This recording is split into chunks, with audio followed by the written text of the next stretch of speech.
Johnny Dollar. Pat McCracken, Johnny, Universal Adjustment Bureau. Oh, no. How are you, boy? Terrible. Goodbye. Huh? Johnny, what's the matter? Well, the last one you handed me was that phony spiritualist case, and it's still haunting me. Before that, it was Laird Douglas of Heatherskull. Oh, you made money on him, didn't you? Yeah. I nearly lost my mind. Well, all right. I've got one for you now that'll surely make you lose your mind. Johnny, come on over, huh? Okay.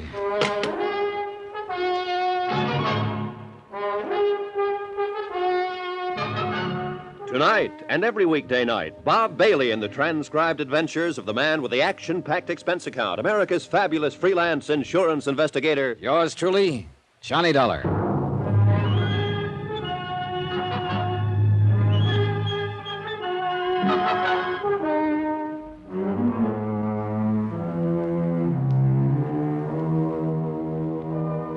Expense account submitted by Special Investigator Johnny Dollar to the Lakeside Life and Casualty Insurance Company.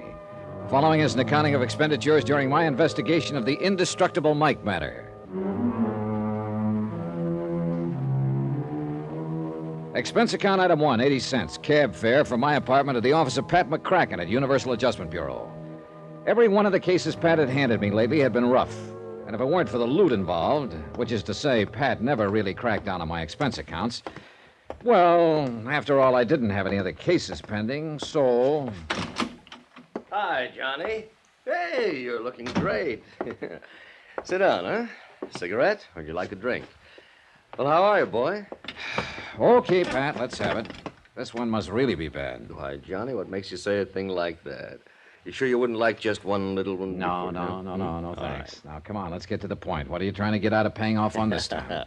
You want the truth, Johnny? Nothing. Nothing at all. Just a favor for a friend of mine down in New York. Yeah, who? I want you to go down and see Peter Branson. Branson? Any relation to that worrywart Harry Branson of Philly Mutual? Well, his brother. Whoops! Get yourself another boy, Pat. No, Johnny, he's as different from Harry as day is from night. Well, he better be. That literal-minded stick-in-the-mud Harry nearly drove me crazy on those two cases I handled for him. Pete is different as day is from night, honest. Now, will you see him? Expense account item 2, 21 even, train fare and all the incidentals I could think of, Hartford to New York. Item 3, 55 cents, taxi from Grand Central to Peter Branson's Lakeside Life and Casualty offices at 500 Fifth Avenue, where my worst fears were justified. That is correct, Mr. Dollar. I am not only Harry's brother. Don't tell me. You're his twin. Why, yes. How could you have guessed it? Oh, but now, wait a minute. Did you say you took a taxi for the 3 blocks over from the station? Yep. At least that's what goes on the expense account. Oh, dear, my brother was right. You are expensive, and yet he seems to have the utmost confidence in your abilities. Yeah, but now the amazing way in which you settled that case... Harry, Pete. Yes? What's the case that's bothering you? Isn't that interesting? I don't know yet. Tell me about it. I mean, you're starting to call me Harry because of my twin. Oh, yeah. Better tell me about the case. You know, a great many of our mutual friends... What? Oh, yes, of course. Michael Jeremiah Flynn, a terribly serious matter. If this sort of thing ever gets out of hand... Who's Flynn? John, he is a bum. Aren't we all? A regular, typical, movie-type version of a Bowery bum. So? And unfortunately, he holds a $50,000 policy. Well, he must have seen better days to carry that much insurance. Never, I'm sure of it. No human being could degenerate to such a state in a mere 47 years. And he looks and sounds like 67. Also, by the way, his policy is only 2 months old. Well, what's happened? Somebody knocked him off? No, but I am sure somebody's going to. Well, then why did you insure him? It was Martha who was really responsible. Who's she? Martha Ingersoll, the girl I had working for me here in the office at the time he applied for the policy. I was out sick for a couple of weeks, and I'm afraid that when I came back, I did not pay sufficient attention to the application she'd accepted. At least so far as Flynn's policy is concerned. You better tell me about it. Oh, of course, he'd passed his medical all right, though heaven knows how. And his cash payment of the premium was all right. Cash? Yes, cash. But I still should have investigated myself before allowing the policy to be issued. Look, you still haven't told me what's wrong Now, with of course, it's too late. Pete. Oh, of course. Well, it's simply this. The home address that we have for him has turned out to be the Glad Hand Rescue Mission, just off Fulton Street, near the Fulton Market. Yeah, biggest fish market in the world, isn't it? Well, yes. A fascinating place. Ships loaded with fish from all the 7 seas, colorful characters speaking a dozen different tongues. Yeah, well, I'm sorry I interrupted what you were saying about that's Michael. all right. That's all right. I'm quite a connoisseur of seafood, you know. Real epicure, if I do say so. Have you ever tasted Boston scrod? Yeah, sure. Now, let's get back to the case. Oh, yes, Michael Flynn. Michael Flynn, that's right. Well, Mr. Dollar, John, It's simply because of what's happened before that I'm so worried about this one. After all, 50,000 is a sizable policy. And what has happened before? The same thing, so you can see. Harry, Pete, I can't see a thing. John, it's like the Angus Cormac matter back in 47, like the old Mother McCrary affair that happened. Trying to tie Peter Branson down to the facts of the case was exactly like trying to tie his brother Harry down, only more so. I had to keep reminding myself that all of Harry's assignments had paid off handsomely for me, and keep hoping the same would be true of his brother. 3 separate times in the next 15 minutes, Pete launched forth on the Epicurean delights of seafood.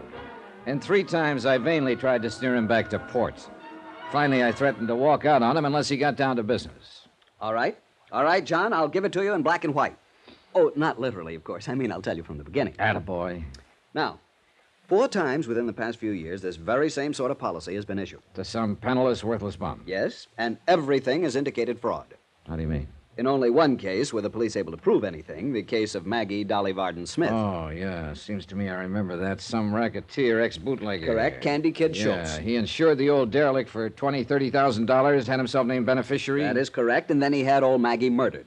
Of course you remember. And you think you've got the same sort of a situation here? Yes, John, I'm afraid so. And you can't cancel the policy unless there's proof of an attempt at fraud. Correct. So you can see why I'm so deeply concerned over this. Oh, if only I hadn't left Martha Ingersoll in charge while I was sick. Who's named as beneficiary in the Of course, policy? she did sell some good policies. Beneficiary. Oh, yes, here it is. John Wesley Cosgrave, 621 East 49th Street here in Manhattan. Mm-hmm. What do you know about him? Nothing, really. And frankly, I'm afraid to find out. John? Yeah, I'll look into it. And what's the address of this rescue mission where old Michael hangs out? It's down near the big Fulton Fish Market. Let me see. Here, why don't you give me that whole folder so I can get what I want from it? Of course, John. But I am sorely afraid there isn't much to get. I'm sorely afraid Peter was right. Why not? I had to start somewhere. Item 4, 280, taxi back to Grand Central to pick up the bags I'd parked there, and the same taxi to a slightly dingy little hotel a couple of blocks off Chambers Street on the Lower East Side.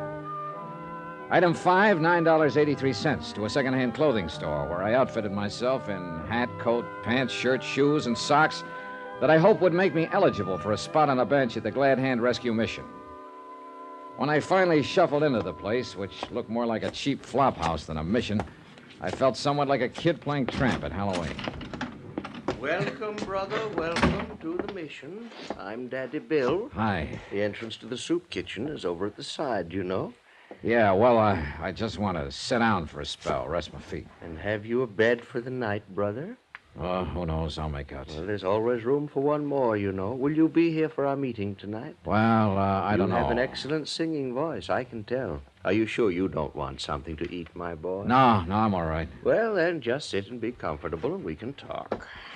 I kind of hope maybe I might run into Mike. Mike.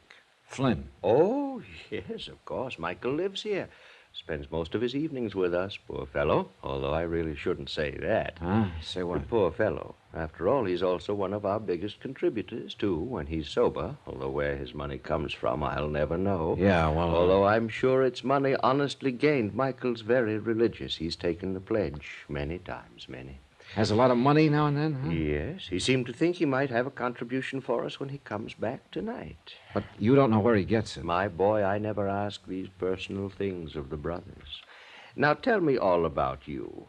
You're from out of town, aren't you? I can tell. This was something I hadn't anticipated, and I had to rack my brain to come up with a story that would convince Daddy Bill I was a bum. When I could get a word in edgewise, that is. And the kindly, gabby old biddy proceeded to tell me in minute detail the life history of all of the habitués of his mission. All, that is, except the one I was interested in, Mike Flynn. Maybe he was suspicious of me. Afraid I might be trying to get my hands on some of the money old Mike frequently showed up with. Generous in the extreme, John. That's why I feel I must protect him from some of the people who come in here and might try to take advantage of him. Sure, Daddy, you're right. Responsibility for the care and welfare of the brothers weighs heavily upon me sometimes, but it's a burden I'm glad to bear. Yeah, well... Feed their stomachs and feed their souls. That is my task. You say you think... And as I say, it's a task I'm privileged to assume. After all, whom else have they to lean on? You think Mike will be back here tonight? Oh, yes, John, I'm sure he will. Oh, but listen. The quartet in the, we call it in the music room. Can you hear them? Oh, yeah. Yes, they're getting ready for the meeting tonight. Aren't they wonderful? Beautiful voices. Yeah, they ain't bad at that. You're sure you won't join them? Oh, no, some other time, huh? Now, when Well, Mike... whatever you say, but if you're going to stay here long, my boy, with that wonderful voice of yours, I can tell. I will insist that you join one of our singing groups. Yeah, about Mike again. Oh, dear, did you hear that? Someone hit a sour note. Poor boys, they just can't get along without my help. You'll just have to excuse me, John, while I go back there and lead for them.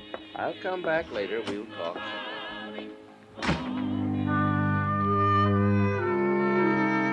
I don't know whether it was the overuse of steam heat in the battered old assembly hall of the mission, or having listened to 2 solid hours of Daddy Bill's talk about his boys. Whatever it was, I was tired. And since I had nothing better to do than wait for Mike Flynn to show up, I stretched out on one of the hard benches and closed my eyes. How long I slept, I haven't the least idea. I'd managed to conjure up a mighty sweet dream, too. Bill! What? Daddy, Bill! What? What? Where's Bill? Oh, there. Hold it, fella. Hey, you've had a couple too many. Yes, I guess I had. Bill! Oh, he's out back working with the quartet now. Come on over here and lie down. Yes, I guess old Michael. Michael? Michael Jeremiah Flynn, sir. Mike. And I guess I have had a couple. A couple too many was right, but not of what I'd thought. His tattered coat opened as he fell, and there, just below the heart, 2 dark red splotches slowly widened on his ragged shirt. And it looked like Peter Branson was right. The beneficiary of Michael Jeremiah Flynn's life insurance policy was anxious to collect.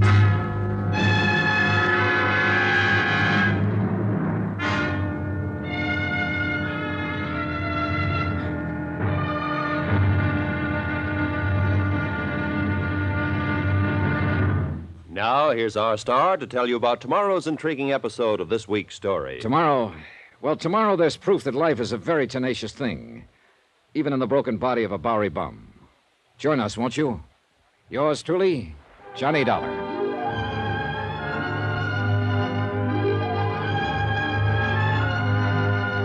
Yours truly, Johnny Dollar, starring Bob Bailey, is transcribed in Hollywood.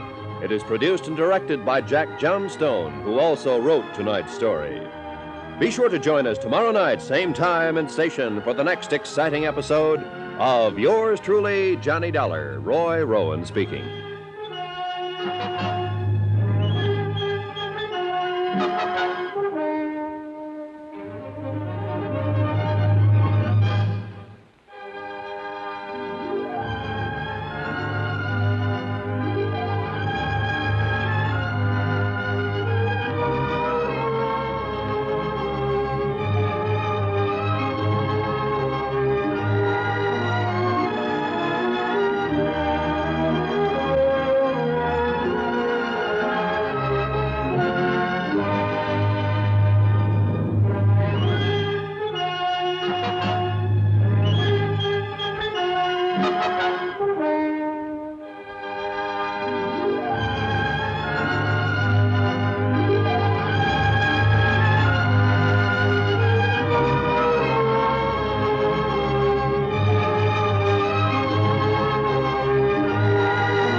From Hollywood, it's time now for...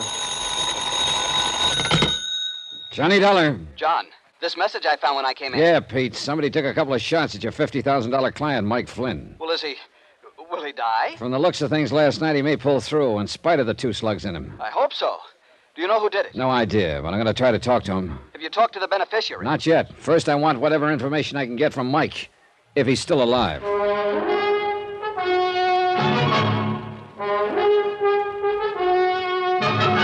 Tonight and every weekday night, Bob Bailey in the transcribed adventures of the man with the action-packed expense account, America's fabulous freelance insurance investigator. Yours truly, Johnny Dollar.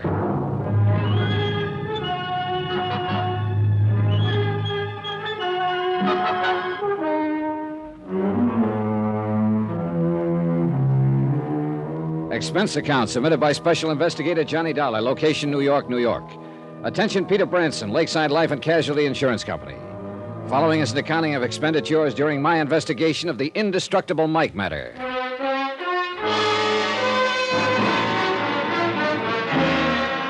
Expense account item 6, 55 cents. Taxi to the neighborhood of the Glad Hand Rescue Mission, where Daddy Bill, the general factotum, had promised to take the best of care of Michael Jeremiah Flynn.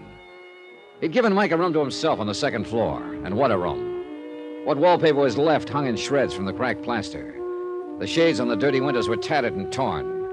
A single bare fly-speck light bulb hung on a cord from the ceiling. The floor was bare, and the only furniture was a battered chest of drawers, an ancient washstand with a cracked pitcher and bowl, and a sagging iron bed on which old Mike Flynn lay. Come in. Come in here. Hi. Well, you must be the man who helped me into the mission last night. Yeah. My name's Johnny Dollar.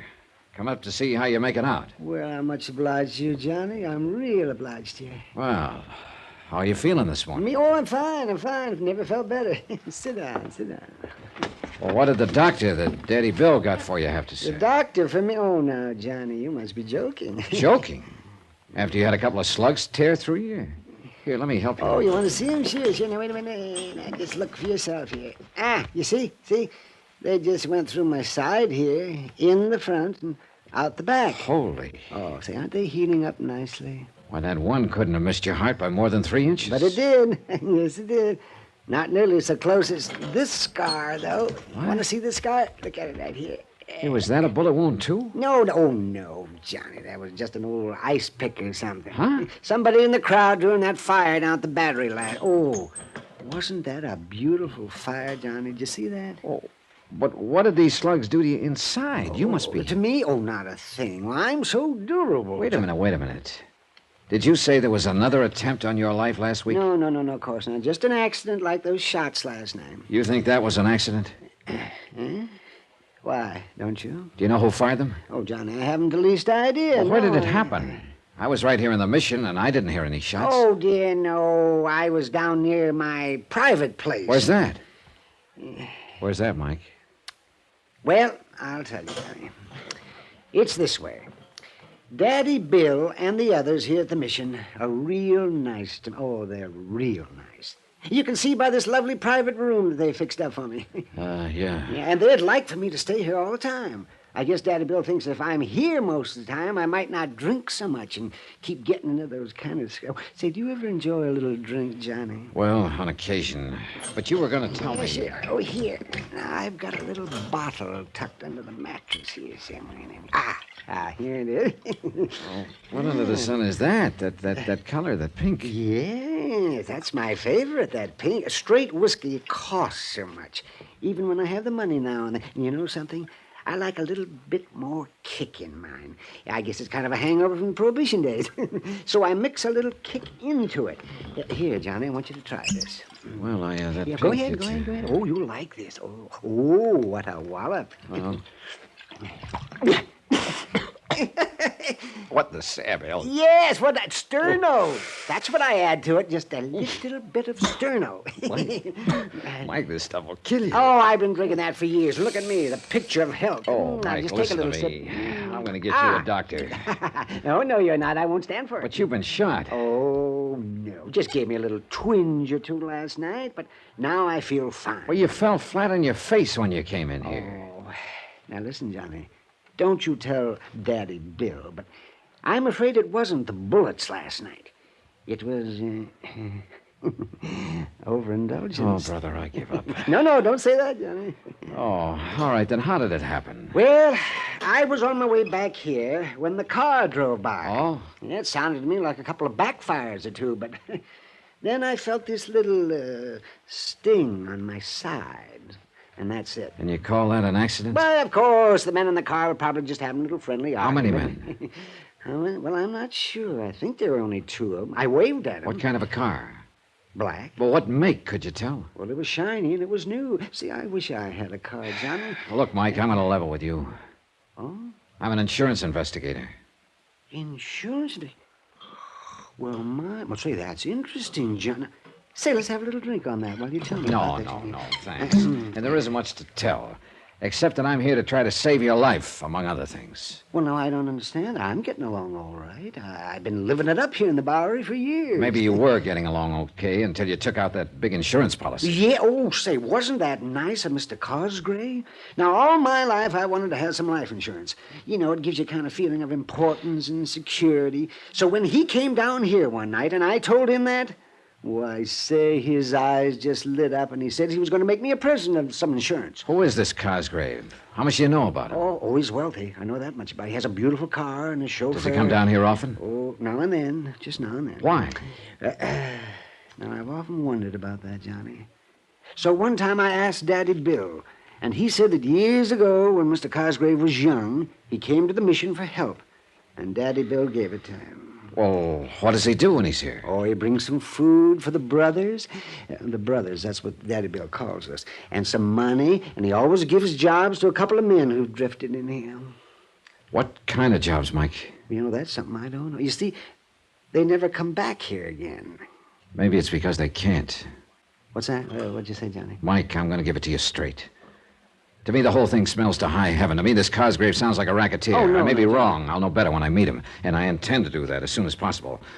But right this minute, I bet that he comes down here for only one purpose. To recruit help for some sort of illegal job. Oh, that's a terrible thought, Johnny. When he heard you say you'd like insurance, he jumped at the chance. And why not? Let you name him as beneficiary and then have you knocked off. Oh, no, John. That ice pick in your side was no accident, Mike. No more than the shots at you last night. But he's been so nice. Sure, of course he has. He can afford to.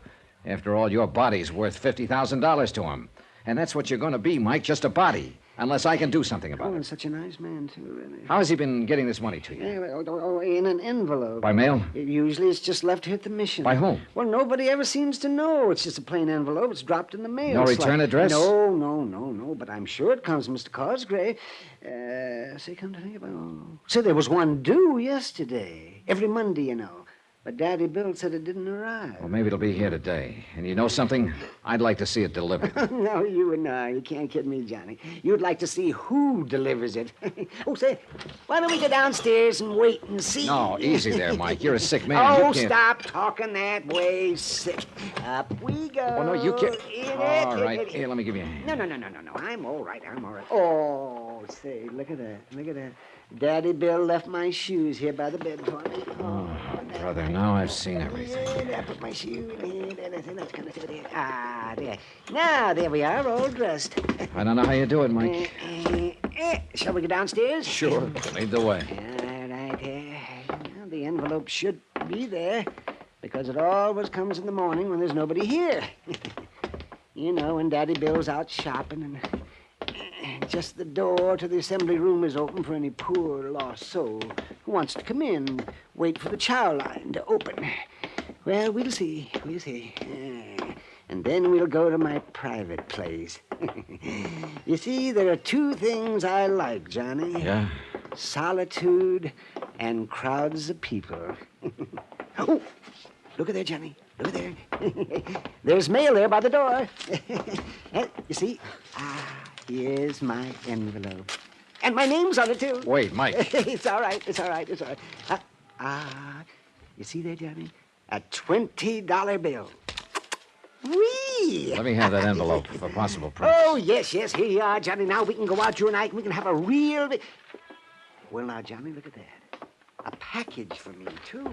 Hey, easy, Mike. Let me have that. No. I know what you're thinking. An infernal machine or something. That's exactly what I'm thinking. But you didn't hear it gurgle. Oh, well, look at there, Johnny. Well, joyous be, one for you and one for me. Easy, Mike. I want to carry this one in the wrapping paper. Oh, fingerprints, huh? That's right, Mike. I'm going to take you back upstairs and lock you in your room. You're to stay there. Let nobody in, not even Daddy Bill, until I get back here. But do what I Johnny... say. And just remember that I'm trying to save your life.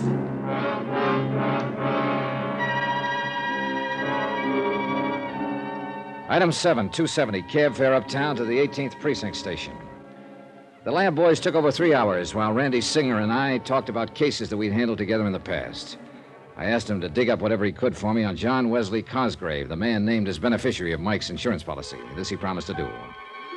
Finally, a slim, intelligent-looking lieutenant walked in and handed Randy a neatly typed report of the lab's findings in connection with the liquor bottle and envelope I'd given them. Oh, Randy? Not much, I'm afraid, Johnny. Apparently the only prints were those made by the old man and you. Proof that somebody's been pretty darn careful not to be identified. Yeah, that's what... Hey, wait a minute. Huh? Seal on the bottle had been tampered with, so the lab boys opened it. That bottle contained enough wood alcohol to kill an army. Now, if that old boy drinks the way you Good said... Lord, Randy. See you later. Item 8, $10 even. Taxi fare and tip back to the Glad Hand rescue mission. I don't know how the driver did it, but he skinned through practically every red light on the route. And I soundly cursed myself for having left Mike with the other bottle. The place was apparently still empty when I pounded up the stairs to the second floor in Mike's room. At least he kept his room locked as ordered. Mike! Mike! Mike, are you all right? Mike!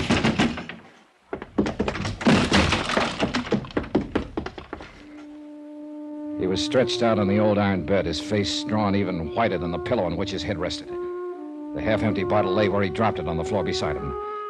And I could have sobbed for the stupid, careless, unthinking way in which I... Ooh. Mike! Johnny, what a hangover this is going to be.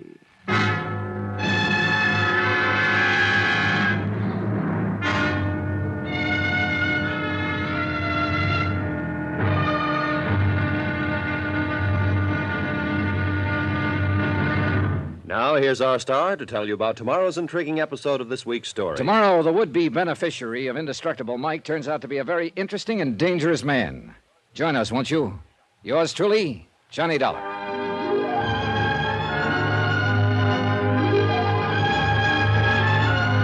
Yours truly, Johnny Dollar, starring Bob Bailey, is transcribed in Hollywood. It is produced and directed by Jack Johnstone, who also wrote tonight's story.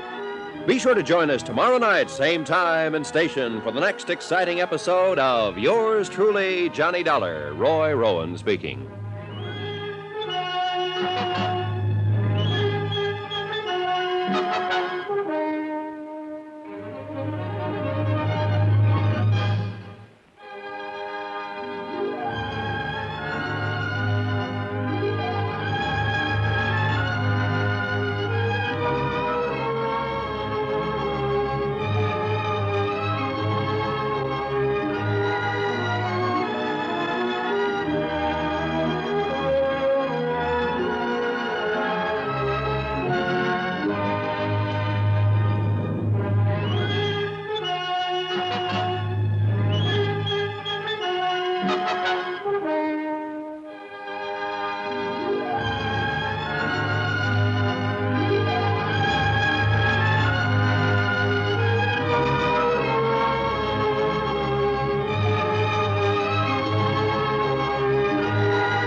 From Hollywood, it's time now for...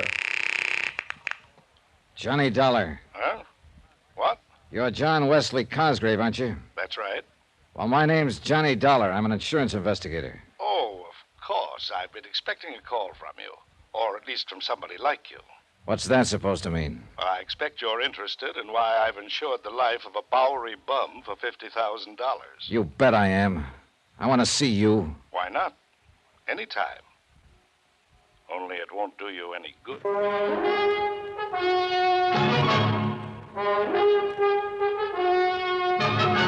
Tonight, and every weekday night, Bob Bailey in the transcribed adventures of the man with the action-packed expense account, America's fabulous freelance insurance investigator. Yours truly, Johnny Dollar.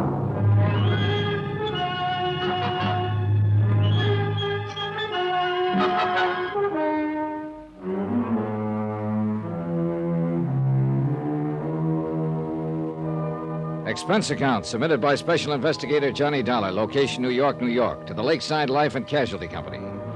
Following is an accounting of expenditures incurred during my investigation of the indestructible Mike matter. Expense account item 9, 10 cents, the phone call to John Wesley Cosgrave from my dingy little hotel on the Lower East Side. Item 10, 270, taxi uptown to see Sergeant Randy Singer, Detective Division, 18th Precinct. You get back to that Glad Hand rescue mission in time? After all, when the lab boys discovered that so-called whiskey was almost pure wood By alcohol. the time I got there, Randy, the poor old coot had drunk nearly half the bottle. Oh, that's too bad. Well, I better arrange for him to be hauled down to the morgue. Old Mike's still alive? And happy. Oh, that's impossible. You don't know the half of it. A week or so ago, somebody stabbed him with an ice pick just below the heart. Result? He said the scar itched a little bit. 2 days ago, somebody drove a couple of .38 slugs through him. He said it gave him a slight twitch in his side for a few hours. Johnny, come on now. Now he goes and drinks nearly half a bottle of wood alcohol. Poison. Result? A bit of a headache. Indestructible Mike. Indestructible Mike. Where is he now? Locked up in my room at the Brakely Hotel, with orders to eat the groceries I picked up for him and to let nobody in. Good, good. But whoever's trying to get him isn't going to give up. Hey, did you dig up anything on the beneficiary of his $50,000 life policy? Cosgrave? Only enough to scare you to death. Listen to this. John Wesley Cosgrave, formerly known as John W. Gordon, John Dutchy Gordon. What? Alias Skippy Grant, alias Dutchy Smith. Wait a minute. 18 arrests, but only one conviction. Back in 1938 for possession of narcotics. Randy. Ever hear of Murder Incorporated? Well, sure, but this... Apparently they had a subsidiary. Apparently your friend Gordon or Cosgrave or whatever you like to call him was one of the big shots in it. But outside of the narcotics bit, the department was never able to really pin anything on him. But this guy's address is... Here, let me see. 621 East 49th Street. Yeah, that's not only a respectable neighborhood, but pretty plush. That's right. Well, how recent is his record? What's he doing now? Last pickup was in 1944. Numbers game and bookmaking. Charges dropped for lack of evidence. Then, apart from the record, is he still in the rackets? He is. Nobody can prove it. Like in the old days, he masterminded and let somebody else do the dirty work. It's listed here as a, quote, retired, unquote. Well, my money says he's still in business. Well, if you can prove it, the department and the DA's office will love you dearly, but I don't think you will. Every time we dragged in a stoolie who could give us what we wanted, something happened to him. Like what? Jump bail. Well, you should have known better than to let him have bail. One of them poisoned in his cell in the Tombs, one breakout, his body was found in the East River, even one suicide. Like to bet I can't tie him in with these attempts on Mike Flynn's life? Well, now, that's something else again. Maybe it's something we should handle. No, hands off, and I mean it. All right, don't get testy about it, Johnny. I like the old guy, and anybody who tries to hurt him has to answer to me. And somebody's tried. Expense account item 11, 165. Cab fare to the Smart Modern apartment building at 621 East 49th, where the doorman announced that Mr. J. Wesley Cosgrave was expecting me and to take the elevator to apartment 11B. Come in, Mr. Dollar. The apartment was expensively but tastefully furnished with overall carpeting that felt an inch and a half thick. Several original oils by famous contemporary artists hung on the walls. But it was the man himself who really seemed out of character with the rundown Randy had given me. He was 6'1" or 2, built like a man who spends his odd hours in the gym. Quick, gray eyes, his hair slightly gray at the temples. And his tailor was a master. Do you like it, Mr. Dollar? Huh? What? That is a genuine Picasso you're looking at. And I consider myself very fortunate to possess this original by Salvatore Dali. Mm-hmm. Oh, and I'm sure you'll appreciate the excellent view of the city from these corner windows. Yeah. I must have the best, Mr. Dollar. Only the best. Oh, sit down, please. May I pour you a drink? No. No, thanks. I suppose you're wondering why I decided to buy old Michael Flynn the life insurance policy of which he's so proud. I am. Well, it's really very easy to explain. You see, I was born and brought up on the Lower East Side, Mr. Dollar, in deplorably poor circumstances. My early life was a never-ending struggle for survival and for whatever questionable sort of education I could glean from those about me, many of them criminals, who were my only companions. That's all very touching, Mr. Cosgrave. And I'm afraid I did little to lift myself out of the gutter until one winter night, hungry and broke, I wandered into the Helping Hand rescue mission. Yeah, I understand you still go around there now and then. Oh, yes, I do, in the hope that somehow I can help the poor unfortunates there the way the mission and Daddy Bill helped me. repay some of the debt I feel I owe. Is that the only reason? What do you mean, is that the only reason? You've given jobs to some of those poor unfortunates from time to time, haven't you? Oh, yes, I have. What kind of jobs? What business? That's hardly a concern of yours, Mr. Dollar. I've contributed much to the mission. I've tried to make life easier for some of the deserving habituaries of the mission. What? It's the least I can do after so much was done for me. In the case of Mike, why, his greatest desire in life was to be the proud owner of life insurance. Why, I don't know. I do. Because you sold him on it. That's a lie. That's a dirty... Is it? Then why make him name you as beneficiary instead of the mission or some other deserving cause?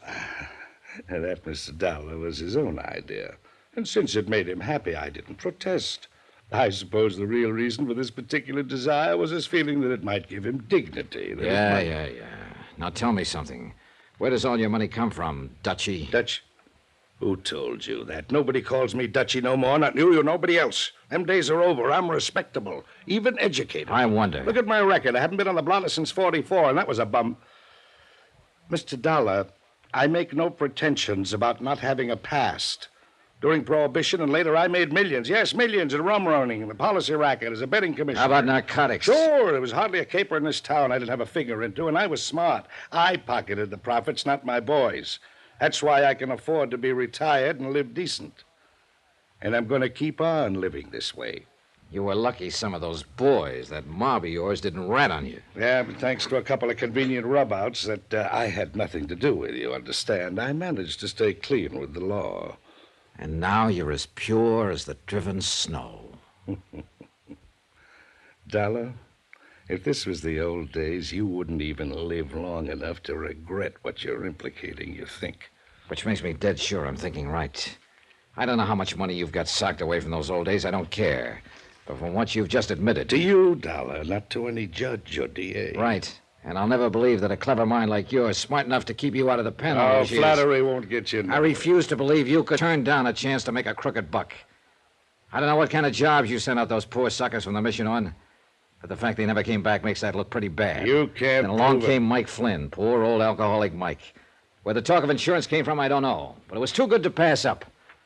Insure his life for $50,000, have him name you as beneficiary, give him a few dollars so he could spend his last days in a happy alcoholic haze, then rub him out and collect the 50 G's. Listen, Dollar, if Mike gets knocked off, neither you nor anybody else is going to be able to tab me with it. And one other thing. Yeah, what's that? As a friendly piece of advice, if I was you, I wouldn't even try. Is that a threat?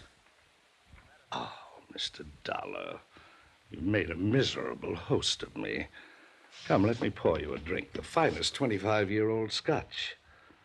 And we can talk of pleasant things. For some reason or other, I did have the drink with him. But he knew what was in the back of my mind, and I'm afraid I knew what was in the back of his. Something along the same line as a couple of convenient rub-outs. Once or twice his veneer of education slipped, but all in all, he made a fair conversationalist. Finally, I left. And all the way down to the street, I kept wanting to look back to see if I was being followed. Somehow, somewhere, there was a way to get this Cosgrave. But I could see it would have to be through someone else, someone working for him. And whoever that might be could very well be out to get me first, or Mike. Item 12295, taxi back to the Brakely Hotel, where I hoped the old boy was still locked up in my room. He was. Oh, well, Johnny. My, I was beginning to wonder what had happened to you. Oh, hey. What was the matter with that food I left with you? You hardly touched it. I had enough. It was kind of dry, though. Kind of dry. There's a container of coffee there. Yes, but coffee just doesn't seem to quench my thirst. Oh. You should let me bring the rest of that bottle along. That wood alcohol? Any more of that would have killed you. Oh, yeah, it did have a kick, though, didn't it? Oh, I don't know how you lived through it.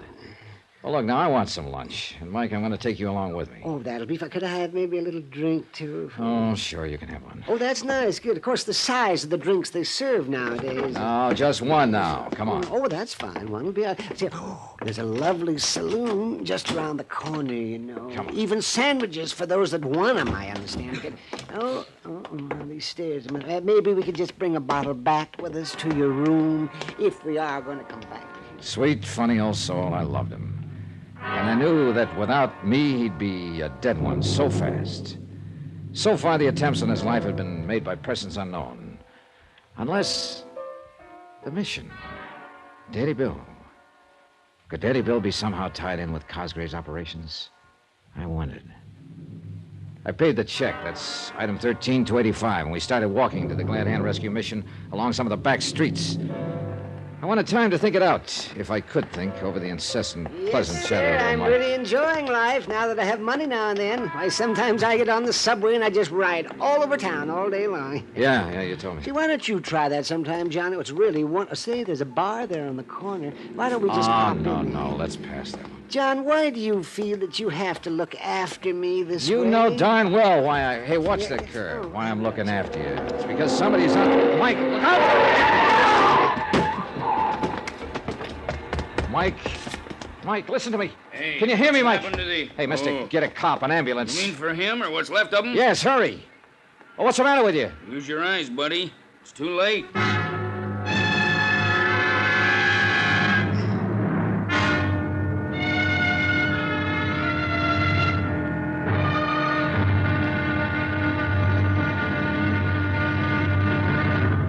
Now, here's our star to tell you about tomorrow's intriguing episode of this week's story. Tomorrow, somebody's going to have to pay for what's happening here.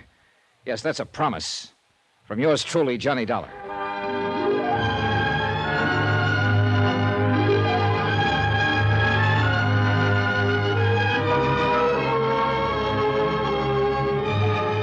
Yours truly, Johnny Dollar, starring Bob Bailey, is transcribed in Hollywood. It is produced and directed by Jack Johnstone, who also wrote tonight's story. Be sure to join us tomorrow night, same time and station, for the next exciting episode of Yours truly, Johnny Dollar. Roy Rowan speaking.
From Hollywood, it's time now for... Johnny Dollar. Johnny, this phone number you left for me to call. Are you at Bellevue Hospital? Yeah, Randy. What's wrong? Are you at headquarters? Yeah, A truck ran over Mike Flynn, and I'm sure it was deliberate. but he's alive, I hope. He was 4 hours ago when I dragged him in here. Indestructible Mike. I'm not so sure this time. What about that truck? Did you get the license? Yeah, the boys at the first precinct are working on it. Check with them, will you, while I stay here at the hospital? Sure, Johnny. And one other thing. Yeah? Find out how long that Glad Hand Rescue Mission has been in existence. Place where old Mike's been living? Yeah. Why? I don't know yet. But do it, will you? Sure, and you let me know when Mike's out of danger, huh? Johnny? Better pray a little bit, Randy.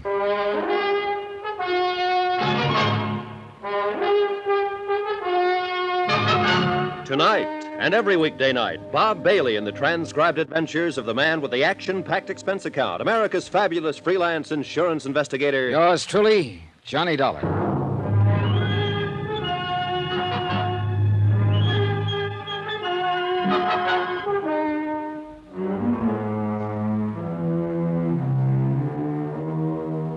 Expense account submitted by Special Investigator Johnny Dollar, location New York, New York, to the Lakeside Life and Casualty Company.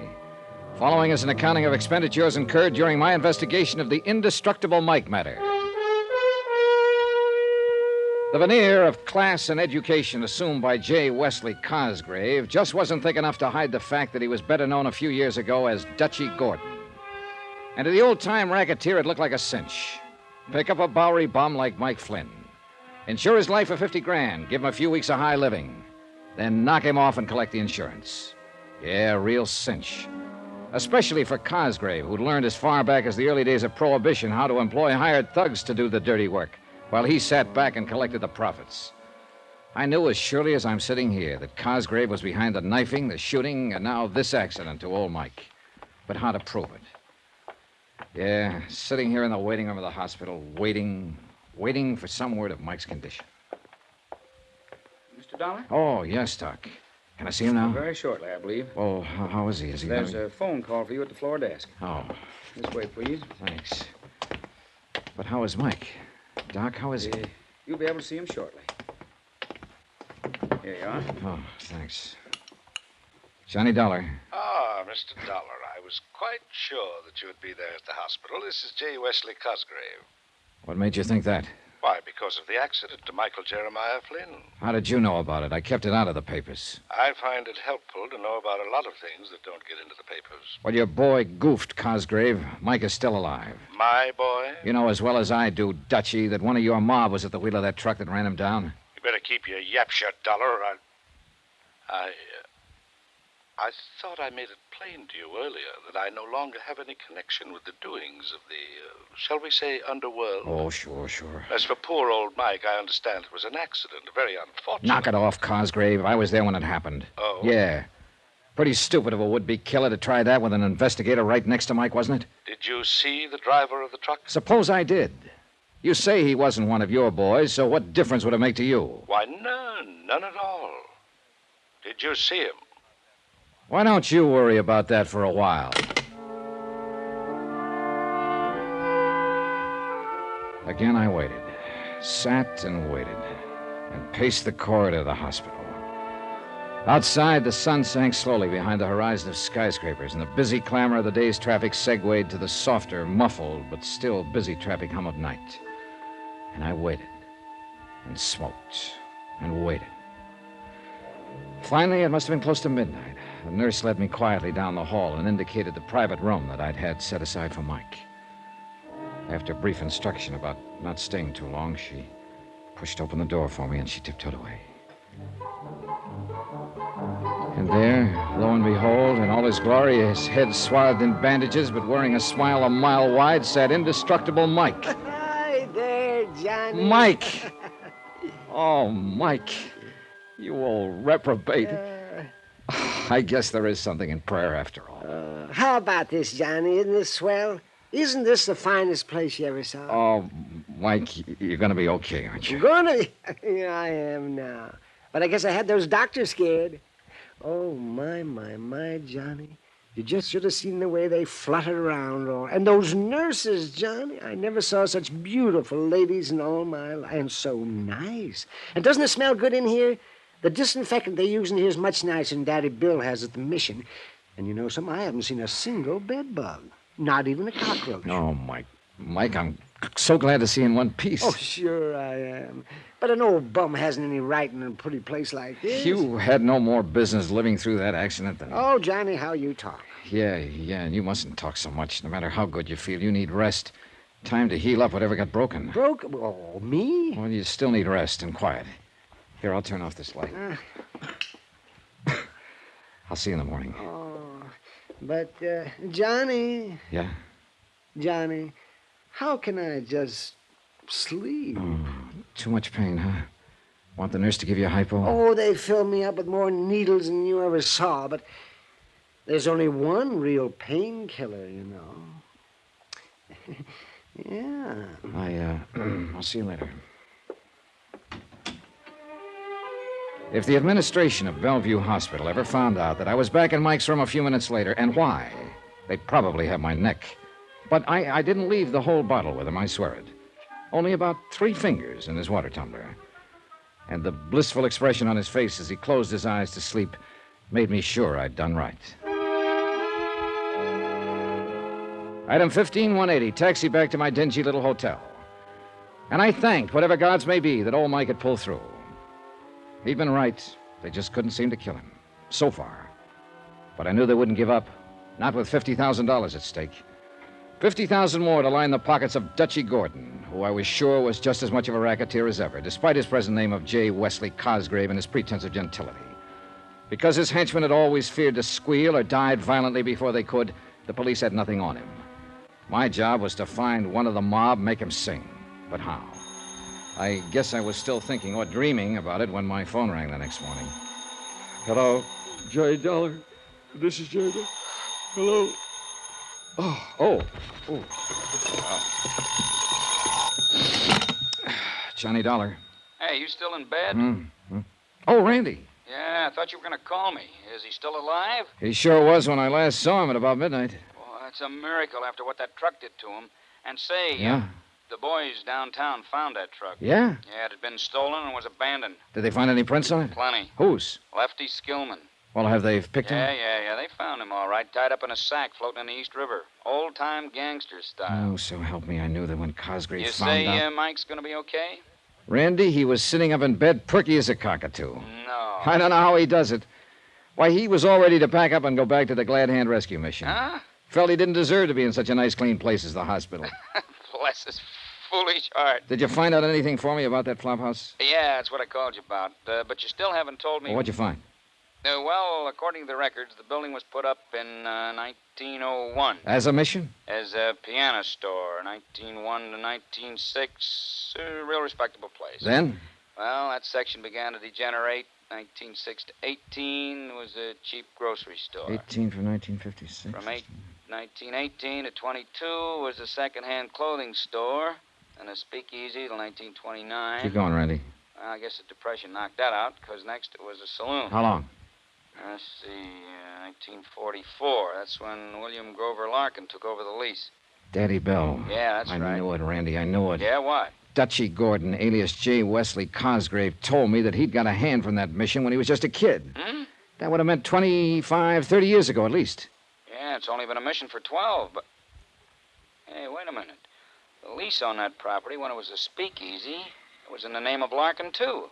Add one more fact, Randolph, and you see what I'm getting at. What's that? Your own police files show Cosgrave was still in the rackets in 44. Yeah, but on a charge that we couldn't substantiate. Right. Tie him up. Cosgrave was a rum runner during Prohibition. Daddy Bill ran the speak for him since 1944. Whoa, now, boy. You're trying to build a case on purely circumstantial evidence. All right, but I think I can make it stick. Now, listen. Where does Cosgrave get the thugs for whatever job he's pulling now? If he is. Of course he is. And he gets them out of that flop house. The boys he gives jobs to that are never seen again, remember?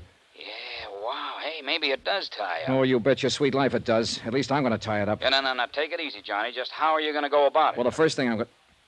Well, hold it. Huh? Well, what's the matter? Somebody outside the door of this room, I think. Hold on, Randy. Yeah, no. Wait a minute, Johnny. All right, what do you think you're doing? Johnny, hello! Whoever hit me with whatever he hit me with wasn't fooling. In the second before I passed out, I vaguely remember hearing a voice, the voice of the room clerk, shouting at whoever it was, and the sound of footsteps running away. Then blackness, and a dark, heavy throbbing in my head. Then after a long time, another familiar voice. It was Randy, I think. Dimly, somewhere along the line, I could see figures bending over me, hear the voice again. Then more darkness and the weird sounds in my brain. Other sounds, too, that seemed familiar and seemed meaningless. Meaningless. Finally, after an eternity of jumbled sounds and shadows, a cold, bright light pierced into my slowly returning consciousness. And momentarily, I could see a man in white and women in... Yeah, a hospital. These were the doctor and the nurses. I tried to speak to them. I couldn't. But slowly, a realization of what had happened came to my muddled mind. Randy on the telephone had heard the attack on me and had brought help. An ambulance had brought me here. For a brief moment, I saw the glint of a needle poised above my arm. Then blackness again. But a soft, quiet, peaceful blackness. Johnny. Johnny. Johnny.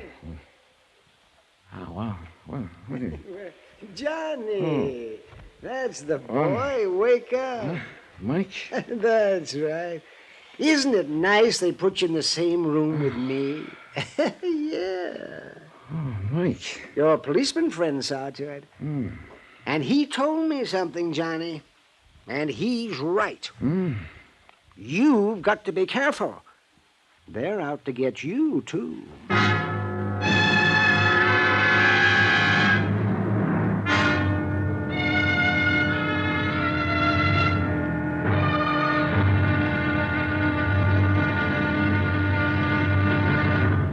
Now, here's our star to tell you about the final intriguing episode of this week's story. Tomorrow? Well, old Mike may have been indestructible, but I knew by now that I wasn't. So tomorrow, the wind-up. It had to be while I was still alive. Join us, won't you? Yours truly, Johnny Dollar.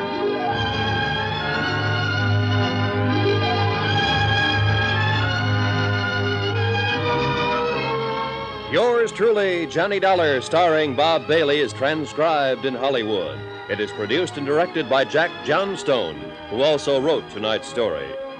Be sure to join us tomorrow night, same time and station, for the next exciting episode of Yours truly, Johnny Dollar. Roy Rowan speaking.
From Hollywood, it's time now for...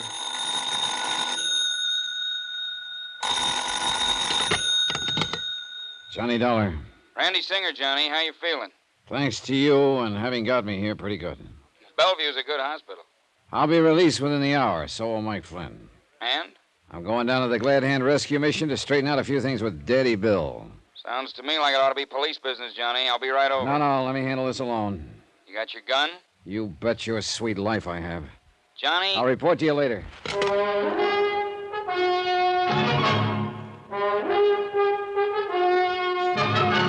Tonight and every weekday night, Bob Bailey in the transcribed adventures of the man with the action-packed expense account, America's fabulous freelance insurance investigator. Yours truly, Johnny Dollar.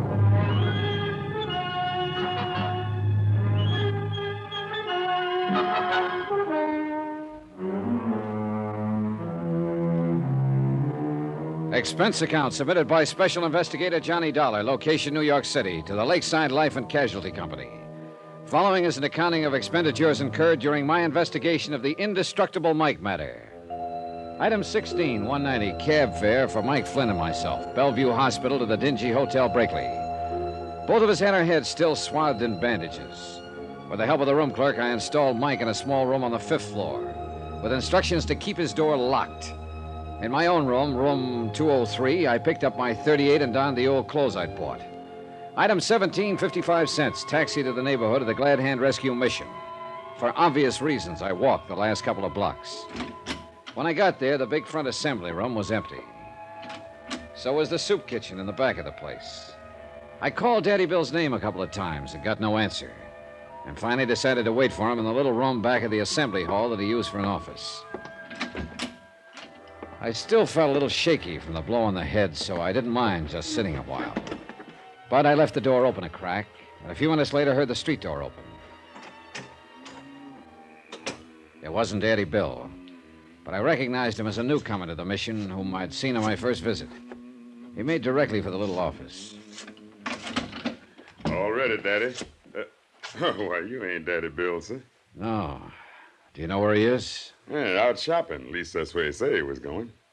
Didn't I see you in here the other day? Why, yes, sir. I guess you did. My name's Emery. I just read the rods in from Ohio. Boy, I had to. I got myself in a jam back there. Yeah, I guess I just got me too much muscle. But they won't catch up with me here. Daddy Bill promised me that. Say, I should have known you wasn't him in here. Oh? Sure, he said he wouldn't be back for another hour. You plan to wait for him? Sure do. He promised me a job, with money on it. Enough money, he said, to get clear out of the country, and he'd help me do it. Doesn't it strike you funny, Bud, that a guy running a place like this would help you skip the country? Man, when you're like me and you get a helping hand, you just don't ask no questions. You see Mike? Mike Flynn? Yeah, he come back? No, why? Daddy Bill left me a package for him. For him or Johnny if they come back here. Well, I'm Johnny. Well, here, I'll get it. It's right outside the door here. Yes, sir. Liquor, he said. And maybe you let me have some. Here, see? I'll take it. Liquor, did you say? That's what he said. Let's open, huh? No, hands off. Well, look here, man. Old Mike always shares his stuff with Lefty Skillman. Lefty Skillman. It was Lefty who'd run us down with a truck whose body was found in the river. Lefty, one of Daddy Bill's poor unfortunates here at the mission. Things were beginning to add up, and this package left for Mike and me. Liquor, he said, but it didn't gurgle. Emery, listen to me. Sure, Johnny, but forget this package. I'm taking it with me back to the Waldorf. Waldorf? Yeah, that's right. That's where I'm staying. Don't let these clothes fool you. I thought there was something funny about you, the way you talk so fine. You a dick? Never mind. If Daddy Bill wants me, that's where I'll be. Old Mikey won't find, because I got him in room 203 at the Brakely Hotel. Room 203? Forget it. He's still recovering from that accident. Shouldn't be disturbed. He's all doped up anyway. That's why I took him to the Brakely, where nobody will find him. Room I said forget about that room 203. If Daddy Bill wants me, tell him to call me at the Waldorf. Item 18, 10 cents. Phone call from a booth in the street to Sergeant Randy Singer. Item 19, $5 even for a fast but gentle taxi ride to the 18th precinct, where Randy had promised to have the lab boys alerted for me. Oh, is this it, Johnny? Yeah, and handle it softly, please. Okay. You gonna stick around No, till... I'm going back to the Brakely to make sure Mike is all right. Yeah, now look here, Johnny. Call the Waldorf for me. Get me registered there. Instruct the desk that if there are any calls for me, I'm eating lunch or something, and I'll be back in my room in, say, an hour. What? Do it. I'll see you later. Item 19, taxi back to the Brakely Hotel, to the service entrance in the alley. For $5, the freight elevator operator swore he'd tell no one he'd seen me take the back stairs to room 203. My room, not Mike's, as I told Emery at the mission. Office? Room clerk, That's right. this is Johnny Dollar in 203. Oh, yes. Are you still working on Now listen, that case? listen carefully. If the police call me, put them through. Very well. But to anyone else who calls or comes looking for me, I'm not here. I never was here. You never heard of me, understand? Oh, yes, indeed, Mr. Dollar. We've worked with police and private investigators before. Okay, but if anybody wants to know about Mike Flynn, I want... Flynn? Yeah, the old bum I had you put in the room up on the 5th floor. Oh, yes. If anybody asks for him, tell him he's in this room, 203. Oh, very well. You sure you got that straight? Yes, sir. Time was on my side, I hoped. Emery back at the mission had said Daddy Bill wouldn't return for an hour, but I couldn't be sure. As quickly as I could, I spilled a half bottle of whiskey around the room in the hope it would give the effect old Mike was there. Then I pulled down all the shades and drew the drapes tight across the windows. I turned down the bed and mussed up the covers so it would be ready for me. My watch said I still had time to kill, so I ran upstairs to Mike's room on the 5th, and carrying a 5th. Well, bless my soul, Johnny. And look what you brought me. On one condition, Mike. Oh, yes. Oh, anything you...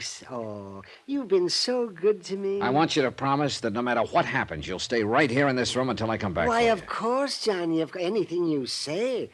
Especially now that you brought me this bottle to kind of keep me company. Say, wouldn't you like a little nip before you go? No, thanks. Oh, and keep this door locked. Oh, now you sure you wouldn't like just one little bit? No. Oh, I hate to think of me having it all alone when you probably need it as much as I do now. Say, Johnny. Yeah?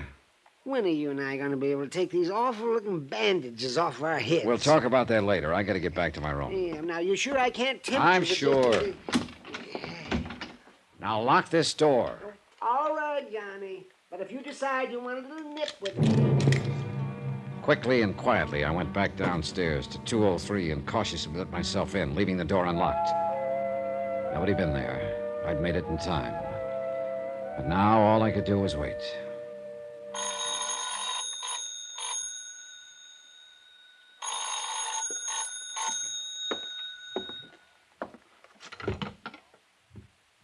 Hello? Johnny? Yeah, Randy. Better make it fast. Oh, what's the matter? What'd you call about? That pretty little package you dropped off for the lab lads? Yeah? You sure were right about it. A bomb, huh? If you or Mike had opened that package by now, you'd be spread all over the island in tiny little pieces. Look, Johnny, come on, let me in on it, huh? What are you up to down there? I'll tell you when it's all over. That is, if what I think is going to happen does happen. You sure you don't want some help? No, I think I can... Gotta go. I'd heard footsteps out in the hall. Quickly, I slid into the bed, leaving nothing but my heavily bandaged head showing. The footsteps passed. And then, far down the corridor, I heard a door open and close. I lay still and waited. And lying there thinking, I began to wonder if I'd been right in turning down Randy's offer of help. Yet how could he help with a... Footsteps again. And this time they stopped outside my door. It's all clear out here in the hall. That voice was Daddy Bill's, and he wasn't alone.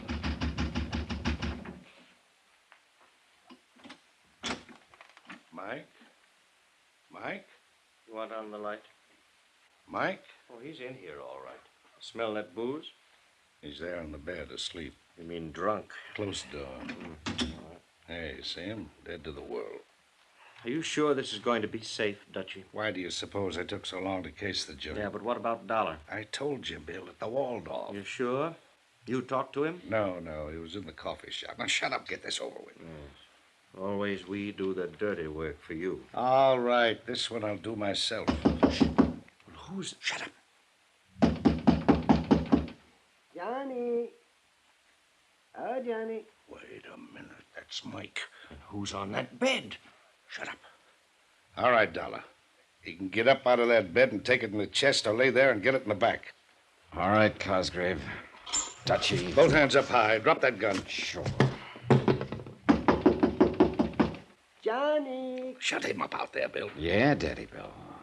Quiet, Dollar. You'd better do something, Cosgrave. You have two witnesses. The man who always kept his skirts clean, huh? Quiet. Bill, let him in. We'll knock them both off, make it look like a fight between them. Something. No, wait, boss. Johnny, is something... I'm coming in.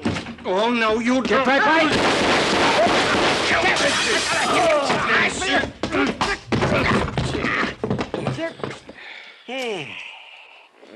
Randy. Hey, you're real rough, aren't you? Now, wait a minute there, Mike. Get up off his chest. I want to see what your dear friend Daddy Bill looks like. Oh, What'd you hit him with, anyway? oh dear. The poor bottle's all broken. Best thing could happen to you, Mike. Ah. So this is Dutchie Gordon, alias J. Wesley Cosgrave. He won't be for long. What? Well, what's that, Daddy Bill? You feeling better? He always hung it on somebody else. What are you talking about? Lefty, shorty, all of them. This one he'd have hung on me. Well, not this time. That gun! Look out! Thanks! Put it down! Randy? Cosgrave, dead as a doornail. And when Daddy Bill comes to after that sock on the chin, you can tell him he's cooked his own goose. My.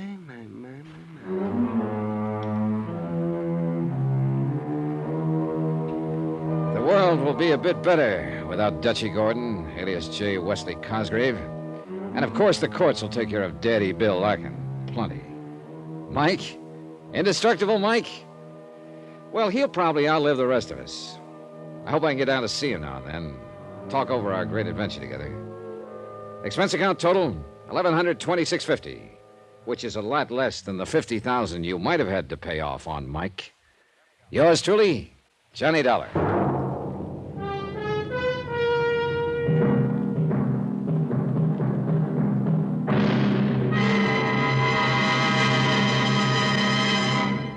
Now, here's our star to tell you about next week's intriguing story. Next week, the heady romance of moonlight on a lonely beach in Mexico. Moonlight from a killer's moon. Join us, won't you? Yours truly, Johnny Dollar.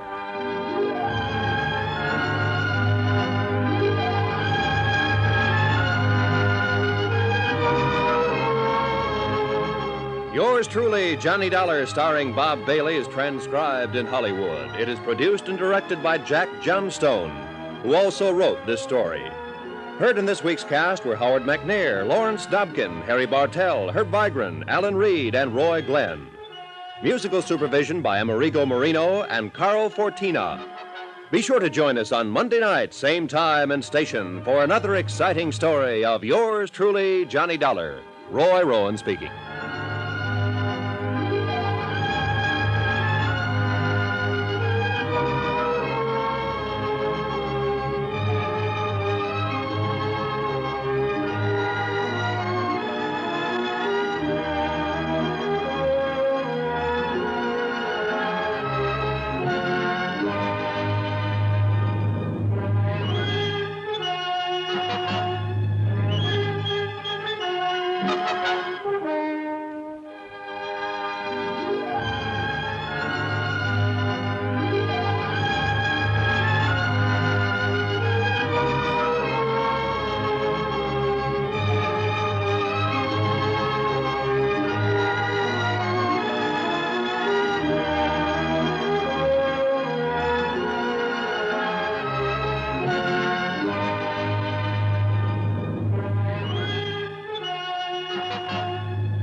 From Hollywood, it's time now for...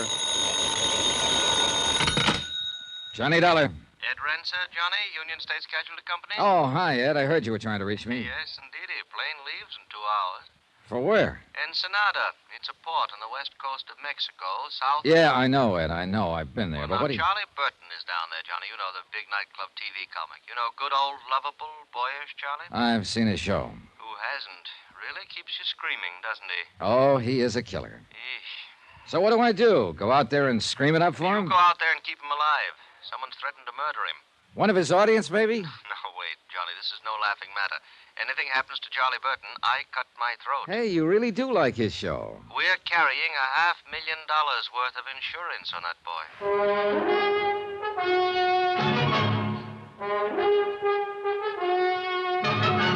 Tonight and every weekday night, Bob Bailey in the transcribed adventures of the man with the action-packed expense account, America's fabulous freelance insurance investigator. Yours truly, Johnny Dollar.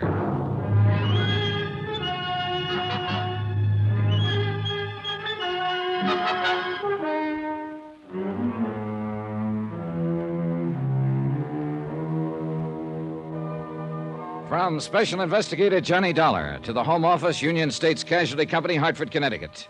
The following is an accounting of expenditures during my investigation of the laughing matter. Item 1, $221.50. Transportation by scheduled airline to San Diego, incidentals there, and charter plane for a flight 80 miles south into Mexico. To Ensenada.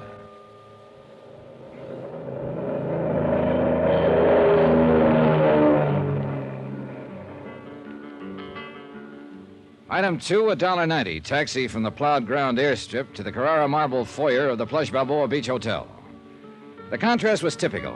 Ensenada is 2 towns, really. The tourist town is a glittering belt of pseudo-swank resorts around the south end of the bay. Bald-headed men in flowery sport shirts and fat women in shorts, loaded down with cameras, souvenirs, and U.S. dollars. The loafing town. And next to it, the rows of warehouses and docks, the fishing fleets and freezer plants, narrow dirt streets and slums. Soft-eyed Mexicans and the gentle, liquid sound of Spanish. Native town, the working town. Two different ways of life, and no bridge of understanding between. The executive producer of the Charlie Burton Show, a man named Frank Maltz, was in my room 5 minutes after I checked in. Glad to know you, Mr. Dollar. He was probably in his middle 40s, but looked older, haggard, pressured, a little battered around the edges. He might not have his ulcer yet, but he was sure working on one. Didn't waste much time getting here. Well, that phone call of yours got them pretty upset back there in Hartford. I meant for it, So too. I gathered. Have you called in the local authorities, Mr. Maltz? No. Why not? It wouldn't have done any good. Charlie'd have blown his top and had him thrown out. Good old lovable Charlie? Yes. He doesn't know you phoned Hartford. No, he'd have stopped me if he'd known. Why?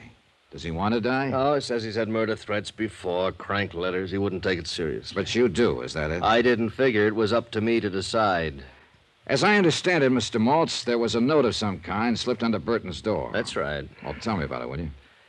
All right, yesterday evening, after we came back from shooting some scenes around the bay, we went to our room, shower, clean up for dinner. You know? When Charlie started to leave his room, he saw the note. Where is his room? Fourth one down on the terrace to the left. All our rooms open onto this same terrace. Do you still have that note? No. Charlie tore it up after he read it. Did he show it to anybody? Yes, to me. It was on stationery from the hotel here. It was in pencil and crudely printed. Remember the wording? Oh, yes. It said, "Only the gods are immortal, Burton.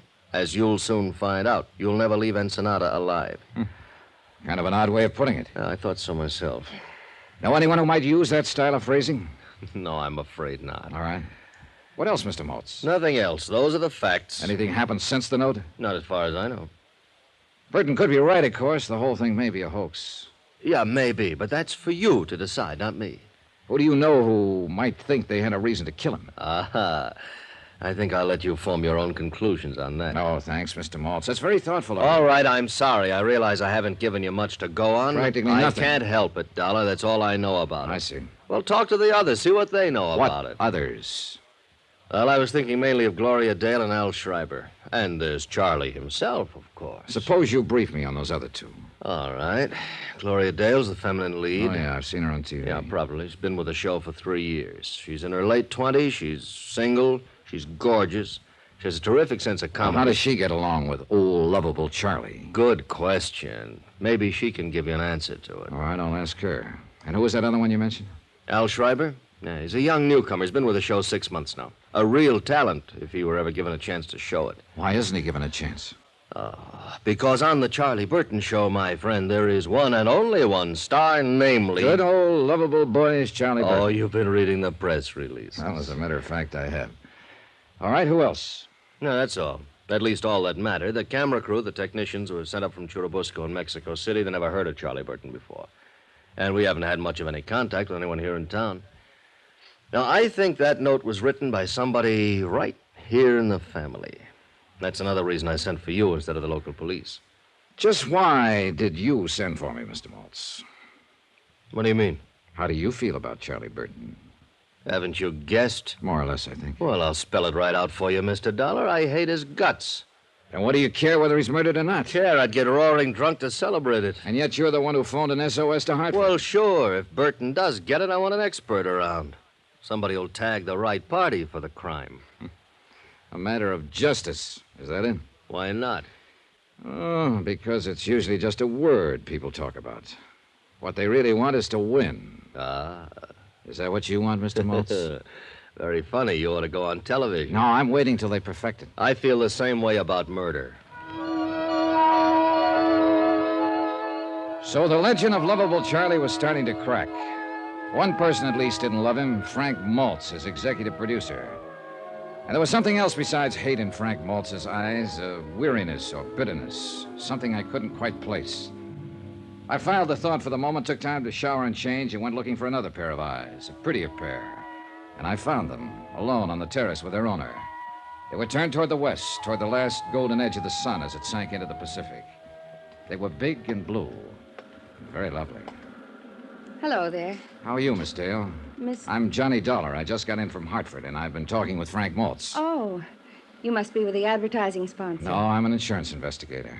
Huh? Yes, I'm here in regard to that threatening note that Mr. Burton received. Oh, that. You've heard about it, then? Oh, we all heard about it. Interminably. From Burton, you mean? Who else? Oh, he paced and posed and beat his breast. He wept and stormed and shouted at us. Harangued, accused, and monologued us. Our base ingratitude after all he'd done for us. Done to us, he should have said. That one of us, a viper in his bosom, should stoop to such a practical joke on good old luck. If it was a practical joke, what are you doing down here?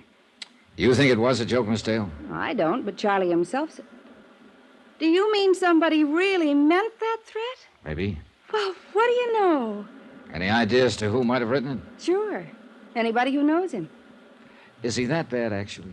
Mr. Dollar, you've heard the expression horrid old man. Yeah. Well, if Charlie Burton worked for years to improve himself, I mean really tried, eventually he might lift himself up high enough to be a horrid old man. Well, if it's like that, why do you stick around? Why do I? Because I signed a contract last year during an emotional crisis.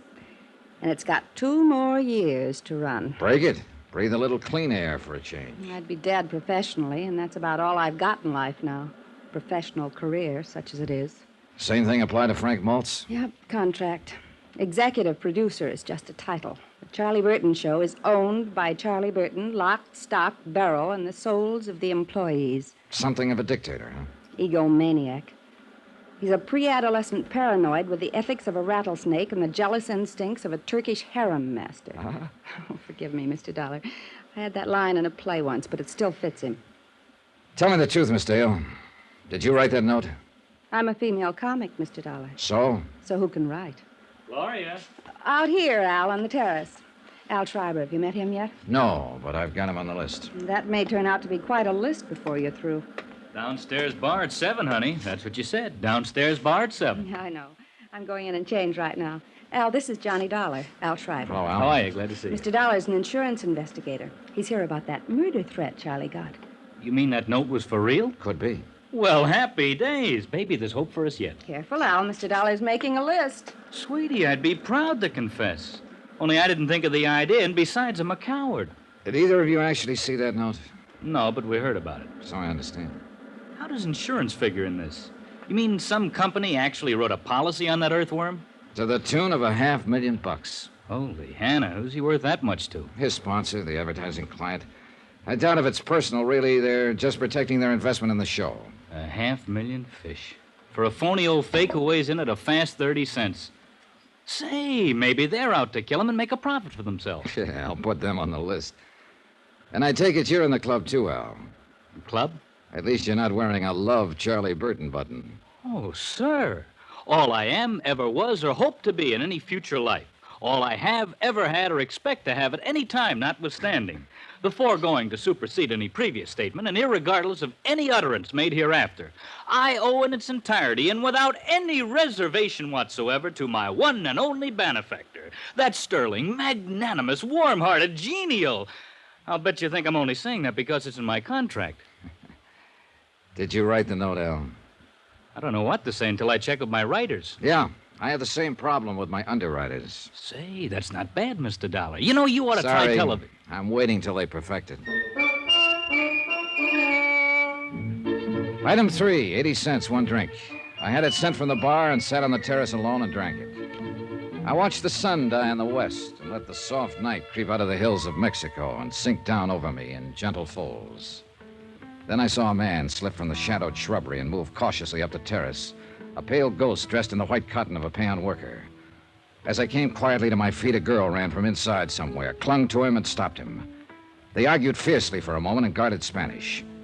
Then the man turned and saw me and vanished into the darkness of the hotel gardens.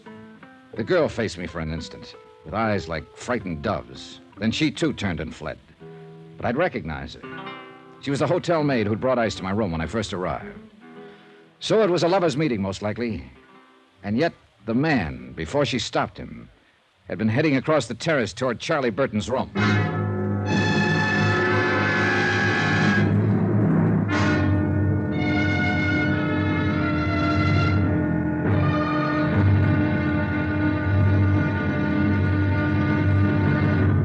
Now, here's our star to tell you about tomorrow's intriguing episode of this week's story. Tomorrow, the great man condescends and shivers a little, too.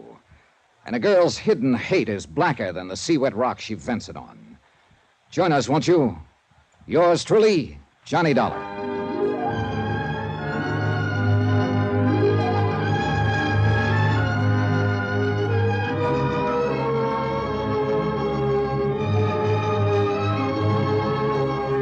Yours truly, Johnny Dollar, starring Bob Bailey, is transcribed in Hollywood. Written by Les Crutchfield, it is produced and directed by Jack Johnstone.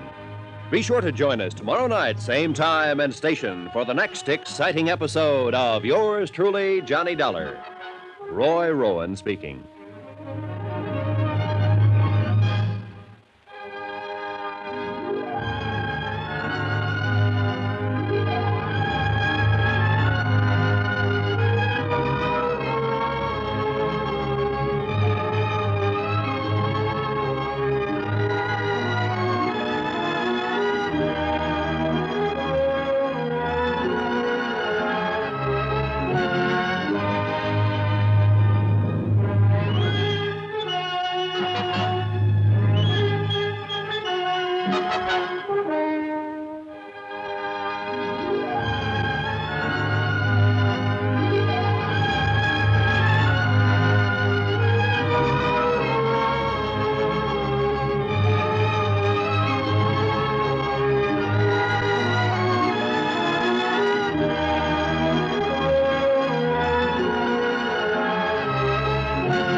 From Hollywood, it's time now for... Johnny Dollar. This is Charlie Burton, Mr. Dollar. Oh, yes. Was hoping you'd come out of seclusion. Seclusion? I arrived in Ensenada at 4 o'clock this afternoon. It's now 10 p.m., and I still haven't been able to see the man I'm supposed to protect. I did not invite you here, Mr. Dollar. I do not need any protection. Well, my insurance company doesn't agree with you, and they've got $500,000 riding on your life. Look, my life has not been threatened. That note was a mere bit of buffoonery perpetrated by one of those nearest and dearest to me. One of those to whom I have unstintingly devoted my entire... knock it off, Burton. I know the good old lovable Charlie legend, and I've seen your TV show. Well, naturally. Look, are you going to talk to me, or do I wire my company to cancel your policy and notify your sponsor that you've refused to cooperate with us? Mr. Dollar, you may come down to my room in 10 minutes. I'll be there in an hour, Burton. You wait on me for a change.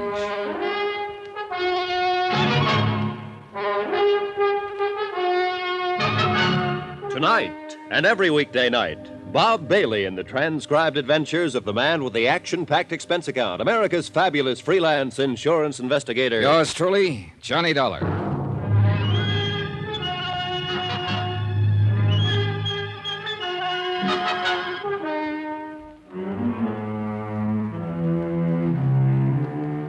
From Special Investigator Johnny Dollar, location Ensenada, Mexico.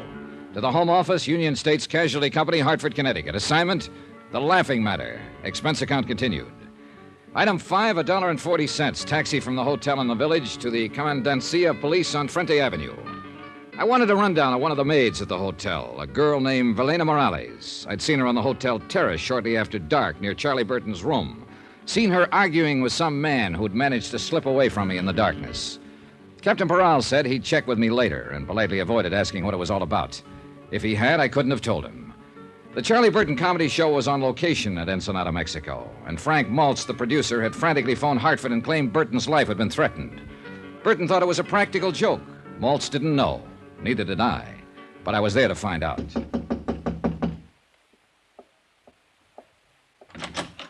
Hiya. You are Mr. John Dollar, I assume. You couldn't assume any corrector. Mind if I come in? By all means, do. Thanks. I am Charles Burton, Mr. Dollar. Yeah, I know. I've seen your face in a number of saloons. I beg your pardon? Oh, on their television sets. Oh, yes, of course. Well, sit down, Mr. Dollar. I just did. Yes, so I noticed. Well, I don't imagine you'll be here long enough for me to have something sent up from the... Oh, I'm sure I will. I'll have scotch on the rocks. Double. I see. Room service, please. This is Mr. Burton in Suite D. Please send up one scotch on the rocks. Double. Make it double. Oh, just a moment, please. By the way, Mr. Dollar, what is your room number? I can't seem to remember it at the moment. Why don't you just charge it to yours and then bill me for it later? If you think you're... Room service, cancel that order. Yes, I said cancel it. I will not tolerate this high-handed attitude from a hireling, sir. But not your hireling, Burton. Now, let's get a few things straight right now. From what I've heard about you up to now, I don't like you. And when I get to know you better, you like it or not. And I certainly do not. And there's nothing you can do about it. Oh. Try throwing your weight around with the insurance company, and they'll cancel your policy. And if that happens, you'll have sponsor trouble right up to your neck. If you think you can I think you're not going to let it happen, Burton. You can't afford to. So cut out the kidding and let's get on with it. You know, I like you, Dollar. You're so uninhibited. I'm going to buy you that... Nope, sorry. Why not? I didn't want it in the first place. It was only a way to get your goat, break down that phony guard. But have one yourself, though. Now, drinking is not one of my vices. Oh, so that explains it. Explains what? It wasn't one of Hitler's vices, either. You're so delightfully insulting, you know. One can hardly take offense. Too bad. I'd hope for better results. Would you mind telling me just who exactly is responsible for this prejudiced opinion you have of me? Well, as I remember, it was fairly unanimous. As I know, you talked to Frank Maltz. Maltz, of course, is bitter because he hasn't been given complete control of my show. Or any control, the way I hear it. As long as it's the Charlie Burton show, Mr. Dollar, Charlie Burton intends to run it. Only the gods are immortal. Isn't that what the murder threat said? I'll get to that. Then there's Gloria Dale, my leading lady. Dear Gloria. I suppose she told you I've treated her very badly. Practically forced her to sign a contract that pays her several $1,000s a week. A hideous fate, actually. It could be. And Al Schreiber? Did he mention the fact that I took him out of a 40-a-week burlesque house and taught him the subtleties of high-class, big-time comedy? Things that I had spent a lifetime perfecting. Look, Burton, if you're trying to convince me of your fine, sterling character, forget it. It's irrelevant. I'm here because... You're here because of that note, and that's exactly what I'm getting at. You think it was written by one of those three people, don't you? Right. Well, I agree with you. But you also take the threat seriously. I don't. Why not? Because not one of them has any reason to kill me. Yes, I know how they talk. They're underpaid, overworked. The boss is a tyrant. They hate him, the same old patter. And that kind of talk never leads to murder, Mr. Dollar. Yeah, you've got a point there, I guess. That note was pushed under my door yesterday as a crude attempt at a joke. Nothing else. Then Maltz lost his head and had you sent down here from Hartford. And the whole thing has become ridiculous. You may be right. Well... You sure you won't have that drink? No, thanks. Oh, by the way, there's a maid at the hotel here. I believe she works all the rooms along the terrace here. A small girl, very pretty, with short curly hair. Oh, yes, Valina. Oh, you've noticed her then? Oh, quite. I find her utterly charming. Would you happen to know whether she's married? I really didn't bother to ask. Does it matter? Not to me, but it might to her husband. You are determined, aren't you? There must be some reason why you're so scared. Scared? You do have a preposterous imagination. Good night, Mr. Dollar. It wasn't my imagination. Burton was scared, or worried, or upset. At any rate, something was bothering him. But at the moment, he was covering up for some reason, and there was nothing more I could do to push him. So I gave up for the time being and went back to my room. But I wasn't ready for sleep, and the terrace outside my windows lying empty in the moonlight seemed inviting. And even more so, the sound of breakers 100 yards beyond. I followed a winding path through the hotel gardens and came out into Sandy Cove. And there I found her, Gloria Dale, sitting on the sea-worn rocks by the water's edge, with a bottle beside her, getting quietly drunk. You've discovered my guilty secret, Mr. Dollar, and I've only got one glass. It's that or the bottle. I'll share the glass with you, if it's all right. Sure. There you are. Thanks. Here's to the moon, people. They seem real close tonight, don't they?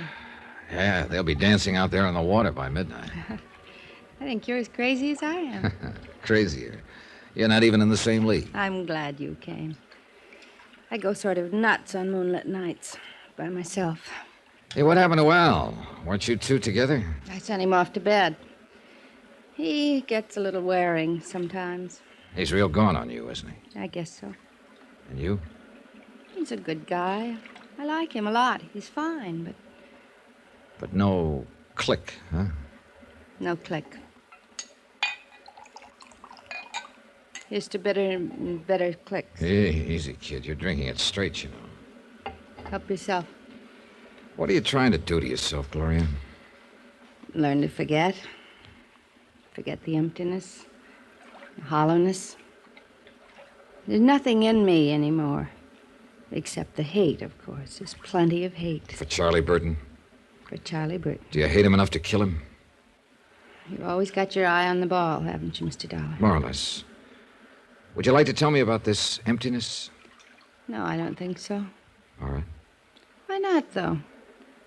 It's the edge of the land and the edge of the sea. And you're from the moon, and you'll go back there at dawn. So why not? Here's to the moon. It makes people crazy. Hey, save half of that one for me. Oh, sure. Here you are. Yeah, just leave it there. So? Well, a year ago, my contract was up. And I was leaving the show. And I was about to be married. Jerry, his name was. And he's the only man I ever really loved. Uh-huh. Burton was furious. Said I was letting him down. I was ungrateful. But he couldn't stop me because my contract was up. And one morning I got a note from Jerry. Special delivery. We were through, it said. Why? No explanation. Just a cold, vicious note. That same morning, Jerry left town with a friend. Chartered a plane and went to Canada on a hunting trip. And you didn't find out the reason for it? Later, yes. At the time, I was hurt. I was terribly hurt. I signed a new contract and went on working. And months later, I got the story roundabout. What was it? A private detective, one of the crooked ones, had gone to Jerry with a complete report about me, supposedly. My private life, field reports, affidavits, statements, even photographs. A fake, the whole thing. But it convinced Jerry. You know who was behind it? I can guess. Sure. Good old, lovable Charlie Burton. He wanted to make sure I'd sign that contract. But when you did find out, why didn't you go to Jerry? I wish I could have. That hunting trip, the plane, it crashed. Jerry never came back. He was killed. That's crazy, huh? Oh, no, easy, sweet. Do I hate Charlie Burton enough to kill him? That's what you asked me, wasn't it? Sure, I hate him enough. 1,000 times enough. Only I haven't got the nerve. So what do? I drink. Gloria. The hotel. Help me get back there. Please, Johnny. Will you take me home? Love and hate, and the Black Sea Rocks, and a lunatic's moon at midnight. And no help on this earth for a wounded heart but time itself. A tide was rising now, and rising fast. And hidden by the darkness, a wave curled and broke. And time ran out. I lunged out of bed and fumbled in the blackness for my robe and slippers and gun. Yeah, who is it? Charlie Burton. Open up, hurry. Dollar, you've got to protect me. Somebody took a shot at me through my window from the terrace. Oh, it was probably just a crude, practical joke. Joke? Joke? This is no laughing matter. Don't you understand, Dollar? Somebody's out to kill me.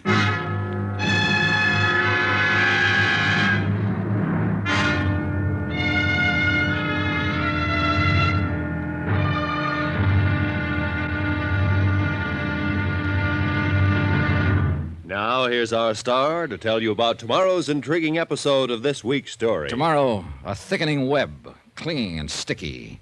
But one of the flies pulls free by using a gun. Join us, won't you? Yours truly, Johnny Dollar.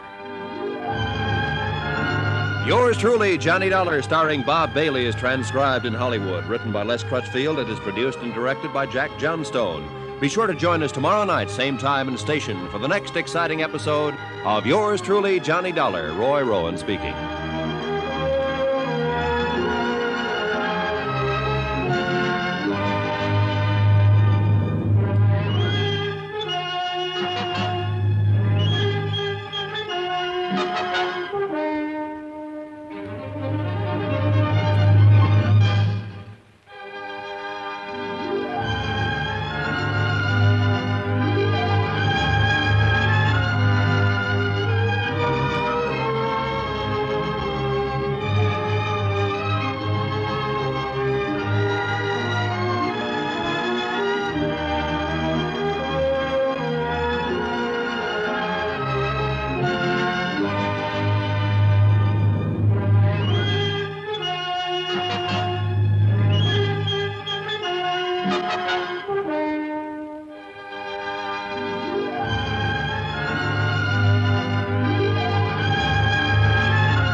From Hollywood, it's time now for...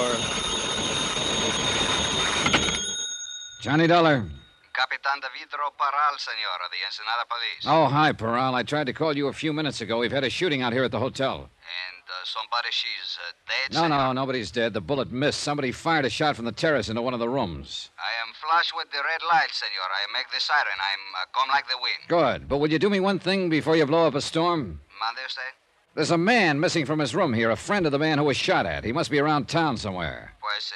He's an Americano, about 45, name's Frank Maltz. Frank Maltz. Bueno, we'll find him. I'm going to make one APC T. B, you mean, APB. Sí, APB, like on radio in Los Estados. All right, hop to it, Peral. Sí, senor. Senor, what it is, this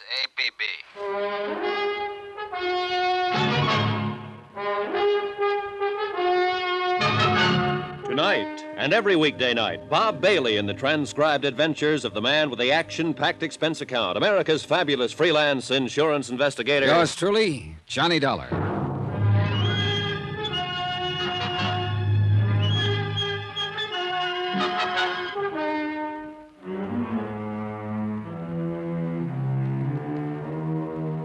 From Special Investigator Johnny Dollar, location Ensenada, Mexico.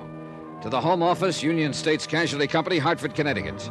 Assignment, The Laughing Matter. Expense account continued. Item 6, $1, a pot of coffee from the hotel kitchen, special. It was 1 a.m. I'd been half asleep when the shot was fired, and I hoped the coffee would help get me at least half awake. I hadn't expected it to happen that way, and neither had good old lovable Charlie Burton, America's favorite TV comic, according to his press agents. Charlie had called it a joke, but he wasn't laughing now, and neither was I. Charlie's life was insured for $500,000, payable to his sponsor. Where he is, senor, this man who was get shot? He didn't get shot, Peral. He got shot at. Pues sí, it's what I wish to say, but the tongue is no make English too good. Well, you're doing fine. The manager gave Bert another room, inside, away from the terrace here. He's probably got the door locked and the furniture piled in front of it. Mande? I mean, he's scared, very scared. Comprende? Oh, sí, sí. Él tiene mucho miedo. Yeah, I guess so. Now, according to his story, he was asleep, here on this side of the bed. Someone fired the shot from outside on the terrace. It broke the window there. And the bullet lodged here in the bed, about 6 inches above Burton's head, where he was lying on the pillow. Sí, yo puedo verlo. And then he is wake up quick. He is Is no see nobody, senor? Is no hears nobody? No, he was too scared to know. He jumped out of bed, ran down the inside corridor, and banged on my door. I searched the terrace right away and didn't find a thing. And these other people which are work for him to make the television, they are also having room which are close to this? Peral, your tongue may not make the English too good, but there's nothing wrong with your head. Mandusted? I mean, you're okay, amigo. You're a good cop. Gracias, senor. Yes, any one of them could have fired that shot. And they are big which ones, these people? Well, there's Frank Maltz. He's the producer of the Charlie Burton show. He's the one who was missing from his room, the one I asked you to locate. I see, you say. Then there's Gloria Dale. She's the feminine star of the show. She's in the third room down. She is in the room of her when the shoot was fired? Yeah, she'd gone to bed. I had to beat on the door to wake her. She hadn't even heard the shot. She'd been pretty upset. She'd been drinking earlier. See? It's always the same. These Americanas ladies which have come to Ensenada, always they are drink too much. You may be right. Anyway, the third member of the group is Al Schreiber, second room down. He's an actor, too. And where he is when these things happen? In bed, so he says. The shot woke him up, and he came out into the corridor while Burton was banging on my door. And these are all, senor? Yep, that's the bunch. Which one you think is not like this Charlie? Every single one of them hates him. Then there's another possibility, too. That girl I asked you to check on earlier, the maid who works here at the hotel. You see, la señora Evelina Morales. Pues we have looking, but we are not find her yet. Oh? Ella no está en casa. She are no at her house, señor. Oh, I see. Ni el marido tampoco es. Also, the, how you say, her husband is gone. Oh, then she is married. Pues sí, señor. You're still looking for her, aren't you? Pues sí, señor. No tenga cuidado. It's no big town, Ensenada. We are find her too soon now. I think es por mí, yo creo. I am tell the manager I was here. La policía acá. Sí, capitán de vidro Paral. ¿Dónde? Bien, sí. Muy bien. Bien, adiós. This man you are say have disappeared, senor. Frank Maltz? He was now be found. Where is he? Es un cantina, a nightclub. It's called the 21. 21. Where is it? In town somewhere? You see, it is a, how you say, senor, it's one big hot spot.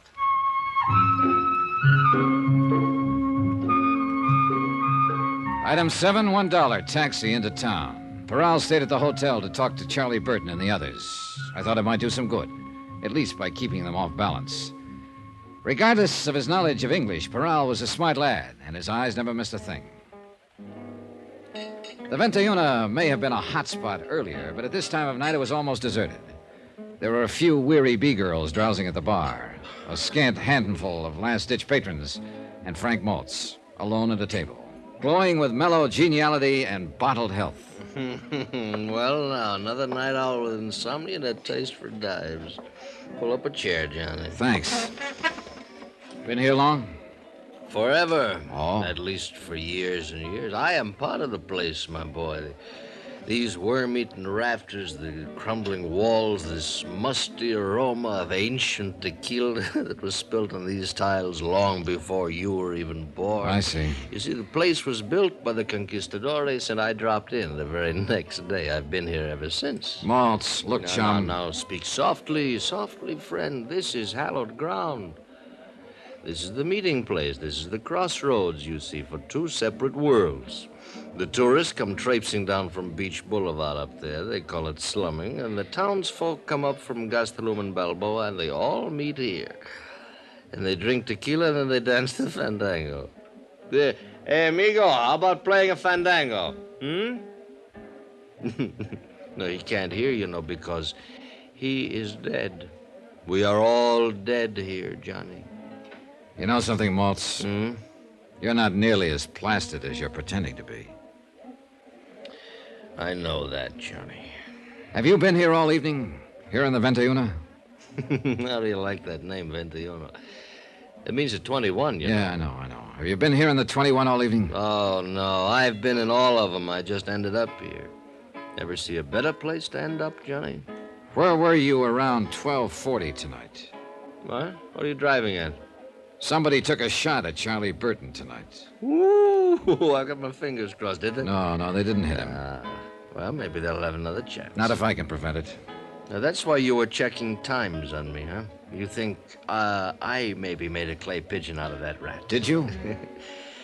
Johnny, I left the hotel at 10 o'clock. I've been a lot of places since, but not back there. I don't know where I was at 12:40. Maybe some bartender around town will know.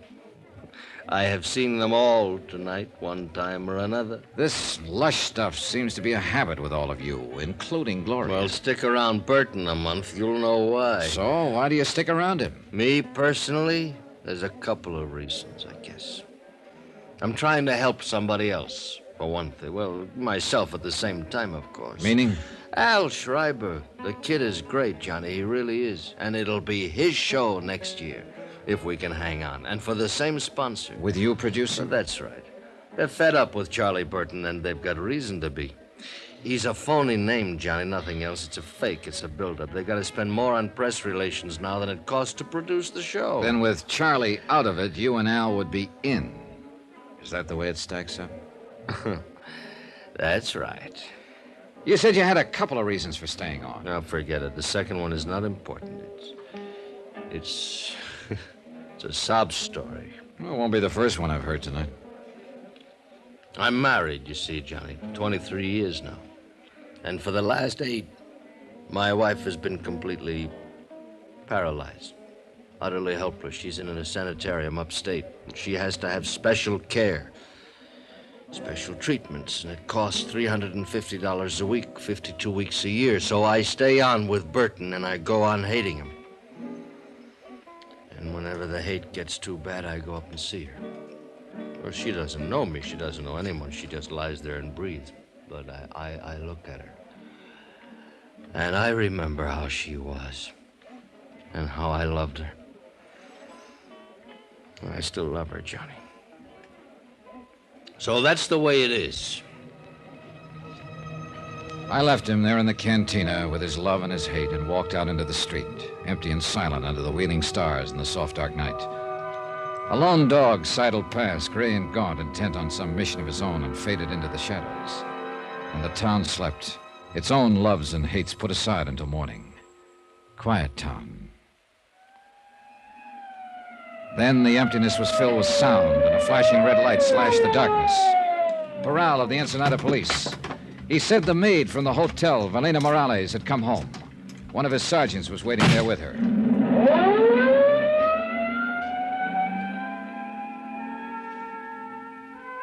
Buenas noches, senora.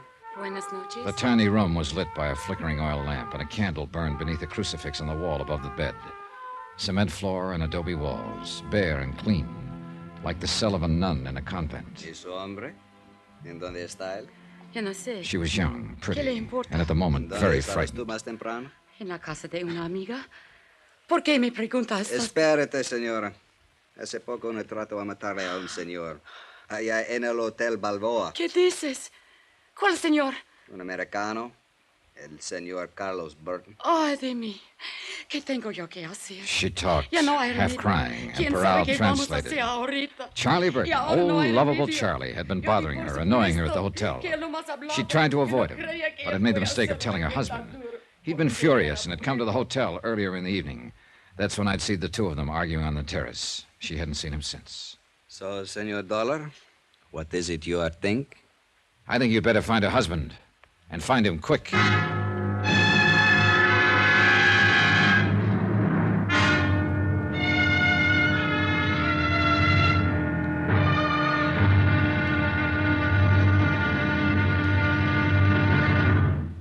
Now, here's our star to tell you about tomorrow's intriguing episode of this week's story. Tomorrow, death tries once more, and this time doesn't miss.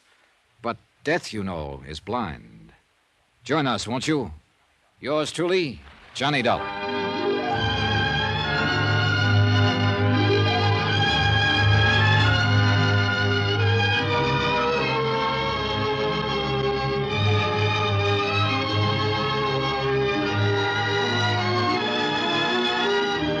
Yours truly, Johnny Dollar, starring Bob Bailey, is transcribed in Hollywood. Written by Les Crutchfield It is produced and directed by Jack Johnstone.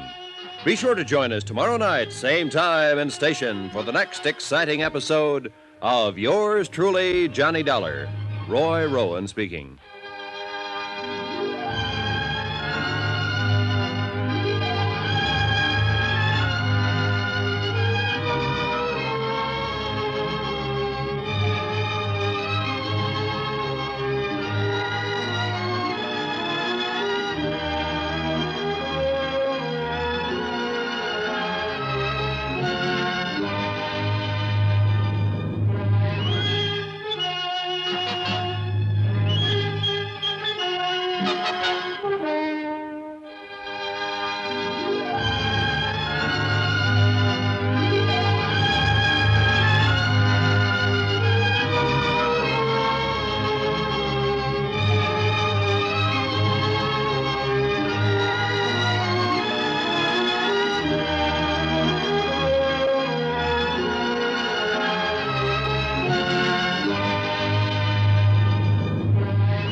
From Hollywood, it's time now for...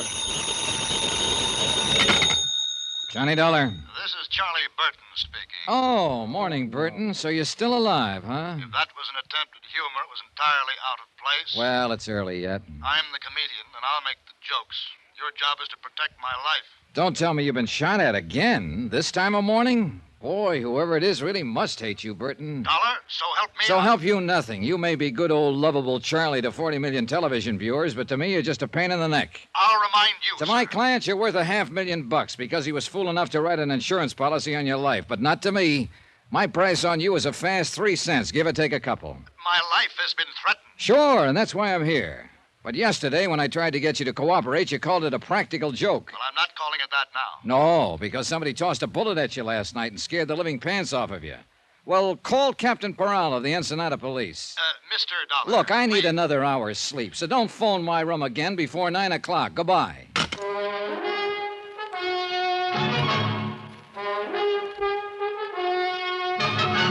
Tonight, and every weekday night, Bob Bailey in the transcribed adventures of the man with the action-packed expense account, America's fabulous freelance insurance investigator. Yours truly, Johnny Dollar.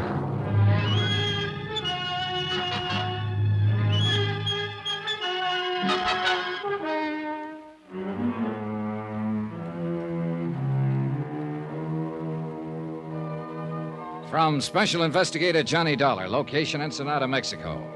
To the Home Office, Union States Casualty Company, Hartford, Connecticut. Assignment, The Laughing Matter. Expense account continued. Item 10, 50 cents, room service on a glass of orange juice. Another hour's sleep was out of the question. Just hearing his voice on the phone left me too mad to relax. One of America's most popular comedians, a living legend. And yet his whole cast, the people down here with him on location, hated the ground he walked on. Personally, I was on their side. But my job was to protect his life from some unknown enemy who'd sent him a threatening note. And last night, the threat had become action in the form of a shot fired from the darkness. It was my job to see that the killer didn't get a second chance. And that's what I was being paid for, and the fact that Charlie Burton was a Class A stinker was irrelevant. Frank Maltz, executive producer of the Charlie Burton Show, and practically the only early patron of the hotel breakfast room, was sitting at a table alone. Good morning, Johnny. I left him sitting in almost the same position at 2 o'clock in the morning. Only the table then was in a backstreet cantina in town. He was apparently remembering it, and he avoided my eyes until the waiter had brought my coffee and gone away. I guess I made quite a fool of myself last night, huh? Oh, when was that? Nice of you to ask, Johnny. This is good coffee. Oh, you'd been making the rounds last night, for whatever reasons, and you felt like talking. But I wouldn't call that making a fool of yourself. All right. Thanks. You were sober enough when I left you. Oh, sure. You just sat there and let me talk it out. Where'd you go, anyway? I came out of the cantina a few minutes later. You disappeared. Captain Peral, Ensenada Police, picked me up in a prowl car. He'd located that maid from the hotel here. We went to her home and talked to her. So? Well, for the moment at least, you and Al and Gloria Dale are apparently off the hook. Oh? The maid says Burton was always annoying her whenever she was on duty here. He was. I told him to lay off. Well, her husband found out and came out here to the hotel yesterday evening. I saw him and his wife arguing out there on the terrace just after dusk. But I didn't know what it was all about at that time. Anyway, that's the last she saw him. He didn't come home last night, and he's still missing. I just talked to Peral on the phone. They've got half the police force looking for him. And you figure he's the one who took a shot at Charlie last night? Kind of adds up, doesn't it? Well, I guess so. I hope they find him, Johnny, before he finds Charlie again. I'd hate to see a poor devil take a rap for killing a louse who isn't worth it. Yeah, I know what you mean. Well, the chances are they will. Didn't either one of you fellas ever get to bed last night? Not for long. Morning, Al. Oh, my goodness, Frank. You look awful, man. You must have slept on your face. I look the same as I look every morning. You want some breakfast, Al? No, thanks. I'm skipping it. I'm going to try to get in a dip in that pool before old Blubber Tummy oozes out of his feather bed. Oh, I don't think he'll be using the pool this morning. Not if he remembers what we're shooting today.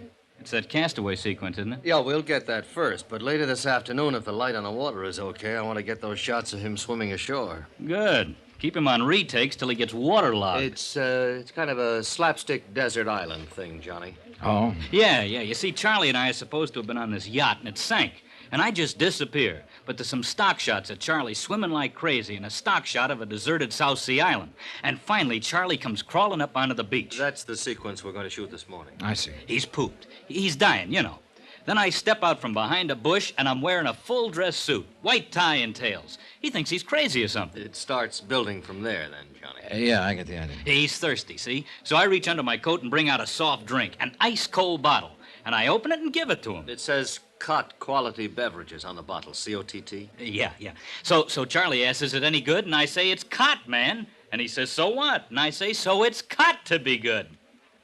You see, Johnny, it's out-and-out slapstick, but it works pretty well on camera. Yeah, it keeps building, you see. I keep producing things out of the bushes. A table and chair, tablecloth, dishes and silver, caviar, bottle of wine, roast turkey, then a string quartet, and finally a line of dancing girls. And the payoff's a shaggy dog. He says, look, we were shipwrecked together. How you doing all of this? And I say, it's easy. I got a cousin in Congress.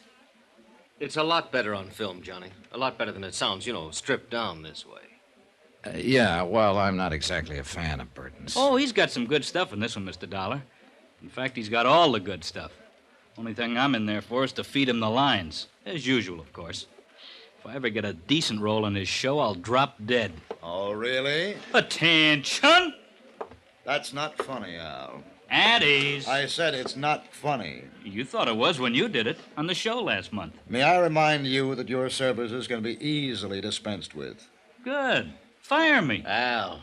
If I could get out of this lousy contract with you, I could start on the PCT tomorrow, and at 5 times what you're paying me. Take it easy, Al. No, by all means. They'll set me up in my own show, and they'll put it in a time slot right opposite yours. In 3 months, Charlie, I could bump you clear off the screen. You don't say so. Al, beat it, will you? Okay, Frank. Sorry you had to get caught in the crossfire, Mr. Dollar. Nothing personal. Forget it. See you later, gentlemen. You'll be on that set in a half hour, not a minute later. Yes, sir. You certainly are one big happy family, aren't you? Dollar, that kid was a nobody when I picked him up. You're wrong, Charlie. That kid is a real talent, and you know it. You see? You see what I have to deal with? He's done as much for this show in the past year as you have. You see, Dollar, I'm forced to live in the very presence of my enemy. Who made them your enemies, Burton? Look, my only concern has always been the welfare of those less fortunate than myself, those who depend on me for their professional careers and their livelihood. I understand there's some difference of opinion about that. Well, it's envy, nothing but envy. Would you like some more coffee, Johnny? No, thanks. I've had about all I can stand. Yeah, so have I. May I ask what you're doing to protect my life, Mr. Dollar, if anything at all? Oh, I've taken the usual routine precautions. Routine? I demand more than routine. Not from me. You don't demand anything. I'm working for the insurance company. Then I'll complain to them. Good. Why don't you cancel your policy at the same time? Then I can get off this assignment. Couldn't cancel it if I wanted to. My sponsors wouldn't allow it. It's for their protection, not mine. I know that. I think you'd like to see me murdered. Oh, no. No, you're wrong there. That would mean I'd loused up an assignment, and I take pride in my work. But you wouldn't care personally. No comments. Well, I'll demand protection from the local police. You've already got it. Captain Peral had 2 men on duty there last night after that shot was fired, watching your room. I didn't see them. They didn't intend for you to see them. Relax, Burton. If the worst does happen, ballistics can probably identify the killer after we get the slug out of your body. Dollar, this is no laughing matter. Then why did you treat it like one? Why did you tear up that threatening letter? Why didn't you call the police in right then? Why didn't you cooperate with me yesterday when I got here? And why the devil did you make a pass at an 18-year-old girl in the first place and get her husband out gunning for you? You mean you know who's trying to kill me? If it's any satisfaction to you, Burton, just in case he gets past us, you probably have been killed by a man named Nacho Morales. His wife is a maid here at the hotel, as you no doubt know. That little native girl? Yeah, that little native girl. Oh, now, look, both of you. No, I was wrong. I admit it. I just lost my head, I guess. When a man's under pressure all this time, as I am, he doesn't always think straight. Now, I didn't mean any harm toward her. Maybe you'll be able to convince Nacho of that, if he waits long enough to listen. No, don't, please. I know you hate me. All of you do, but I'm not as bad as you think. You just don't know the load a star has to carry. Then why don't you tell us about it? You, Frank. You don't think I'm being fair with Al. You think I'm holding him back, not giving him a chance. Well, you're wrong. I'm actually carrying him, teaching him things I've learned over the years. Oh, he knows quite a bit now, Charlie. So you don't believe me? You don't think I know what I'm talking about? Well, let's... All right, I'll show you.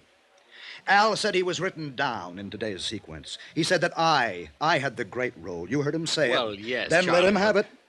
I'll What? trade with him. You mean that? Yes, I mean it. Let him change any line he wants. To fit his style, he can play it any way he likes. I'll take that role he says is so bad, and I'll still come out the star. All right. Charlie, we'll have a go at it. Fine.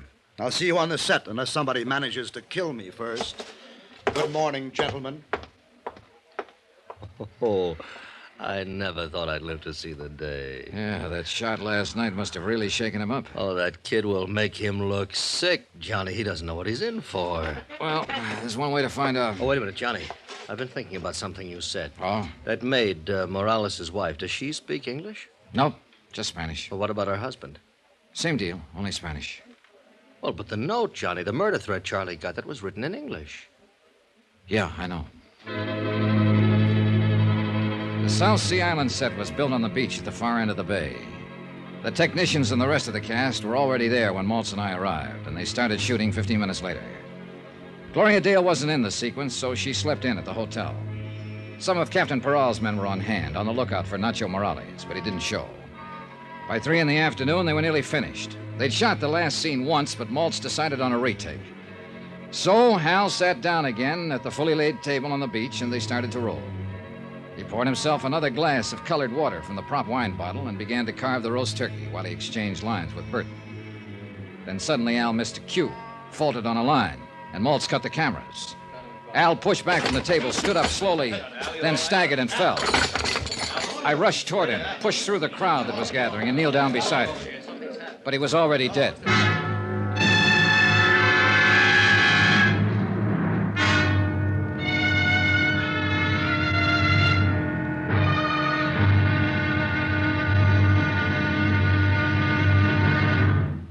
And now, here's our star to tell you about the final intriguing episode of this week's story. Tomorrow, a frantic game of musical chairs with every player desperate.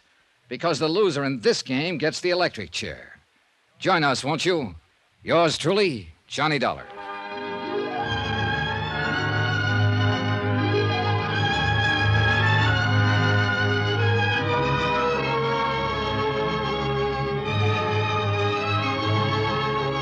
Yours truly, Johnny Dollar, starring Bob Bailey, is transcribed in Hollywood. Written by Les Crutchfield, it is produced and directed by Jack Johnstone. Be sure to join us tomorrow night, same time and station, for the next exciting episode of Yours truly, Johnny Dollar. Roy Rowan speaking.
From Hollywood, it's time now for... Johnny Dollar. Would you ask John... Oh, it is you. Was there some doubt about it? No, but I was phoning Captain Peral. He's out of his office at the moment. What's the matter, Burton? Somebody shooting at you again? That's not funny, Mr. Dollar. Who's laughing? A man's been murdered, you know. And I think that's anything but a laughing matter. I said, who's laughing? And except for the whims of fate, it might well be me lying dead at this moment. And that's really why you're upset, isn't it, Burton? Because it might have been you. You're not really concerned about Al's death. I was extremely fond of the boy. You were no fonder of him than he was of you, so save that good old lovable Charlie business for your television audience. I never did buy it myself. Dollar, may I remind you that your position... I know my position in it. I'm an ensenada to protect your life because some company was crazy enough to write a $500,000 policy on you. All right, you're still alive, aren't you? Goodbye, Burton.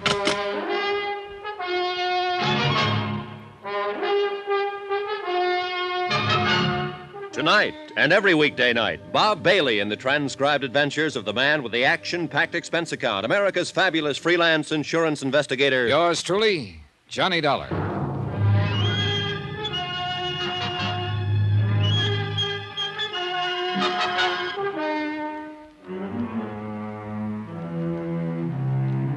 From Special Investigator Johnny Dollar, location Ensenada, Mexico, to the Home Office, Union States Casualty Company, Hartford, Connecticut.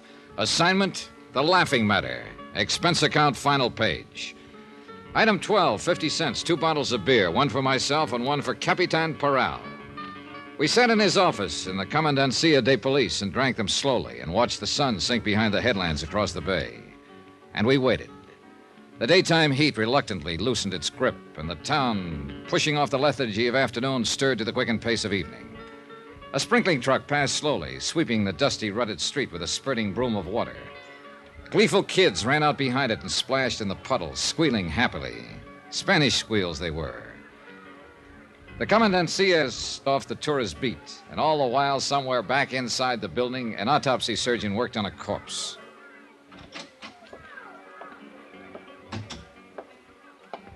Bueno, señor. Ya está listo. The medical is all finished now. Well, what's the verdict, Perot? It's what we are thinking. Él se mató por veneno. He was, how you say, poison. What kind of poison? Él dice cianura. How you call it? Cyanide? Si, señor, cyanide. And he also are very much cyanide in this bottle which you has give to me. Yeah, I thought it smelled like it. Al drank a glass and a half out of it and then dropped dead right in front of the camera. And you are saying the wrong man has drunk it? The wrong one is get killed, no? That's right. Charlie Burton was supposed to play that role himself. But this morning at breakfast, he agreed to let Al have the part. I was there. I heard it. So if he was not do that, he is one who will be dead now. Sure. Charlie Burton himself. And it figures, Peral. He's been the target all along. That threatening note that was slipped under his door, somebody firing a shot at him last night. Si, seguro. Then when they finally got their punch in, they tagged the wrong guy. I don't understand what has happened to this Nacho Morales. Velena's husband, the maid at the hotel that Charlie kept annoying. Ensenada, no, is one big place. It's very small, this town. And we are look every place, senor, but we are no find this man. I don't know, Peral. And yet I got a hunch he's the key to this whole thing. We find him, senor. It's no way for escape this town. We find him muy pronto now. You bet your life.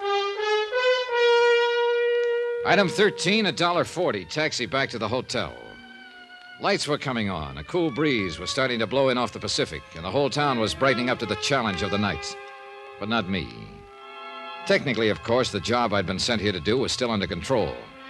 Big-time comedian Charlie Burton, a great big lovable scream to his public, had been insured by his television sponsor for $500,000. Then Burton had received the anonymous note threatening his life, so I was here to protect the insurance company's investment. I didn't care personally what happened to Burton. It was just a job. But I did care about Al. Johnny? Oh, hello, Gloria. What is it, Johnny? What happened? No one seems to know anything definite about it. Al Schreiber's dead. Poisoned. That's all I know about it. Come on in the lounge. I'll buy you a drink. All right, Johnny. Have they found that man who was missing? What's his name? Nacho Morales. No, he's still missing. This table all right? Sure, anywhere. Waiter. Si, senor. 2 margaritas, please. Muy bien. Frank Maltz said something about Charlie and Al changing parts. Yeah. Maltz got Charlie mad, and he made the switch to prove a point. What point? That Al wasn't ready for a starring role? Oh, that's right. You didn't come down for breakfast this morning. No, I wasn't in today's scenes, so I just slept in. It's just as well. It wasn't a very pretty sight. Oh, it's a rotten shame. Al was a real swell guy. Con permiso, señora. Oh, here you are. Gracias, señor. Boy, the irony in this world, Johnny. What do you mean? Charlie Burton, who's been a rat all his life, makes his usual crude play for the maid here in the hotel, and what happens? Her husband hits back at the wrong man. Al gets killed. A kid who'd never harm anybody in his life, and Charlie gets off scot-free. I was with Captain Peral last night when he talked to the Morales girl, Nacho's wife. She doesn't speak any English, Gloria, and she says her husband doesn't either. Well, he wouldn't need to, would he, to pull a trigger or poison a bottle of Maybe water? not, but he would in order to write a threatening note in English. Oh, yeah, I'd forgotten about that. If Nacho's in it, he's not in it alone. And I've got a hunch he's... El teléfono, señor. Oh, thanks. Johnny Dollar. This is Capitan Parral, senor. What is it, Peral? We have just found his man, Nacho Morales. Good. I'll be right down. But, Johnny, do you think Frank Maltz might have... Not if he was after Charlie Burton. He knew that Al, not Burton, was going to drink out of that bottle. But didn't everybody know that? No, not everybody, Gloria. You didn't. Nacho Morales was sitting alone in the starkly barren detention room of the Commandancia. He was a small man, maybe a few years older than his wife. A field worker with gnarled hands and a bent back. He was waiting patiently, quietly, gripping the brim of his sombrero in his hands, trying to hide the fear, the terror that lay just behind his eyes. His eyes flickered slightly as Peral and I opened the steel-grilled door. And then he waited.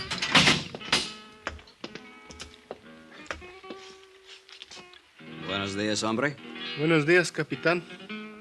Tú eres Nacho Morales, ¿es verdad? Sí, señor. ¿Y eres tu esposa de Evelina Morales? Sí, señor. ¿Cómo pasó la noche, hombre?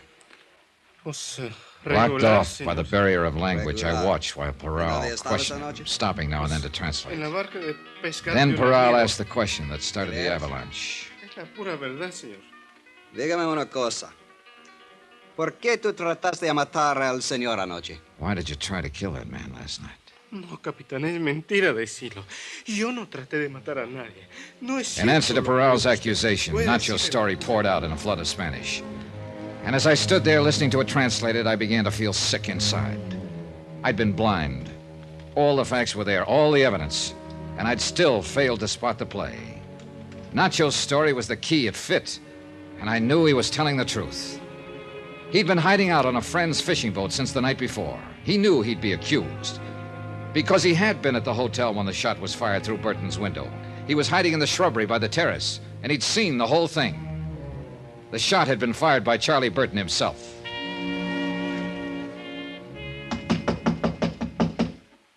Who is it? Johnny Dollar. I want to talk to you, Burton. All right. Just a minute.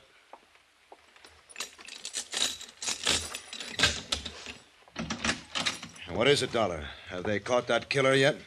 Nacho Morales, you mean? Yeah. Peral picked him up about an hour ago. I just came from there. Has he confessed? No, he hasn't. They ought to beat it out of him. That's the only way to make that kind talk. It is, huh? Sit down, Burton. I think you're due for a shock. What are you talking about? Nacho didn't try to kill you. Well, then who did? Nobody. Are you crazy? What about Al Schreiber? I suppose he's not even dead. Oh, he's dead, all right. You ought to know. You killed him. That was your whole plan, wasn't it, Burton? To kill Al Schreiber and get away with it. Everything else was a preliminary buildup. That's very funny. You ought to be on television. Well, there's going to be an opening soon. You wrote that threatening letter yourself. What? And then tore it up after Maltz had seen it so it couldn't be traced back to you. You get better all the time. You fired that shot through your window from the terrace there. More buildup. Then you made your play, that phony argument this morning. Now, really, Switching Dollar. parts with Al, putting him on the spot, making it look as though somebody had tried to poison you and missed. It was fairly clever, Burton, but you're still going to be tagged for it. Does Peral know all this? Why don't you ask him? I'll be glad to step... All right, Dollar. Don't move. Get your hands up now. Real slow. Is that the same gun you used last night? You're wrong, you know. I'm not going to be tagged. Relax, Burton. There's no capital punishment in Mexico. You can star in all the prison shows. You're too smart, Dollar. You're like Al. And you know what happened when he got too smart. You have dropped this gun, senor. Paral. I started to tell you I'd be glad to call him that he was listening out there on the terrace. He's gone. You drop quick. No. Look out, Paral!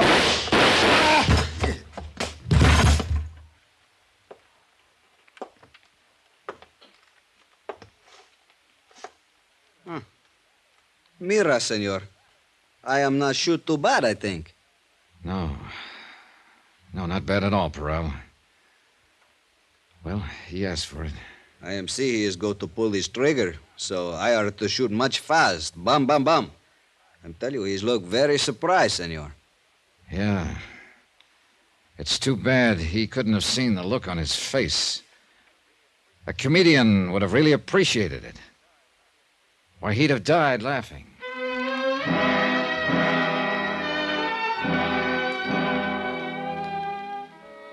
Item 14, $462.30. Hotel and miscellaneous in Ensenada and transportation back to Hartford. Expense account total, $791.55. End of account, end of report. Remarks?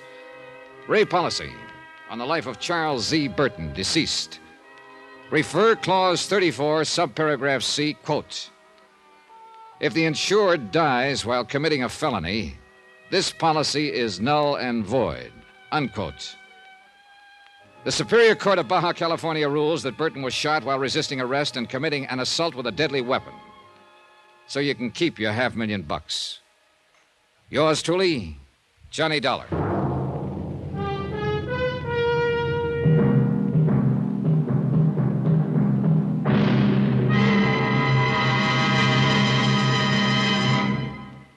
Now, here's our star to tell you about next week's intriguing story. Next week, a frantic chase across the country after a girl who couldn't possibly exist.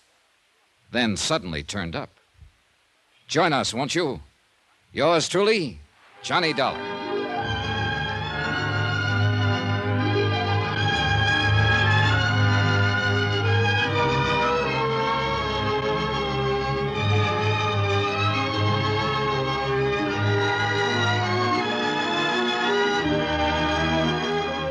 Yours truly, Johnny Dollar, starring Bob Bailey, is transcribed in Hollywood.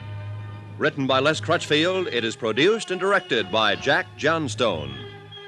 Heard in this week's cast were Virginia Gregg, John Daner, Lucille Meredith, Lawrence Dobkin, Gil Stratton, Harry Bartell, and Don Diamond. Musical supervision by Amerigo Marino and Carl Fortina. Be sure to join us on Monday night, same time and station, for another exciting story of yours truly, Johnny Dollar. This is Roy Rowan speaking.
From Hollywood, it's time now for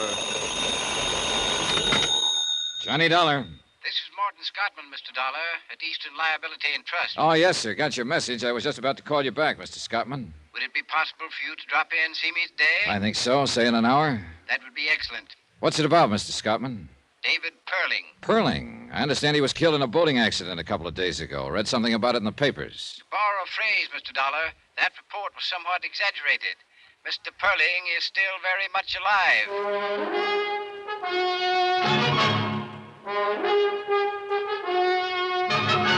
Tonight and every weekday night, Bob Bailey in the transcribed adventures of the man with the action-packed expense account, America's fabulous freelance insurance investigator. Yours truly, Johnny Dollar.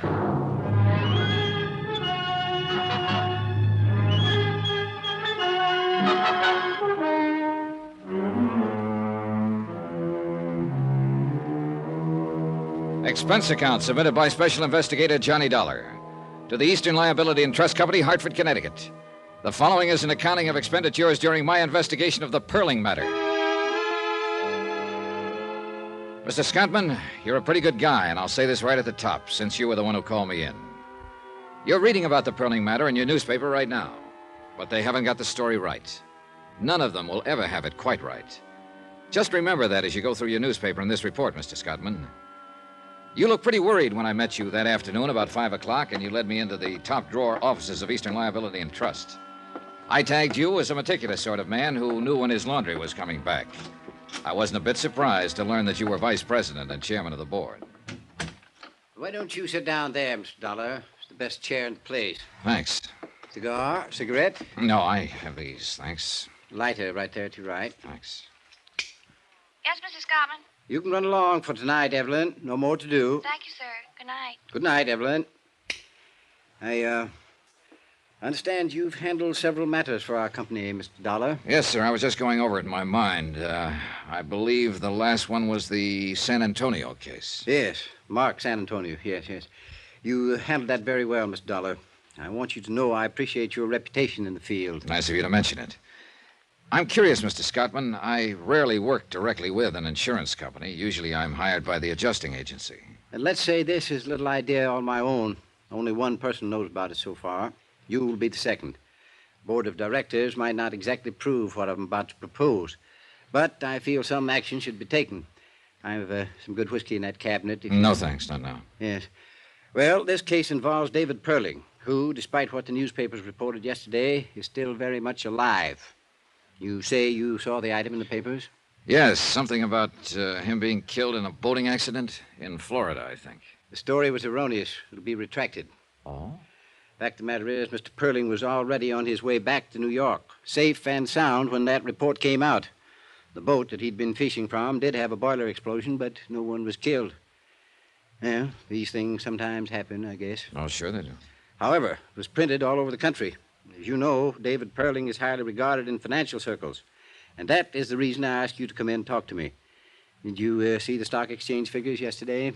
Well, I don't pay too much attention to them, Mr. Scottman. I do. We do, as an insurance company. That report of Perling's death affected several commodities listed on the New York Exchange. Companies in which he holds varying positions. Positions that would, if, say, the report of his death were engineered for that specific purpose, allow certain people to risk very little money and make a great deal of money. Just a minute, sir. Certain people? Are you talking about Perling? I don't know who I'm talking about, really. I'd like you to find that out. Find out, among other things, if the situation has been taken advantage of in any way. This isn't exactly in my line, Mr. Scottman. I think it is, Mr. Dollar. I'll come right out with it. Eastern Liability has considerable investment in some of the commodities that could be affected. We, or let's put it this way, I want to know where we stand. I want to know if we've been cheated or are about to be cheated. I had dinner with Morton Scottman at his club. He acquainted me with the several companies involved in the matter and supplied me with stock exchange information that would be valuable in making comparisons in case the action he anticipated ever happened. An hour later, I was at the airport. Expense account item 1, $123.69, airfare and incidentals from Hartford to Key West, Florida. I arrived at 4 o'clock in the morning, found a hotel, and had 6 hours sleep. At 11:30, I was standing in the office of a bluff, red-faced man named Peyton. He happened to be the managing editor of a newspaper. All the way from Hartford, Connecticut, eh? Well, welcome to Key West. What can I do for you? Tell me about this story. A Perling story, huh? Yeah. You a lawyer? No. You here to make trouble? Just find out something about how that story got into print, that's all. We're retracting today. What do you want us to do? Wear sackcloth and ashes? Well, I'm not here to file a suit. I just want some information about the story. You can sit down if you want to. All right, thanks. Find Gracie Edwards, will you? Right. Well, about like the newspaper story, except for the mistake. That was a pretty good-sized mistake, Mr. Peyton. Perlin was here for a week to 10 days. He had an idea he could catch some tarpon or sailfish. He chartered a boat called the Yatwacha day before yesterday. Just heading in for the landing, somehow the fuel ignited and she blew up. Everybody thought Perlin was still aboard her. Who was aboard her? It's the skipper. He came out of it all right. Harbor patrol boat picked him up. Mm-hmm. Go on. Everybody thought Perlin had been aboard as usual and was lost. The skipper wasn't in any shape to tell it differently then. After all, Perlin had been going out on her every day. We all knew that. Where was Perlin? He's sleeping in his room when all of this happened.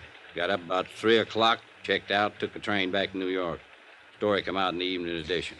Your reporter, the one who wrote it up, I'd like to see him. It's a her. Well, how did she get the story? He was right there. Right where? What do you mean? Down at the sailfish landing when the Yatwacha come in. That a regular beat? Well, town this size, we don't have beats. But your reporter was there when the boat caught fire? Yeah. What's her name? Gracie Edwards. How long has she been a reporter? A couple of years, give or take a month. Hope you didn't come down here to run her over the coals. Oh, she's had enough of it, Dollar. From me. It's my job, not yours. Okay. Where do you eat lunch around here? Bluefin Bar and Grill, about a half block down this side of the street. Dipped beef and apple pie, if you like that kind of thing. Oh, hi, Gracie. This is Johnny Dollar. Gracie Edwards. Hello, Mr. Dollar. Hi. Mr. Dollar's come all the way from Hartford to ask you some question about the Perlin story, Gracie. You want to talk to him? Do I have to? Up to you, honey. Who are you? What do you want to know? I'm an insurance investigator. I want to know how the story got into print without being verified. Well, that's a straight enough answer. Who do you investigate your insurance for? Eastern Liability and Trust Company at the moment. Yeah, he's got business cards and everything. Yeah, he looks like he might do that kind of work. Well, if you're going to talk to him, find someplace else. I've got work to do. How about some lunch, Miss Edwards? How about that? Oh, get out. Expense account item 2, $2, 2 lunches for Gracie Edwards and myself at the Bluefin Bar and Grill. She was a short, stocky woman in her early 30s. She had a fresh-looking face and fiery red hair. She didn't strike me as the kind of reporter who'd make a bad mistake. I did it the way any cub would have, only worse. I had a 3 o'clock deadline. I wanted to make it. I could have waited till the skipper came to, said Perling wasn't aboard. I could have contacted Perling's hotel, found out he was safely there. I didn't do any of that. I just phoned in my story. You know the rest. Every wire service in the country picked it up. Guess I was lucky I wasn't fired. Mm-hmm. You want another glass of beer? No, thanks. You've been pretty nice. I'm sure you're not all insurance investigator. Notice I haven't asked you exactly what you're investigating. Yeah, I noticed that. You gonna tell me? Possibly. Right now, something worries me. You were down at the landing when the boat caught fire? Yeah. You go down there often? It's more or less my beat. Oh? What? I didn't think a reporter'd have a beat in a town this size. I said more or less. I like to go down there in mid-afternoon when the boats are coming back. The water's blue and fresh. Usually a good offshore breeze blowing. And if they caught any big fish, the flags are up. It's a place to go. I'm romantic. Good. Suppose we go there. 2:30 now. Ought to see some of those boats come in.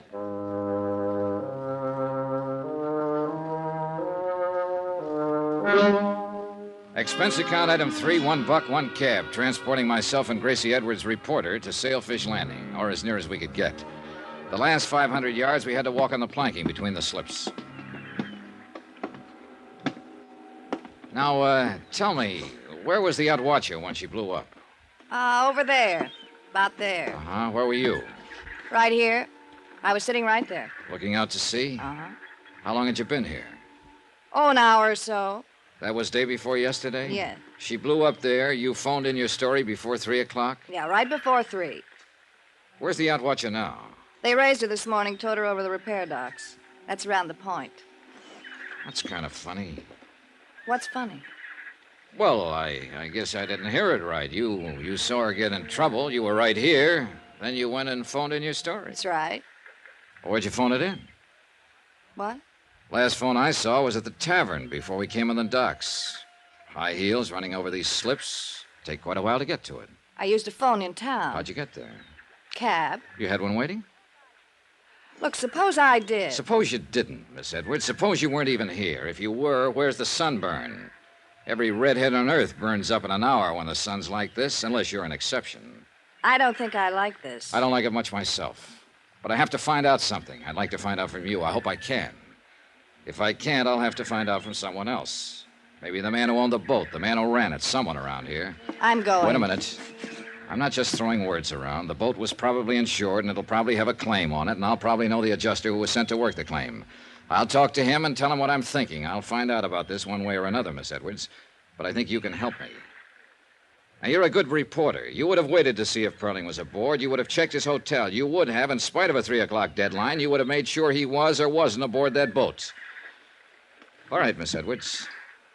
Did somebody pay you to file that story? I just want to know that. Somebody paid me. Yes. Okay. I'll take you back now. We don't have to mention this again. Yeah, okay. In case it comes up, though, Yeah? Mr. Perling paid me. Paid me to print the story he was dead.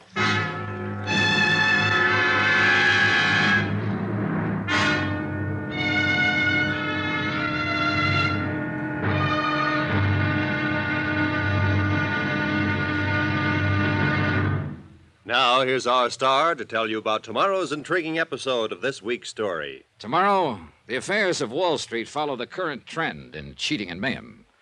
Join us, won't you? Yours truly, Johnny Dollar.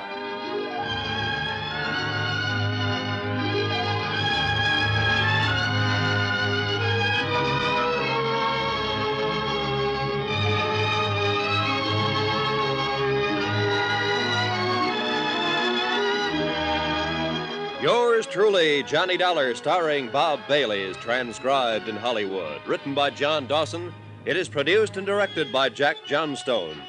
Be sure to join us tomorrow night, same time and station, for another exciting episode of Yours truly, Johnny Dollar. Roy Rowan speaking.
From Hollywood, it's time now for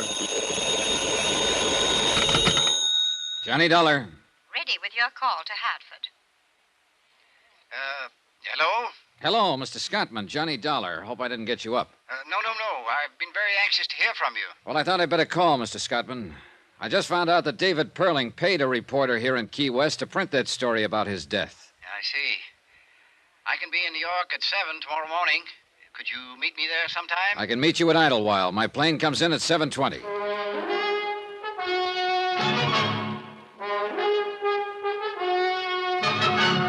Tonight and every weekday night, Bob Bailey in the transcribed adventures of the man with the action-packed expense account, America's fabulous freelance insurance investigator. Yours truly, Johnny Dollar.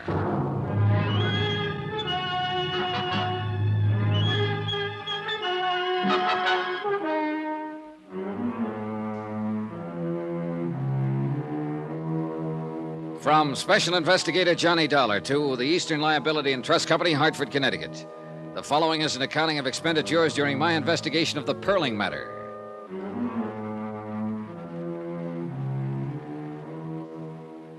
Expense account continued. Item 3, $98.09. Airfare and incidentals, including board and room, Key West to New York City. Mort Scottman was in the airport coffee shop having tea and toast in the best tradition of a vice president.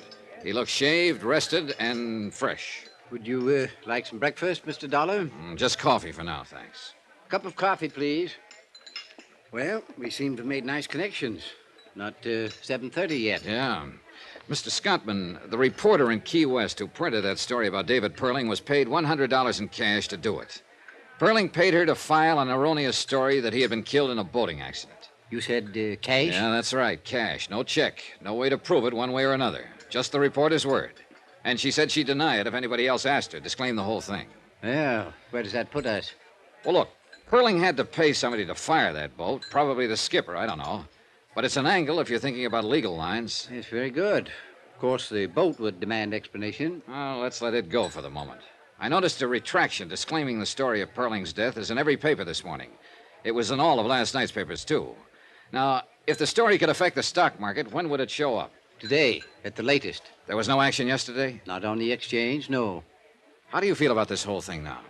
In view of the fact you've ascertained that Perling himself arranged for his own death report to be published, I can only assume that he did it for one reason: to take advantage of some brisk trading that would occur because of such a report. But there's been nothing of that so far.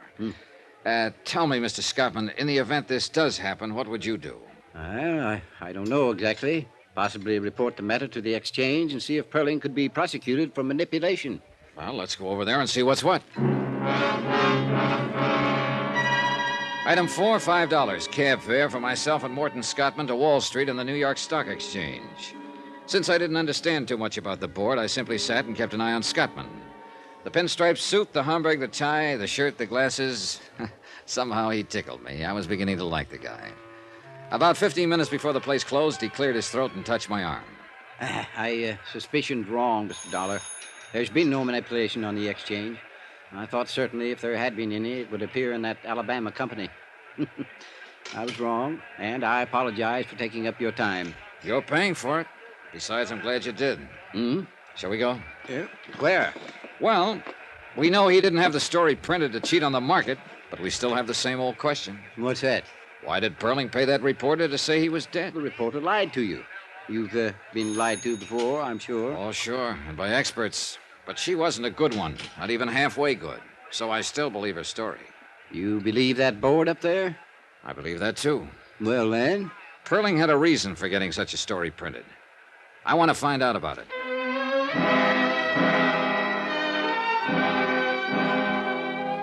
Expense account item 5, $4. Lunch for Morton Scottman and myself. After lunch, I checked into the New Weston.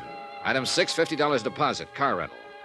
A phone call to the offices of David Perling gave me the information that Mr. Perling was at his home on Long Island. I drove out there. A small estate greened up with all the lush things that happened there this time of the year. As I reached the place, I noticed a group of people in white flannels and dark blue jackets mixing cocktails on the terrace. One of them I recognized from previous newspaper pictures as David Perling. A middle-aged woman with iron gray hair and the figure of a 16-year-old girl opened the door. She looked from behind dark glasses disapprovingly. Yes? How do you do? I'd like to see Mr. Perling, if I may. I'm Mrs. Perling. May I help you? Well, this is a business matter, Mrs. Perling. My name's Dollar, Eastern Liability and Trust Company. Well, he's not in now. I suggest you call his office and explain the nature of your business to his secretary. Good day, Mr. Dollar. Look, I know he's here. I saw him as I drove up. You're both impertinent and rude. I'm sure he'll see me if you give him my name and tell him I just came back from Key West and that I had a long talk with a newspaper reporter down there. Since you saw so much as you drove up, you might have noticed that we're entertaining guests, Mr. Dollar. Oh, I noticed that. Wait here. I stood there a moment on the wide colonial porch and wondered what made me such a social outcast. A man who was tending the grounds walked by and turned on the sprinkling system. He waved at me, and I waved back. I felt better. On the terrace, I could hear the tinkle of glasses and a little laughter now and then. Finally, David Perling showed up. He was a tall man with a hairline that started about an inch above the heaviest eyebrows I've ever seen. Two-tone shoes, white flannels, and a Mexican sports shirt fitted in with the broad shoulders and wide-mouthed grin that came off just briefly when he looked at me. My wife told me to throw you out. Can you think of any reason why I shouldn't? I'm about 10 pounds lighter than you, but I might be a good 15 years younger. Tell me what you want, kiddo, and then get out of here. I want you to tell me why you paid Gracie Edwards $100 to print a story about you being dead. Who are you, anyway? Johnny Dollar, insurance investigator. What's all this to you? An investigation. There's no way you can prove I paid that girl to print that story. I know that. I was telling a friend of mine today that something probably could be proved about the boat, if it had to be. Then the reporter thing had come out. I don't know. You see, Eastern Liability had an idea that you might have had that story printed to cause a little action on the stock market. Who at Eastern Liability? I'll keep that to myself. Well, doesn't make any difference anyhow. They're way off base. Or can't you figure that part? That's why I'm here. I figured that part. Suppose I told you I don't know what you're talking about. I'd ask you all over again. Tell you about a reporter and a boat. Dollar, you've gone this far, and it's probably as far as you're going. I'm not going to tell you anything. At least anything specific. I will tell you this much. I paid the reporter in cash. I paid the boatman the same way. Whatever reason I had, it was a good one. Meant to harm no one. You're sure about that, Mr. Perling? As sure as I'm going inside right now and mix another batch of martinis. For the second time in a matter of minutes, I was standing on a porch feeling like Typhoid Mary. Somehow I halfway believed David Perling. I also halfway believed that whatever reason he had meant something to me. All halfway thinking. If you want to be left alone, you don't slam a door once or even twice. You invite the asker of the question in, give him a drink, introduce him to your friends, slap him on the back, and lie through your teeth. You don't tell a man to leave, because that's the best way in the world to make him keep coming. So I waved at the friendly gardener once more, climbed into my rented car, drove back to the New Weston, and sat down with a magazine. Johnny Dollar. This is Celia Perling, Mr. Dollar. Hello, Mrs. Perling. I think I should like to talk to you, Mr. Dollar. David told me why you were at the house. Mm-hmm. I'm downstairs in the lobby. I'll be right down, Mrs. Perling. I had to drive some friends in tonight, and I thought I'd stop and have this chat with you. I'm glad you did. Somewhat embarrassing, after the way I acted at the house. Oh, well, suppose we forget that part, Mrs. Perling. Does Mr. Perling know that you're here? No, I'll tell him when I get home. There's something I must know. What's that? You aren't just a sensation seeker or something like that, are you? Mrs. Perling, let me answer you this way. You came to me. How you found me, I don't know, but you did. You also found out I'm a legitimate investigator interested in facts, am I right? David called a friend of his with the Allied Bureau, and they told him you were an insurance investigator. Uh-huh, and they also told you that when I work a case in New York, I generally stay at the New Weston. Is that about it? I'd like to ask you a question. Are you going to continue with this matter, the one you discussed with my husband this afternoon? I suppose I am. You mean you believe there was something ulterior in David having that story printed? Well, let's say I believe his answers about it were unsatisfactory. I'm the fellow who's supposed to find out why. Why? It's my job. I can assure you there wasn't anything wrong about it at all. It was a rather personal matter and certainly could harm no one. I'm glad to hear that. I heard it once before, though. Your husband said it to me today in practically the same words. Would you like to buy me a drink? Sure. Come on. We walked through the lobby to the cocktail lounge without a word. We sat down without a word, and I ordered a couple of bourbons and water. Still no word. All around us, people poured drinks, laughed, and talked. I glanced at Mrs. Perling from time to time and wore the blankest expression I knew how. Finally, it worked. She began in a small voice. We have a daughter, Mr. Dollar. Her name's Eugenia. Jeannie, we call her. Mm-hmm. She's the reason for that story in the papers. Tell me about it. It's not easy, you know. It's admitting a prominent defeat to explain it. David and myself are considered quite capable people. Capable at most everything. Business, home. Capable of everything except raising a child into a woman. I'd rather not go into the faults that we have, Mr. Dollar. No need to. Are they that obvious? Oh, I didn't mean that. I just mean it seems painful you to even discuss this. I'll say it this way. We've had too much money and too little time to put it on Jeannie. Now we're suffering for it. How do you mean? Jeannie got sick and tired of being alone and unattended and not understood. She left home a year ago, and we haven't seen her or heard from her since. She left a note saying that we never would. I suppose we deserve it. Well, I wouldn't try to judge that. We have no idea where she is, what she's doing, even if she's with someone. We just know she's gone. It's really quite ridiculous. Now that Jeannie's gone, we know how much we wanted her around. What about the police? Well, we didn't go to the police. I think you can understand why. I mean the publicity. Who did you go to? The Aimwell agency. They've been working on it. Oh, yeah, I've heard of them. Any luck? Not a sign of her. Do you understand now? Well, I don't understand everything. I'm sorry she's missing. But about the story in the paper. Well, Davy arranged that. I mean that his death would be reported. It was a crazy thing to do, I suppose, but we've tried everything else. He thought that if he were reported dead, Jeannie, wherever she was, would see the story and possibly contact me. You see, it's unbearable knowing she's alive somewhere, hating us this way. We wanted another chance. No luck? No luck. Not a word. Not a word.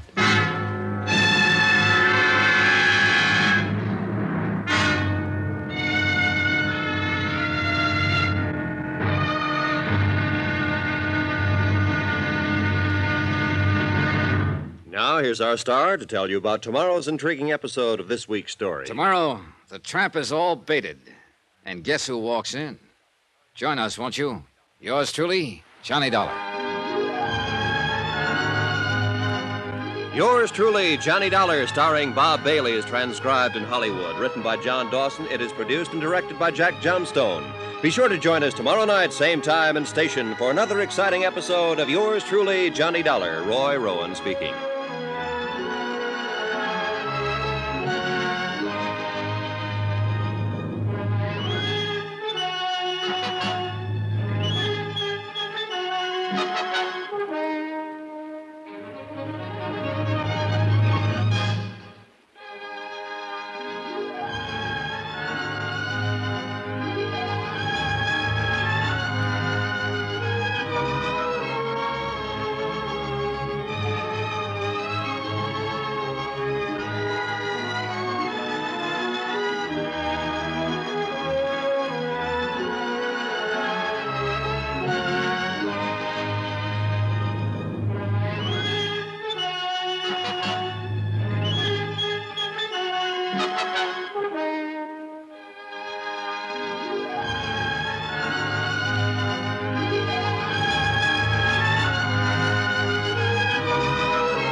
From Hollywood, it's time now for...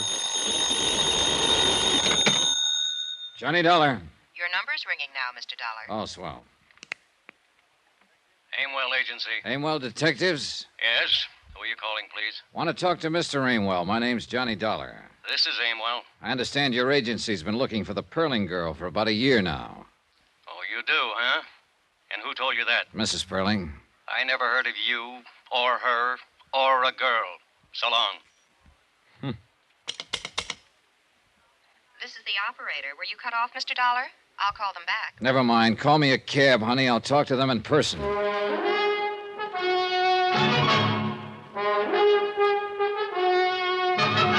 Tonight and every weekday night, Bob Bailey in the transcribed adventures of the man with the action-packed expense account, America's fabulous freelance insurance investigator. Yours truly, Johnny Dollar.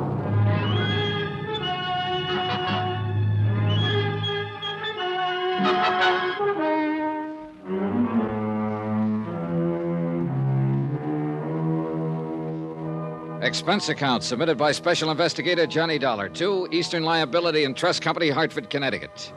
The following is an accounting of expenditures during my investigation of the Perling matter. Item 7, $3 cab fare, my hotel to the office of the Aimwell Agency. A red-headed girl at the switchboard looked me over like I was a car she didn't want to buy.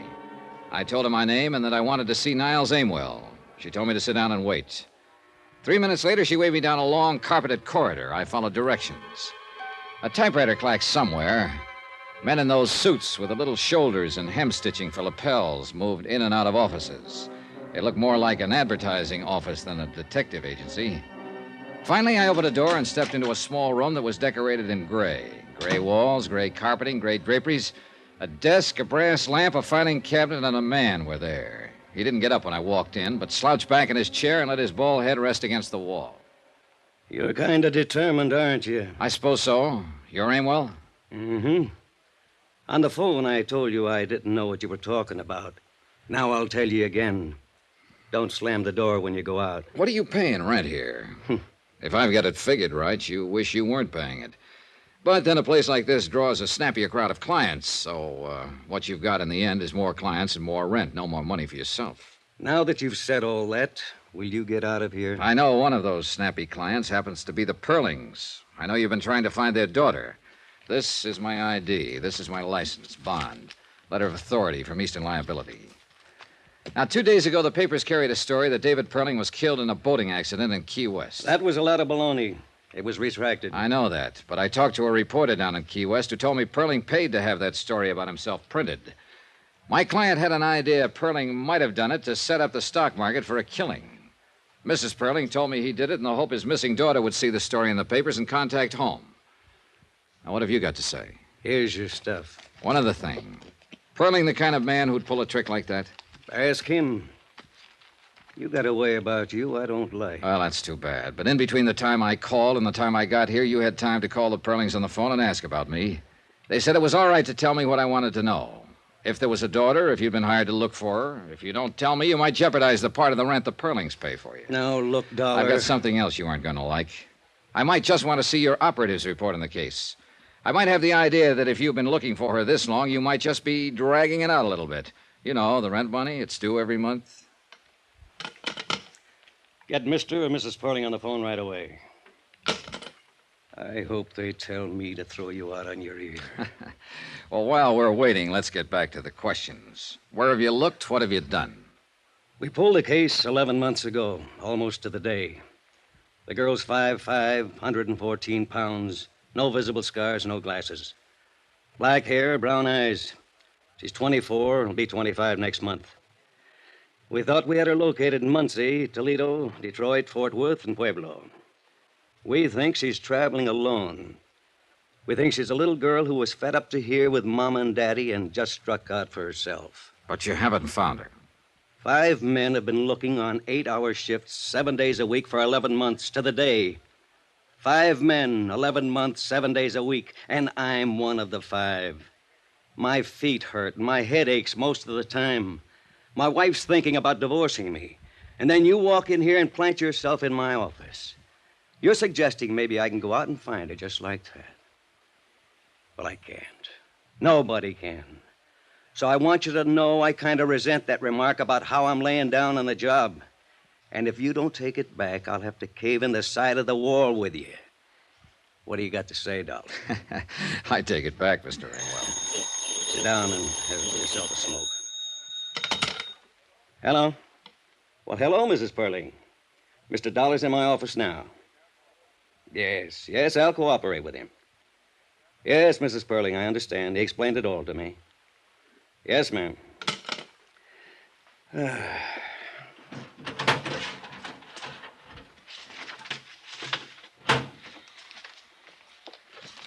whole file, everything. How would you like somebody to bring up a bottle of cold beer? Oh, I'd like that fine, Mr. Aimwell. Niles Aimwell, in between complaining about the abundance of bad private operatives in the detective business, showed me how good he was. The Jeannie Perling file was a comprehensive day-to-day report on the investigation. His discouragement in the case was understandable. The only thing that meant something was the picture of Jeannie Perling. Coal black hair over a fresh white-skinned face. Dark eyes, a nice smile. Somehow, not my idea of the daughter that would belong to David Perling. Too old, too young, or too something. I couldn't put my finger on it. If I had been able to, I could have ended this expense account right here. As it was, I spent $100,000. Somebody else's money, sure. But I spent it just the same. Well, Mr. Dollar, I'm certainly surprised at this development. You say Perling's daughter is missing? That's right, Mr. Scottman. And I'm convinced that the detective agency he's had looking for her have been doing just that. Well, then, I'm relieved to know you got to the bottom of this matter. I'm sorry, of course, for Mr. and Mrs. Perling, but, as I say, relieved that there was no attempted financial manipulation. I think then I can call you off the case. There is no case now. Nope, guess not.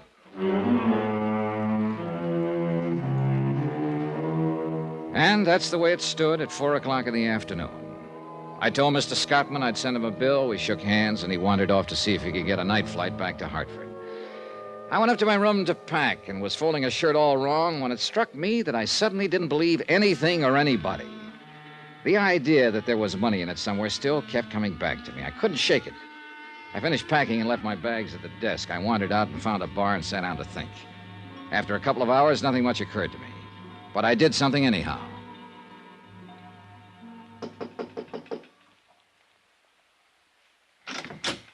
Oh, hello, Dollar. Why? My plane doesn't leave till 11 o'clock. I haven't had dinner yet. I didn't come about dinner, Mr. Scottman. Well, what is it? Well, how does this case strike you? Eh? A phony death report, a missing girl, a stock market manipulation that didn't come off. How does it strike you? Well, very neat, if that's a phrase I can use, Mr. Dollar. We had a question with serious implications to it. We have an answer now. That's what we wanted. But it's too neat. I'm not sure I know quite what you mean. Look, you first called me in because it was halfway in your mind that Perling's alleged death was for the purpose of making money on the market. Now, why did you think that? It was a possibility. But what else? What about Perling? What do you mean? Do you know him? Ever met him? Do you think he was capable of a thing like that? Not now. No. I have proof from you that that wasn't his reason at all. But you thought so before you had that proof. You suspected it. Suppose I did, yes. Well, I didn't know him from a load of coal, but I always figured there's money in it somewhere. And I've met David Perling. He doesn't seem like the kind of man who'd worry about a grown daughter who didn't like him and ran away. Just didn't seem that way. Oh, here now. A detective agency working on the case, a story in the paper. But no police, Mr. Scottman. No bulletins. No 100% effort to find her. Why? I suppose you have a good point. I'm sure I have a good point, Mr. Scottman. Money's always a good point. But what money, how, why, I don't know. I can't answer those questions. I wish I could. If I could, I'd know that a man like Dave Perling was lying through his teeth if he told me he wanted his daughter back safe at home. I'd know why he was lying. I know I'm just talking and getting nowhere right now, but, well, I thought I'd better tell you what was on my mind. Yes, well, you've certainly done that. Now what? That's up to you. Oh. Well, if you feel so strongly about this, I think then you should continue. I thought it was ended, but in view of the circumstances, continue. By all means, continue.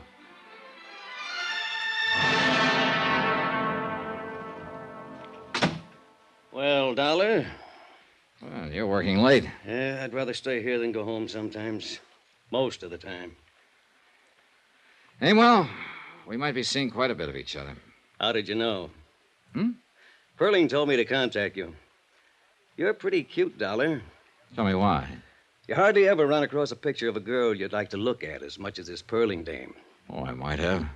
You know, you kid me most of the time, and I'm an old slob who stands around with hardly any fast answers.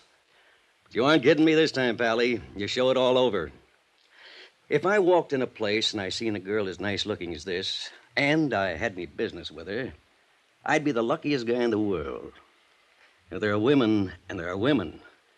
But if that picture means anything, boy, she's a woman.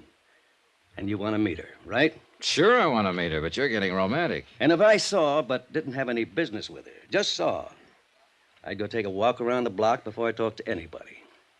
Yeah, I know. And I don't blame you. You're a very lucky fella. You're going to see her. That's why Perling asked me to contact you. Huh? Here. Came in about an hour ago. One of our men located her. Where? She's in New Orleans. He handed me the wire, and I read it over. Then I looked at him, he looked at me. I didn't ask any questions. He didn't say a word. It was a wonderful make-believe world, but it really didn't exist. Too neat and too tidy. And we all know the world's full of bumps. Ever hear of Mount Everest?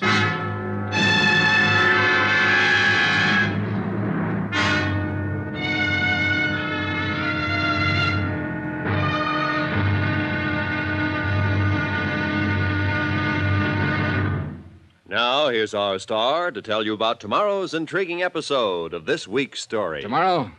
Well, once you get in on a joke, you do what they tell you. You go along with a gag. Join us, won't you? Yours truly, Johnny Dollar.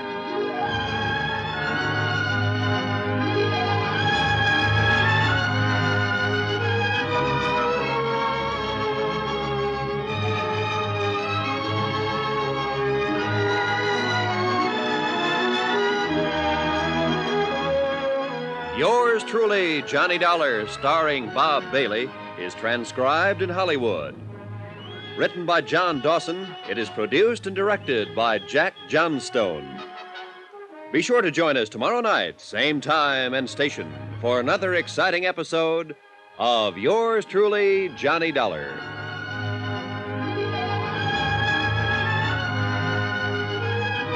This is Roy Rowan speaking.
From Hollywood, it's time now for Johnny Dollar. Dave Perling, Mr. Dollar. I want to talk to you. Hello, Mr. Perling. Mr. Amwell tells me you were in his office looking into my private affairs. If investigating the matter I came here for involves your private affairs, I guess I did that. I should be irritated, I suppose. And I guess I'm not. When can I see you? Most any time. How about today? I'll be at my house all day long.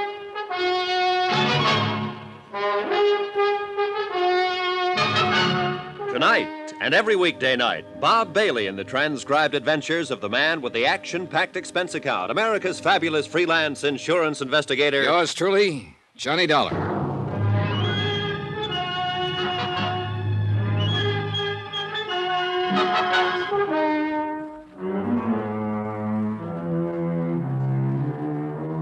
Expense account submitted by Special Investigator Johnny Dollar to Eastern Liability and Trust Company, Hartford, Connecticut. The following is an accounting of expenditures during my investigation of the Perling matter.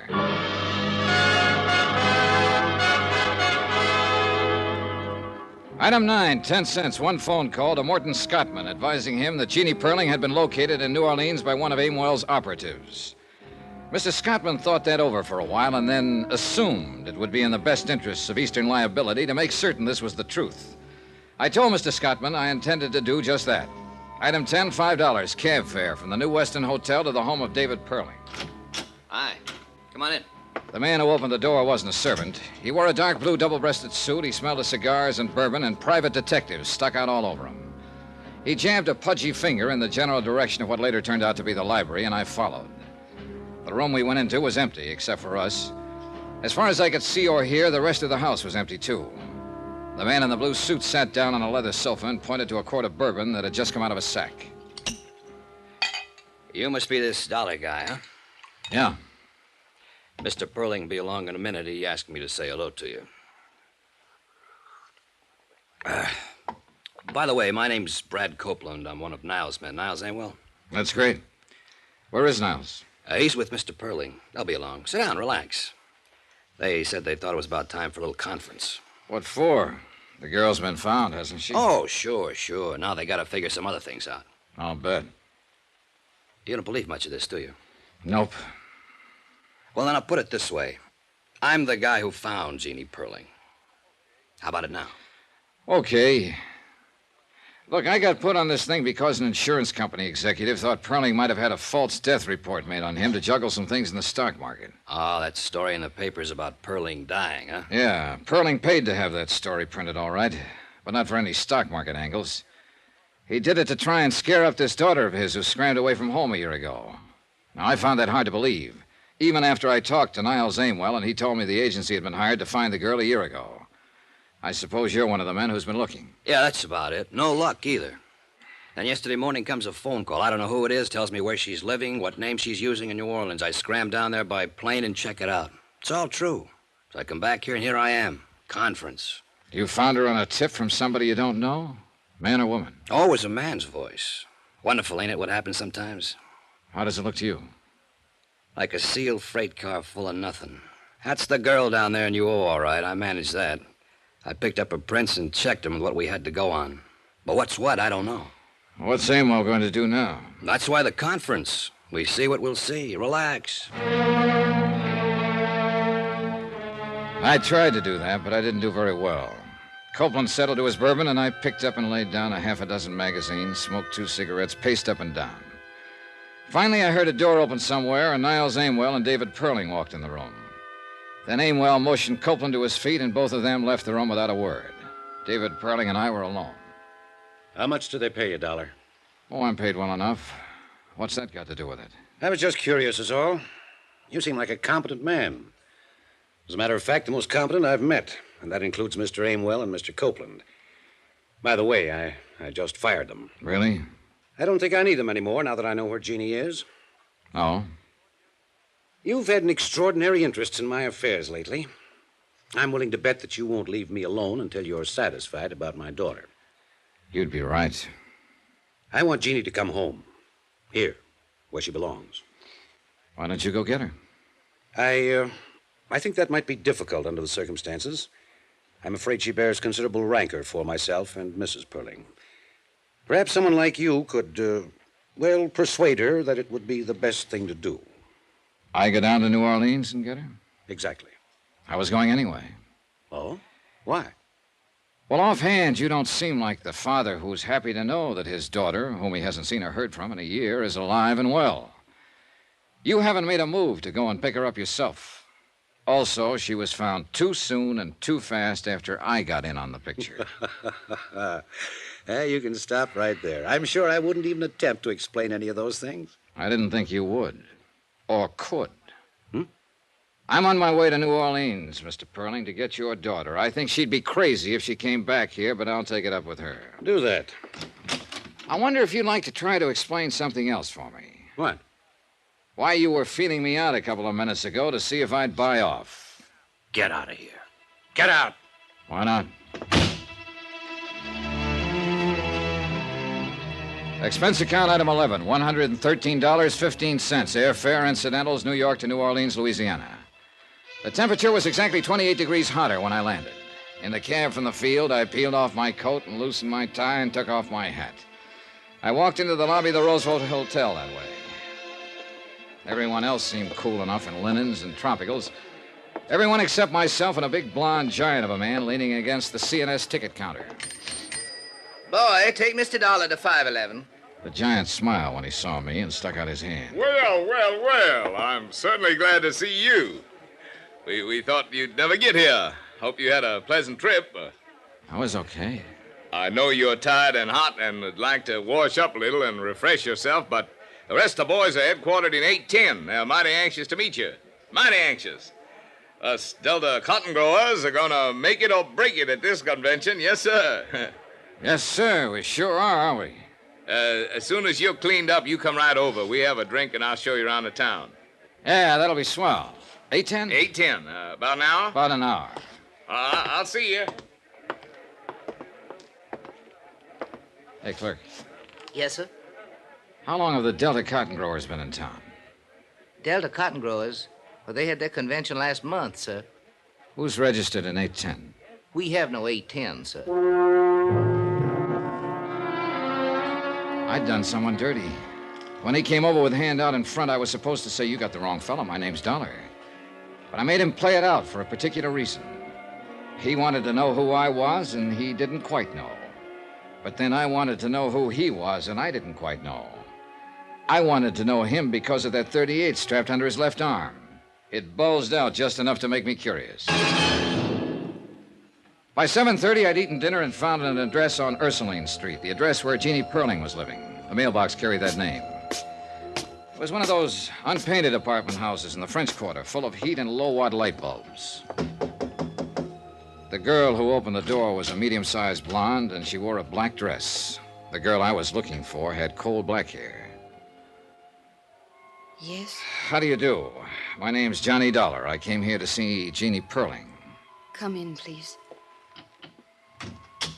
You're a friend of Jean's? In a way, I just came from New York. You know her father, then? Yes. Oh. I'm Janice Floyd, Jean's roommate. This way. Careful, it's a little dark. Sure. Maybe I had the feeling when I saw the black dress. But I knew I had it when Janice Floyd turned and led me through the two large rooms that made the apartment. I thought that was the end of it, but there was one more room. The blonde girl stood to one side so I could see in. The perspiration began to trickle down my face. I knew what was coming. Here she is, Mr. Dollar. She was there, all right. As lovely and as young and beautiful as the picture. There was a candle burning at her head and feet. And she was dead. I don't know how long I stood there in that dark room staring down at her. I think there were other people in there, too. Dark people, heads bowed, hands folded in front of them, all looking at her. How'd it happen? Leukemia. You know, didn't you know her very long? No, as a matter of fact, Miss Floyd, I didn't ever know her. I certainly didn't know she was dead when I came here tonight. I hardly expected She asked that it be this way. But who are you? I'm an insurance investigator. From her father? Not exactly, no. Oh, yes, I see it now. You aren't the first one who's been here looking for her. There have been others. Detectives and lawyers trying to get her to go back. What? If he'd loved her, if they'd loved her for just one unselfish moment, she would still be there.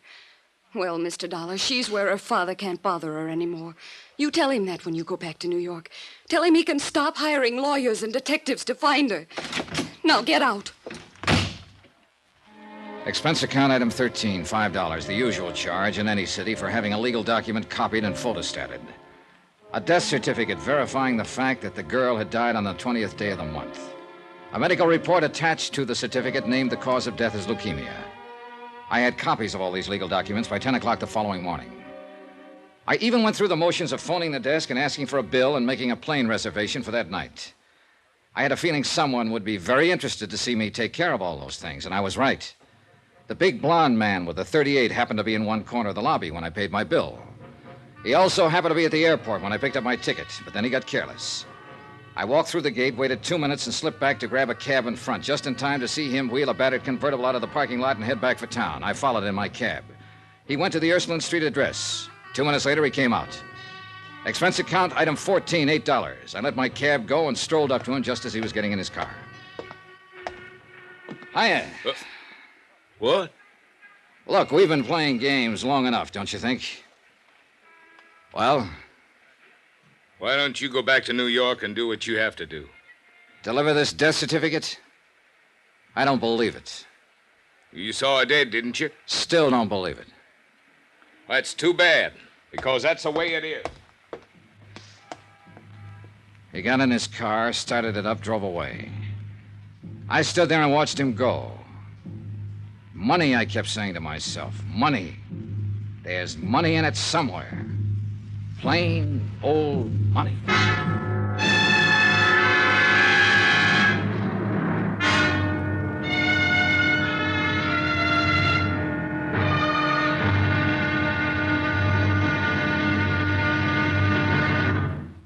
Now, here's our star to tell you about the final intriguing episode of this week's story. Tomorrow, there's still money in it. More money than it takes to save a life. Join us, won't you? Yours truly, Johnny Dollar.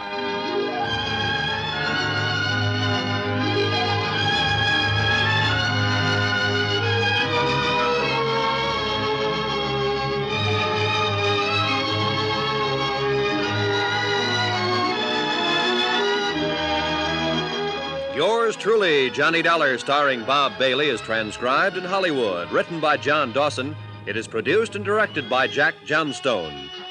Be sure to join us tomorrow night, same time and station, for the final episode of this week's story of Yours truly, Johnny Dollar. Roy Rowan speaking.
From Hollywood, it's time now for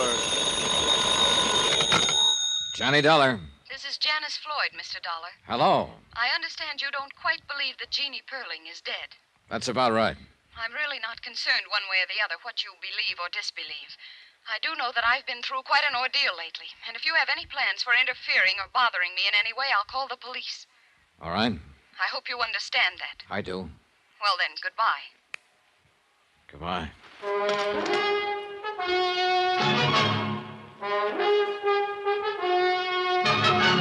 Tonight and every weekday night, Bob Bailey in the transcribed adventures of the man with the action-packed expense account, America's fabulous freelance insurance investigator. Yours truly, Johnny Dollar.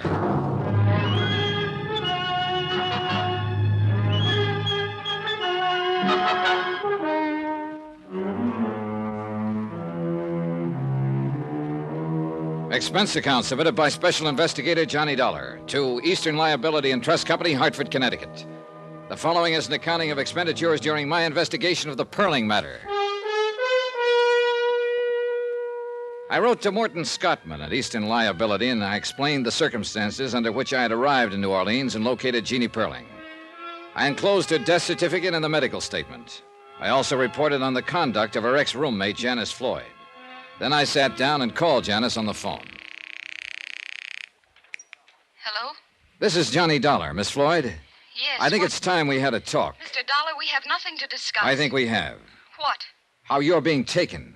Taken? By whom? By a couple of people. Goodbye, Look, Mr. don't hang up on me, Miss Floyd. I came down here to find Jean Perling. I'm with an insurance company. It was my job to check on a story her father told. Finding her was part of it.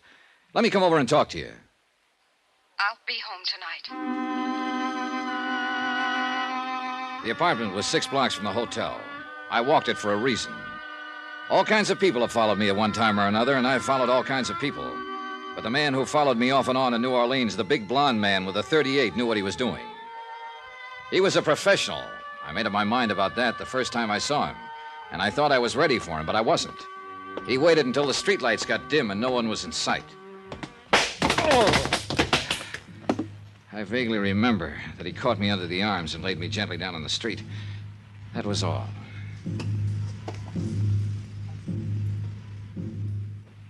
Easy, buddy, easy.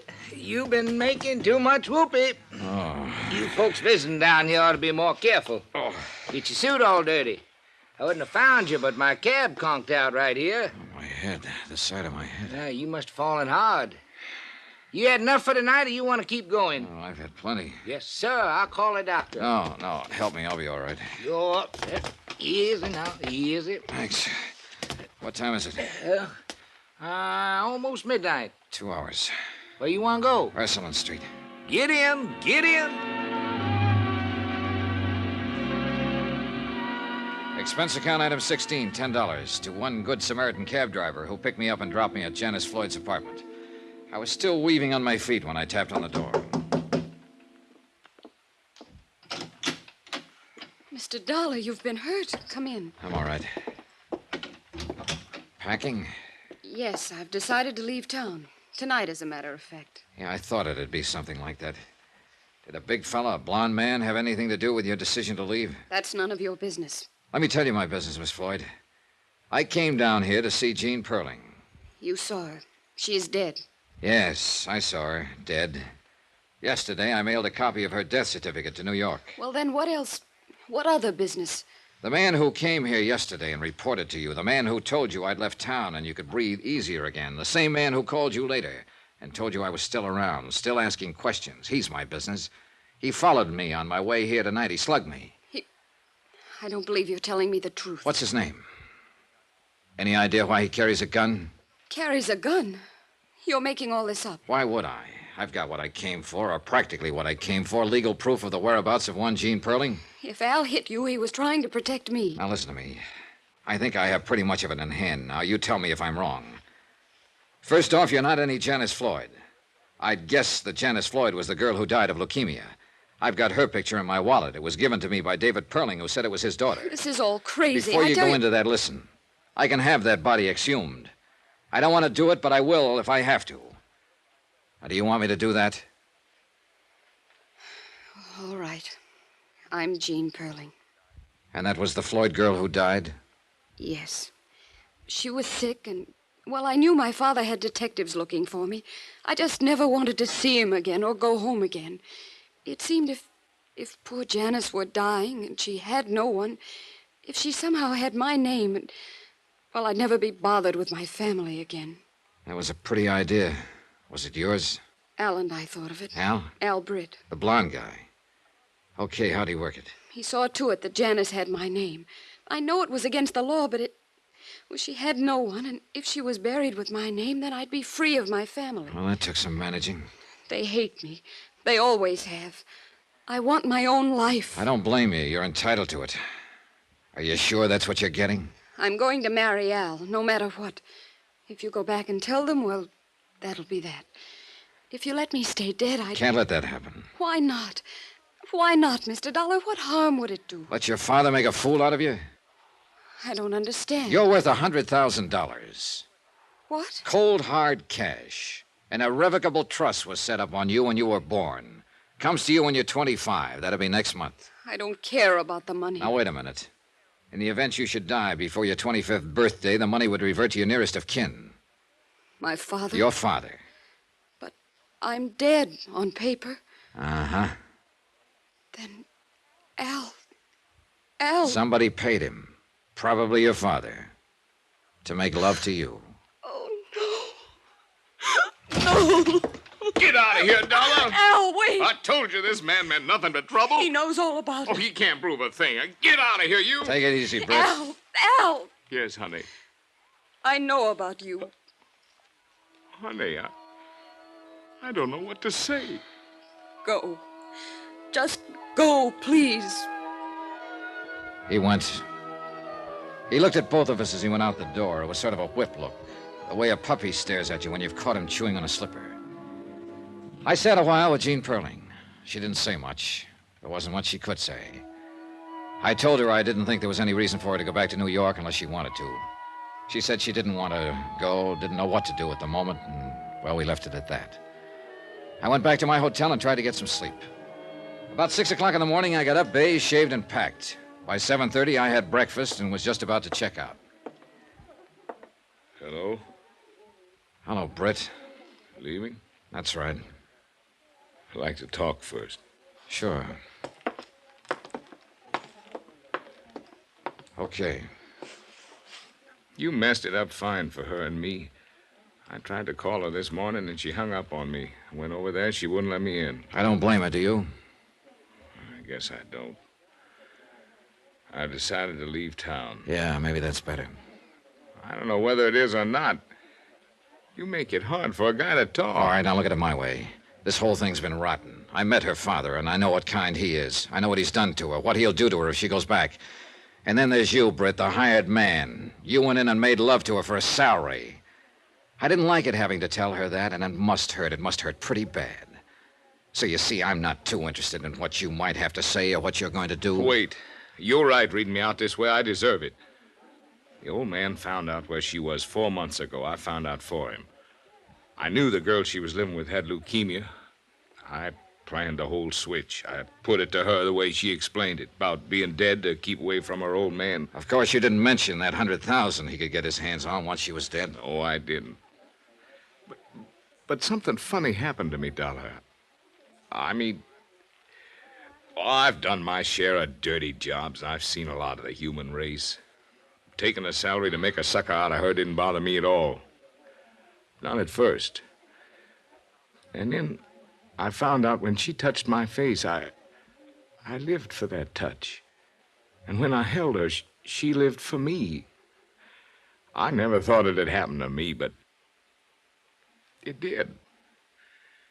If you see her again, Dollar, tell her I was trying to stop it. I mean, all this part. But it was too late. Funny how things turn out, huh? Yeah. Funny. Expense account item 17, $42.13, hotel and board bill. Item 18, $101 even, airplane ticket back to Hartford. Item 19, $1 cab fare. I stopped by her apartment on my way to the airport. Oh, I thought you'd left, Mr. Dollar. Well, came to say goodbye. How's it going today? All right. I have some brandy. No, thanks. Jean. Yes? You going to New York? No, I'll stay here a while. I don't want to see my father or mother. How about Al Britt? He wants to see you. Let's not talk about him, shall we? Do you think I'm a nice girl? Do you think my $100,000 will attract a lot of nice, eligible young men to me? Do you think Oh, stop it. You'll burn your brakes. Johnny. Oh, no. Here. I know what he did. I know why he did it. But I love him. He did his job too well. Yeah. He could tell you what he started out to do and what happened to him with you. He could tell you if you'd let him. He told you? Yeah. What kind of a trick is it? No trick. Couldn't be. The guy's too mixed up. Tell you what, he'll try again. When he calls up next time, talk to him. Why should I? Because you may not have a mother and father or anyone else, but you do have him. And you will have him as long as he lives, if you want him. And that's what you've been looking for all your life. Someone to have. I'd take him if I were you.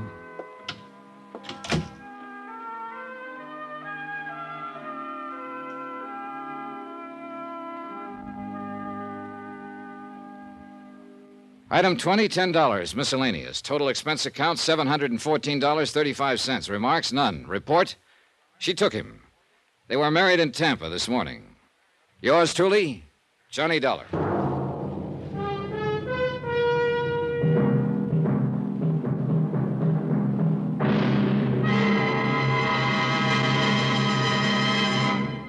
Now, here's our star to tell you about next week's intriguing story. Next week, a lonely girl, a fine young man, a gentle father, and one of them is a killer. Join us, won't you? Yours truly, Johnny Dollar. Yours truly, Johnny Dollar, starring Bob Bailey, is transcribed in Hollywood. Written by John Dawson, it is produced and directed by Jack Johnstone. Heard in this week's cast were Mary Jane Croft, Forrest Lewis, Jeanette Nolan, Russell Thorson, Michael Ann Barrett, Jack Petruzzi, Barbara Fuller, Herbert Ellis, and Marvin Miller. Musical supervision by Amerigo Marino and Carl Fortina. Be sure to join us on Monday night, same time and station, for another exciting story of yours truly, Johnny Dollar. Roy Rowan speaking.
From Hollywood, it's time now for Johnny Dollar. Welcome to Hollywood, Mr. Dollar. This is Darrell. Darrell? Jim Darrell. Darrell and Clark Insurance. We wrote up the Palmquist policy. Oh, that Darrell. For a minute, I thought maybe... Yeah, everyone does. About the policy. Understand you're worried about it. National Underwriters is. They asked me to take a look. Come on over and help yourself. It's a simple enough policy. $100,000 coverage on both Dr. Carl Palmquist and his wife. It's that double indemnity clause I'm interested in. Becomes effective the end of this week, doesn't it? That's right. Why? What's wrong? An anonymous letter sent to underwriters. Kind of hints that somebody's going to try to collect.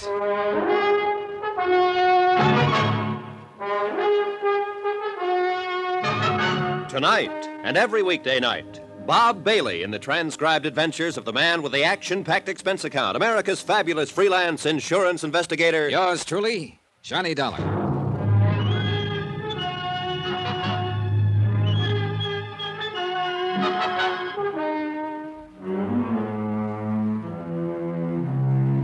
From Special Investigator Johnny Dollar to National Underwriters Association, 1180 River Road, Hartford, Connecticut. The following is an accounting of expenditures during my investigation of the long shot matter.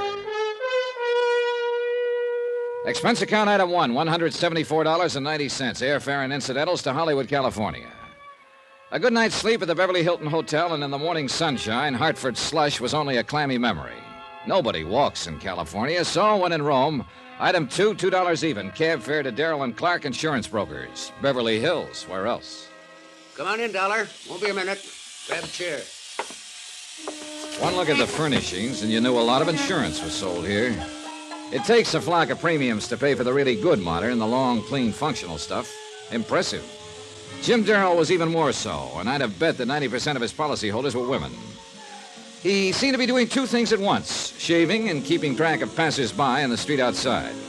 I watched him glance quickly out the window for the fifth time, smile happily, then make a check mark on a desk pad. I give up. What is it? Electric shaver. I mean the bit outside the window. Oh, it's this year's version of counting license plates. You playing alone? With Clark, my partner. You see, he takes charcoal gray suits and I take Bermuda shorts. Based on strictly how many pass the window. The other side of the street doesn't count. Loser buys lunch. Where's Clark? Seeing a prospect. We play on the honor system. Yeah. Mr. Darrell. There, that's better. Yeah, palm quiz policy, huh? You want to know about it? Well, you sound reluctant. It's delicate. So is this letter. Look into palm quiz policy. You may have to pay off soon. Nice corny touch there. Letters from a magazine pasted on to form the message. Well, the style's a little old hat, but the meaning's clear enough. You want to fill me in? The palm quiz, Mr. Dollar? The last of one of our oldest families out here. Name, social position, money. They've got it all.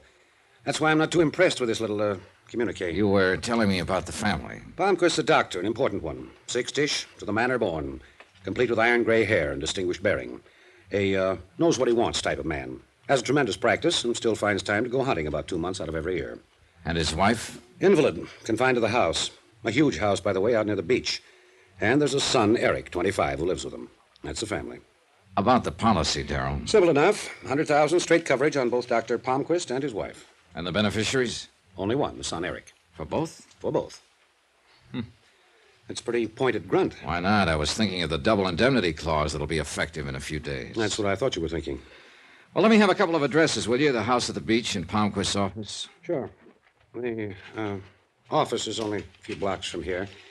And, Dollar, please be tactful, will you? Those premiums, they're so lovely. Well, the way to make sure they keep coming is to keep people healthy. Yeah, I guess you have some. Hey, what do you know? Another one. What? Bermuda shorts. Oh. That puts me 3 up. Clark's going to scream like an eagle when he pays that lunch check. Today we eat at Romanoff's. I walked the 4 or 5 blocks to Dr. Carl Palmquist's office. It was easy to find. You just look for the most expensive building in the most expensive part of Beverly Hills, or as the natives sometimes call it, Lootville. As I turned into the entrance, a young executive type brushed past me on the street. Suit? Charcoal gray. I hoped he wouldn't pass Darrell's window. Dr. Palmquist's office was all it should be. Tasteful, quietly lush, the kind of place that made you wonder why he didn't live right there. The nurse who came forward did nothing to destroy the thought. Blonde, complete with doe eyes, retrosé nose, and a figure that floated. Great medicine for the sick. May I help you? I'd like to see the doctor. Do you have an appointment, Mr. Dollar, Johnny Dollar. No, I haven't. Dr. Palmquist isn't in right now. Oh, what time will he be back? Well, he has a 4:30 appointment. Suppose I show at 5, then, Miss... Lund. Steffi Lund. Miss Lund. 5? I can't promise anything, but you might try. Oh, I will. I'll try like mad.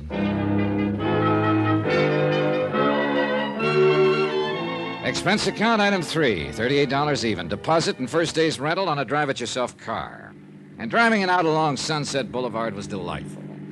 I had no trouble at all getting into the California spirit. I pretended that I was a movie producer going home to his starlet wife. I found the Palmquist house on a quiet dead-end street high on the Palisades overlooking the Pacific. Darrell was right. It was huge, a single-story farmhouse that seemed to ramble endlessly.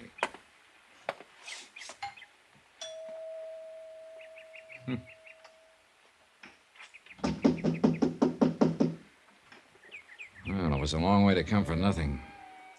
I walked around the side of the house, and nobody tried to stop me. I moved through an open breezeway and wished that somebody had, because suddenly I felt like an intruder. Because of the woman sitting in the wheelchair, staring vacantly down at the swimming pool that sparkled in the sunlight. Because of the way she poured a drink from the bottle beside her without ever looking at it. Because of the way she held the glass, as though she wanted you to believe it was sarsaparilla tea, not whiskey. It isn't really medicine, you know. I only pretend that it is. Yeah, sure.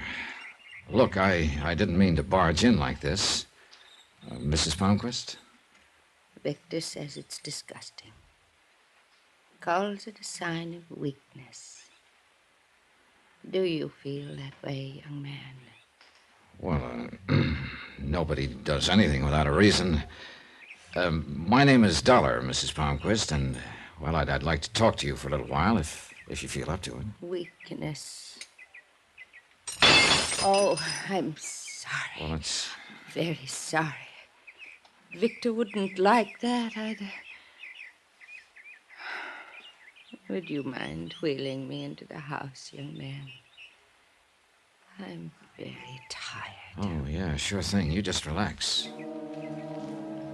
She leaned back in the chair and closed her eyes. She wasn't sleeping, just somewhere off in thoughts of her own. I pushed the chair toward the house as gently as I could. It wasn't until we'd almost reached it that I realized we had an audience, a good-looking kid in his mid-20s watching us from a bedroom window. A kid who didn't want to be seen. The way he jumped back from the window told me that. It was getting pretty weird out.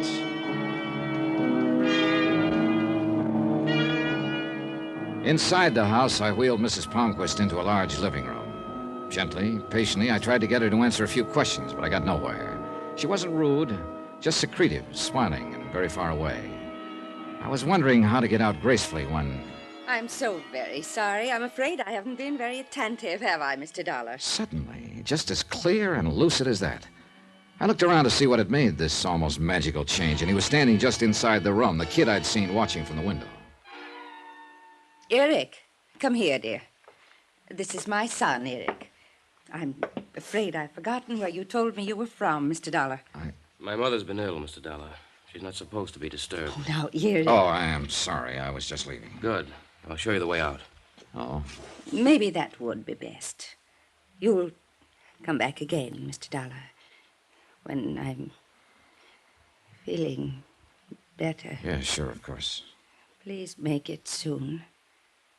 I don't seem to keep very good track of time. Another sign of weakness, I suppose. Well, When you show Mr. Dollar out, please come back, Paul. Oh, yes, Mother. You're a good son, Paul. This way, Mr. Dollar.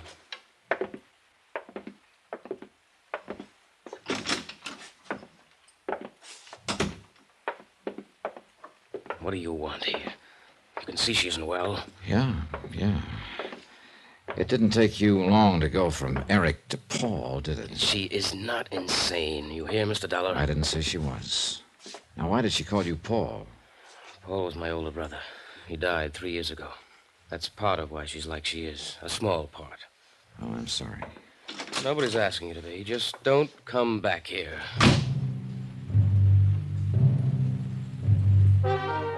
I had plenty of time to kill before 5 o'clock, and a lot of things would have been pleasant. Sopping up the Malibu sun, watching the kids on the beach, you name it. But instead, I settled for a visit with an old friend, Lieutenant Berry, homicide. I wasn't just being social. Pretty sneaky, as a matter of fact. The anonymous note which underwriters had received intrigued Berry, and he promised to have it gone over by the police lab. At 5 on the dot, I was back in Dr. Palmquist's office. Hi. You're a punctual sort of patient, Mr. Dollar. Yeah, I used to get gold stars for it at school. Well, I'm afraid Dr. Palmquist doesn't get one. He called just a little while after you left this morning. Oh? Said to cancel all appointments for today, that he wouldn't be in. I'm so sorry. Yeah, so am I. I would have called you, but I didn't know where to reach you. Oh, sure, that's okay. What about tomorrow? I can give you an appointment at 10. How's that? I'll be here. Thanks. Mr. Dollar, would you like to give me some information now? Like what? Medical history, previous illnesses, complaints, the usual thing. Saves time in the morning. Well, why don't we wait till tomorrow, in case Dr. Palmquist decides to play hooky again. There's one nice thing about this job. You get around so much you learn to pick up local habits without even thinking about it. For instance, that evening, I had a leisurely dinner, then took in an endless double feature. All without ever once getting out of my car. Drive-ins, you know. It was well after midnight when I got back to my hotel, feeling a kinship for bus drivers everywhere. I headed across the lobby, ran smack into Jim Darrell as I rounded the cigar stand. Oh, Dollar, where have you been? Well, hi, Darrell. Hey, who wound up paying for lunch? Listen, I've been trying to get hold of you all night. Where were you? Dinner, a movie, the wildlife, huh? Well, don't look that unhappy. I didn't do anything illegal. Somebody did. What? Hey, what is it, Darrell? What are you talking about? Mrs. Palmquist. Dead. Shot to death a couple of hours ago.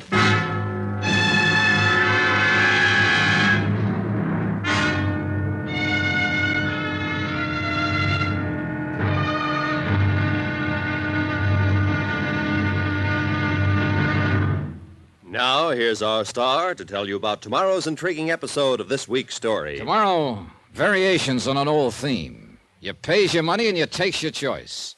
But no matter how you pick it, it comes out murder. Join us, won't you? Yours truly, Johnny Dollar.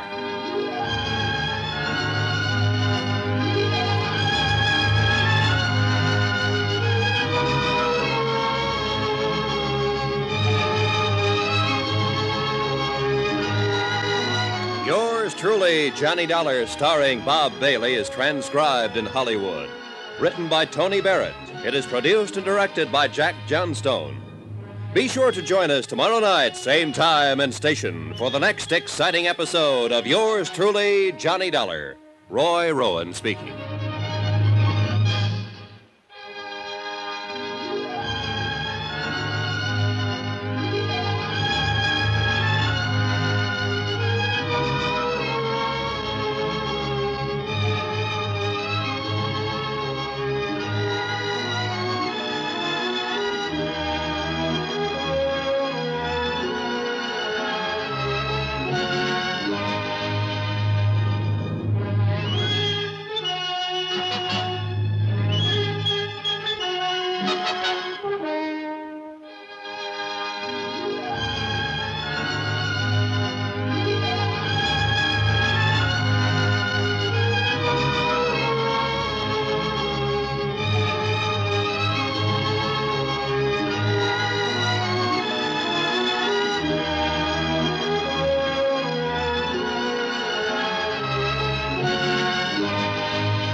From Hollywood, it's time now for... Johnny Dollar. Johnny, Lieutenant Barry, homicide. Got messages from you 3 inches thick. Yeah, been trying to get hold of you all morning. Well, it hasn't exactly been a social tea around here, you know. What with the murder of Dr. Palmquist's wife. Can I come down there to headquarters? Come ahead, and if you're a good boy, I'll introduce you to the man who did the killing. What? Of course, he denies it completely. Who wouldn't? But will you hear his story? It's a wild one. Hold it, you're way ahead of me. You're saying you've got the killer there? That's what I'm saying. Well, who is he? You wouldn't know him. Nobody seems to. Make a little sense, will you, Lieutenant? Look, you coming down or not? Right now.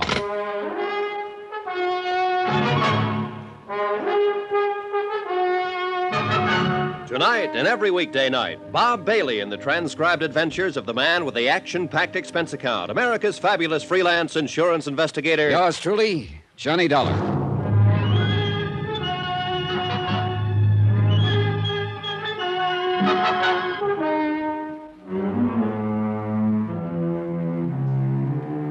From Special Investigator Johnny Dollar, location Los Angeles, California, to National Underwriters Association, Hartford, Connecticut. Assignment, the long shot matter.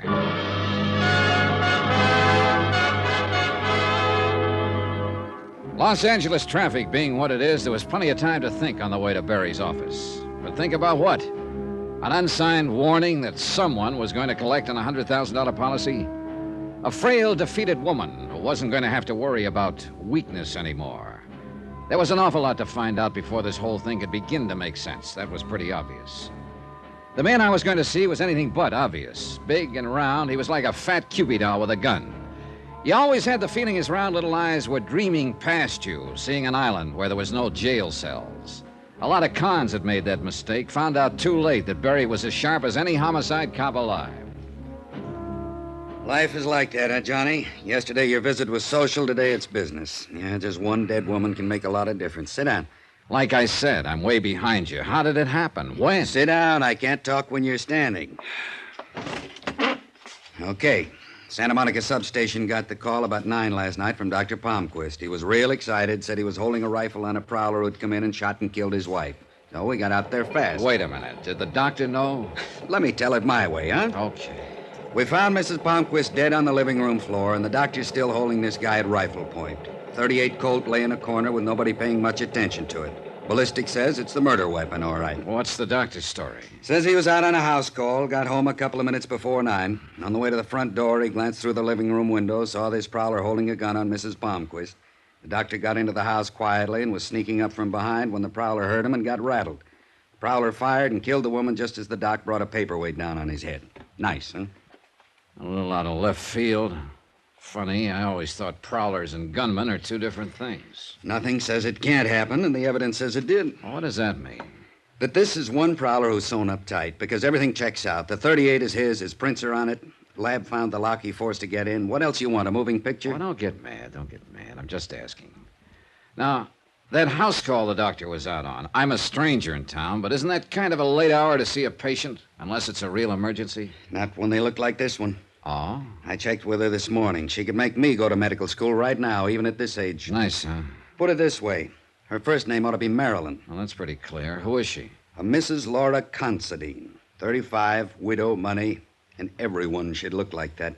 She been Dr. Palmquist's patient long? 3 or 4 years, and she backs up the story of the house call completely. You sold? I want to know about the prowler. Who is he? Ex-con, drifter, 57 years old, got a record that goes way back. What kind of record? I was afraid you'd ask, because that's the fly in the ointment. It's a long sheet and it's buried. Bunco, con game, badger, bad checks, pigeon drop, all small stuff. But not an ounce of violence anywhere. A killing's way out of pattern, isn't it? Yeah. This prowler, what does he claim? It's so wild I'm embarrassed to repeat it. How's chances of my seeing him? Maybe he'll tell me.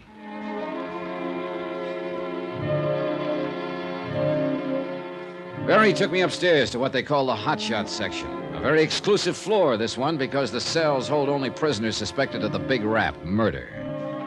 And you know something? I never heard a place like this, but what an old fallacy comes bouncing back into my mind. That bit about being able to tell a man's character by looking at him. What does a murderer look like? Go ahead, put yourself out on that limb, but don't drag me out there with you. Because the man sitting quietly in cell 8A looked about as hard and dangerous as a Victorian antimacassar. Lonnie Miller, prowler and murder suspect. Lonnie Miller, gray-haired, tall and slim, a man with good straight bearing even while he sat.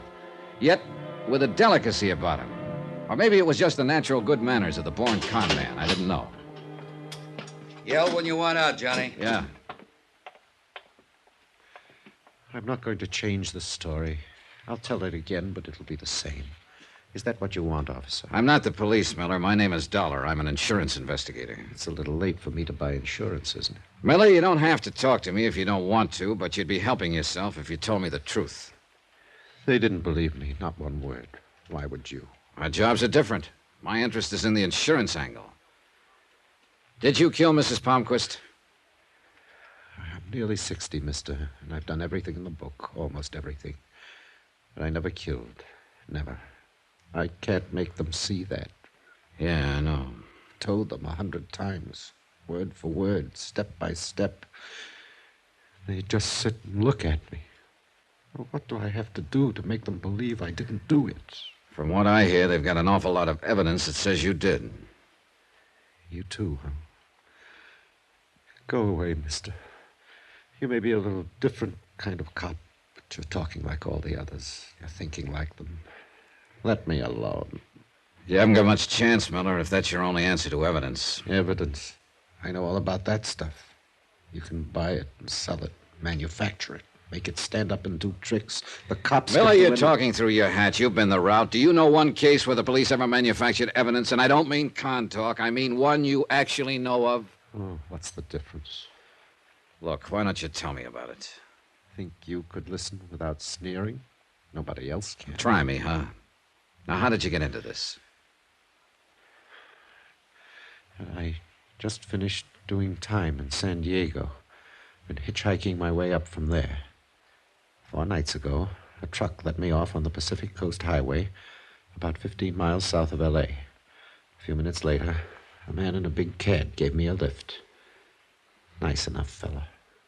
A little nosy about where I was from, where I was going, things like that. But nice. Yeah, go on. After about 5 minutes, he decided we needed coffee, so we stopped at a little tacos joint. 10 minutes later, we were back on the road. After about 2 miles, he said it felt like we had a flat, so we stopped. It was a flat, all right, left rear. So? Well, he had given me the lift. The least I could do was to change his tire, so I did it. He was real friendly the rest of the way. Told me to stick around town and he'd see I got a job. He gave me a 20. Told me where to get a room and said to wait for him to phone.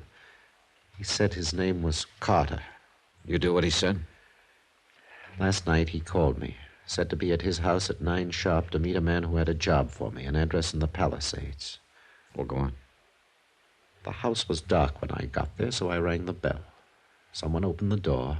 I took one step inside and got hit on the head. Next thing I know, I'm coming to on the living room floor. There's a dead woman a few feet away, and my friend Carter's holding a rifle at my head, threatening to blow it off if I move. Only when the cops got there, they didn't call him Carter, but Dr. Palmquist. Palmquist? Miller, do you realize what you're saying? I know. And every word of it's the truth. Now tell me this, mister. How do I get anyone to believe it?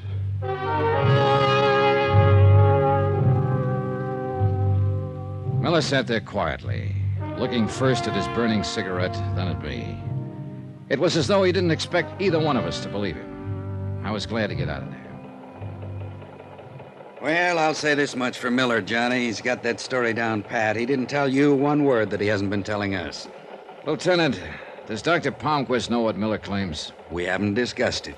Didn't I tell you the doctor's resting at Blair Hospital for a day or so, shock of his wife's death? Do you intend to tell him? Look, I know you're a fellow who automatically roots for the underdog, but face it, boy, what have I got? An ex-con with a wild story against a respected citizen with a perfect alibi. I'd look kind of silly questioning Palmquist at the moment. At the moment? Does that mean you've got doubts about Palmquist? I doubt everybody till the last page, boy. That's how I got to be a lieutenant. And that's where we left it. I had a long, thoughtful lunch, which included 2 very dry martinis aimed at helping solve a new problem.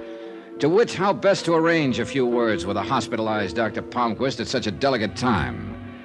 In the end, I did the only thing I could, walked into room 913 at Blair Hospital and introduced myself.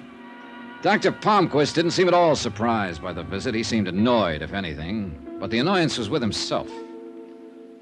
I'm not a very good advertisement for my own profession at the moment, am I, Mr. Dollar? I'm sorry to intrude, Doctor. I probably could have picked a better time for a visit. You've been doing your best. What?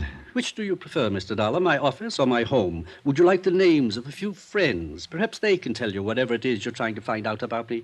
It's my job, Doctor. And just what is your job, Mr. Dollar? Insurance investigator. For the company that holds the policy on Mrs. Palmquist and yourself. I see. Then you can stop running around now, can't you? You can simply go to the police and they'll tell you anything you want to know. Doctor, may Mr. Dollar, I don't usually prescribe without a thorough examination, but... Please do. Very well. I don't think California is your cup of tea. I suggest another climate entirely.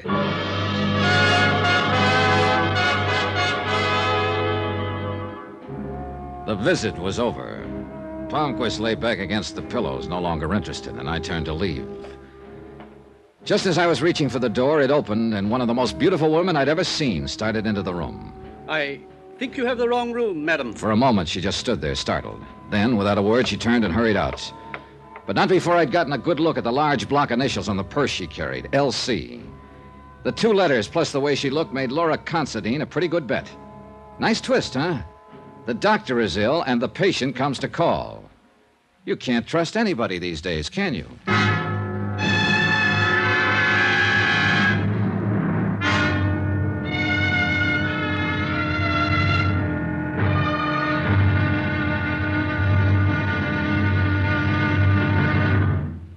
Now, here's our star to tell you about tomorrow's intriguing episode of this week's story. Tomorrow, beauty may be skin deep, but fear goes a lot further down than that.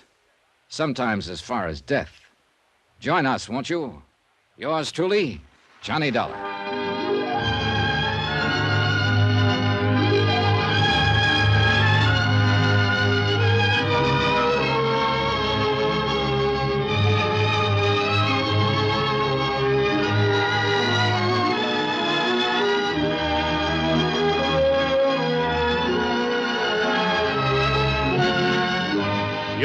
truly, Johnny Dollar, starring Bob Bailey, is transcribed in Hollywood. Written by Tony Barrett, it is produced and directed by Jack Johnstone. Be sure to join us tomorrow night, same time and station, for the next exciting episode of Yours Truly, Johnny Dollar. Roy Rowan speaking.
From Hollywood, it's time now for...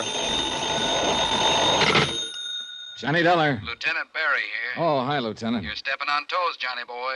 Who's now? Dr. Victor Palmquist. Here you had a chat with him. Just how do you chat with a clam? Whatever it was, he was very unhappy about it. He called you? Yeah, very snide, too. Said if we had any more questions, to leave him alone and call his lawyers, and to keep unauthorized people away from him. Meaning me? Meaning you. Well, what's he worried about? You've already got his wife's killer in jail, haven't you? Everybody buys that but you, Johnny. You said it before. I'm a hard sale. Meet me for lunch. I'll try to sell you.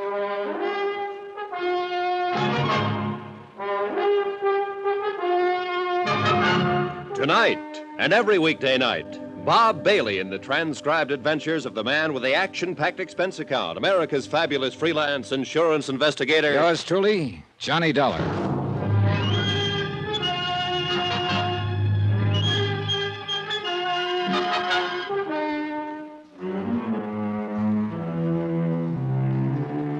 From Special Investigator Johnny Dollar, location Los Angeles, California, to National Underwriters Association, 1180 River Road, Hartford, Connecticut.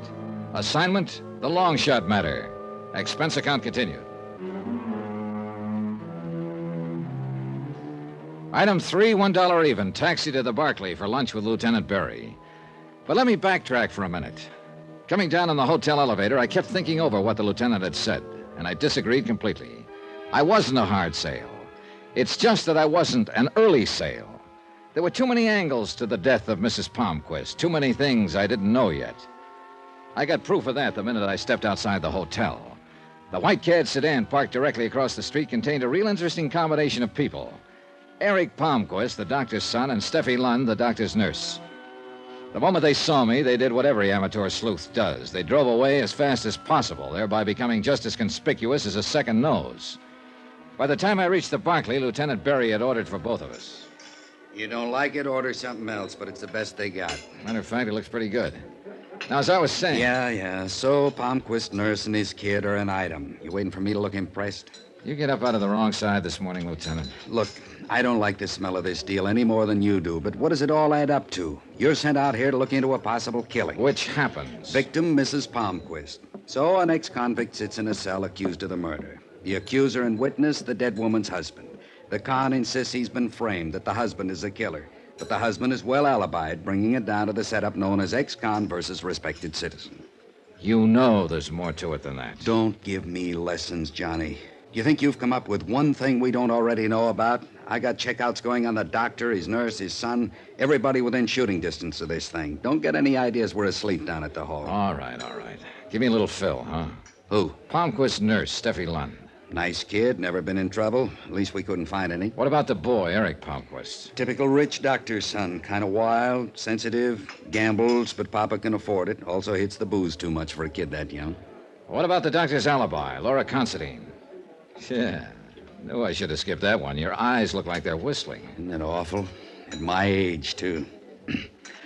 All right, Johnny, she's clean. By the way, where does she live? Has a big house in Long Beach. Why? No doctors there? It's still a free country. I know people whose doctors live in Patterson, New Jersey. Point. Oh, almost forgot. I got the lab report on that anonymous note that started this thing. Anything?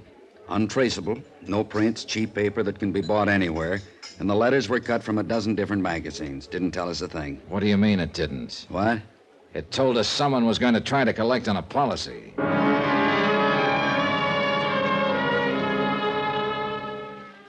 We knocked it around a little while longer, getting no place in particular.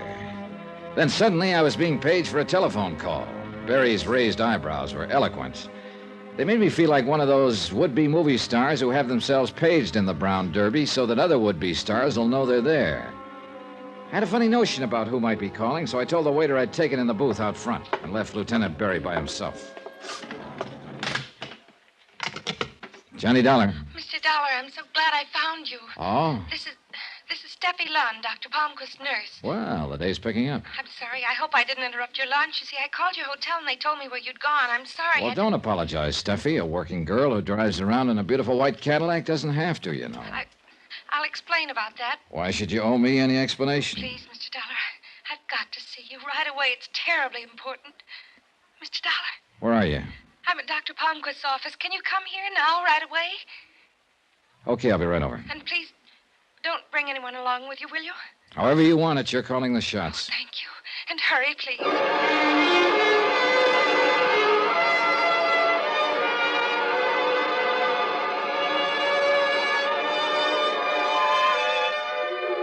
Expense account item 4, citation for speeding, $25. The carbon copy reads 63 miles per hour in a 35 zone.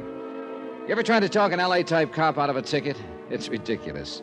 He's always a big, good-looking guy who listens seriously while you alibi, but never stops writing.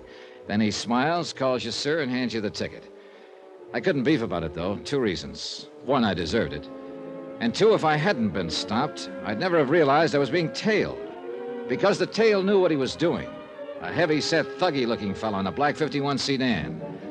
He circled the block twice while I was getting the ticket. Was right back on me as I started out again. He was still there as I pulled up in front of Dr. Palmquist's office. But he was smart enough to ride on by without even looking at me. I waited to see if he'd come around the block again. He didn't.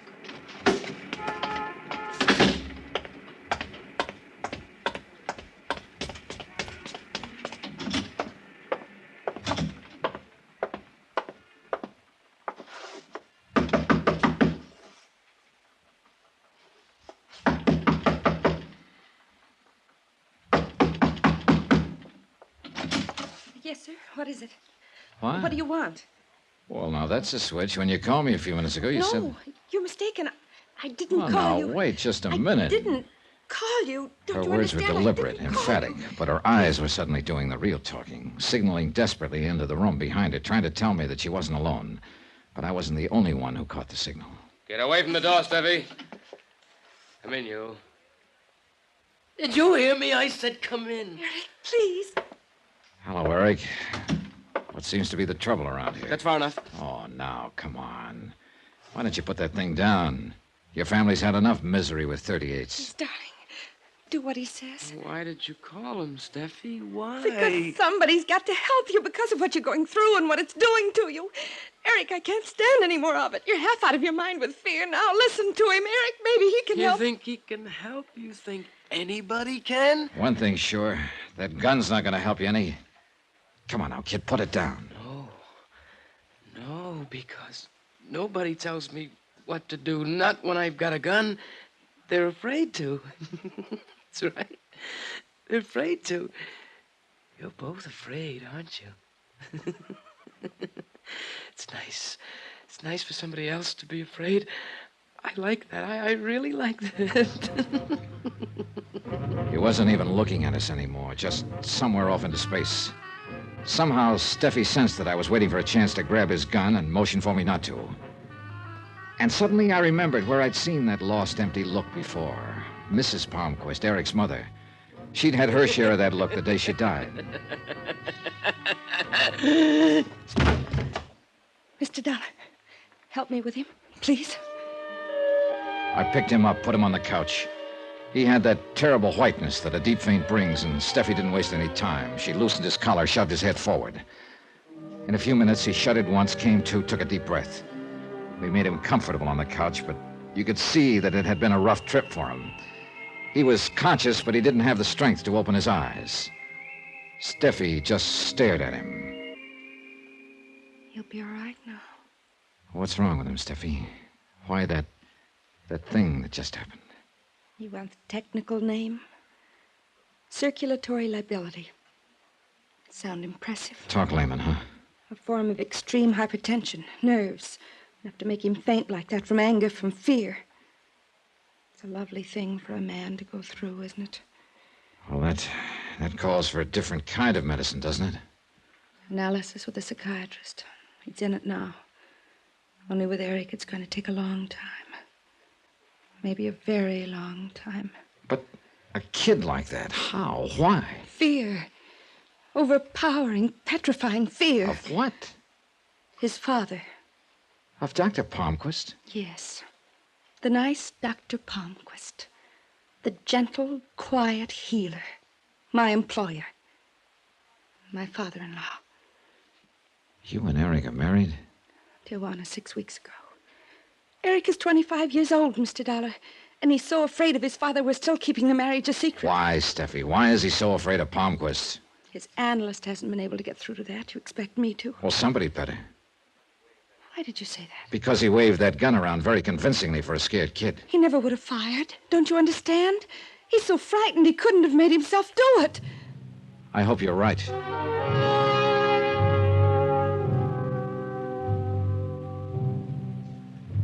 I didn't think it was quite the time to mention one small fact. That if Eric Palmquist was incapable of pulling a trigger, it might turn out to be a very good thing for him. As the sole beneficiary of his mother's will, he would soon have $100,000 in a nice, tidy lump. And if he really was afraid of his father, a piece of money like that could take him a long, long way from the parental fold. In fact, no matter which way you turned, you couldn't get away from the logic that Eric Palmquist might be regarded by some parties as a first-class suspect in the death of his mother.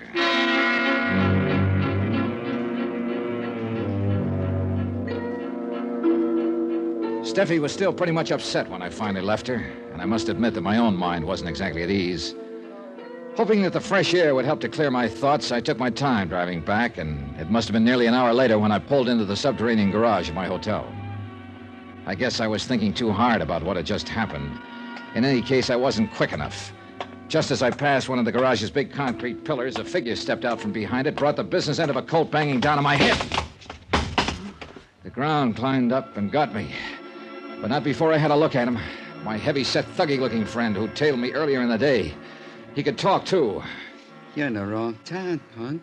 Take the hint. I took the hint. I passed out.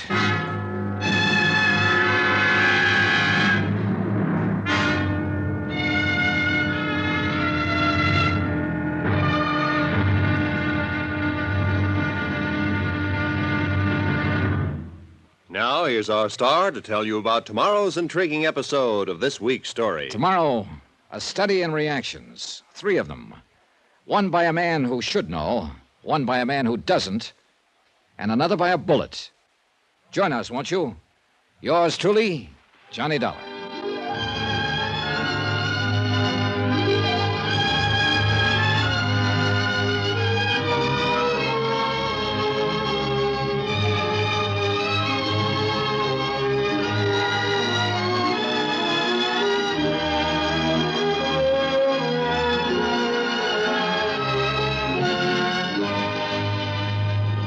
Yours truly, Johnny Dollar, starring Bob Bailey, is transcribed in Hollywood. Written by Tony Barrett, it is produced and directed by Jack Johnstone. Be sure to join us tomorrow night, same time and station, for the next exciting episode of Yours truly, Johnny Dollar. Roy Rowan speaking.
From Hollywood, it's time now for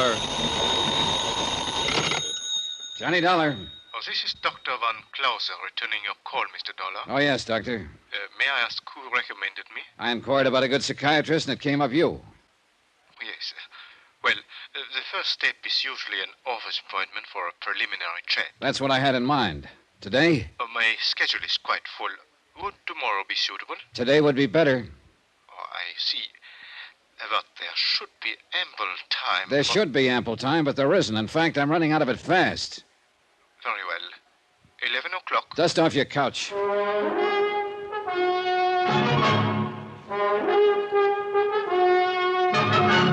Tonight and every weekday night, Bob Bailey in the transcribed adventures of the man with the action-packed expense account, America's fabulous freelance insurance investigator. Yours truly, Johnny Dollar.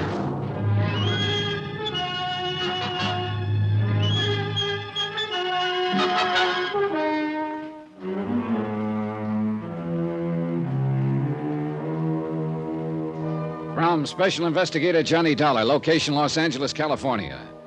To National Underwriters Association, 1180 River Road, Hartford, Connecticut. Assignment, the long shot matter.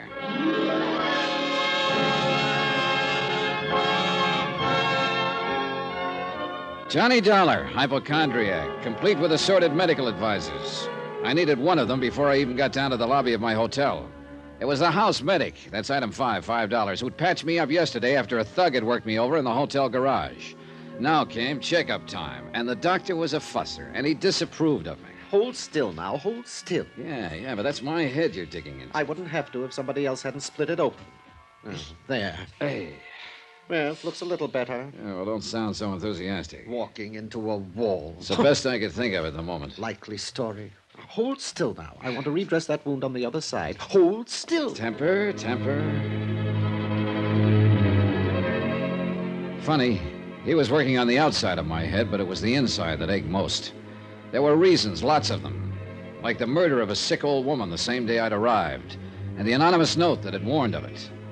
Like the victim's husband and an ex-convict accusing each other of committing the crime.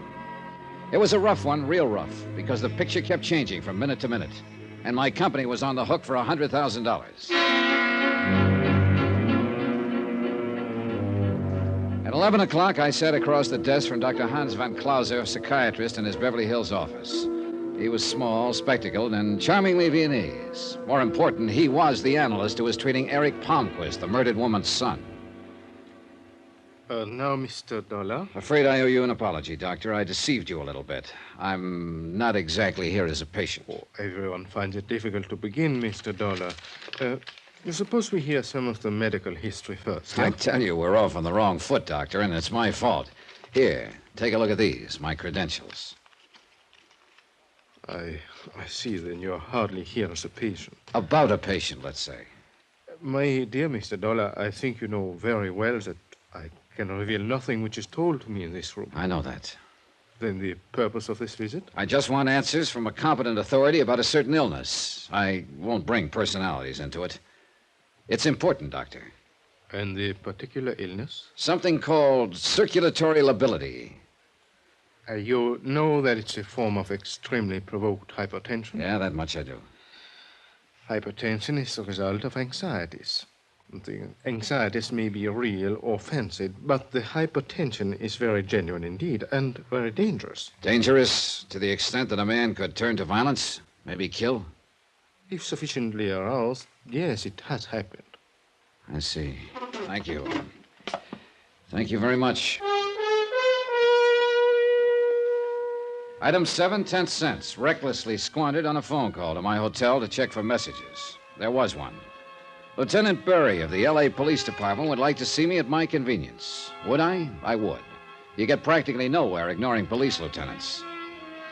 He stared at the bandage on my head and my assorted cuts and bruises, and his opening line was quite inspired. Oh, what happened to you? Somebody was pretty fast with a gun barrel last night. Where'd it happen? Garage under my hotel. It seems he didn't like my being in town. You got a look at him? Enough. Want to go through the mug book? No, I'll catch up with him someday. Besides, whoever was paying him is the interesting one. Have it your own way. Well, now, you didn't call me all the way down here for laughs, Lieutenant. Anything special on your mind?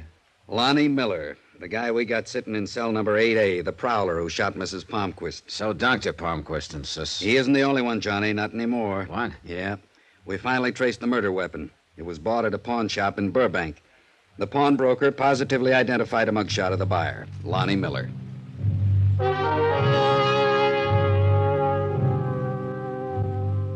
Police identification evidence is a pretty tough thing to ignore.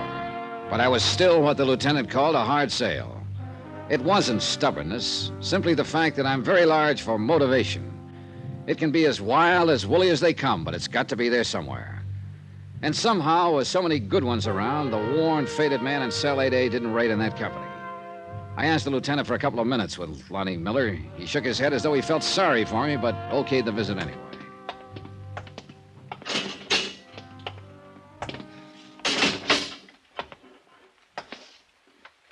Miller? You're angry about something, Mr. Dollar. I can tell. It's in your face. Yeah.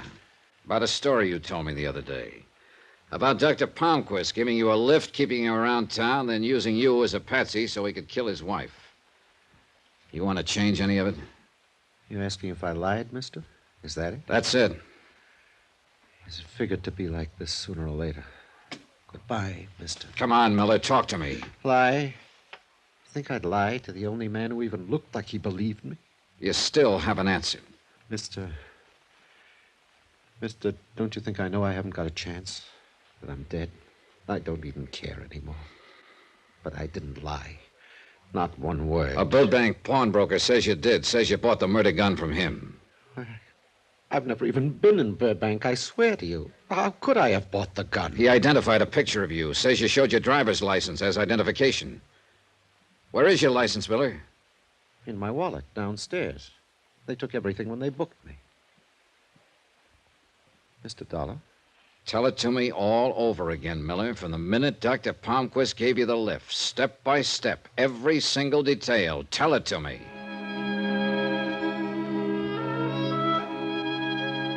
He began slowly, haltingly. The words just kind of fell out of his mouth in a tired, hopeless fashion. It was the same story he told so many times now. I had reason for making him go through it, some small, hazy idea that was tugging at the back of my brain, jagged, undeveloped, but an idea. When I left the cell, I had Miller's permission to look in his wallet. The police custodian showed it to me 5 minutes after that. The license wasn't there. Expense account item 8, 10 cents, an L.A. newspaper, 3 days old. One which played up the Palmquist killing big, contained pictures of both Dr. Palmquist, grieving husband, and Lonnie Miller, suspected killer. Purpose? To be used in backtracking. The drive down to Long Beach could have been pleasant. Sun, ocean, a relaxing type day, but not for me. Not with what was going on inside my head. Even the soft breeze coming in off the Pacific couldn't sweep the pieces together for me. Sure, for a few seconds, everything would make sense. Then, a moment later, some small fact would make the whole theory collapse. I knew one thing, though.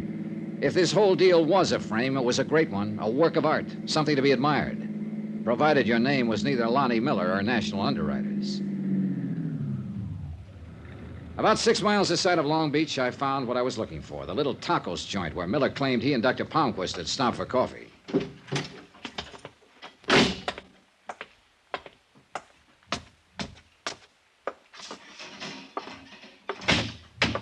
Hola, amigo. You like some tacos? Sure. Sit down. It won't be a minute.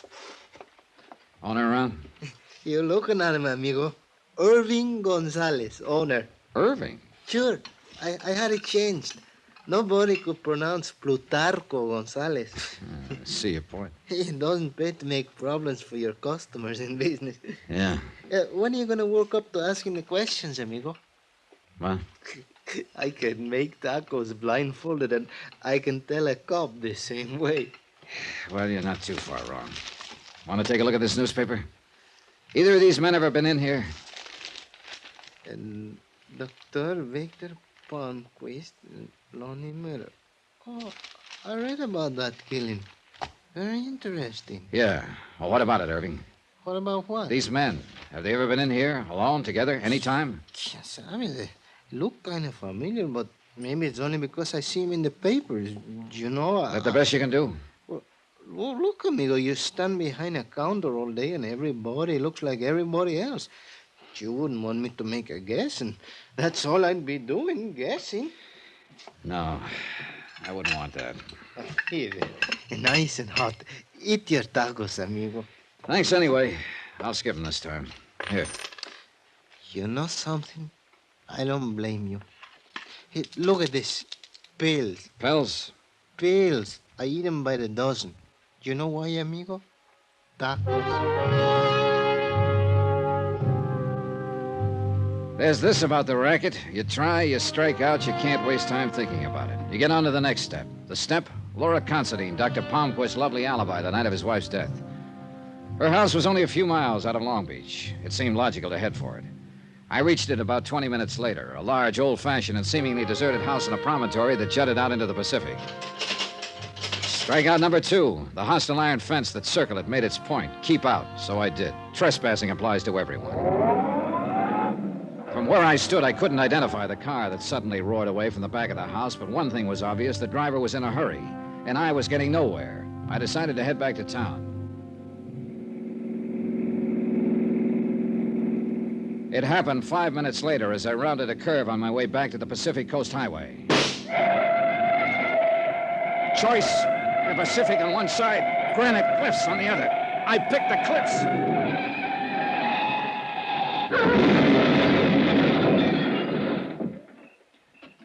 Funny what your mind does at moments like that. I remember looking at the mashed inside of the car and wondering which company carried the insurance policy. Then I thought of how good a marksman a man must be to pick off a tire from any of those cliffs. And then I remembered still another thing. Hadn't I been told about someone who was a great shot, who made it a rule to hunt 2 months out of the year, no matter how busy he was? Sure.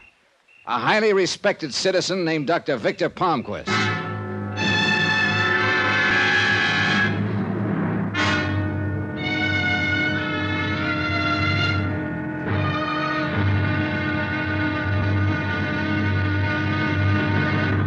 Now, here's our star to tell you about the final exciting episode of this week's story. Tomorrow, you want to hide something? Put it in plain view. Only don't go overboard on the system if you're hiding a murder. Join us, won't you? Yours truly, Johnny Dollar. Yours truly, Johnny Dollar, starring Bob Bailey, is transcribed in Hollywood. Written by Tony Barrett.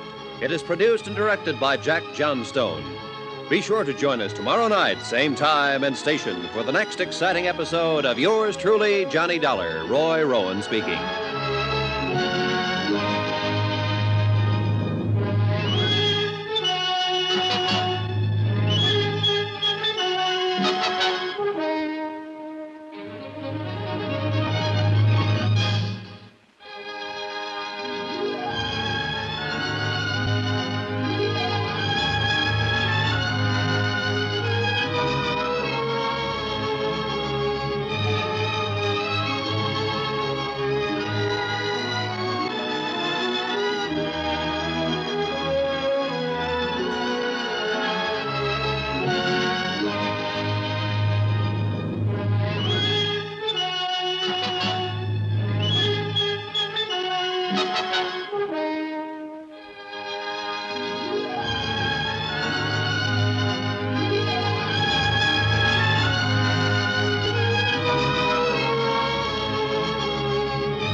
From Hollywood, it's time now for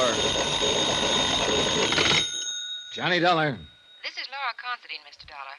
You don't know me, but... Oh, but I do, Mrs. Considine. You're the best friend a doctor ever had. Dr. Palmquist, that is. Mr. Dollar... He paid you a professional call the night his wife was murdered. That was lucky. Alibis don't grow on trees. Just a minute, Mr. Look, Dollar. lady, I've been slugged, shot at. Matter of fact, someone tried to pick me off with a rifle a couple of hours ago, right near your house. Maybe Dr. Palmquist will alibi you this time. Return the courtesy. Will you please listen? I've got to see you. I've got to talk to you. All right, when? An hour. The bar at your hotel. The martinis will be waiting.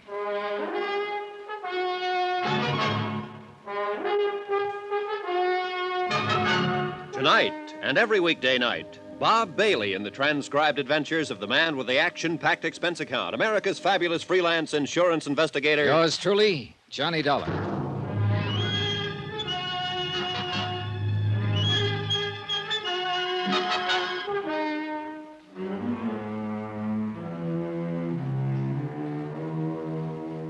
From Special Investigator Johnny Dollar to National Underwriters Association, 1180 River Road, Hartford, Connecticut.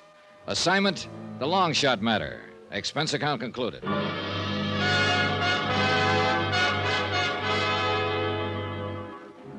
There was still a lot of questions, like where I was getting, trying to find out who really had killed Mrs. Palmquist. Like, was it all a smoothly planned frame on the part of her doctor husband? Or had it been a prowler killing by another man now in jail? Or had the dead woman's son, Eric, a complex we didn't know about? Mrs. Considine was 5 minutes late, but I hoped she could answer some of them. Mr. Dollar? Oh, come now, Mrs. Considine, that reading. It implied we haven't met before, and you know that we have. Well, I don't remember. The day you visited Dr. Palmquist in the hospital and pretended you had the wrong room. Sit down. Well, there was a reason for that. Sure, there's one for everything. Is there? You think Victor Palmquist had something to do with his wife's death? Well, you're wrong. Completely wrong. Correction. You don't know what I'm thinking, and being wrong is anybody's privilege. You don't know about Victor, Mr. Dollar. What his life's been like, what he had to put up with. Why don't you tell me, Mrs. Considine? That wife of his. A millstone around his neck. A woman in love with a bottle. Go on. And that son of his, that Eric. Insane. Completely insane. He hates his father. He always has. He gains a fortune by that woman's death. But do you suspect him? No, of course not. You badger a man like Victor Palmquist. Now, does that make sense? You're building a big thing on the fact that a lot of people hate Victor Palmquist, but you're overlooking something. Mr. Dollar. Where there's that much hate, there's always a good reason. I went to the hotel garage, rented a car, and pointed it toward Burbank. There was a man in a pawn shop there I wanted to see. The man who had identified Lonnie Miller as the buyer of the gun that had killed Mrs. Victor Palmquist. He turned out to be a mild, friendly little guy with thick glasses and a desire to please. He barely glanced at my identification, pushed it back over the counter to me, and smiled. What do you want to know? Everything you can remember about the man who bought the gun, Mr. Lerner. What's to remember? A kind of skinny, gray-haired fella come in, said he wanted to buy a gun. I showed him one. He bought. He showed you a driver's license for identification, didn't he? I copied the information right here in the book. Right here. Lonnie Miller, 173, Fuller, San Diego, height 6 feet, weight 152, color white. Here, look yourself. Yeah. Look at this paper, Mr. Lerner. One of these the fella? Let me see. Lerner adjusted his glasses and leaned forward to peer at the newspaper I'd put on the counter. It was the way I was leaning on the paper that really started the whole thing. The two pictures were side by side, Dr. Palmquist in a business suit and Lonnie Miller in a cap, leather jacket, and work pants. My arm was covering everything but the faces. Lerner moved my arm before pointing out Miller as the buyer of the gun. Then he nodded emphatically. Sure. That's the fellow who bought the gun, that Miller. You had to move my arm before you'd say so, Mr. Lerner. You were covering up half the picture. What am I, a mind reader? No, but I think you might have made the most normal mistake in the world. Wait. You trying to tell me this Miller didn't come in here and buy a gun from me? That's about it. So how come a fellow who wasn't here gave me a driver's license and said he was? That's a good question, Mr. Lerner. There were two people I wanted to see now real bad. Lieutenant Berry at Homicide and Lonnie Miller, Cell 8A, City Jail. I streaked down to headquarters, and guess what? The lieutenant was out on police business. Should be back in a while. I knew Lonnie Miller wasn't out, so I settled for him. There were only 2 or 3 questions I wanted to ask him, but they were important. I spent about 15 minutes in the cell with Miller, got my answers, and they made sense now. Then I spent an hour waiting for the lieutenant. He finally showed. This time, he was the hard sale, even after I discussed what I'd figured out at the pawn shop. Johnny, I'm tired. Oh, sure, me too. Now, look, Lieutenant, you know what I'm pushing is possible. Dr. Palmquist and Lonnie Miller are approximately the same size, age, coloring. Even the bone structure is fairly similar. But they don't look alike. They don't have to, because it's the impression that counted here. Johnny! That's exactly what Palmquist was counting on. Now, look, Lieutenant, you've been around. You know what people go by when they're asked to identify someone. An all-over impression. So? And you know a big factor is clothes, particularly the type of clothes. All right. What are you going for? This. If Dr. Palmquist walked into that pawn shop wearing a cap, leather jacket, and work pants, and then, 6 days later, you show the pawnbroker a picture of Lonnie Miller, dressed in the same kind of clothes, you know whom he'll identify every time, especially when he'd already seen a driver's license made out to Lonnie Miller. 1,000 ways to make a living. What did I pick? Lieutenant. This? Look, suppose I buy that. Where are you? Dr. Palmquist, for some reason or other, wants his wife dead. He needs a patsy. So he picks up Lonnie Miller, a hitchhiker on the Pacific Coast Highway. If you say so. At a coffee stop, the doctor remembers something he left in the car. He goes out for a minute, sticks a match or a toothpick in a tire valve, guaranteeing a flat a few miles further on. So when they stop, it's the doctor who looks at the flat, gets rid of the toothpick. Grateful for the lift, Miller changes the tire. You ever change a tire on a hot summer night? Well, sure. You took off your jacket, didn't you? How else? That's what Doc was counting on. He had a couple of minutes alone with Miller's jacket and lifted his driver's license. Then he keeps Miller in town on the promise of a job. He buys the gun at the Burbank pawn shop wearing work clothes and giving Miller's license as identification. Monday night, he killed his wife, called Miller to the house with a phony story about a job, struck him from behind, and staged the scene the police found.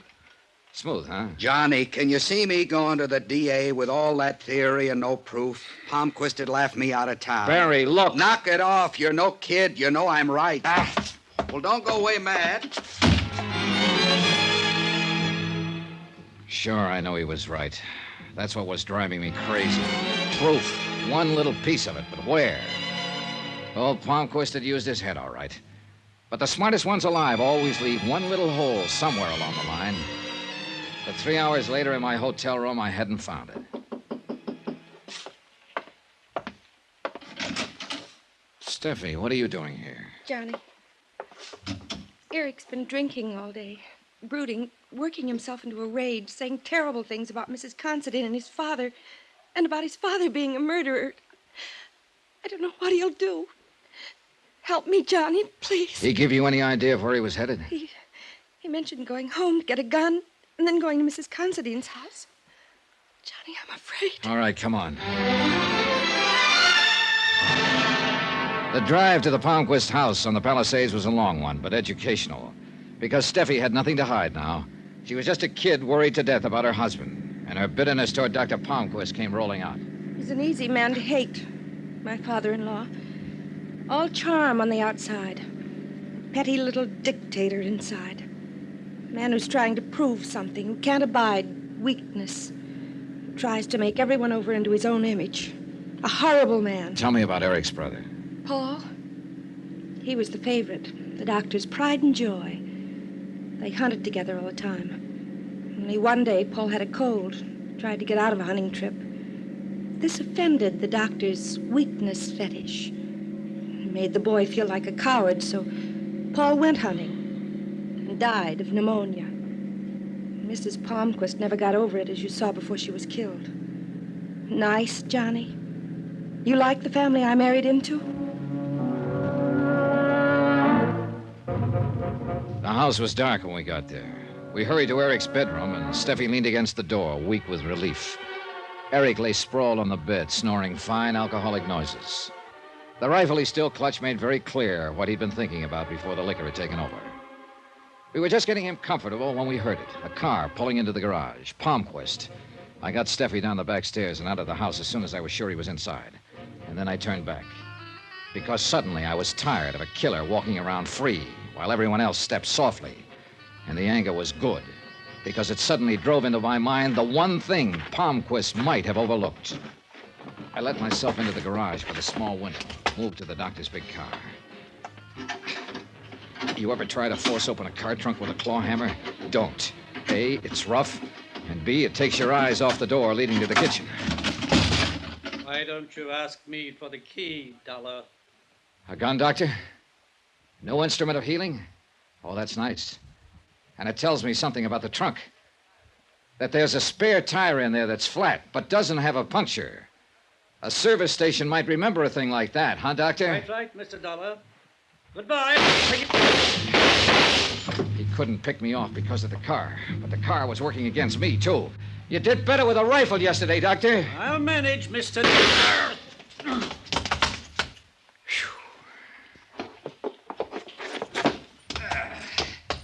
A man my age through windows, no less. He had it? Nah, he'll look good in court. Small question, Lieutenant.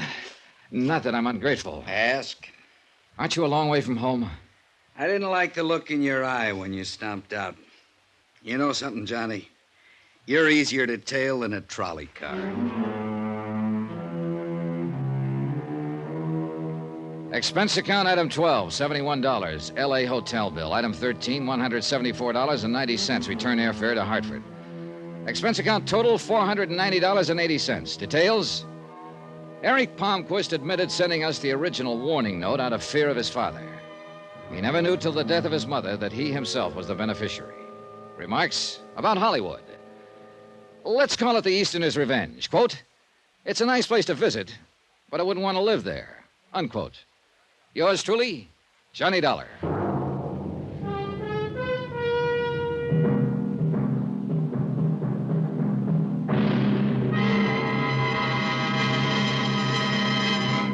Now, here's our star to tell you about next week's intriguing story. Next week, $3 million worth of a worthless gold mine. And there's blood on the desert sand. Join us, won't you? Yours truly, Johnny Dollar.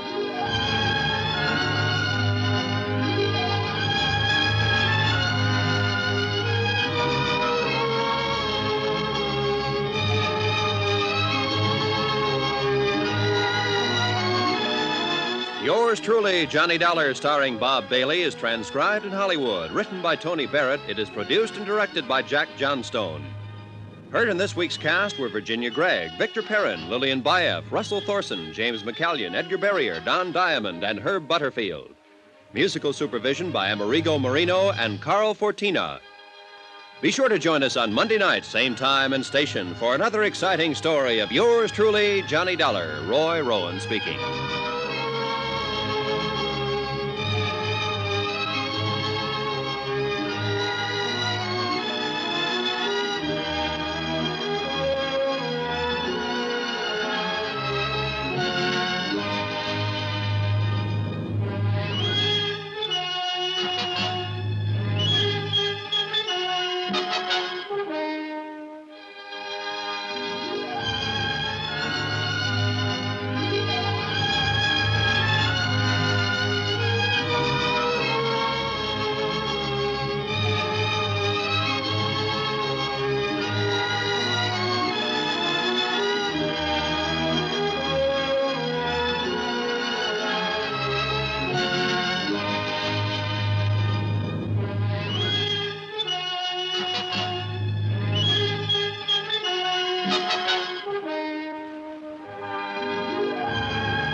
From Hollywood, it's time now for... Johnny Dollar. Pat McCracken, Universal Adjustment Bureau. Oh, hi, Pat. This is my third call. Where you been? Out buying some tackle. Want to go fishing? Fishing? Yeah, I'm heading down to New York State. Esopus River, maybe the Beaver Kill. Trying to snag myself some nice trout. And, Patsy, my fishing is one thing you aren't going to interfere with. Wouldn't think of it. But Why don't you try Lake Mojave? Where's that? Along the Colorado River, out between Nevada and Arizona. What? Sure, be the guest of Greater Southwest Insurance and Liability. What are you talking about? I don't know how you'd value those Esopus River trout, but there's a fish out there that may be worth $3 million. Johnny? I'll be right over.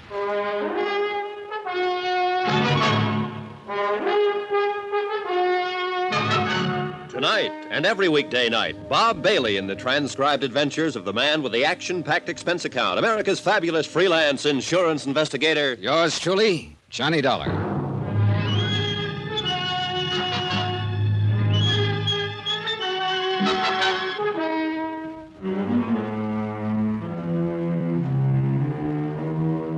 Expense account submitted by Special Investigator Johnny Dollar to Greater Southwest Insurance and Liability Company, Kingman, Arizona office. Following is an accounting of expenses incurred during my investigation of the Midas Touch matter. Expense account item 1, cab fare from my apartment to the Universal Adjustment Bureau, 8242 North Spring. When I got there, Pat McCracken was standing holding the door of his office open for me. Come on in, Johnny, but don't bother sitting down. Now, what's that supposed to mean? It means you haven't got time. You all packed? Oh, you bet I am. For a trip to the Esopus and some of those pretty rainbows and eastern brook trout. Got a new lure oil called Fast Strike I want to try out. I hear it's great. Sorry, but if there's going to be any actual fishing, it's going to be for Lake Mojave bass. Says you. Here are your plane tickets. Here to New York, nonstop to Los Angeles, and out to Las Vegas. From there, you'll have to go to Kingman, Arizona by car. Slow down, boys. Slow down. The man to see in Kingman is Jake Kessler at Southwest Insurance. Oh, Pat. Yeah? You mind telling me what it's all about? The Midas Touch mine. New racket in uranium? I said Midas. Gold mine. Oh, sure. Well, what's the insurance angle? Ask Jake Kessler when you get to Kingman. Well, but you can at least tell Look, me what... You've only got 20 minutes to catch your plane to New York. You mean if I decide that? And with $1.5 million, maybe $3 million at stake, nobody's going to quibble too much over your expense account. Maybe I should take a crack at those Lake Mojave bass. Expense account items 2 and 3, $2.90 even, a handful of American Express traveler's checks, and cab fare back to my apartment for my luggage. Then to the airport from my plane to New York to Las Vegas, Nevada.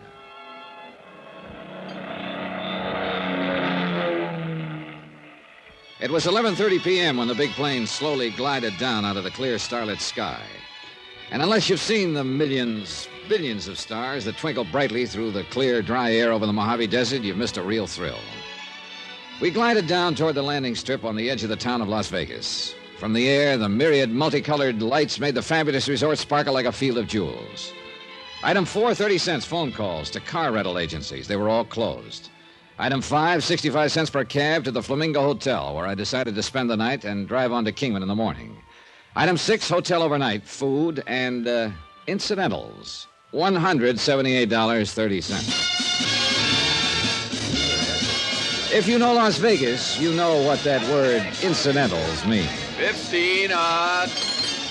And black. Place your bets, please. No, the dice are passing. All right, there we go. 6 to the point. I'll say this much. I tried to make some expense money on the side, but, well, I guess I shouldn't have tried to cover so many of the gambling joints. If I'd stayed at the Flamingo, where I'd always made me a buck or two at the casino. But this time, Lady Luck just wasn't on my side. Anyway, well...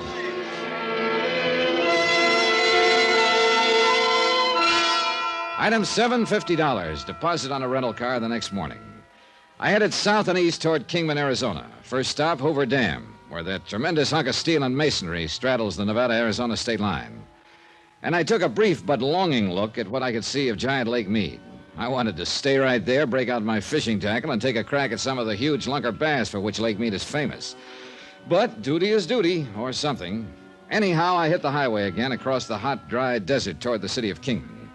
At this time of year, at this time of morning, the thermometer hits the 100 mark without any trouble at all. And the occasional swimming pools and motels outside Kingman look pretty inviting. But I drove straight to Jake Kessler's insurance office on East Palm Drive. Well, hi. You must be Dollar. It's a good name. Come on in. Jake was tall, angular, well-tanned, and dressed in blue jeans, open denim shirt, high-heeled boots, and broad-brimmed hat. He looked as though he'd be more at home on a range pony than in this insurance office. All right, Dollar, let me tell you what this is all about. Okay, thanks, Mr. Kessler. Jake, you want the folks around town to think I'm putting on airs? Okay, Jake. By the way, Johnny, I hope you didn't make any arrangements to stay right here in Kingman, did you? No, my bags are still out in the car. Good. I got a place waiting for you down at Catherine Landing. Where's that? Lake Mojave Resort's what they call it now. It's nice cabins, good restaurant, nice people, right down at the edge of the lake. Too bad you aren't a fisherman. Well, I just happened to have brought along a couple of rods and reels. Good boy. Then you'll love it. Buster Favor down there will show you spots where you can haul in the prettiest mess of largemouth bass you ever saw. 5, 6 pounds, maybe more. Oh, stop making my mouth water, Jake. I'm supposed to be here working on a case. Well, every man's entitled to a little time off for fishing. And you look like you could stand some. Brother, you are killing me. Listen, Pat McCracken at Universal Adjustment Bureau said something about a gold mine. Yeah, I contacted Pat because I knew he'd know where to find you. It's the Midas Touch mine, Johnny. And it's right down in that neighborhood where you'll be staying. Well? The mine was abandoned back in the early 30s. Worked out, apparently. But about a year ago, Hard Luck Dennis took another look at it. Who's he? Dennis, prospector, promoter. Here and there, Arizona, Nevada, California, he's found himself an old mine, pecked away at it, and managed to scratch out a fair living for himself. You said promoter. Yeah, well, that was in Texas mostly. Never was able to get the full story, but it appears he got some folks to invest in some kind of phony oil stock down there a couple of years ago and had to skip out. Couldn't have been too serious, though, because the law never bothered chasing him up here. Or else he was able to make things look legal enough. Could be. Anyhow, he's been back in this country for a while now, poking around the hills, looking for the big strike again. You know how prospectors are. Yeah, I've heard. Finally, a while back, he started prowling around the old Midas Touch. First thing you know, he'd got a lease on it. Well, I still don't see the insurance connection. You will. And you won't like it. Okay, go on. Well, next thing we knew, he'd got a report on some ore samples he'd brought into town here at the assay office. Johnny, well, you wouldn't believe it. Good, huh? Johnny, it looked like a prospector's dream come true. Ore worth about $1,100 a ton. All right, now, it takes money to work a mine like that, no matter how you figure it. First of all, he had a big pumping job to do. Pumping? Out there in the middle of the desert? That's right. You see, when there was just the Colorado River running down the valley, it was different. But since Davis Dam was put in to form Lake Mojave about 10 years ago, the level of the water table in that whole area is raised considerably. Oh, I see. The Midas Touch was in a low spot, and parts of it were dug pretty deep. So now, with seepage from the lake feeding it, the lower level filled up with water. Yeah. Well, now, Jake... Simmer down, Johnny. I'm getting to it.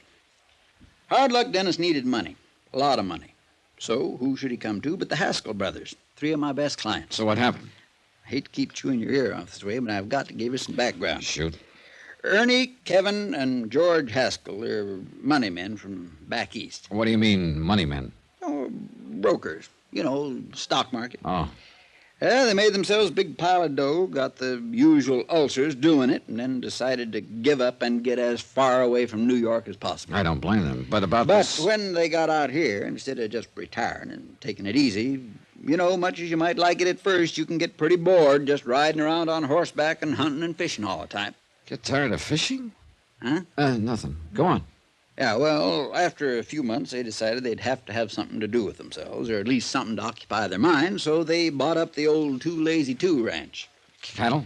80,000 acres north of Easton here. Not very good grazing land, but enough to keep 200-300 head of beef alive, and with Alex Bundy as their foreman, they did all right. Well, now let's get down to... Gentlemen ranchers, they called themselves, and that's just about what it amounted to. They built a nice house on the property, settled in it, and, well, not much work, but just enough worry and responsibility so that time didn't hang too heavy on their hands. Now, all their insurance is with my company, the Straight Life, that is. $500,000 apiece. And you're afraid something's yes, gonna... Yes, sir, $500,000 each and double indemnity. Wow. $1 million apiece in case of death by accident. Right. Accident. So, let's get back to Hard Luck Dennis. Well, that part's easy, isn't it? Is it? Sure. Dennis needs money to open his mine. The Haskell boys are obviously loaded. Right. First off, even before he got his lease, he tried to sweet-talk him into putting up some money, but after years of fooling around with those bulls and bears in Wall Street, they were too smart for that. So we took him down in the mine, let him chip off some samples of ore, and had him take it themselves down to the assay office. And was that the ore that you said tested so high? Yes, sir. And from the minute they saw the report on it, you couldn't have held them back with a 20-mule team. How much did they go in for? $20,000 apiece, cash. on the strength of a handwritten agreement with Hard Luck Dennis that they'd get 30% of whatever came out of the mine. Okay, Jake, now let's get down to business. Are you afraid that something connected with this Midas Touch mine and Hard Luck Dennis has put the Haskell brothers in jeopardy?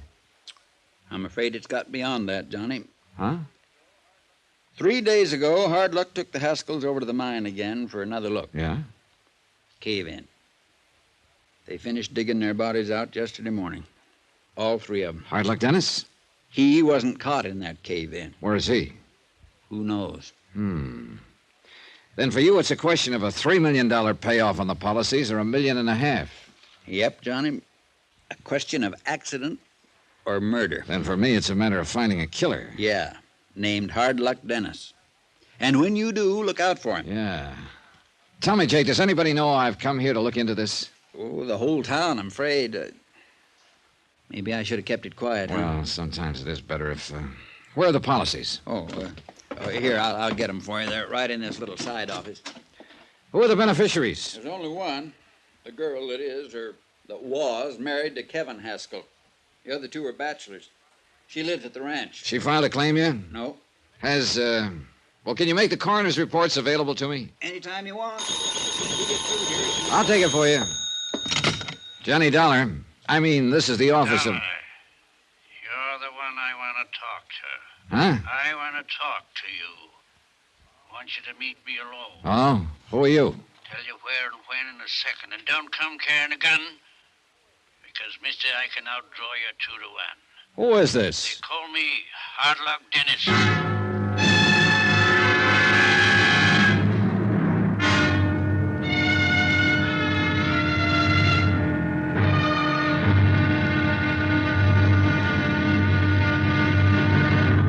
Now, here's our star to tell you about tomorrow's intriguing episode of this week's story. Tomorrow, I find that one of the fishermen who hangs around Lake Mojave is a character called Death.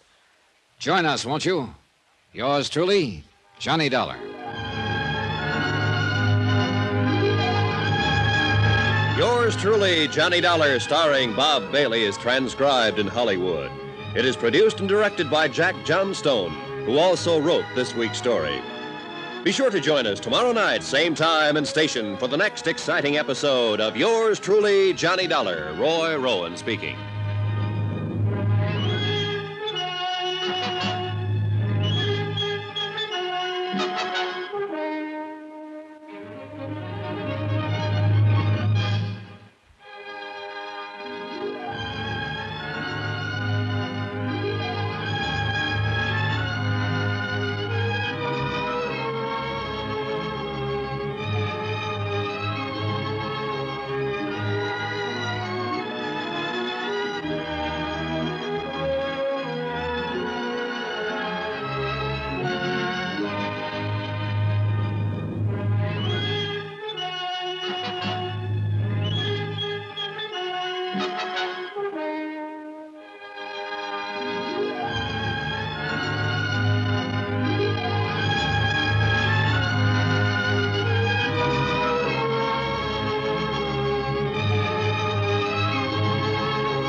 From Hollywood, it's time now for... Johnny Dollar. I mean, this is the office of Jake... Dollar, you're the one I want to talk to. Huh? You heard me. I want you to meet me alone. Oh? Who are you? Tell you when and where in a second. Don't come carrying a gun, because, mister, I can outdraw you 2 to 1. Who is this? They call me Hard Luck Dennis. Oh, you planning to add another murder to that of the Haskell brothers? 13 miles out of Kingman on the highway east. Little side road to the right, mark Yucca Trail. Now listen. Mile and a quarter on, you'll see an old miner shack. Be there at 3 o'clock sharp. And what if I decide Remember to... what I told you? Bring somebody with you or try anything funny and you'll never get out of this desert alive. Hello. That call for me, Johnny? No, it wasn't, Jake. But I wonder why a killer would call me.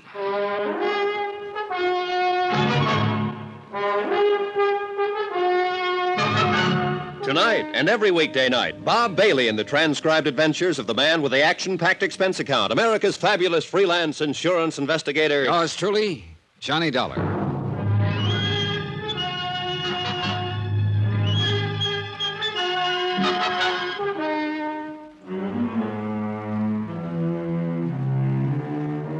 Expense account submitted by Special Investigator Johnny Dollar, location Kingman, Arizona, to the Greater Southwest Insurance and Liability Company. Following is a report of expenditures during my investigation of the Midas Touch matter. Jake Kessler, local representative for Greater Southwest Insurance and Liability, had laid it out pretty clearly. The three Haskell brothers, prosperous gentlemen ranchers, had taken out life policies totaling $1.5 million double indemnity, which meant that their death in what was supposed to look like an accident at the bottom of the Midas Touch mine could cost Southwest a cool $3 million.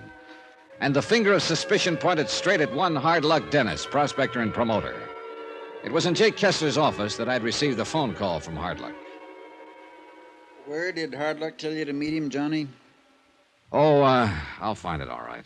Where? Look, I think I'd better handle this alone, Jake. Johnny, he's being hunted by every available policeman here in Kingman. He's a killer. Like I told you, he got $20,000 apiece from the Haskell brothers, cash. Then took him down to the Midas Touch and caved it in on him. All right, even supposing that he did.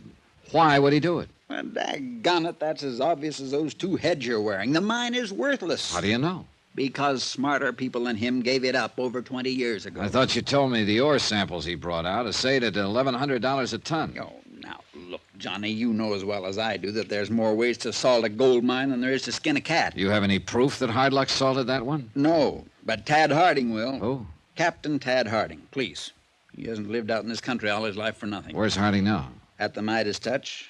But when he gets back here, you see him. He'll show you that I'm right. Well, if you are, it certainly would point the finger at Hard Luck Dennis, wouldn't it? Can't you understand, Johnny? Hard Luck needed money. He's always needed money. He salted that mine, got $60,000 from the Haskells on a lick and a promise, then caved in the mine on them before they could get wise to him. Good theory. You'll find it's a fact. That's why he skipped out as soon as he... Oh. Yeah, he couldn't have skipped very far, could he? And if he were guilty, why would he want to see me? All right, Johnny. Now listen to me. The Haskells were three of our finest citizens, so the whole town will cooperate with you. So don't do anything foolish like meeting that Hard Luck Dennis alone. That willingness to cooperate includes you, Jake? You know it does. I'll do anything. All right, then just give me your word you won't tell anyone that I'm meeting Hard Luck. Well, now, because if you do, I'll drop this case like a hot potato. Yeah. Well? Okay, Johnny, for the time being. Okay. I just noticed out the window. Tad Harding's car just pulled up in front of police headquarters. Then what are we waiting for? Let's go.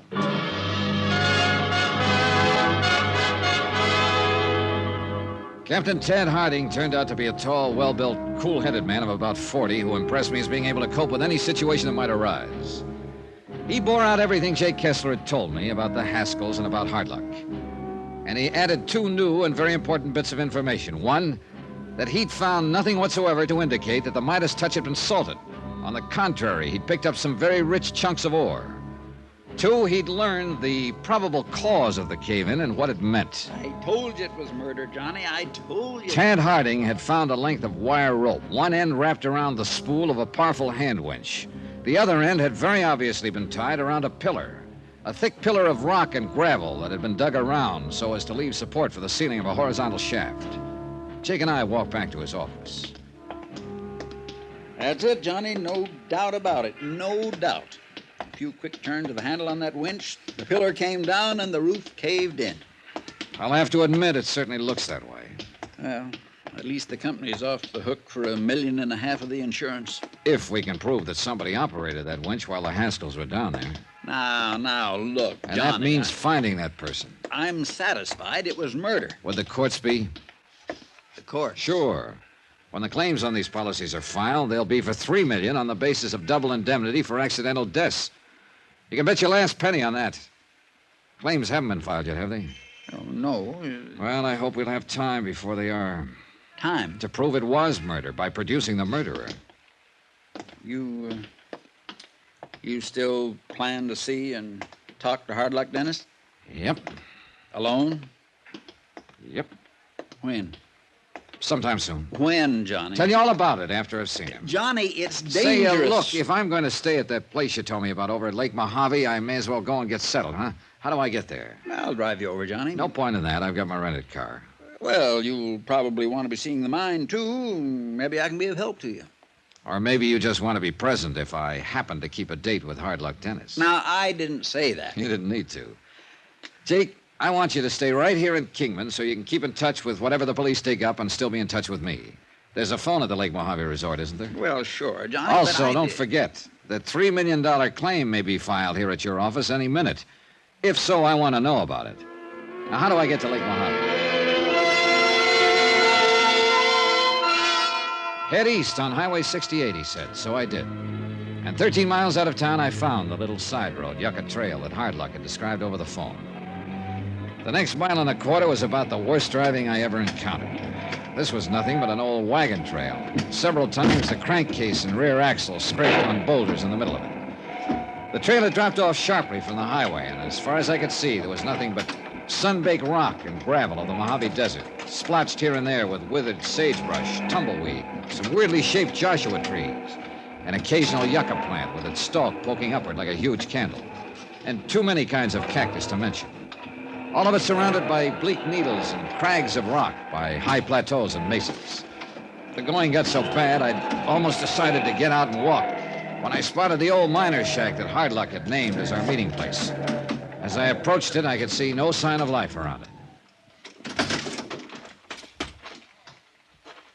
Hello?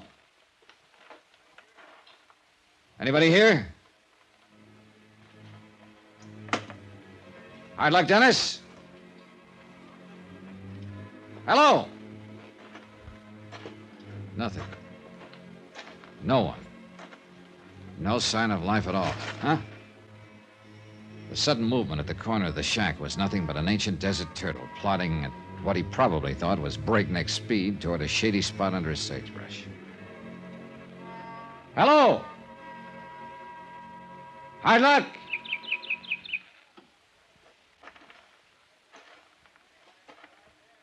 Anyone inside there?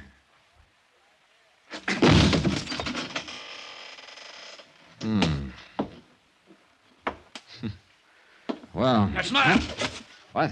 Should have looked round back of this shack while don't reach for anything, mister. Hard Luck? Dolly? Yes. Yeah. You come alone like I said? I don't see anybody else around. Stand real still, Dollar. Don't move. No gun. That's smart. Sit down there on that bench. Sure. Now, what's this all about, Hard Luck? I didn't do it. That's what it's all about. I didn't do it. I didn't kill the Haskell boys. You understand that? I didn't think you did. No. Why not? Because if you had, I think you would have skipped the country. You wouldn't have asked me to come here and talk to you. That's right. That's right, Dollar. Oh, you just trying to soften me up. Not much point in that, is there, with you holding a gun on me?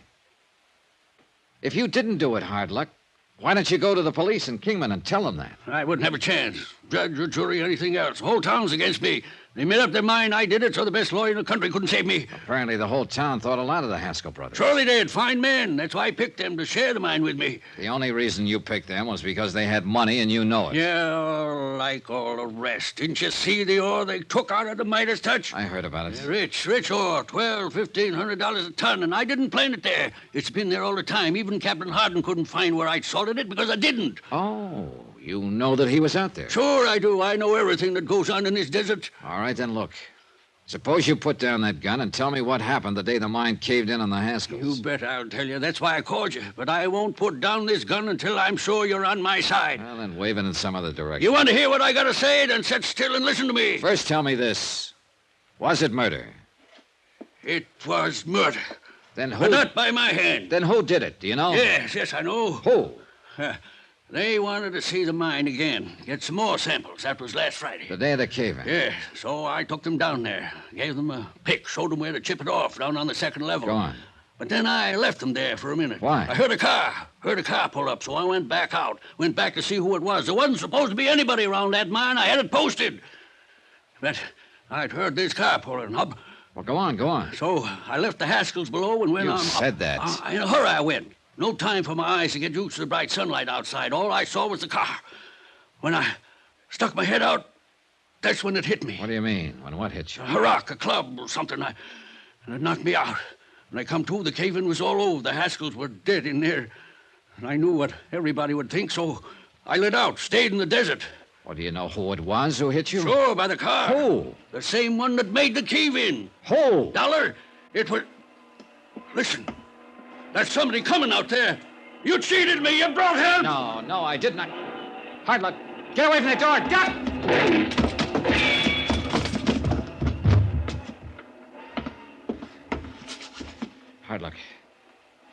Hard luck.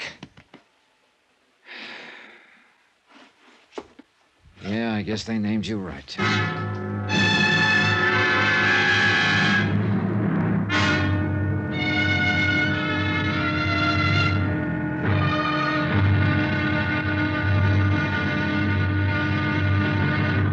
Now, here's our star to tell you about tomorrow's intriguing episode of this week's story. Tomorrow, the so-called trackless desert yields a set of tracks that lead straight to... But if I told you, you'd know, wouldn't you?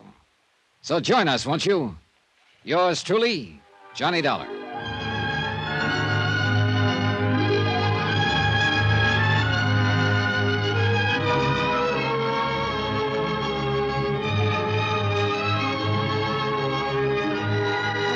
Yours truly, Johnny Dollar, starring Bob Bailey, is transcribed in Hollywood. It is produced and directed by Jack Johnstone, who also wrote this week's story. Be sure to join us tomorrow night, same time and station, for the next exciting episode of Yours truly, Johnny Dollar. Roy Rowan speaking.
From Hollywood, it's time now for...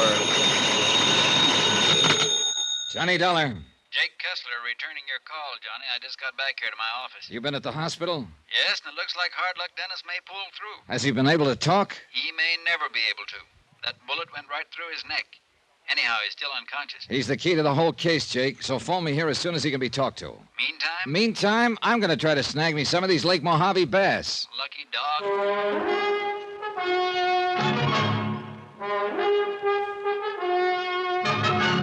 Tonight and every weekday night, Bob Bailey in the transcribed adventures of the man with the action-packed expense account, America's fabulous freelance insurance investigator. Yours truly, Johnny Dollar.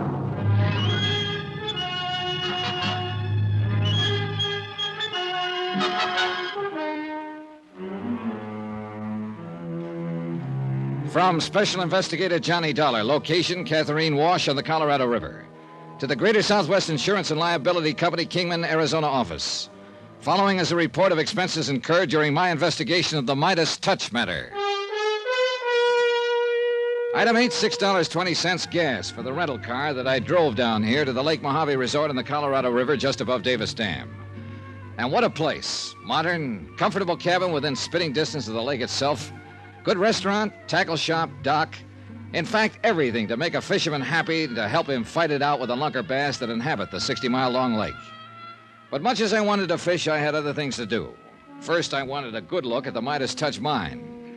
On the advice of the manager, Ham Pratt, I took along Buster Favor, general factotum of the resort.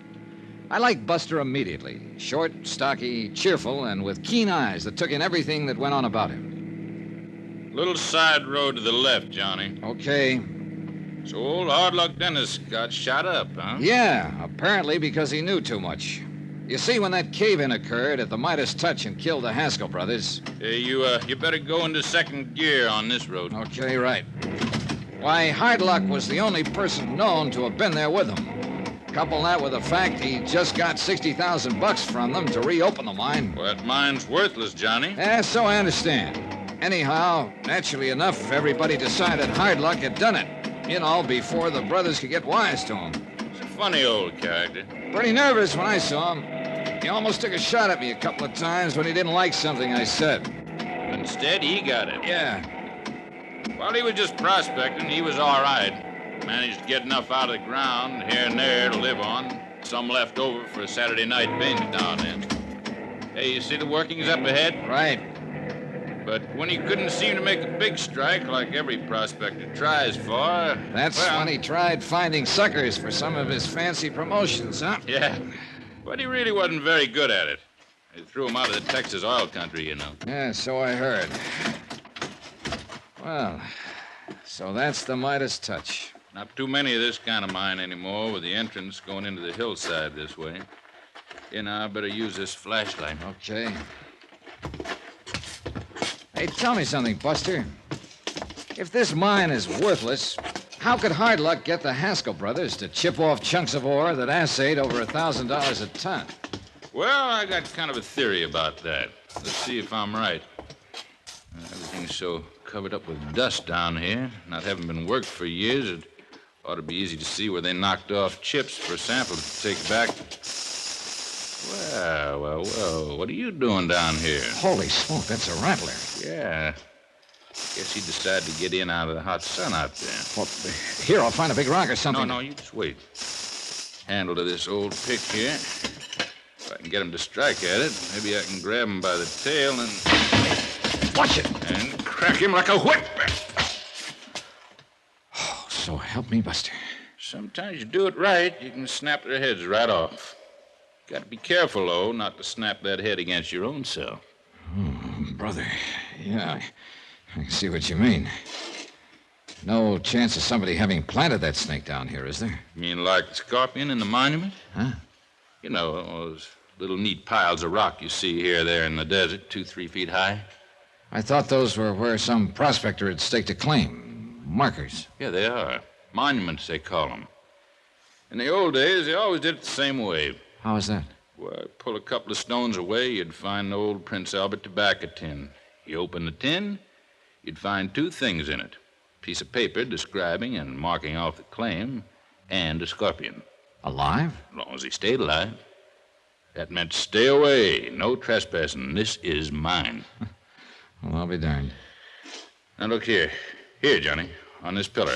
That was the pillar that was left by digging around it to hold up the ceiling. Oh?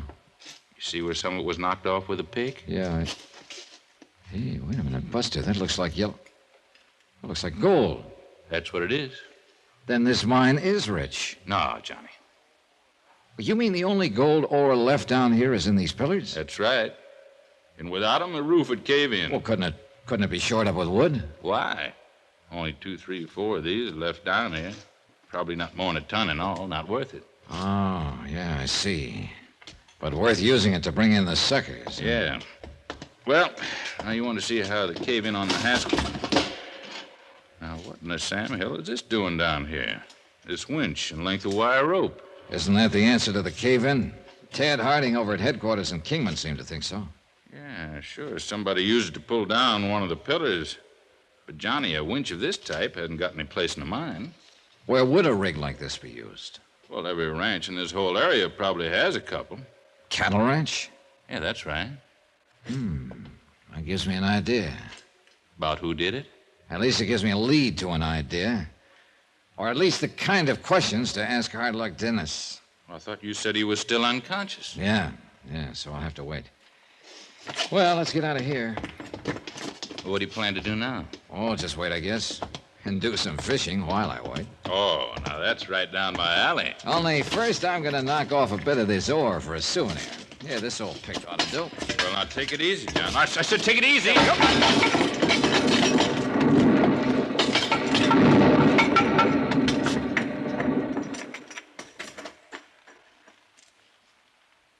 Now, Johnny, you should know him better than that. Here, let me help you out of that pile of rubble. My face was pretty red as we drove back to Lake Mojave. Only once did Buster mention the fool thing I'd done. Yes, sir. If you'd banged away at one of the pillars further in the shaft, we'd have been in real trouble. Probably ended up like the Haskell brothers. And I suppose instead of planning on going fishing, I should have been cooking up some new angle of attack on this case. But after all, I had been promised fishing time on this trip. And until Hard Luck Dennis could recover enough to talk... I got the boat all ready and waiting for us, Johnny, with a 30-horse Johnson outboard on it. Oh, boy, I can't wait. And I'll take you to spots I know where you can pull out the biggest fightingest bass you ever saw. Oh, Buster, you son of a gun, you're tempting me with something I can't resist. I'll even loan you my bottle of Fast Strike. Fast Strike? Yeah, lure oil. Little dab of that on your bait'll guarantee you fish. That's for me. You sure you wouldn't rather just sit and try to figure out some new lead on this insurance case? You want my answer? Here.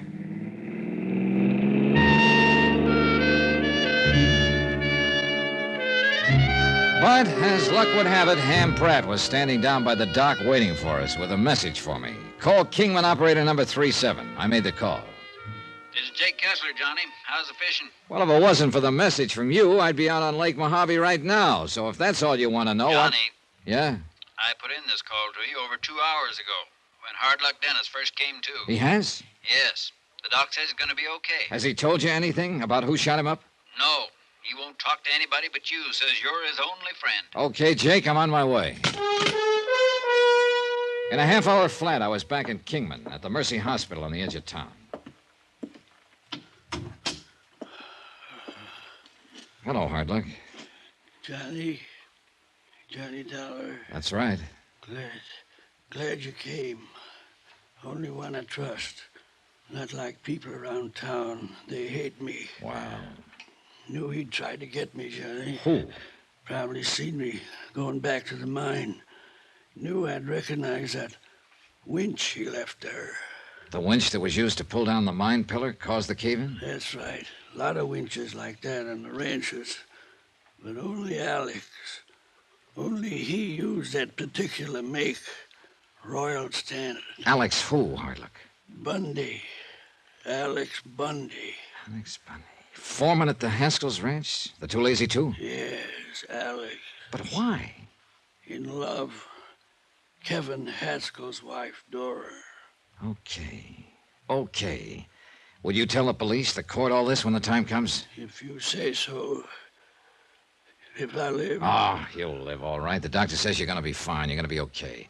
Now, is there anything you want? Anything I can have sent up here to make you more comfortable? No, thanks, Johnny.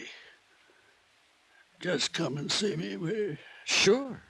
Thanks. I guess you're the only real friend I have. Just why he felt that way, I don't know. Perhaps it was because he needed a friend. I decided I'd better let Jake Kessler in on what I'd learned and incidentally ask him for directions to the Too Lazy Two, so I drove on over to his little second-floor office on East Palm Drive. Alex Bundy, huh? Yeah, that's what Hard Luck says. And with his testimony to back me up when I find Alex, we'll have a case, a good case. Which means, by the way, that your company won't have to pay off an additional $1.5 million for double... What's the matter? Shh, wait a minute. Yeah, Jake, I'm going on over and do a bit of fishing in Lake Mojave. What under the sun? Buster are you- Favor promises to get me a limit of the finest bass you... What is it, Johnny? What are you doing? Somebody was outside that door listening to us. I'm sure of it.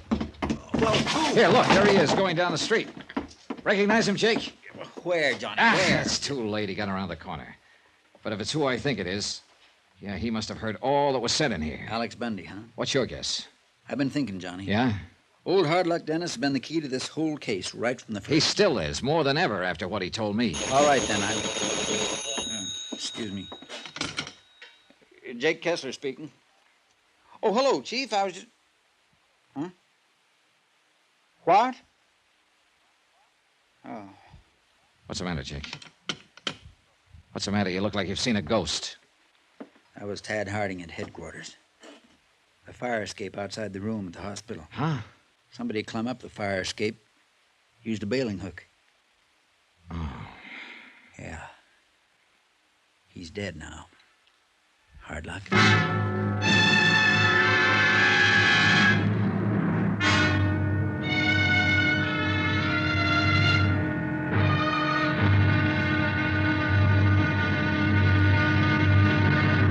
Now, here's our star to tell you about tomorrow's intriguing episode of this week's story. Tomorrow, the case is closed.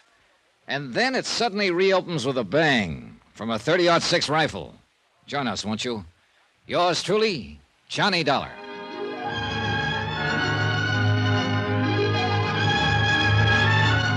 Yours truly, Johnny Dollar, starring Bob Bailey, is transcribed in Hollywood.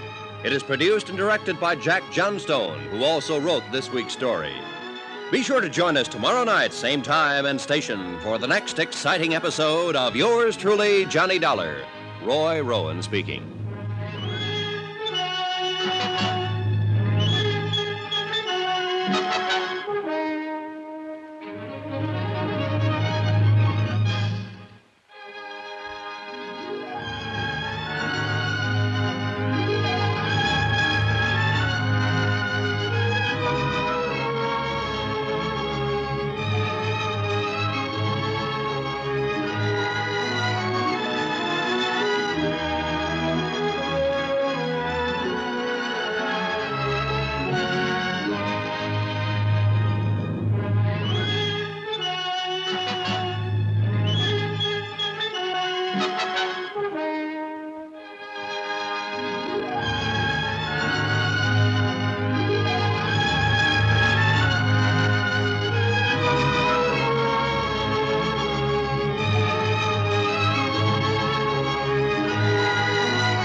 From Hollywood, it's time now for...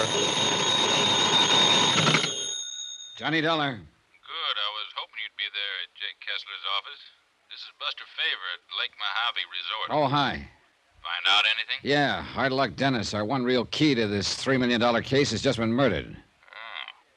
You know who did it? I have an idea. Well, I found something here that might help you. Oh? Tire tracks at the old miner's shack where Hard Luck was shot. And more of the same tire tracks here at the resort. Buster, I'm on my way.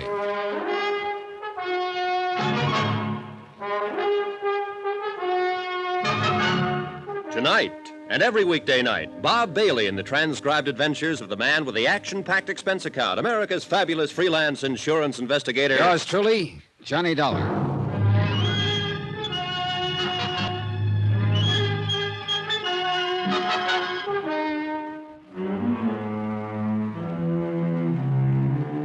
Expense account submitted by Special Investigator Johnny Dollar. Location Lake Mojave Resort on the Colorado River in Arizona to the Greater Southwest Insurance and Liability Company. Following is an accounting of expenditures during my investigation of the Midas Touch matter. Item 9, 6:30. A stop at the sign of the Flying Red Horse for gas for my rented car to get me from Kingman, Arizona to Lake Mojave Resort.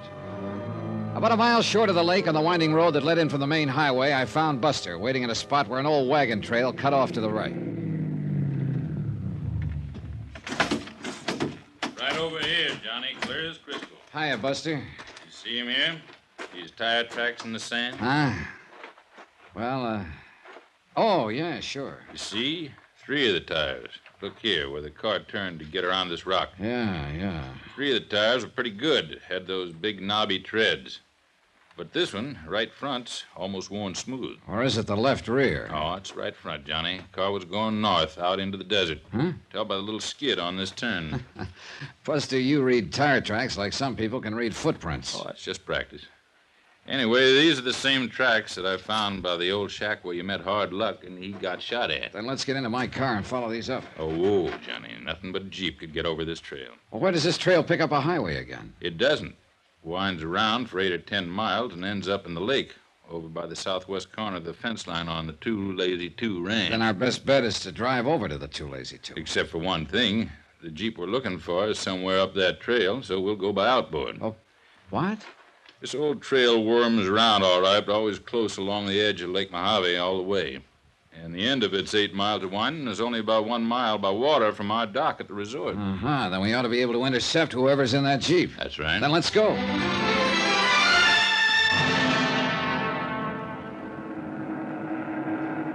Lake Mojave was clear and calm and beautiful. Perfect for fishing. But we had other things on our minds as the 30-horse outboard pushed our 14-foot aluminum boat along at better than 25 miles an hour. We stayed fairly close to the Arizona side. Look, Johnny. See that streak of dust along the shore? Yeah. Somebody's been driving along there, all right. Still is. Won't be able to see who, though, until he comes out from behind that ridge of hills over there. Hey, that streak of dust hasn't grown any longer. Looks like he's stopped. Could be. I'll head us in toward shore. No, I still don't understand why he'd be driving out on that dead-end trail, though, unless he wants to dump a body or something in the lake. Now, that's a morbid thought. All right, but if it is a killer you're looking for... You said that trail ends at a corner of the... Hey, wait a minute, Buster. Yeah? If it's who I think it is, he overheard me tell Jake Kessler I plan to go fishing out here today. So? What was that? The motor giving you trouble? What was what? There.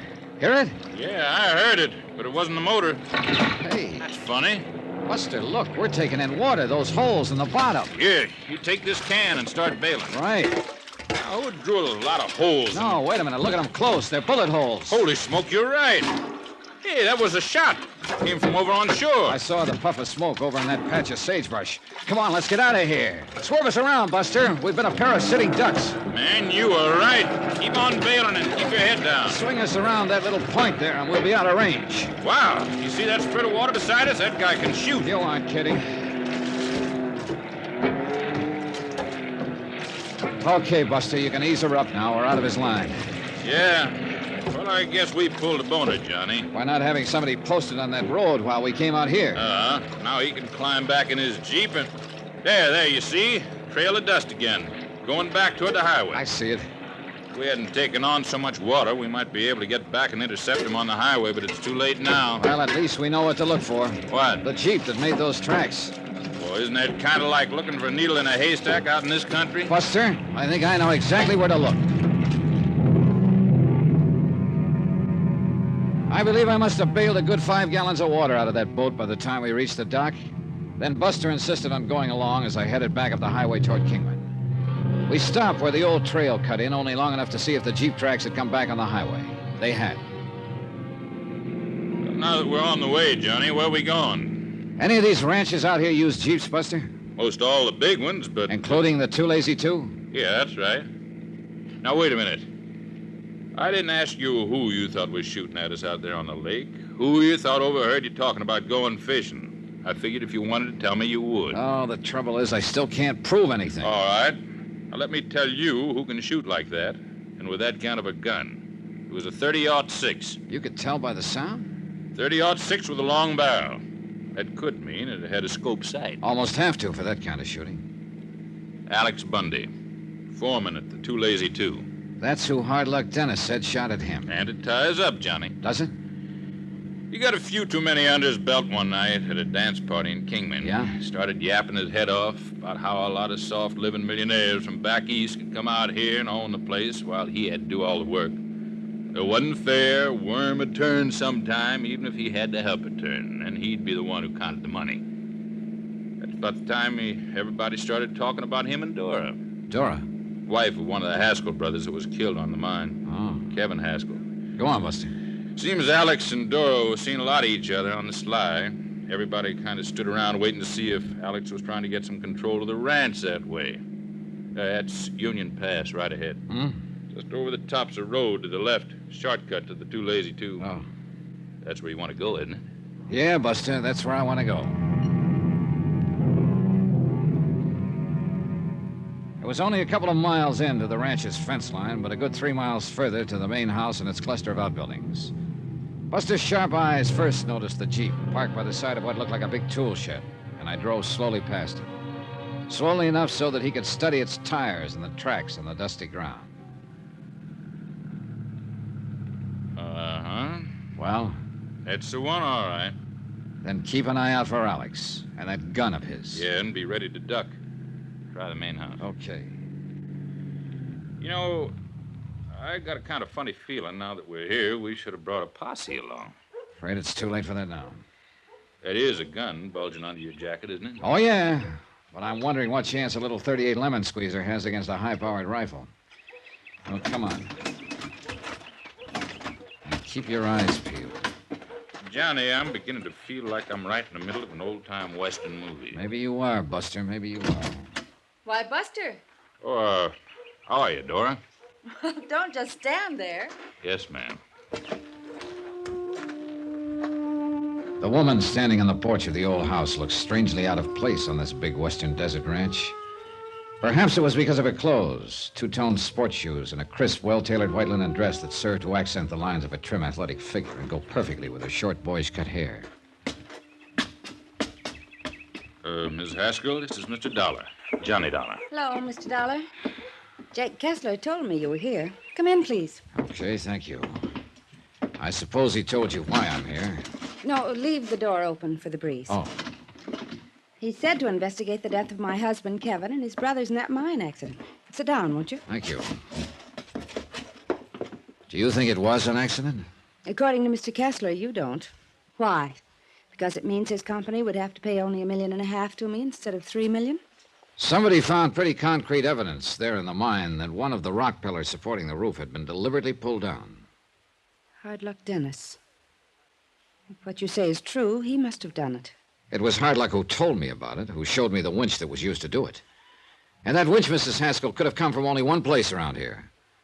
This ranch. Oh, no. You mean, no, you can't mean that somebody here at the ranch did it. Kind of looks that way, doesn't it? But who? That's what I hoped you might be able to tell me. Who beside you could profit by the death of your husband and his brothers? Who here at the ranch? Alex Bundy, perhaps? Alex, how? By marrying into the family? What are you talking about? That is, of course, if one of the Haskell brothers were to die. Kevin, perhaps. That's absurd. Oh? I had a notion that you and Alex were somewhat interested in each other. Well, you're wrong. He may have been interested in me. He was, as a matter of fact. He made it very difficult for me. How do you mean that? He kept trying to force his attentions on me. And you didn't reciprocate? Of course not, because... Well, go on. Because I knew what his real motives were. All right, go on. This ranch. This ranch is what he wanted. He knew that Kevin wasn't well. That's why Kevin had come out here with his brothers in the first place. I did hear that he was having a little trouble with his lungs, Johnny. He didn't have long to live. Not many years, that is. Even in this hot, dry air. So Alex did it. Well, it sure looks that way, doesn't it, Johnny? What led you to look for him here? It was Alex Bundy who shot up Hard Luck Dennis. Then somebody overheard me say I was going fishing down at the lake. That's where I was shot at, by somebody who was not only a crack shot, but more important, was driving the Jeep that's parked outside. The Jeep was gone from here this afternoon. Do you know where Alex Bundy is now? He must be somewhere around the ranch. And you must get him, Mr. Dollar. I'll help you. I'll help you find him. But don't go unarmed. Here, I'll give you one of my rifles. Hey, that collection of high-powered rifles is yours? Yes, International Rifle Team in college. Here. I'll give you ammunition. And Buster, you take one. This 30-30. Now, I don't know, Mrs. Take it. What Mr. Dollar says about him is true. Alex may try to shoot before you... Mr. Dollar. Dora! Mr. Dollar, be ready when he comes in. Dora, why don't you tell me you were through with the Jeep? You know I wanted to use it this afternoon. Dora? Well, well. Don't move, Mr. Dollar. Your gun isn't loaded.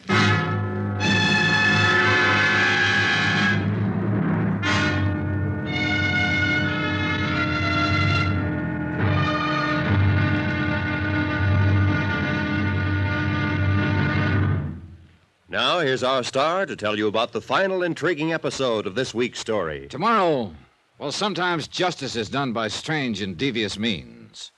Join us, won't you? Yours truly, Johnny Dollar.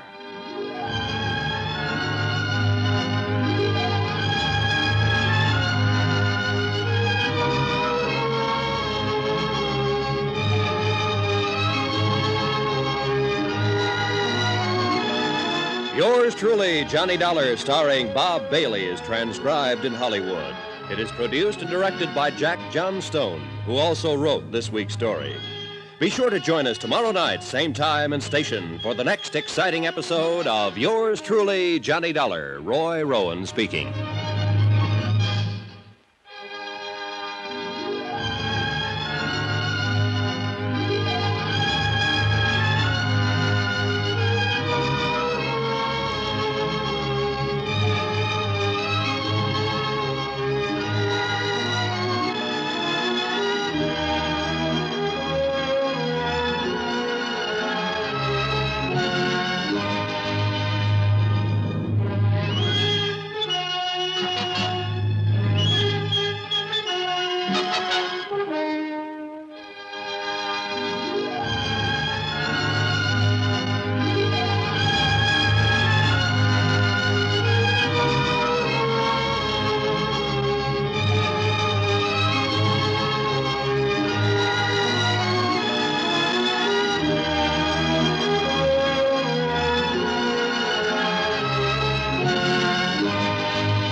From Hollywood, it's time now for... Johnny Dollar, answer it. Answer it!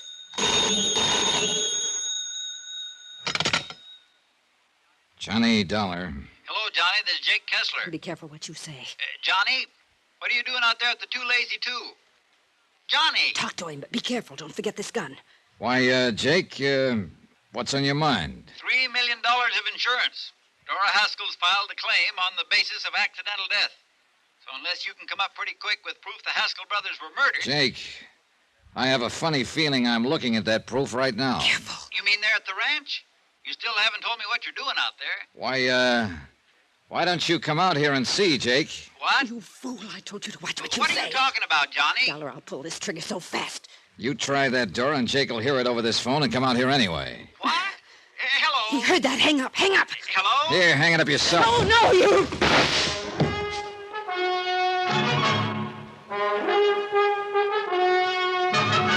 Tonight and every weekday night, Bob Bailey in the transcribed adventures of the man with the action-packed expense account, America's fabulous freelance insurance investigator. Yours truly, Johnny Dollar.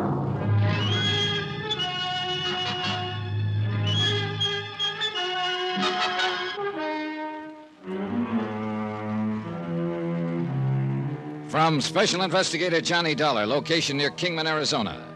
Attention, Mr. Jake Kessler, Greater Southwest Insurance and Liability Company. Following is an accounting of expenses incurred during my investigation of the Midas Touch matter. Proof that the Haskell brothers were murdered rather than killed accidentally in the cave-in at the Midas Touch mine could save Greater Southwest a cool $1.5 million. But the one man who could have given me that proof was murdered himself. Thanks to Buster Favor at the Lake Mojave Resort, who could read a set of tire tracks like you and I read a newspaper, I was able to trace the killer's car to the Two Lazy Two Ranch. And there the evidence all pointed to the foreman, Alex Bundy. However, when Alex appeared at the ranch house, he also put the finger on Dora Haskell. That's when your phone call came in, Jake. And that's when... Oh, no, you don't. Thanks, Buster. Yeah, well, I kind of hate to hit a woman that way, but she wouldn't have missed with that rifle. Matter of fact, she didn't. She creased her arm there just above... Oh, forget it. First of all, let's take this gun Don't off. touch it. Oh, that's right, Alex. Kind of forgot about you. Oh, why don't you put that thing down before you make the same mistake she almost did? It won't be a mistake, Dollar. Now, look, Alex. Shut up, Buster. You should have known better than to mess around this whole thing. Maybe you're the one who should have known better, Alex. According to Dora here a few minutes ago... I heard her. I heard from outside the window. Heard all of it. And she lied.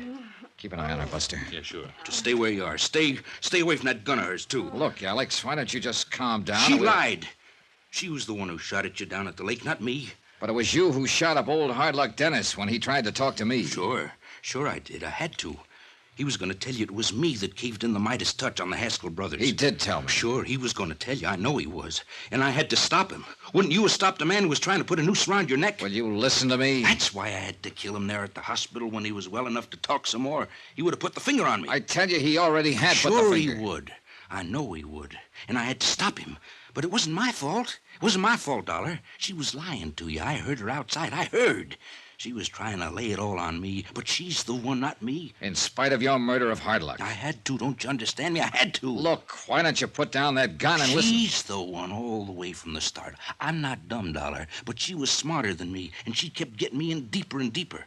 I'm a good ranch foreman, Dollar. See for yourself what I done for the Two Lazy Two. But this kind of thing I don't know about. So she got me in deeper and deeper right from the start. Just how did it start, Alex? I'll tell you. I'll tell you how it started. I got drunk one night over in Kingman. So I heard. Made a lot of foolish talk about wanting the Two Lazy Two for myself.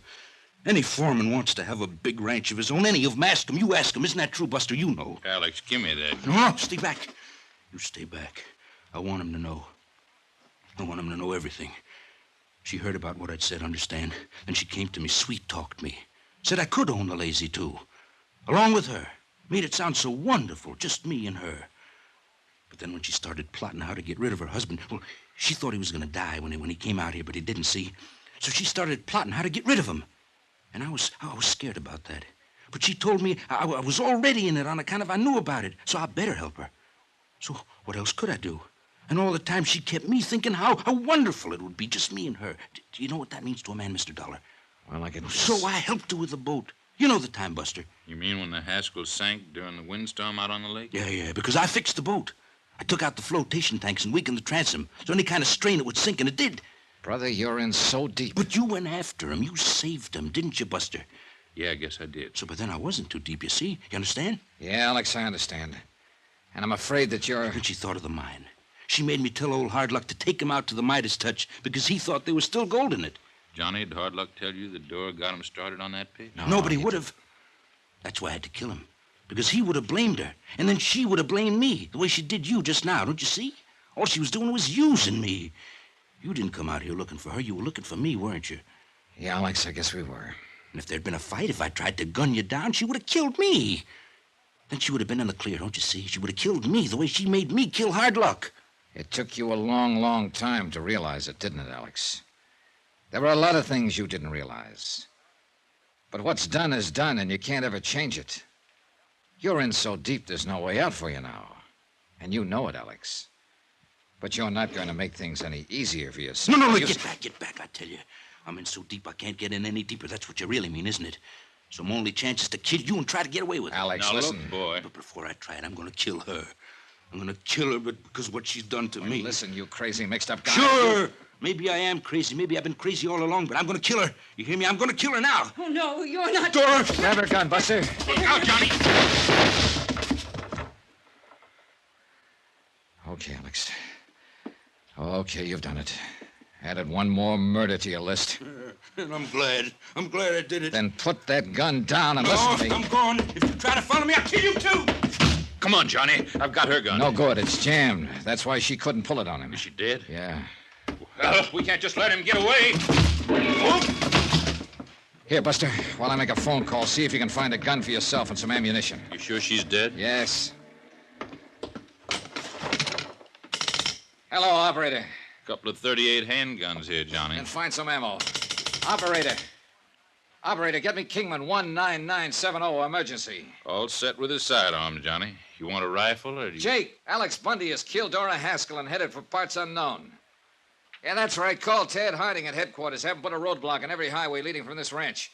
Be sure there's a block at Davis Dam so he can't cross over into Nevada. Yes, that's right. He can phone him down. By the time I hung up, Buster had my rented car started and waiting, so he took off on the main road leading from the ranch. We could still see the dust left by Alex Bundy in the Jeep. Could see that when he swung onto the highway, he'd turned right toward Lake Mojave. We saw no dust on any of the side roads, so we kept on going down toward Davis Dam, hoping that by the time he could get there, the roadblock would be set up. We'll be able to see you when we get to the top of this hill, Johnny. Good. Yeah. There, you see him? Cars across the road over the dam. That means he will have seen them. Then there's only one place he could go. Lake Mojave Resort. Right. 10 is just up ahead. All right, we'll take it on 2 wheels. Glad we aren't having to track him this time. Huh? Wind's coming up. See the dust blowing off the mesas up the east Yeah. end? When that east wind comes up, it comes up fast. All right, hang on. Here's our turn. Buster was right. By the time we got down to the dock at Lake Mojave, the wind was blowing a gale. The Jeep we'd been chasing was parked next to the tackle shop, and no sign of Alex Bundy. We learned the reason from Ham Pratt, general manager of the resort. Hey, Johnny, Buster, what's going on here? Plenty, Ham. Listen, Ham, did you see where... Alex Bundy came down the road like a bat out of Hades a couple of minutes ago. Where'd he go? Jumped out of his Jeep waving a rifle, tore down to the dock, and took off in his outboard runabout. Got a boat for us, Buster? Yeah, sure have. Come on. You want me along? No, 2 of us is better, Ham. We'll need all the speed we can get out on that lake. You're right. That boat of Alex's is the fastest one of the lot. 2 30-horsepower Johnsons. Here we are. Climb in, Johnny. Cast us off, Ham. Right, you are. Fire her up. Here we go.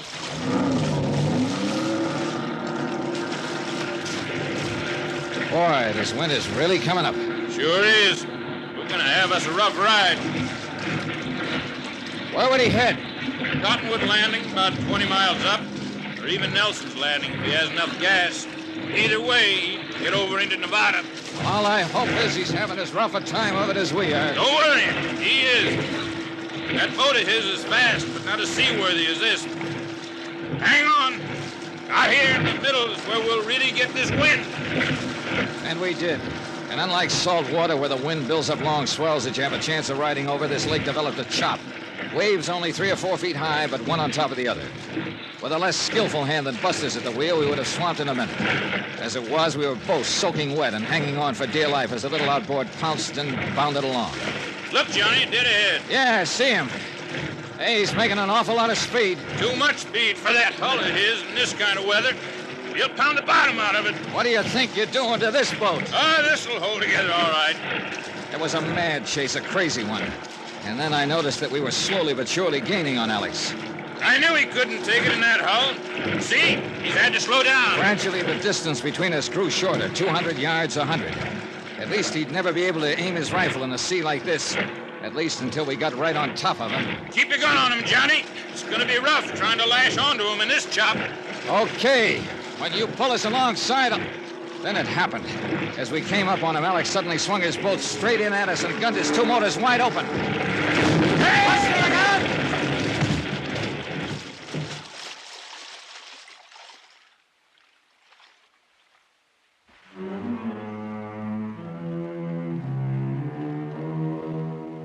That's really all there is to it. Oh, except that Ham Pratt, bless his heart, had followed us with an outboard cruiser and picked us up. Alex, well, the shock of crashing into us must have wedged him into his boat. And with the bottom of it torn out, it sank like a rock, and he went along with it. Expense account total, including transportation back to Hartford, $978.35. Remarks? There was no question, of course, but that the Haskell brothers had been murdered. No double indemnity. And Dora's little scheme to collect a cool $3 million, well, it got her exactly what she deserved. Won't people like that ever learn? Yours truly, Johnny Dollar.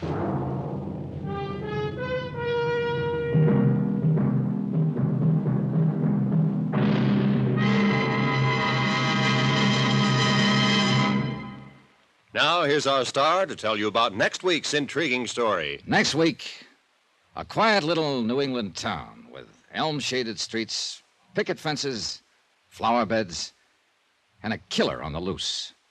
Join us, won't you? Yours truly, Johnny Dollar.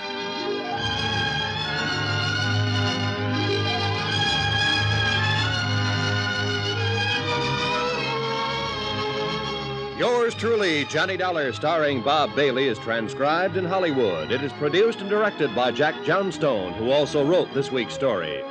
Heard in this week's cast were Virginia Gregg, Johnny Jacobs, Herb Butterfield, Parley Bear, Barney Phillips, Shep Menken, and Roland Winters. Musical supervision by Amerigo Marino and Carl Fortina. Be sure to join us on Monday night, same time and station, for another exciting story of yours truly, Johnny Dollar. Roy Rowan speaking.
From Hollywood, it's time now for Johnny Dollar. Pete Carlson, Johnny, Star Mutual. Oh, hiya, Pete. How's the family? Great. The lucky dogs are at Cape Cod for the summer while I toil and fret. What's fretting you at the moment? A letter, Johnny. Listen. If you're wanting to know who murdered Ellen Bates, you pay no mind to that person or persons unknown. You just look real close to home. Look real close to home. Postmark Shady Lane, Vermont. And the signature, I suppose, is that famous old name. That's right. Anonymous. Ellen Bates was killed there a month ago, shot to death. We carried a $10,000 policy on her. And the beneficiary? Ben Bates, her husband. He's got a farm about 4 miles out of Shady Lane. Uh-huh. What's the status of the investigation? Stalemate, Johnny. The coroner's jury brought in an open verdict, and there's been nothing turned up since. We were just on the point of paying off the policy. But now, well... All right, Pete, I'll fret for you. If I can find Shady Lane on the map.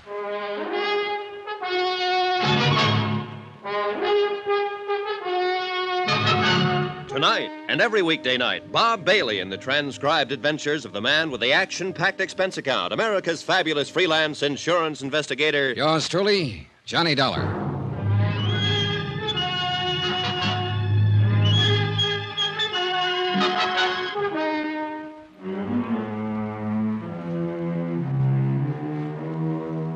From Special Investigator Johnny Dollar to the Home Office, Star Mutual Insurance Company, Hartford, Connecticut. The following is an accounting of expenditures during my investigation of the Shady Lane matter. Item 1, $36.70. Transportation and incidentals, Hartford to Shady Lane, a quiet little town of around 1,000 population. Drowsy streets lined with white frame homes, picket fences, and flower-bedded yards. A town with a well-chosen name, built under the protecting shade of venerable elms and spreading maples. A country crossroads town with one of everything. One inn, one restaurant, one garage, one general store, one barber shop, and one constable, a gaunt and lantern-jawed, leather-faced man of middle age named Jed Bramler. Yeah, it's a fact, Mr. Dollar. Lived here all my life. First time I've ever seen it this hot. Yeah, it's warm, all right. For this time of year, at least. Weather's changing. World, too. Everything's changing. Except human nature. That, too, maybe. Take this killing. Don't rightly know how to go about dealing with it. Well, maybe we can figure out something between us. This the bullet that killed her? Yeah, that's the one. It's an odd size and shape. Hand poured. Say it's hand poured. It's for an old-fashioned squirrel rifle. Smooth bore, single shot. I see. And I reckon that's about all I can give you in the way of facts, or clues, I guess you call them. Oh, facts will do. All right. Ellen Bates was a fine woman, had a hard life. She was married, no children, she was alive. Now she's dead. Cause of death, a bullet in the heart. Them's all facts, Mr. Dollar. How did it happen? Don't rightly know. Want no witnesses. Could have been an accident, even. What do you mean, an accident? Well, one of them hunters from the city, them through here regular, confounded idiots, shoot at anything that moved. Well, surely not at a human being sitting in her own living room. They might have. Never can tell, crazy as they are. Shot a goat, belonged to Het Wilmer last fall. Caught 'em with it, tied on their bumper. Said it was a mountain sheep. Yes, but Yes, might have done it unintentional, then got scared and run out. Yes, possibly. Except for one of those facts. Which fact? This bullet. Hunters from the city don't use old-fashioned squirrel rifles, Mr. Bramler. Well, I said it could have been accidental. Didn't say it was, though. I reckon somebody meant to kill her. Oh, I don't think there's much doubt of that. There ain't. Wish there was. Might not feel so danged worthless then. What do you mean? Ellen Bates was a fine woman. Hate to think of somebody killing her and getting clean away with it. Then let's make sure they don't get away with it. Got nothing to go on, Mr. Dollar. Not one lonesome thing. What about a possible motive? Haven't turned up a single one. Did she have any enemies? Everybody that knew her loved her. What about this bullet? Did you have a ballistics check made? Yeah. Sent it clear to New York. They come up with anything? 6-page report. Yes, got it here somewhere. You can look at it if you want to. No need to. What was their conclusion? Same as mine. Fired from an old-fashioned squirrel rifle. Know anybody around here who might own a gun like that? Yeah, but near anybody in the township. Must be 300-400 of them rifles around. Keepsakes. Handed down. Family souvenirs. Yeah. Then that's one dead end. Couldn't be much deader. It's like I told you. Ain't no clues at all. At least none to speak of. Woman without an enemy in the world. Sitting in front of her window. Shot fired from outside the house. Woman's dead. Them's the facts. And all the facts. No. Not quite all. Eh? What do you mean? People. Persons are facts, you know. And their relations with other persons are facts. Facts that we can check on. Already told you, Mr. Dollar. Ellen Bates didn't have no enemies. The person who killed her wasn't exactly a friend. Known enemies, I mean. But she had contacts and relations with other persons, and one of them, known or unknown, was her enemy. Maybe an accidental enemy with a motive and the capacity for murder. What do you mean by accidental? Maybe Mrs. Bates saw something from that window of hers. Something that made her dangerous to someone else. Maybe she didn't even know she'd made an enemy. Yeah, might be. Or maybe it's just a matter of her death benefiting somebody. Somebody who otherwise wouldn't be her enemy. It thought of that, of course, but it don't lead nowhere. It might. I've got a letter here, Mr. Bramler. I wish you'd take a look at it. All right. It arrived yesterday at the home office of my client in Hartford. It was mailed here in Shady Lane. Nightfall, and close to home. Look real close to home. Not signed, eh? No, not signed. Any idea who might have sent it? Yeah, somebody with a lot of vinegar in their blood. No, don't know. It's a fact. Wouldn't count too much on it if I was you. What do you mean?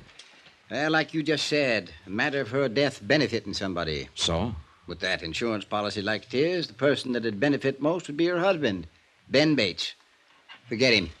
Why? Like you said, motive and capacity. Even if money was motive enough for Ben, he just hasn't got the capacity for murder. Forget him. Is Ben Bates a good friend of yours, Mr. Bramler? Since we were boys together. I see. Maybe you only think you see.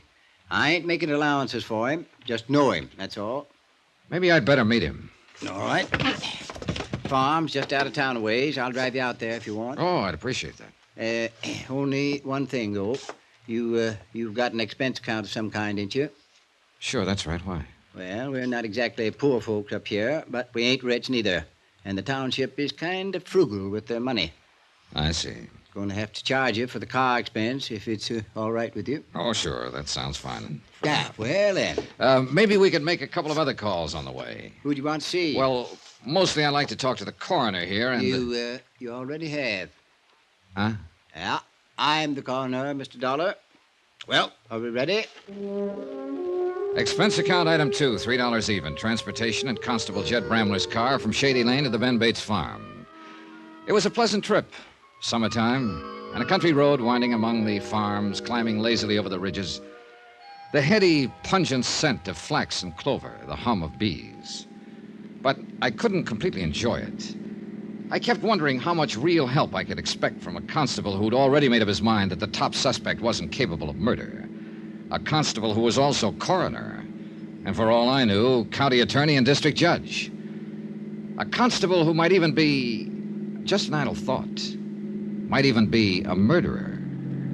Now, this is the Preeny farm. Ben Bates's place is the next one, about a quarter of a mile. I see. That's Martin Preeny there at the side of the road working on that fence. Might as well pass the time of day with him, I reckon. Were the Preenys and the Bates good friends? Yeah, real close. Afternoon, Jed. Martin? Township must be getting lax, letting you go gallivanting around on pleasure trips. Being paid for, Martin. Official business. This here's Mr. Johnny Dollar from down around Hartford. Martin Preeny, Mr. Dollar. Mr. Preeny? I do. That's quite a job you're doing there, Mr. Preeny. Well, a rock wall does just fine if you stack them real careful so they lock together. Looks pretty difficult. It takes a knack, no doubt about that, and work and time. But if it's dug in below the frost line, a rock wall will last a lifetime. And that's what I believe in, Mr. Dollar. Planning ahead and building right. That's a good philosophy. And then, too, a rock wall is a sight cheaper than fencing. And right there is his real reason, Mr. Dollar.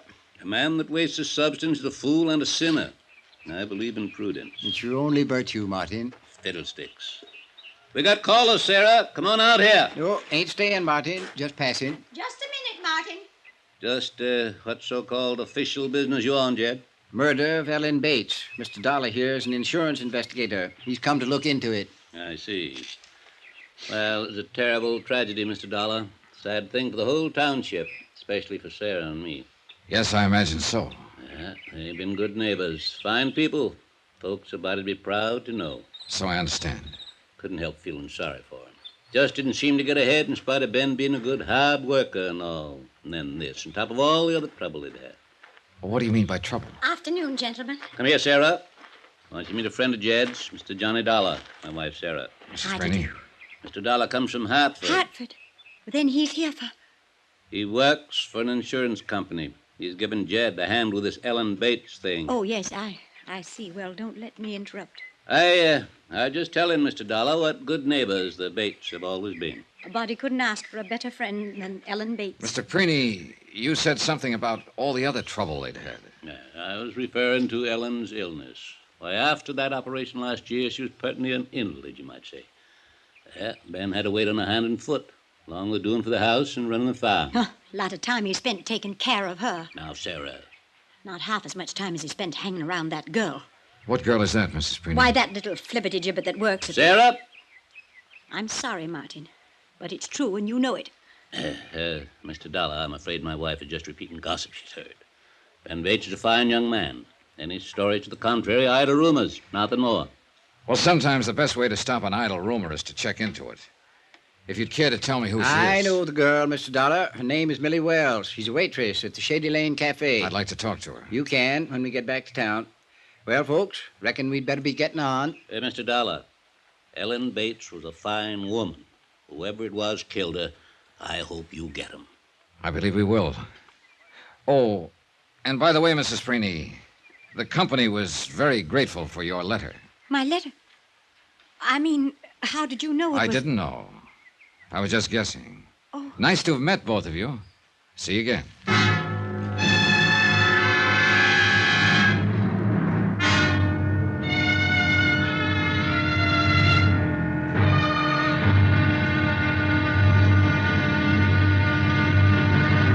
Now, here's our star to tell you about tomorrow's intriguing episode of this week's story. Tomorrow, of two who are not even accused, one confesses and one denies, and both very strangely. Join us, won't you? Yours truly, Johnny Dollar.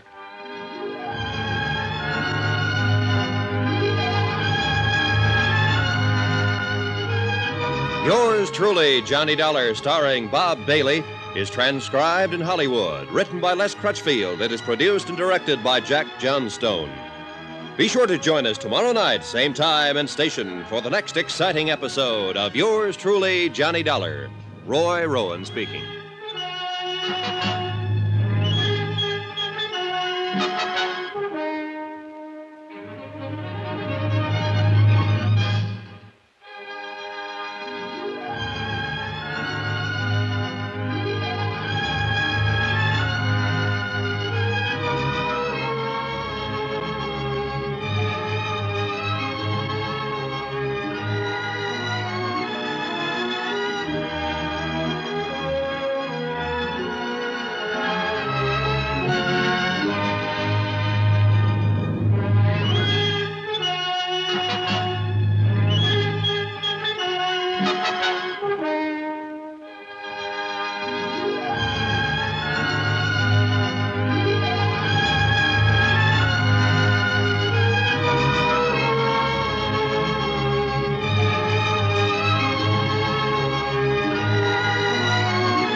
From Hollywood, it's time now for... Johnny Dollar. Ready with your call to Hartford, Mr. Dollar. Thanks, operator. Go ahead, Hartford. Hello? Johnny? Yeah, Pete. A big fat expense account, and you still reverse the call. Had to. I'm phoning from a crossroads store. Look, I need a quick fact or two in connection with the Ellen Bates murder. That $10,000 policy on Ellen's life. When was it written, Pete? Oh, around 4 years ago. I'll get the exact date if you want to hang on. No, that's close enough. I was hoping it was only a year or two back. Knocks a pet theory in the head, huh? No, but it doesn't help it any. Hey, is there also a policy on the life of Ben Bates? Yeah, same amount, taken out at the same time, right after they were married. Add up to anything? A nice round zero. What do the local authorities think? The only local authority in Shady Lane is sitting outside in the car right now, and he thinks the same as I do. Which is what? We're both stumped. I'll be talking to you.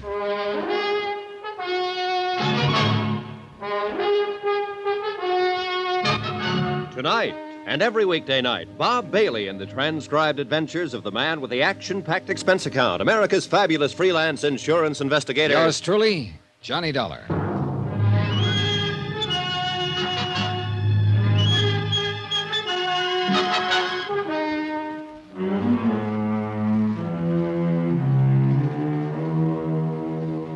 From Special Investigator Johnny Dollar, location Shady Lane, Vermont, to the Home Office Star Mutual Insurance Company, Hartford, Connecticut. Assignment, the Shady Lane matter. Expense account continued. Item 4, 7 cents, a copy of the Shady Lane Weekly Crier, the paper that prints the folksy news, according to the masthead. Maybe it would help, because the whole case seemed to have a folksy flavor. A young farm wife named Ellen Bates, a semi-invalid without a known enemy in the township, had been shot to death a month before. The killer, unidentified. Motive, unknown. Physical evidence, non-existent. Leads, none. I rejoined Constable Jed Bramler in the car and glanced over the paper as we drove on to the Bates farm. I'd begun to realize that, folksy or not, the Bates case was probably going to be tougher than an old boot. Now, we'll leave the car here at the road and walk up through the draw. I'll show you how it happened. All right, good. This sure doesn't look like very good farmland. Tain't. Ben's got a few good acres north of the house, but most of it's like this. Won't grow much of anything except in rocks. Takes a lot of scratching to make a go of a place like this. Yeah, I imagine. And it would be even tougher if you had to take care of an invalid wife at the same time. Yeah, I reckon it would. Watch yourself on that barbed wire, Mr. Dollar. All right. There's easier ways of getting to the house, but I figured you'd like to see how the killer got away. And this is it, you think, huh? He fired the shot from cover and then... Oh, she did. All right, whichever. And then he or she ran back down this draw here and got away. Yeah, must have. Been seen otherwise. But here in the draw, a person would be out of sight from both houses. Either the Bates place or the Preeney's over on the other side. I'll buy that one, all right. This brush is thick enough to hide a herd of cattle. Yeah. Well, once the killer got to the road, back where we left the car, might have gone any place. Yeah, that's the trouble. This case is too full of mites. Tried to pick up a trail in here, even brought in dogs, but they didn't turn up nothing. Dogs is mostly overrated anyhow. Yeah, so I've heard. Yeah, let's see now. Ought to be right about here some... yes, there we are. Over that way. Uh-huh, yeah. Yeah, I see the stake you put up to mark the place. Nope, wasn't me that put it up. It's a survey marker. But it's just about where I calculate the shot was fired from. Right about here. What was the survey for, Mr. Bramler? Highway Department. They was figuring to build a new turnpike through here last year. Fell through, though. How come? The whys of a public bureau ain't for mere man to know, Mr. Dollar. They finally picked someplace else a few months ago. Shame, too. Might have made this land worth something to Ben. Another one of those mites, huh? Now, look through the bushes there, just to the left of that big maple. Mm-hmm. That's the parlor corner of the Bates house. And Ellen was sitting right there in that big front window when it happened. Ben has put the glass back in since. Yeah. Well, it wouldn't have been too difficult a shot from here. Them old-fashioned squirrel rifles is mighty accurate. And nearly everybody in the township has one. That's about it. It's not a matter of finding a needle in a straw stack. It's finding one special straw in a straw stack. Mighty hard chore, I'd say. So would I. So there she sat, an easy target, alone at her own front window. Well, not exactly alone, Mr. Dollar. Oh? Alone at the window, yes. But Mrs. Preeney was in the room with her at the time. The woman who wrote the anonymous letter accusing Ben Bates? I didn't know that. Yeah, didn't seem to have no bearing. She just happened to be there. Brought over a cake or something from next door. She was always doing things like that for Ellen. Uh-huh. But Mrs. Preeney didn't see who fired the shot. She just heard the window glass crash and saw Ellen come half out of her chair and then fall on the floor. An invalid, helpless, sitting there at a window.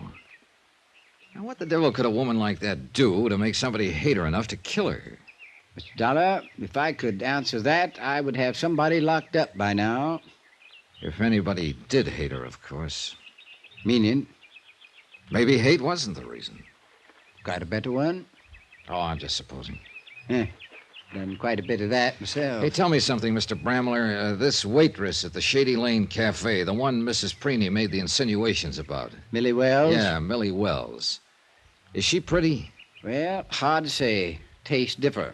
I reckon, though, most anybody'd call her pretty, though. Well, what about that gossip Mrs. Preeney was spouting? Is it just a rumor? Or was Ben seeing Millie before his wife was murdered? Hard not to see her. Ain't a very big town. You know what I mean. Did he go out of his way to see her? Oh, stopped in the cafe there once in a while. Cup of coffee, piece of pie. Doing all the cooking at home like he was. He got a mite tired of it, I reckon. Well, what about now? Is he still seeing her? Eats most of his evening meals there. Is that all it amounts to? Well, folks generally agree that there's some interest building up since his wife's death. Well, what about his wife? Did she have any chance at all of getting well? Nope, not according to the doctors. I see. Mr. Dollar. Yeah? You are barking up that same wrong tree again. Oh, it kind of adds up. Figures lie sometimes. Pretty girl, young and alive, interested maybe. An invalid wife, rundown farm, a $10,000 insurance policy. All facts, true enough. He wouldn't be the first man who went wrong with a setup like that. Not Ben. I told you before, murder just ain't in his nature. Now, come on. Let's walk on up to the house and talk to him. Wait a minute, one other thing. That anonymous letter Mrs. Preeney sent us. Now, why would she go out of her way to get Ben Bates in trouble? Hard to say.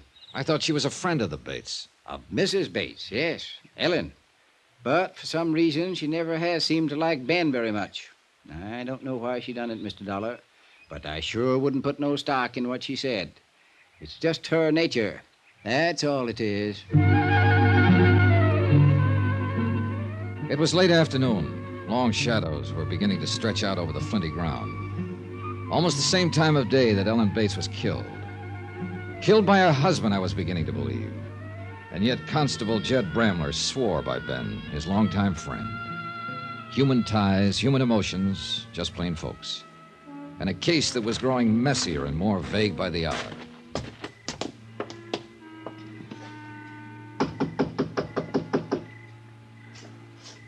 Not much sign of life. Well, Ben's in and out. You never know. Sounds like somebody coming around the house. Mm-hmm. Must have been working out in the barn. Always plenty to do on a Flint Rock farm. If you've come looking for me, Constable. Ah, how are you, Grody? I said, how are you? I'm fine. I'm just fine. Ben around? I've been working out back, fixing to spread it. Yeah, that's fine, Grody. Is Ben here? Ben? No. No, Mr. Ben's not here. Know where he is? No, he's not here. Any idea when he'll be back? No. No, he didn't say. You can go in and sit, though, if you want, Constable. Maybe we will. Grody, this is Mr. Dollar. Grody Hawkins. How are you, Grody? Oh, I'm fine. I'm just fine. Grody does odd jobs for Ben. Some of the other farmers, too. Oh, I see. Were you working here the day Mrs. Bates was killed? That's a lie. I wasn't even near here that day, and anybody that says I was is a liar. Oh? I was crew over on the other side of town. We'll go inside and wait, Mr. Dollar. Yeah, all right. See you, Grody.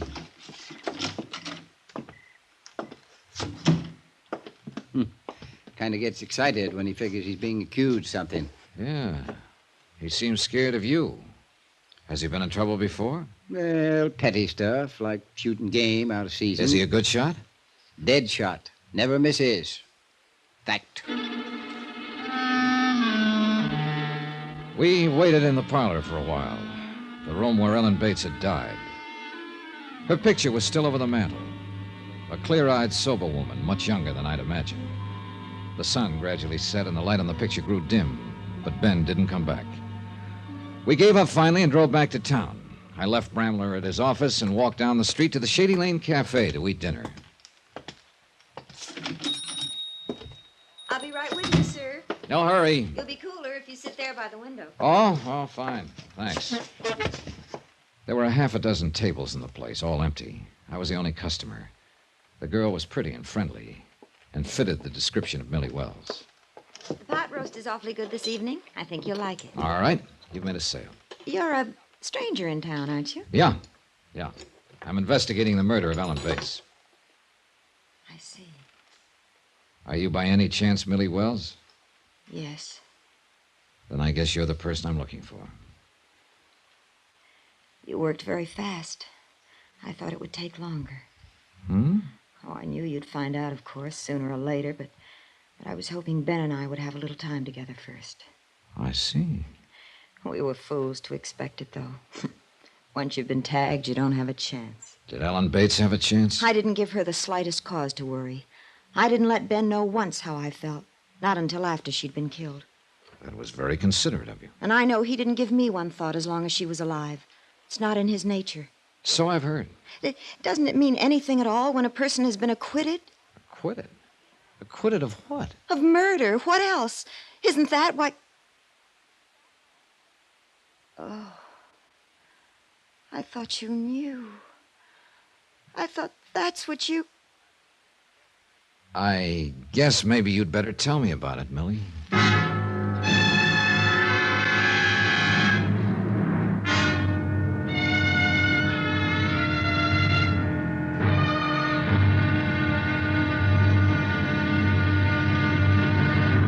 Now, here's our star to tell you about tomorrow's intriguing episode of this week's story. Tomorrow, a sudden twist and a cool threat. A strange revelation. And the lies come thick and fast. Join us, won't you? Yours truly, Johnny Dollar.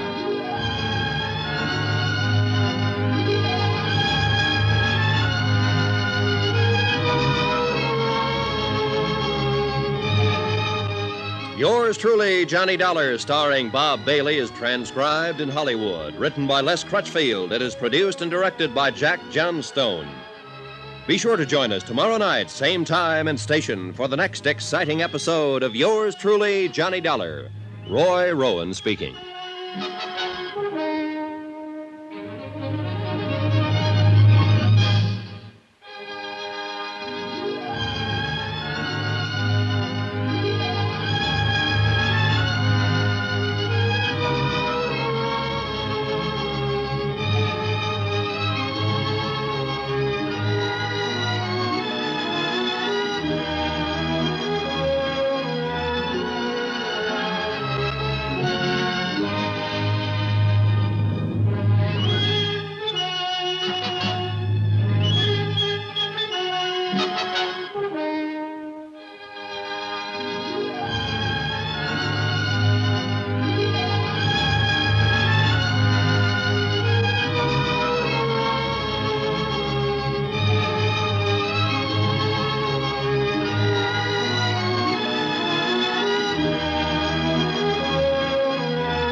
From Hollywood, it's time now for...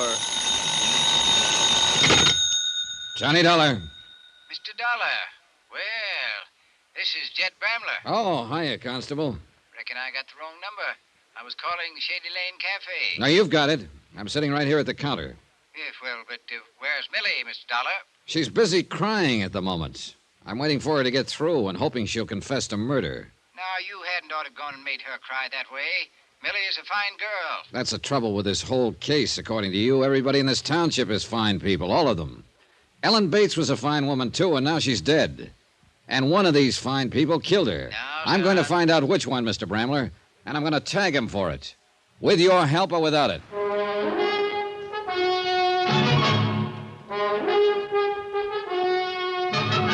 Tonight, and every weekday night, Bob Bailey in the transcribed adventures of the man with the action-packed expense account, America's fabulous freelance insurance investigator. Yours truly, Johnny Dollar.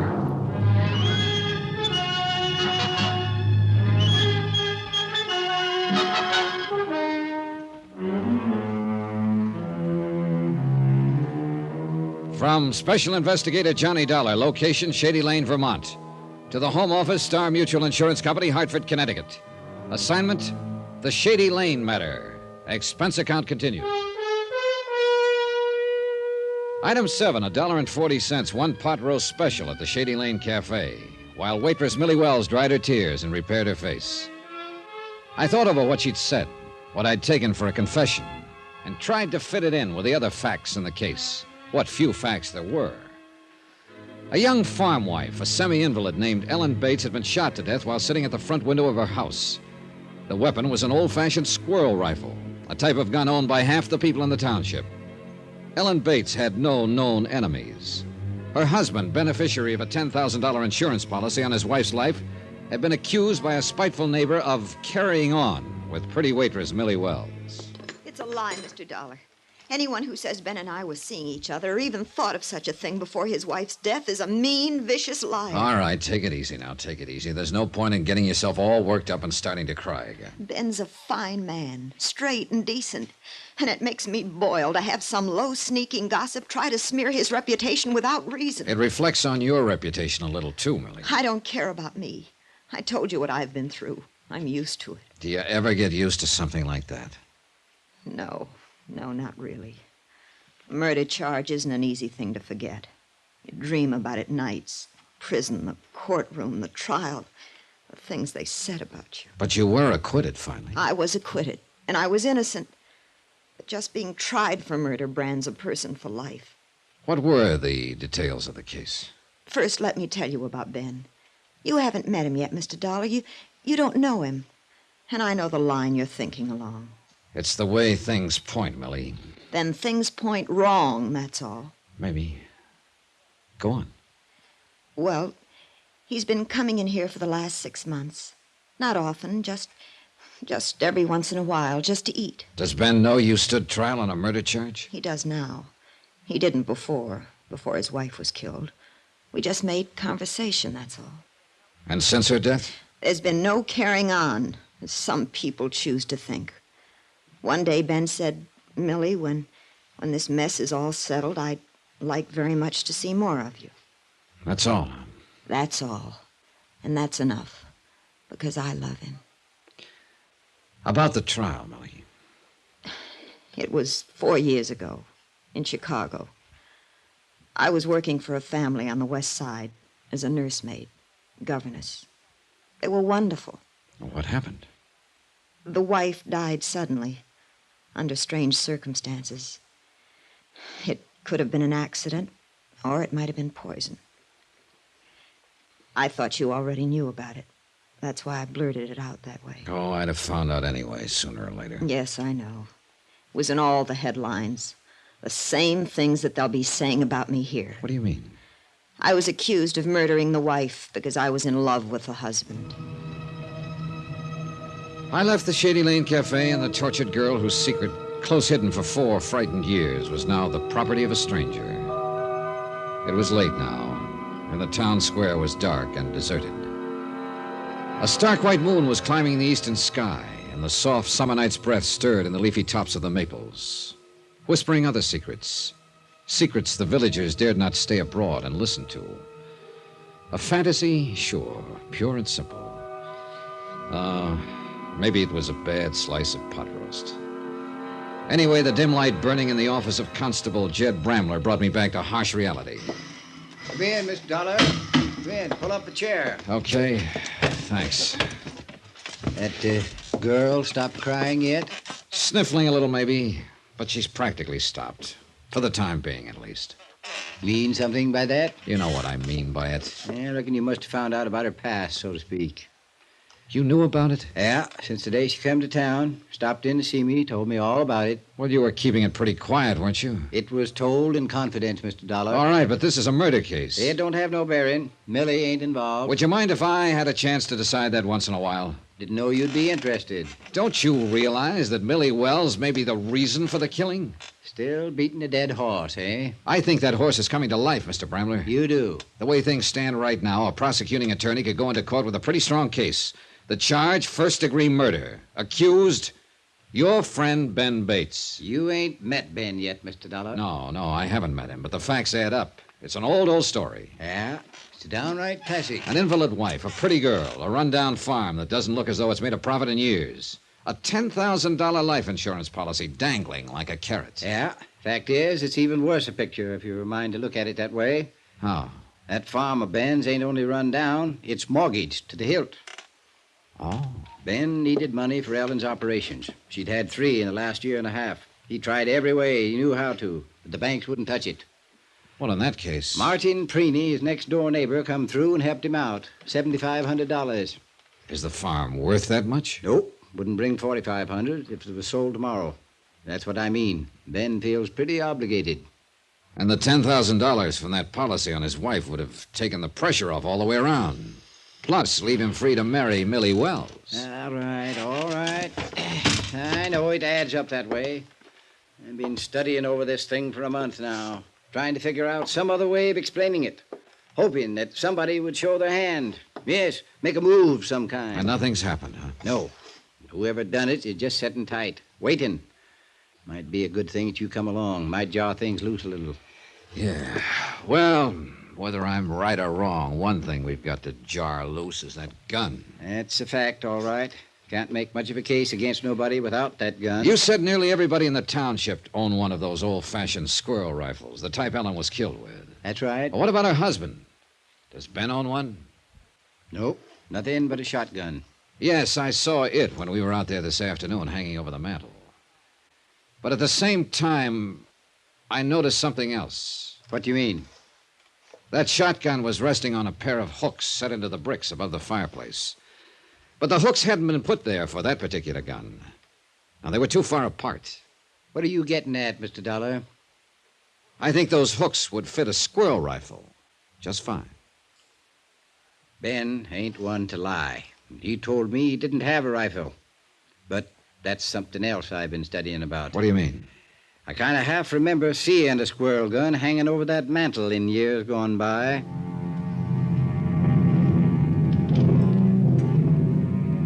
Expense account item 8, $3. Car expense for another trip out to the Bates farm. A late night trip this time, and the last one, I hoped. Constable Bramler had suggested that my being in the case might help stir things up. Good, I was all for it. And not just stir things up, but wind them up. Tonight, maybe, if we caught Ben Bates at home. Lights on inside. Yeah, he must be here someplace. Oh, evening, Jed. Ben, like you to meet Mr. Johnny Dollar. Mr. Dollar? Hi, Ben. You fellas are out late. Little, I reckon. Mind if we come inside, Ben? Oh, sure. Sorry, Judd, I didn't think. Well, let's go on back through to the kitchen. That's about the only room I use since... Well, anymore, I mean. Set yourselves down there at the table. I'll get us some lemonade if there's any ice left. Oh, a lemonade lift would suit me fine. Don't go to no trouble for us, Ben. No, no trouble at all. Got it already made. Just have to chip a little ice into it. I reckon you'll kind of have to bear with me. I'm not much used to having callers come around since Ellen.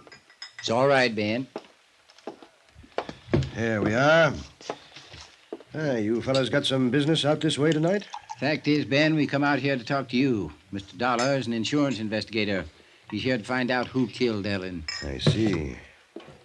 You got any ideas yet, Mr. Dollar? I've kind of got an idea you might have done it, Ben. I wouldn't have harmed a hair of Ellen's head. I could be wrong. Mr. Dollar has been checking around, Ben, talking to people here and there. Preenice, Millie Wells. What's Millie got to do with it? Nothing, maybe. Or she might be part of the motive. I didn't even make her acquaintance, hardly, before the last week or two. What about Mrs. Preeny? You've known her longer, haven't you? Yes, she was a good friend of Ellen's. Why? She thinks you killed your wife. She wrote an anonymous letter about it to the insurance company. The woman's crazy. I knew she never liked me for some reason, but I sure wouldn't figure her to go that far. Ben, whatever happened to that squirrel rifle you had around the house? Why, the week before Ellen died, somebody... Yes, Ben? No, I didn't lie to you, Jed, not actually. When I told you I didn't have a rifle like that, I didn't. Not then. And you didn't ask me if I had one. What happened to the rifle? Well, it was stolen the week before Ellen was killed. I haven't seen it since. Mm-hmm. No, that's the truth, Mr. Dollar. You didn't report it being stolen? Ellen asked me not to. She figured she knew who took it, and she wanted to give them a chance to make good. You know how she was. But after she'd been shot by that same kind of rifle, you still didn't report it. Report afterward that the gun had been took before? Who might have taken it, Ben? I've tried to think. Wasn't nobody came here that week except Mrs. Preeny and Grody Hawkins. Grody Hawkins? That's the hired hand we met here this afternoon, Mr. Dollar. Yeah, I know. The one who was a dead shot with a gun. No. Grody wouldn't kill nobody. He's a little touched, maybe, but he's good-hearted and gentle. Is he another one of your pets, Constable? Don't you care whether the killer is identified? Kind of a funny question to ask a murder victim's uncle. Uncle? Mr. Bramler, was Ellen Bates your niece? She was. I didn't think to mention it, Mr. Dollar. Just figured you knew, I guess. And anyhow, it don't have no bearing.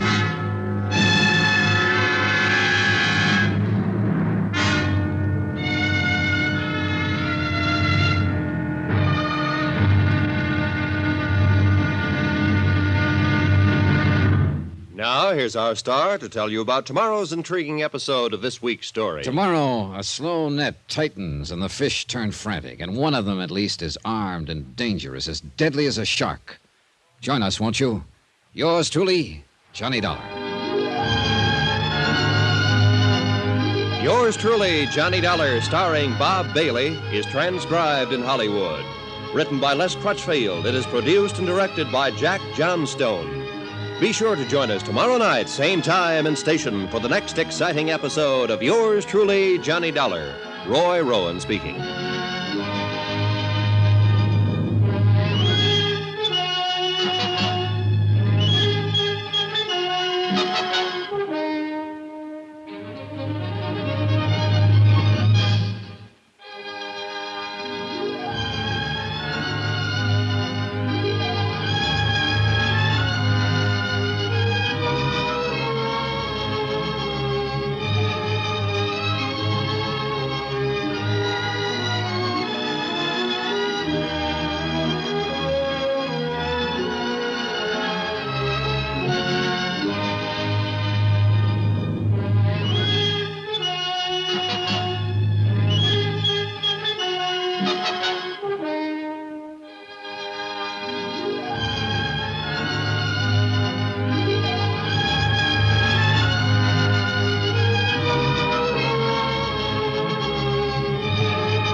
From Hollywood, it's time now for... Johnny Dollar. Hello? Hello? Hello? Sorry to scare off your caller, Ben. You always answer other people's phones, Mr. Dollar? Yeah, when it's right at my elbow, and when I want to find out who's calling at this time of night. Did you find out? I think so. I know of only one person in the township who'd probably hang up when they heard my voice. And who you reckon that'd be, Mr. Dollar? Millie Wells, Jed. Who else? I think you'd better leave Millie out of this if you don't mind. I can understand your concern, Ben, but I'm afraid I can't go along with it. Your wife has been murdered. Gossip around town says you and Millie have been interested in each other. And Millie stood trial 4 years ago on a charge of murder. Add it up, Ben. Add it up.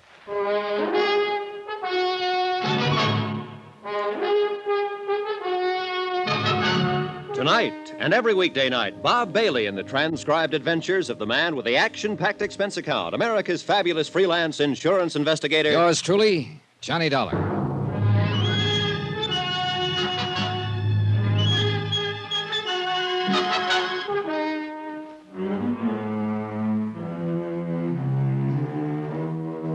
From Special Investigator Johnny Dollar, location Shady Lane, Vermont, to the Home Office, Star Mutual Insurance Company, Hartford, Connecticut. Assignment, the Shady Lane matter. Expense account continued.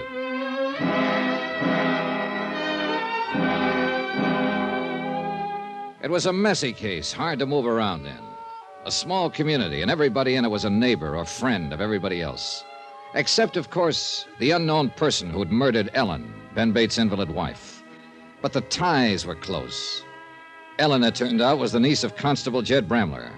And Sarah Preeny, next-door neighbor, had accused Ben of carrying on with waitress Millie Wells, who was a good friend of Constable Bramler. And Sarah Preeny's husband had helped Ben out of a jam by loaning him $7,500 on a worthless farm. Yeah, it was sticky and tight and uncomfortable. Touch one domino and you moved all of them. But the key to the game, I was still convinced, was Ben Bates himself. Yeah, you're wrong, Mr. Dollar. I've known Ben here for more years than I care to think about. Murder just ain't in his nature. Mr. Bramler, I think you're just too close to this case to keep a perspective on it. I know these people, and you don't. Well, that's exactly the point. Ben is your friend. He was married to your niece, so you just can't imagine him committing a murder. It ain't in his nature. Oh, I've never seen a killer yet without at least a few friends who were certain that murder wasn't in his nature. Now listen to me, both of you. It's not a question of my nature. It's a question of fact, and the fact is a plain and simple one. I didn't kill Ellen, Mr. Dollar. A lot of things say different, Ben. And there's nothing at all between me and Millie. If Ellen had lived, I'd have never spoken to her. As it is, I've only asked her if I could see her sometime, once this thing is all settled. Well, you're together at least. That's about what she told me. We're together because it's the truth, Mr. Dollar. Or because you've already talked it over. One fault I haven't got is lying. Not even about your rifle being stolen? Oh, well, it wasn't no actual lie. When Jed here asked me if I had a squirrel gun, I said no. And like I told you, I didn't then. It had already been stolen. Suppose he'd asked you if you had a squirrel rifle. Well, I reckon I'd have had to fess up to it. Well, we'll never know, of course, for sure. But one thing is sure. After your wife was shot and killed by a gun of that same type, you still didn't report to the constable here that yours had been taken. Well, I explained it to you. How would it have looked if I'd have told him after Ellen was shot that my old squirrel gun had been stolen before? And you didn't report the theft when it happened because Ellen asked you not to. Is that the story? She thought she knew who took it. She wanted a chance to get it back without causing them trouble. And, of course, she's not here now to back you up on that. It's the truth. She was like that. Jed here, I'll tell you. Kind-hearted and tolerant with people. Yeah, she was that all right. It's a fact. If either Mrs. Preeny or Grody Hawkins took it, and they're the only ones that was here that week, then she was aiming to talk to whichever one it was and get it back without bringing the law in, only she never had the chance to. She was killed.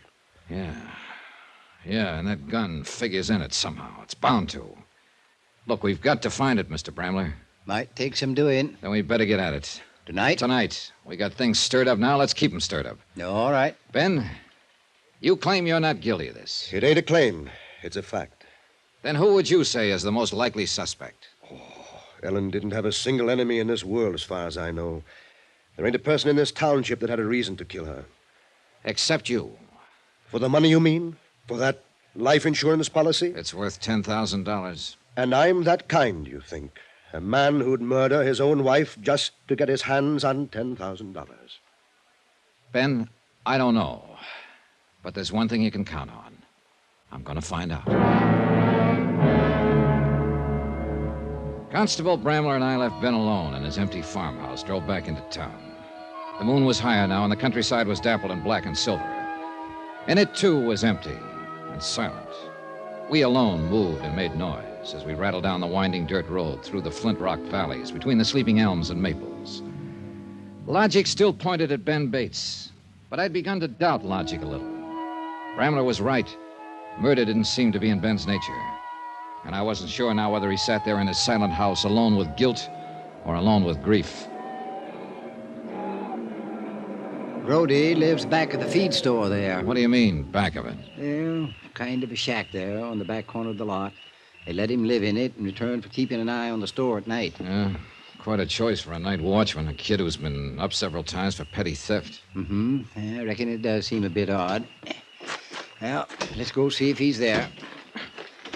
You know, folks around here use a person according to his nature. Brody is pretty reliable at something he's made responsible for. And why do you think he might have stolen that squirrel rifle from Ben Bates' place? He was working for Ben, wasn't he? But just as a hired hand. He wasn't hired specially not to steal. But here he is. Oh, now, that's a fine point of ethics. Well, most points of ethics is that way. Reckon Brody just does ornery things sometimes so people will notice him, take an interest in him. He's a little simple-minded, but he ain't a bad kid at heart. Is anybody bad in your book, Mr. Bramler? Whoever killed Ellen Bates is. Watch step now. It's pretty dark back here. Yeah. I hope nobody has dug a hole here someplace. Ain't likely. No, I think the door is here by the corner somewhere, if I recollect rightly. It's been a long... Watch it! You all right? Bruised my shins all. Now, who in the Sam Hill put all these boxes in front of the door? You stop right there now. Don't you move. He's got a rifle on us. All right, don't try nothing, Mr. Dollar. Like I told you, he's a dead shot. What you whispering about there? Never you mind, Brody. You just put that gun down. I'll put it down. Don't you move now. Let me get my flashlight. It's Jed, Brody. Constable Bramler. Mr. Dollar's with me. You stand still till I get a light on you. Then we'll see. Golly tits. Yes, didn't you recognize my voice? Never can tell. People might try something funny. Try to break in. Something like that. Well, now that you know who we are, Grody, how about having a look at that gun you're holding on us? Well, I don't know. I guess if Constable Bramler says it's all right. It's all right, Grody. Let him look at the gun. All right, then. Here. Thanks. Mind holding the flashlight here? All right. Well, at least this isn't the one. It's a .22. What are you fellas up to, anyhow? Grody, what did you do with that squirrel rifle you took from over Ben Bates's mantel? Well, Brody? I don't know what you're talking about. You don't? Anybody says I done that is lying. Nah. Don't get excited, Grody. We don't want to wake up this whole town while we're walking across there. Where are we going, Constable? Over to the city jail.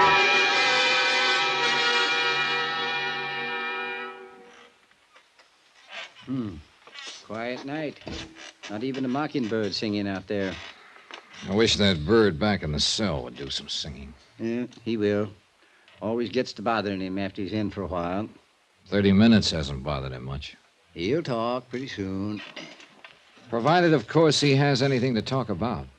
I know that boy inside out. Now, whether he stole that gun or not, he's lying about something. I'm going to have to buy some oil one of these days. Doggone chair even gets on my nerves. I don't think anything gets on your nerves, Mr. Bramler. Well, the country up here has that kind of influence, I reckon. These hills are older than man. They seen a lot of things come and go. Guess they kind of quiet a person down if he stays here long enough. I doubt if this place is as quiet as it looks. I think there are things under the surface like flint rocks in a field, and sooner or later they work to the top and break off a plowshare. Yeah, happens sometimes. Isn't there anyone you can think of who might have hated her, even slightly? Miss Dollar, if I was to say honestly who I thought was the best-liked person in this whole township, I would have to name my niece, Ellen Bates. And yet somebody put a bullet through her head and fired at her from the brush without even any warning. It's a fact. There had to be a lot of hate behind that bullet. Or a lot of greed. Same old tune, eh? Ben killed her for the insurance. I keep coming back to it because nothing else makes any sense. And neither does that. He owed that mortgage to Martin Preeny, and the farm wasn't worth it. Martin wasn't pressing him for it. Maybe not. But if I tagged Ben right, he still felt the obligation, the sense of pressure. $10,000 must have looked pretty big to him. Not that big, Mr. Dollar. Then there's Millie Wells, pretty as a picture and in love with him. And an invalid wife at home.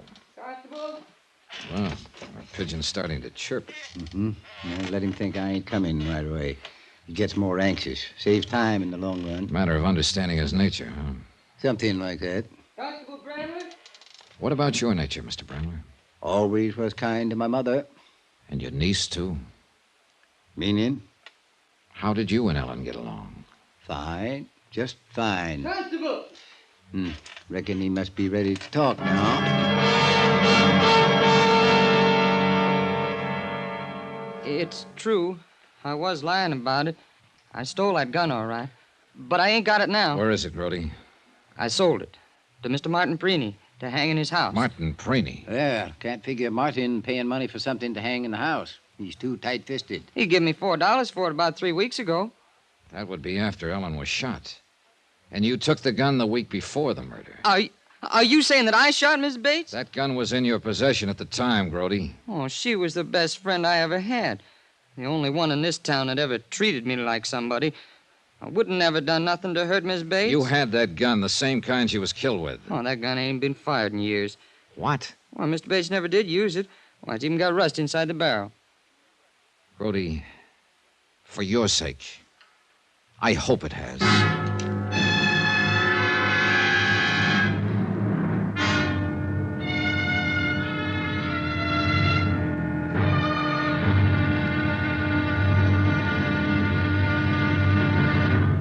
Now, here's our star to tell you about the final intriguing episode of this week's story. Tomorrow, one domino tips, the whole stack tumbles, and the last man falls with a crash. Join us, won't you? Yours truly, Johnny Dollar.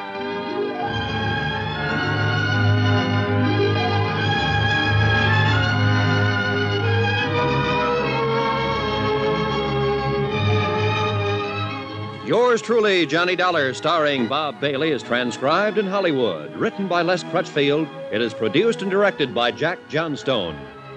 Be sure to join us tomorrow night, same time and station, for the next exciting episode of Yours truly, Johnny Dollar. Roy Rowan speaking.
From Hollywood, it's time now for Johnny Dollar. Good morning, Mr. Dollar. I do hope I didn't wake you up. I was already up, Mrs. Preeny. Mrs. Well, how did you know? I recognized your voice. What can I do for you? Well, I know you'll think me terribly forward, but I have to see you, Mr. Dollar. Right away. All right, I'm in room 22. Come on up. Oh, good heavens, I couldn't possibly do that. After all, you're a man, and I'm... And you're a woman. Mrs. Preeny, I'm sure you haven't come into town this morning to play footsie. So let's both relax and forget about the fact that... This is a small town, Mr. Dollar, and you know how people talk here. Yeah, I know. And what are they talking about this morning? Well, the murder, I suppose. And, Mr. Dollar, I've got to see you right away. I've done a horrible thing, and I'm ready to confess.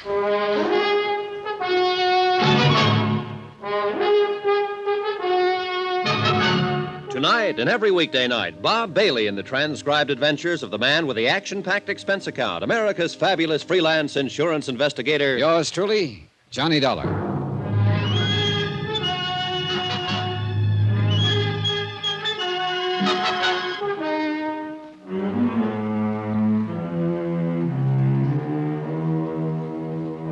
From Special Investigator Johnny Dollar, location Shady Lane, Vermont. To the Home Office, Star Mutual Insurance Company, Hartford, Connecticut.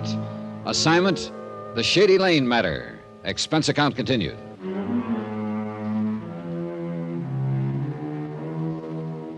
Item 10, 55 cents. A cup of coffee for myself and a pot of tea for Mrs. Sarah Preeny.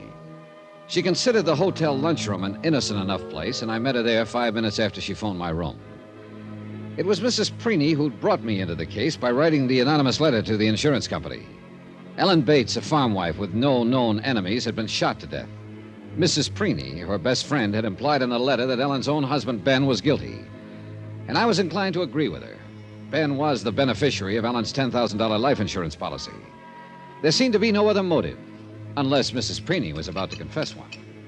She didn't do it, Mr. Dollar. Who didn't do what? That girl. She didn't warm the teapot. For 2 cents, I'd send it back and make her do it right.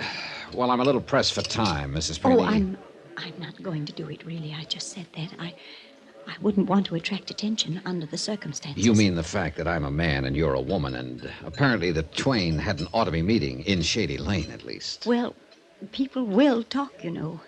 And I didn't want Martin to know. Why not? Well, then he'd want to know why. Of course, I'd have to tell him, and... Well, as a matter of fact, Mrs. Preeny, I'd kind of like to know why. Well, it's... Oh, this isn't easy for me to say, you know. Well, let's have a try at it anyway. It's about that letter that I wrote to the insurance company that I didn't sign my name to. Yes? It was a terrible thing to do.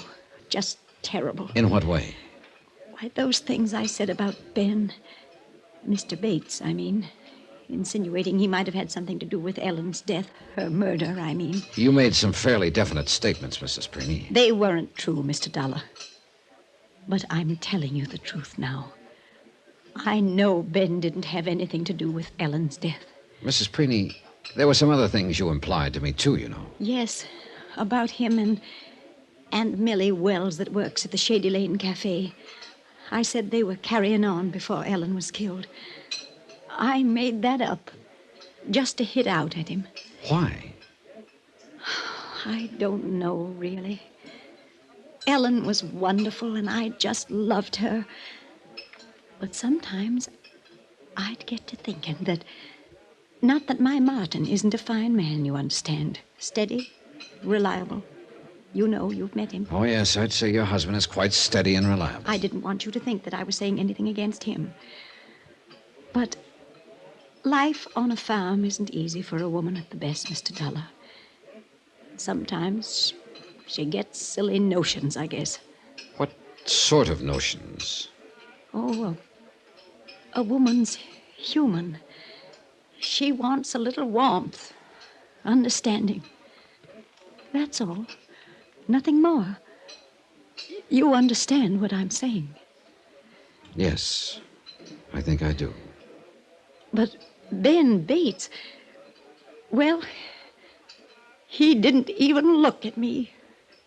Didn't see me. That's all I wanted. Just for him to look at me. But he didn't do it, Mr. Dollar. Not even once.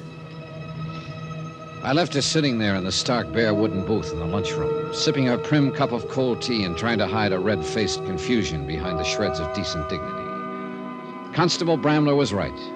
Scratch the surface of Shady Lane anywhere, and you found a human passion just beneath the skin. Good morning, Constable. Yeah, morning, Mr. Dollar. Sleep well? So. How's Grody Hawkins? Still asleep, back there at his cell. He admits stealing that squirrel gun from Ben Bates' mantle the week before Ellen was shot, and claims he sold it to Martin Preeny the week after the murder. Yeah, so by his own admission, the gun was in Grody's possession the day of the killing. But Grody claims the gun is rusty and hasn't been fired in years. Yeah, whether it's rusty or not, Grody didn't kill nobody. Have you been out to the Preeny farm yet to pick up the gun? Nope. Figured you might like to do that yourself. You can use my car if you want to. Cost you another $3, though. How did you make a living before I came along? It wasn't easy. Traffic tickets, mostly. New turnpike's going to stop all that, though. Misses the town complete. Along with Ben Bates' farm, huh? Yeah. Too bad they didn't stick to the original survey. Made that place of his worth something, maybe. And it might have saved his wife's life. Still beating that dead horse, eh? Oh, Ben Bates was up against the wall. A worthless farm, mortgage for $7,500 to Martin Preeny, a strong sense of moral obligation to pay it off, an invalid wife who would never get well, with a $10,000 policy on her life. Murder ain't in Ben's nature. I've told you. Then whose nature is it in? Mrs. Preeny's, maybe? She came to see me at the hotel a little while ago. You don't say so. She wanted to explain why she'd lied about Ben. Uh-huh. Reckon 'twas because he wouldn't pay no attention to her. Who told you? Figured it out. Reckon Martin ain't too easy a man for a woman to live with. Too straight-laced, tight-fisted. And Ben right next door that-a-way, fine-looking young fella. Her running in all the time, taking things to Ellen. Bound to want to be noticed. Yeah, it's the nature of a woman. What about Ellen, Mr. Bramler? She was your niece. What was her nature? Ain't so easy to figure your own kin, Mr. Dollar. Reckon 'twas just her nature to be a victim, kind of.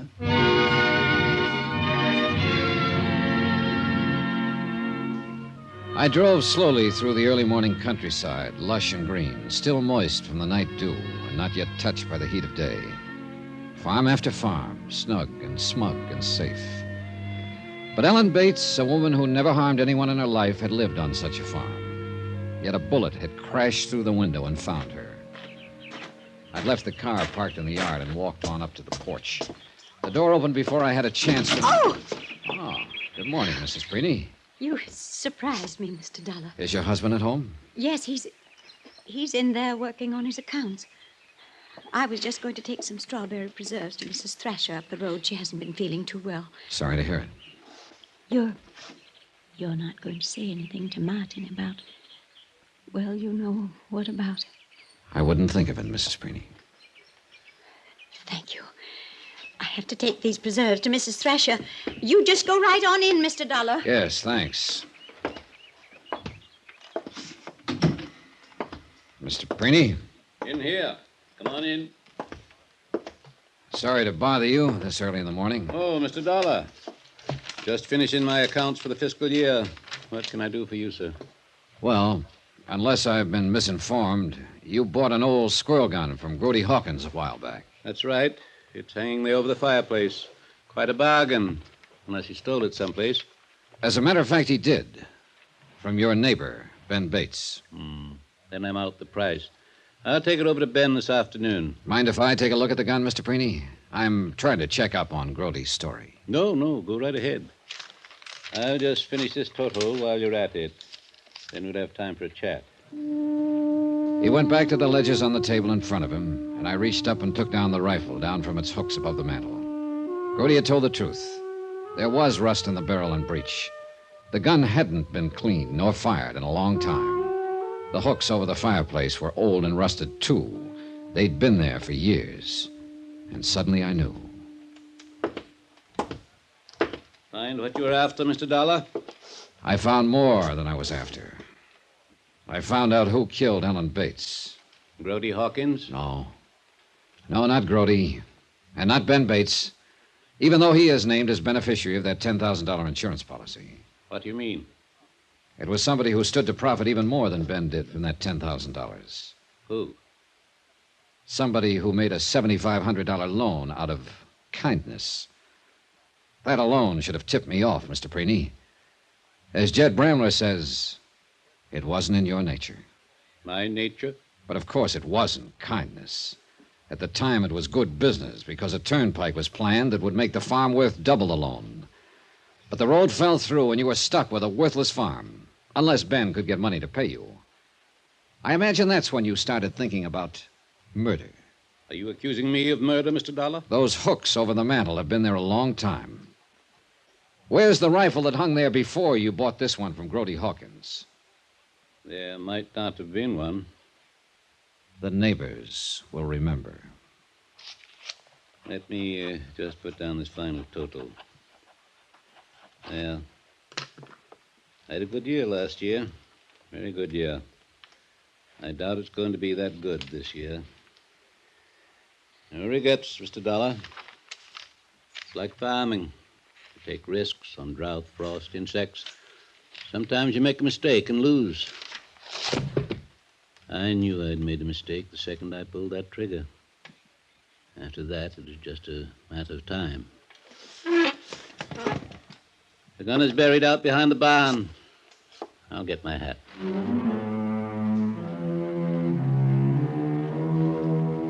Item 12, $94.35. Incidentals in Shady Lane and transportation back to Hartford. Expense account total, $186.60. Yours truly, Johnny Dollar.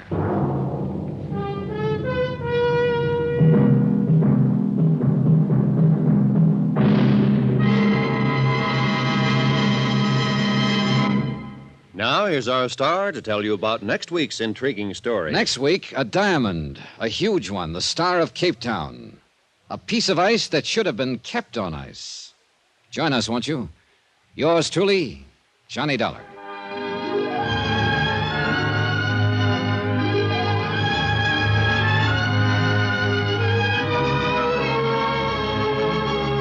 Yours truly, Johnny Dollar, starring Bob Bailey, is transcribed in Hollywood. It is written by Les Crutchfield and produced and directed by Jack Johnstone. Heard in this week's cast were Jeanette Nolan, Forrest Lewis, Shirley Mitchell, Will Wright, Bert Holland, and John Daner. Musical supervision by Amerigo Marino and Carl Fortina. Be sure to join us on Monday night, same time and station, for another exciting story of yours truly, Johnny Dollar. Roy Rowan speaking.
From Hollywood, it's time now for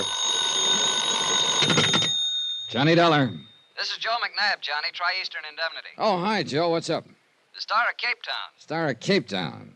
Constellation, celebrity, or ship? Wrong 3 times. The Star of Cape Town is a diamond about the size of a jumbo olive. Oh, sounds like it'd make a nice ornament for a martini. Except I'm strictly a lemon peel man. Now, this is serious, Johnny. I'd like you to take a look at it. Now, what's so interesting about it, except it's probably worth $100,000? Make it 150. That's what we've insured it for. Oh? Got quite a history to it. 3 men we know of have been killed over it in the last 50 years. This stone I'd like to see. Where is it? Name of the stone, Johnny. Star of Cape... Hey, wait a minute. In Cape Town, South Africa? That's right. Interested? I'll be right over.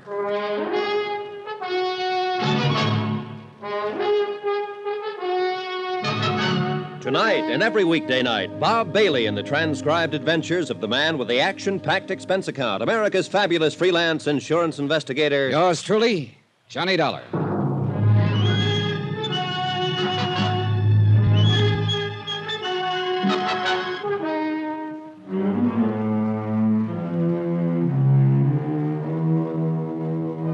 Expense account submitted by Special Investigator Johnny Dollar to Tri-Eastern Indemnity Associates, Home Office.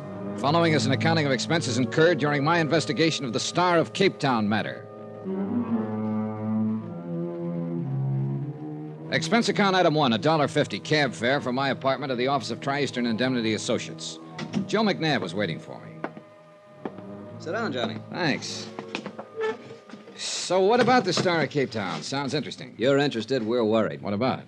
Ever hear of Andrew Lanning Forbes III? Forbes. Seems to me I've seen his picture in the papers a couple of times. International playboy type, isn't he? That's the one. He owns the Star of Cape Town now, inherited the stone after the recent death of his aunt. So? Johnny, like I told you, we've got that diamond insured for $150,000. But Forbes treats it like it was a 10-cent store hunk of costume jewelry. What do you mean? He carts it from place to place wherever he goes. Paris, Rome, the Riviera, you name it, he's been there. And so has the Star of Cape Town. Ooh, you mean that he keeps it in hotel safes, stuff like that, but that isn't good enough. We want him to put it in permanent custody somewhere. Yeah, I see your point. But he won't seem to listen to reason. And right now, it's a particularly bad period for us. How come? Forbes seems to be in one of his party-giving moods. He has them every once in a while. About 3 weeks at a time, a big party every night wherever he happens to be. Then he quiets down for a month or two. Yeah, probably resting up. But how come he's in Cape Town now? Who knows? Who knows why he goes anywhere he does? Oh, brother, sounds like a real character. Yeah, but what we want you to do is to talk him out of being a character long enough to put that diamond in a safe place and to keep an eye on it until he does. We got a plane reservation for you tonight at midnight. Tonight? Now, just a minute. Now, look, if it's the money you're worried about, don't be. This means a lot to us. We're willing to pay accordingly. Joe, you may not believe this, but I wasn't thinking about the money. Then what? Those 3 men who got killed over that diamond. You told me about them over the phone. Oh, that. Look, the diamond's 50 years old. Those 3 killings were 20, 30 years ago. Just the same, 3 is always a crowd. And I wouldn't like to see it increase by 1. Expense account item 2, $3.60 cab fare to my apartment to pack and then to the airport, where Joe McNabb met me and told me 3 tired jokes in 2 minutes in a very subtle attempt to keep my mind off the 3 dead men as he gently steered me to the plane. Item 3, plane fare to Cape Town, South Africa.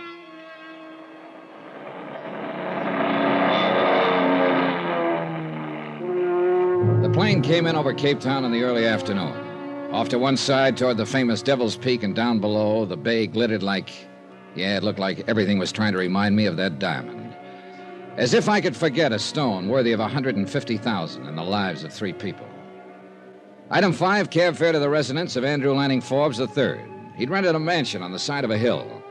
I was ushered onto a terrace overlooking the city and the bay. Forbes was waiting for me with a drink in his hand. He was a thin-faced, elegant, tired-looking character whose deep tan didn't hide the lines on his face. He could have been anywhere from 35 to 50. May I have you a drink, Dollar? Well, a little early in the afternoon, isn't it? Oh, is it? It might cool you off. Okay, thanks. Say, it's quite a place you have up here. It's adequate. You seem amused. Well, there must be 15, 16 rooms at least. Roughly. Adequate seems kind of like an understatement. Quite possibly. Here you are. Thanks. Look, Dollar, it was very thoughtful of the insurance company to send you all the way down here, but also it was, wouldn't unnecessary be the word? Well, that depends, Mr. Forbes. What do you mean? The company I represent is pretty jittery over that diamond of yours, the Star of Cape Town. Mm-hmm. Would you like to see it? Well, yes, but I think we ought to... Here it is. You carry it around in your pocket? Why not? I have no holes in my pockets. Oh, now look, Forbes. But no. I'm really not as bad as that, Dollar. I was expecting you, so I thought I'd play a little joke on you. Yeah, Mr. Forbes, that kind of humor shortens my life. Yeah, well, I suppose it was a bit cruel. Well, there it is. What do you think of it? McNabb said it was the size of a jumbo olive. Looks more like a golf ball to me. Quite vulgar, isn't it? Oh, what a cutting job they did on it. Whew, beautiful. Well, there must be 1,000 facets. Yeah, all of them glittering, all of them cold, all of them surfers. Rather like life, don't you think? Look, Mr. Forbes, if you don't mind, let's skip the philosophy for a minute and talk about the diamond. Oh, of course. You're still concerned about his safety. Well, perhaps this will reassure you. Will you come with me? Sure. This way. I have a very efficient wall safe in my bedroom. In here. So, you see, I do take precautions. Here we are.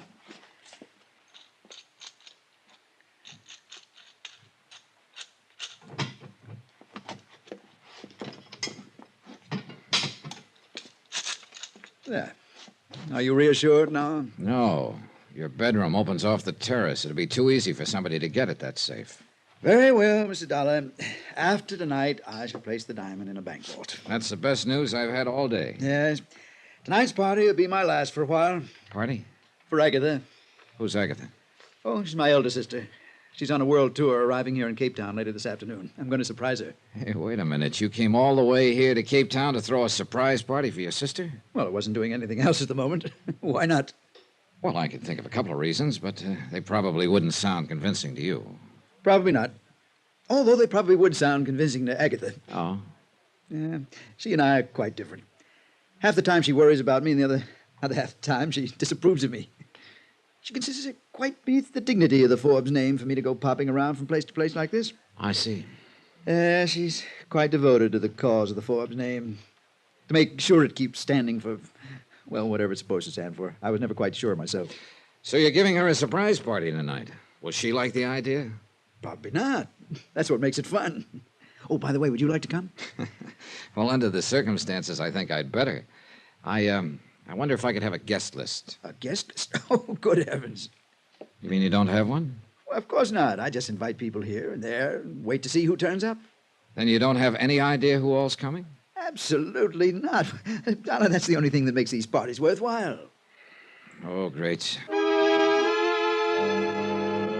A character with a quaint habit of carrying his diamond in his pocket, throwing a party where he didn't know who was coming. This was a situation not calculated to help my peace of mind, believe me.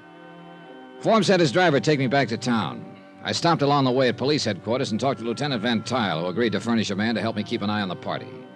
Expense account item 6, cab fare back out to Forbes' house that evening for the party. I thought I was getting there early, but there were already quite a few people about. A stocky bartender shoved a drink in my hand as I walked in, and I took a look around. Quite a brawl. Then I spotted a girl with honey-colored hair and a green dress that matched her eyes. Well, it was as good a place to start as any. Hi. Hi. My name's Johnny. I know. Oh? I'm Sheila. You a friend of Forbes? My, you are new around here, aren't you? What do you mean? You'll find me at most of Andy's parties. He arranges my transportation. Let's see. Do you? What's your excuse for being here in this gay, mad throng? You an old friend, too? Matter of fact, no. I just met him this afternoon, and he invited me to come. That's par for the course. Ah, here you are. Oh, Forbes. I'm glad you two have gotten acquainted. Enjoying yourself, Sheila? Delirious. Isn't she wonderful, Johnny? She's always so gracefully bored. You see, Johnny, I perform quite a useful function around here. I'm always good for laughs. Yeah. Well, is your sister enjoying the party, Forbes? Agatha? Why, of course not. Haven't you met her yet, John? No, I haven't. Oh, she's over by the window. The thin, aristocratic, tired-looking lady. Oh, yeah. Yeah, I see what you mean. Well, that's her look of disdain. She thoroughly disapproves of this whole party, and of me, of course. And of me. Come along, Johnny. I'd like you to meet Agatha. Oh, you're taking a chance. She'd probably disapprove of me, too. Oh, no. You look like the respectable type. Thanks, I guess. She'd thoroughly approve. I seem to have another guest arriving. Would you two excuse me? I'll introduce you to Agatha later, Johnny. Yeah, sure. The perfect host, when he wants to be. Oh. Who's the new arrival? Her name is Helen. Andy met her a day or two ago. Well, I'll say this for her. Yes. Isn't she? Sorry. Don't be. I'm used to it. You know something, Sheila? I don't get you. Oh, I'm not so hard to figure out, Johnny. I think you are. You don't like these parties any more than Agatha. Oh, now watch it, Johnny. You start comparing me to her, and she's going to disapprove of you. Okay, but I still don't get it. You don't like the parties or Forbes' other friends, yet you keep... Tagging along. Yeah, I've got a perfect attendance record. Why? Well, I guess there's one obvious reason, but that would sound real corny. Maybe not. So let's just say that after you've been riding the merry-go-round long enough, standing on solid ground doesn't seem normal. Oh? Well, maybe if you keep riding that merry-go-round, you'll grab the brass ring someday. Don't bet on it. Sheila drifted over to the bar, where she sat quietly drinking the rest of the evening. I somehow felt sorry for her, but I knew she'd bought her own ticket to the merry-go-round, at least for the first ride. I looked over at Forbes and started sweating. He was showing the diamond off to the party. But before I could get to him, Agatha did. She must have told him in dignified but firm tones to put the ice on ice.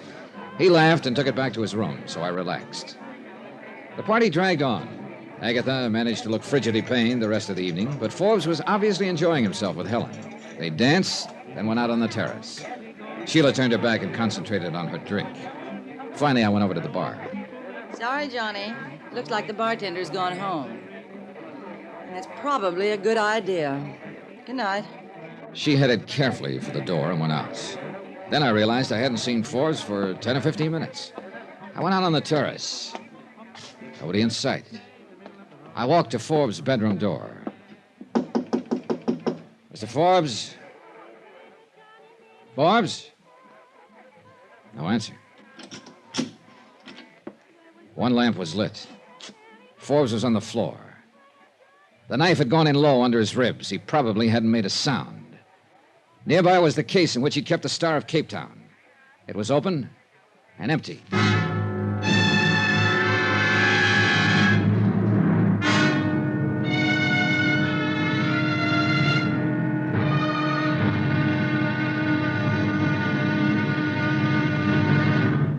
Now, here's our star to tell you about tomorrow's intriguing episode of this week's story. Tomorrow, a girl who is exciting, beautiful, and deadly.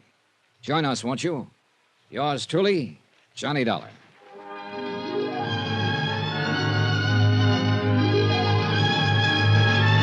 Yours truly, Johnny Dollar, starring Bob Bailey, is transcribed in Hollywood. Written by Robert Reif. It is produced and directed by Jack Johnstone.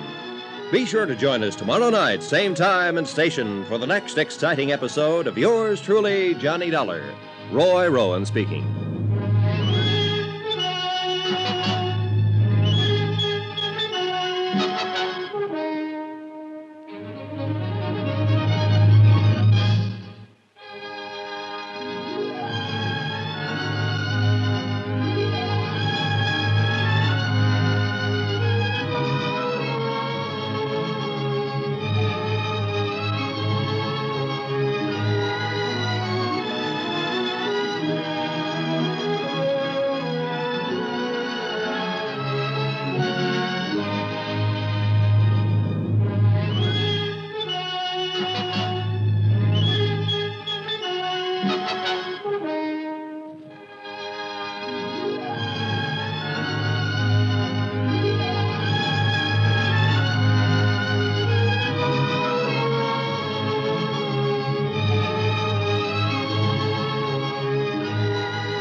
From Hollywood, it's time now for Johnny Dollar. This is Lieutenant Van Tile of the Cape Town Police, Mr. Dollar. Oh, yeah, Lieutenant. I've been trying to get you. Anything new on the Forbes murder? I'm afraid not. How about the diamond? It's still missing. Oh, so far we're batting 0. Any suspects? Oh, yes, indeed. Who is it? Not it, Mr. Dollar. They. What do you mean, Lieutenant? How many guests would you say were at Andrew Forbes' party last evening? 60? Then we have 60 suspects. Oh, great.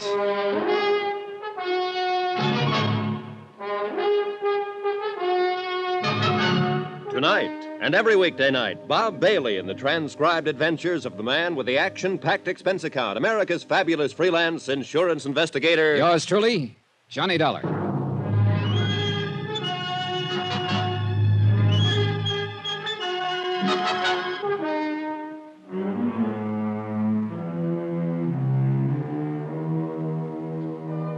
From Special Investigator Johnny Dollar, location Cape Town, South Africa, to the Home Office, Tri-Eastern Indemnity Associates, Assignment: The Star of Cape Town matter.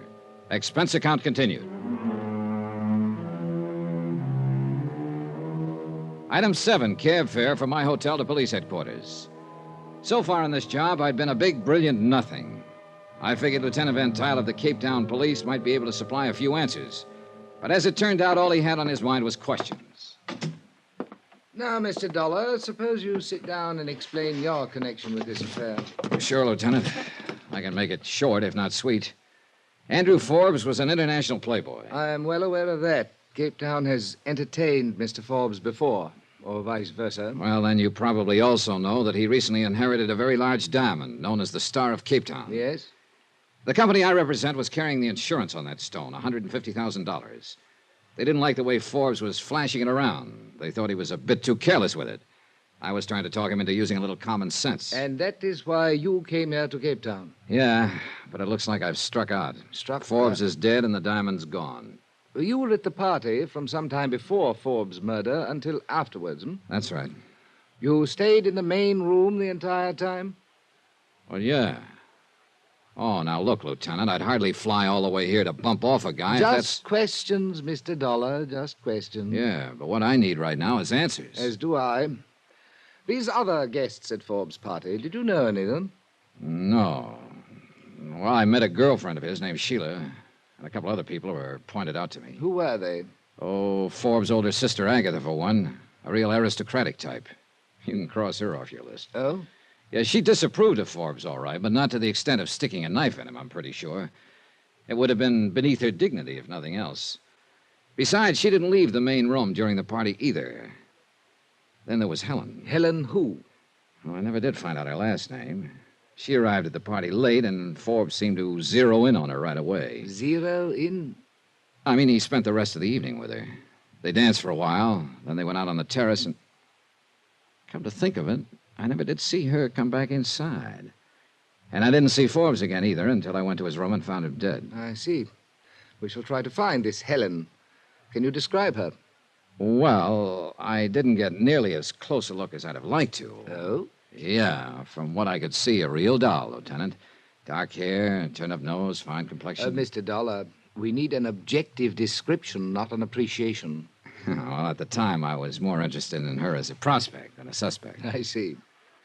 And you say you knew none of the other guests? That's right. We've been unable to find any sort of guest list. Oh, don't waste your time looking. There isn't any. No? Yeah, Forbes explained that he had a charming habit of inviting whoever he ran into. He said that half of the fun was in seeing who turned up. Well, that rather complicates matters, doesn't it?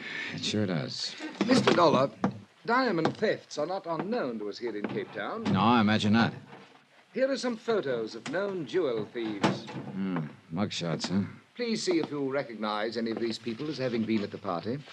Well, it'd be a little hard to remember. You know, people were drifting in and out all evening, and there was... Wait a minute. Who's this guy? That is Julio Biak, a jewel thief. Do you recognize him? Starkey guy. Sort of looks familiar, but I can't seem to place him. Could he have been at the party?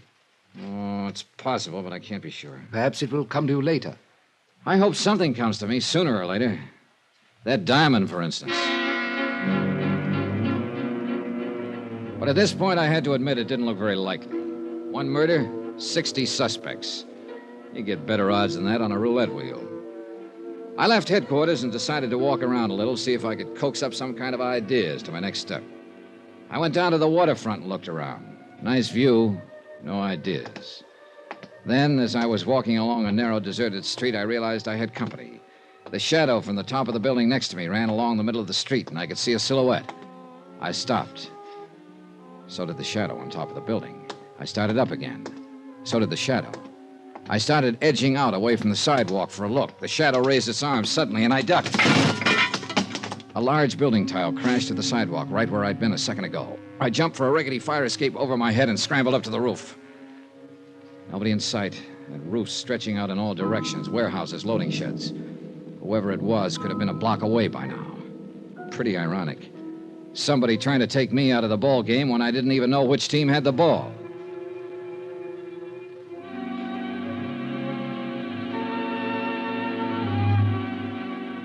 I went back to my hotel room. 2 steps inside, I stopped cold. I'd caught a whiff of what smelled like a pretty expensive perfume.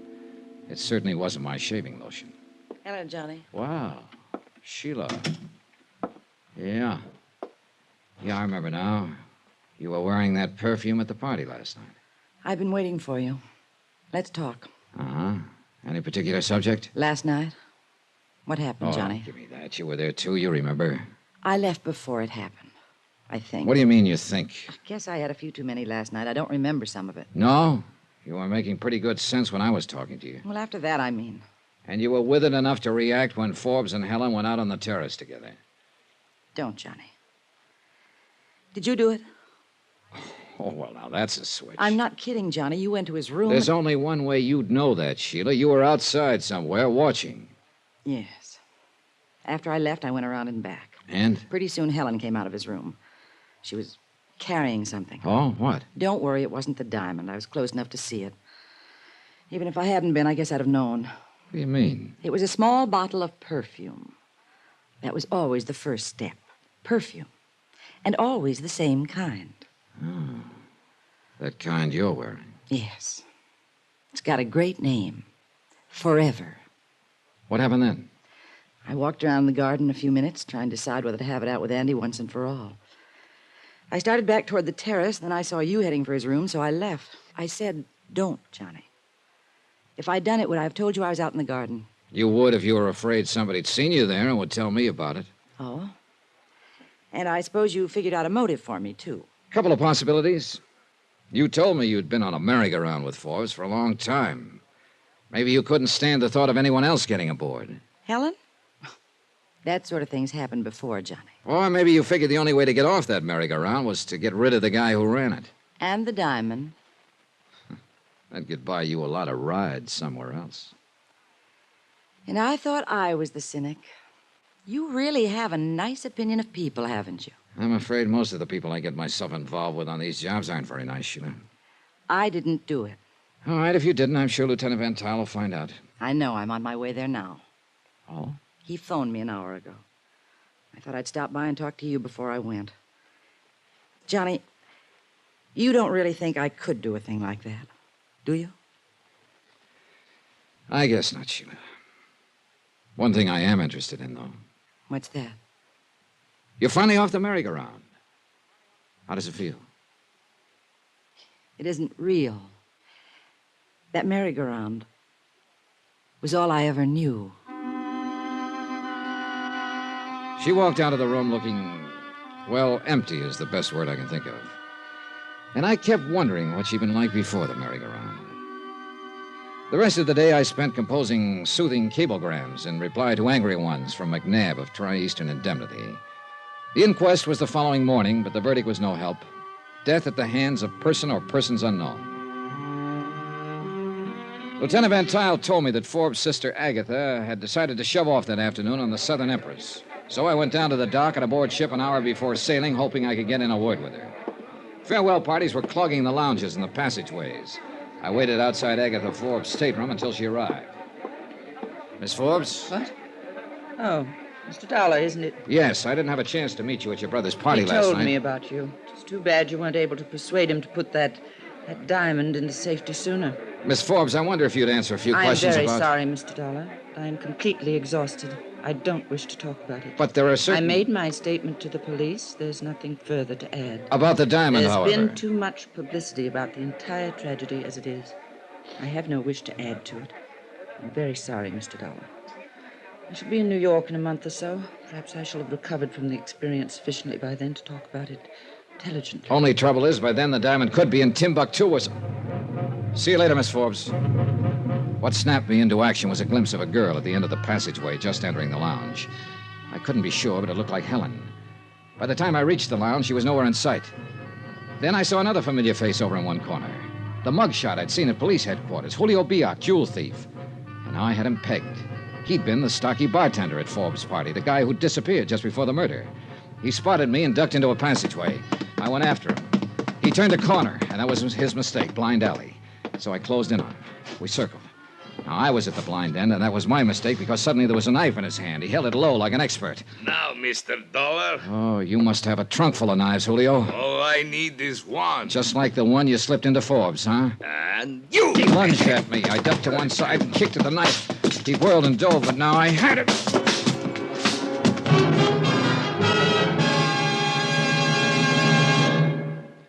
I'm glad you had him sent ashore and locked up, Mr. Dollar. It may be you have found our killer.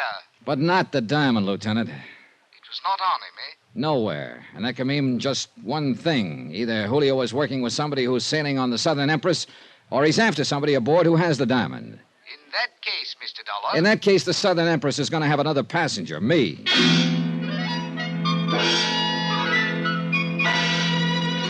I checked with a purser who agreed to squeeze me aboard. Then I headed back to my hotel room to pick up my luggage. I could still smell Sheila's perfume in the room.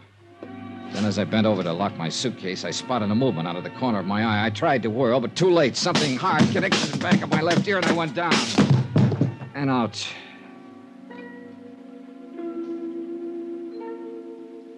I don't know how long it was before I came to. The room was swimming, but I managed to get to the window and look out.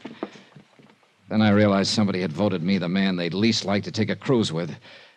The Southern Empress was underway and steaming out of the harbor.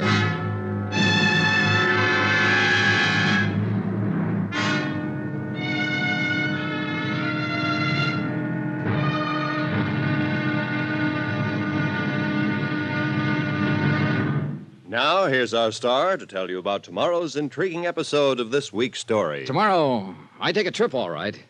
A one-way trip. Join us, won't you? Yours truly, Johnny Dollar.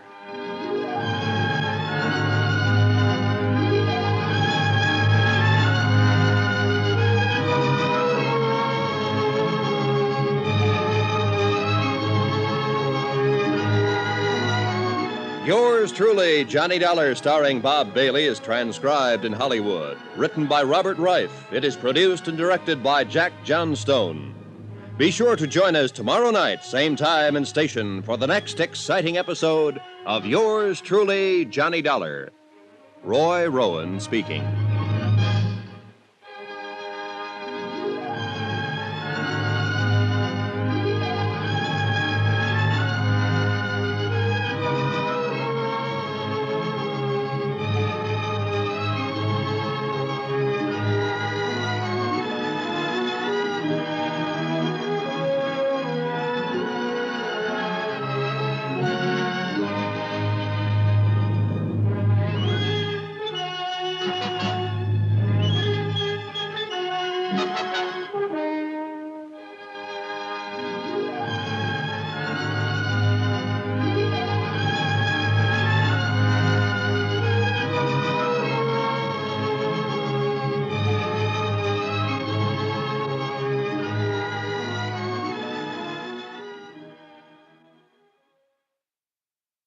From Hollywood, it's time now for... Johnny Dollar. Lieutenant Van Tile of the Cape Town Police. I was just going to call you, Lieutenant. Is something the matter? You sound very strange. Probably from nursing a lump on my head that had put the star of Cape Town to shame. I don't understand. You found the diamond? No. To put it politely, somebody slugged me here in my room a while ago. Why? To keep me from sailing on the Southern Empress. She just shoved off, and I've got a strong hunch that diamond is aboard. That bears out what we've learned from Julio Biak. Did he confess to Forbes' murder? No, but we're fairly certain he's involved. However, he swears he does not have the diamond. Either he passed it to somebody aboard the Southern Empress, or he was chasing whoever's got it. Lieutenant, I've got to get on that ship. You say it is now underway? And out of the harbor. You wouldn't happen to have a stray helicopter around, would you? I can make arrangements for one with the military. Can you be at the airfield in 15 minutes? Make it 10.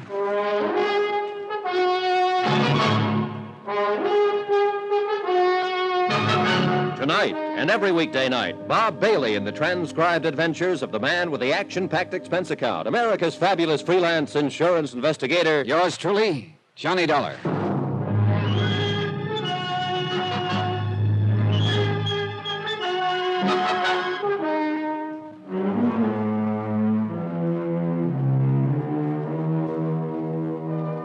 From Special Investigator Johnny Dollar, location Cape Town, South Africa, to the Home Office, Tri-Eastern Indemnity Associates, Assignment, the Star of Cape Town matter. Expense account continued. Item 8, cab fare to the airfield where the helicopter was waiting for me. I don't know which was throbbing the most, the helicopter engine or my head. On the way out to sea, I had time to try to put the pieces together. But as usual, they didn't fit. A playboy named Andrew Forbes inherits a diamond called the Star of Cape Town worth 150 G's. The insurance company gets fidgety at the way Forbes is flashing the stone around. So they send me to Cape Town to talk some sense to him. But now Forbes is dead and the diamond is missing. And the fact that his probable killer was picked up aboard the Southern Empress before it shoved off convinces me the stone is somewhere on that ship. But I've got no proof, even though I'm breaking my neck to get there at the moment.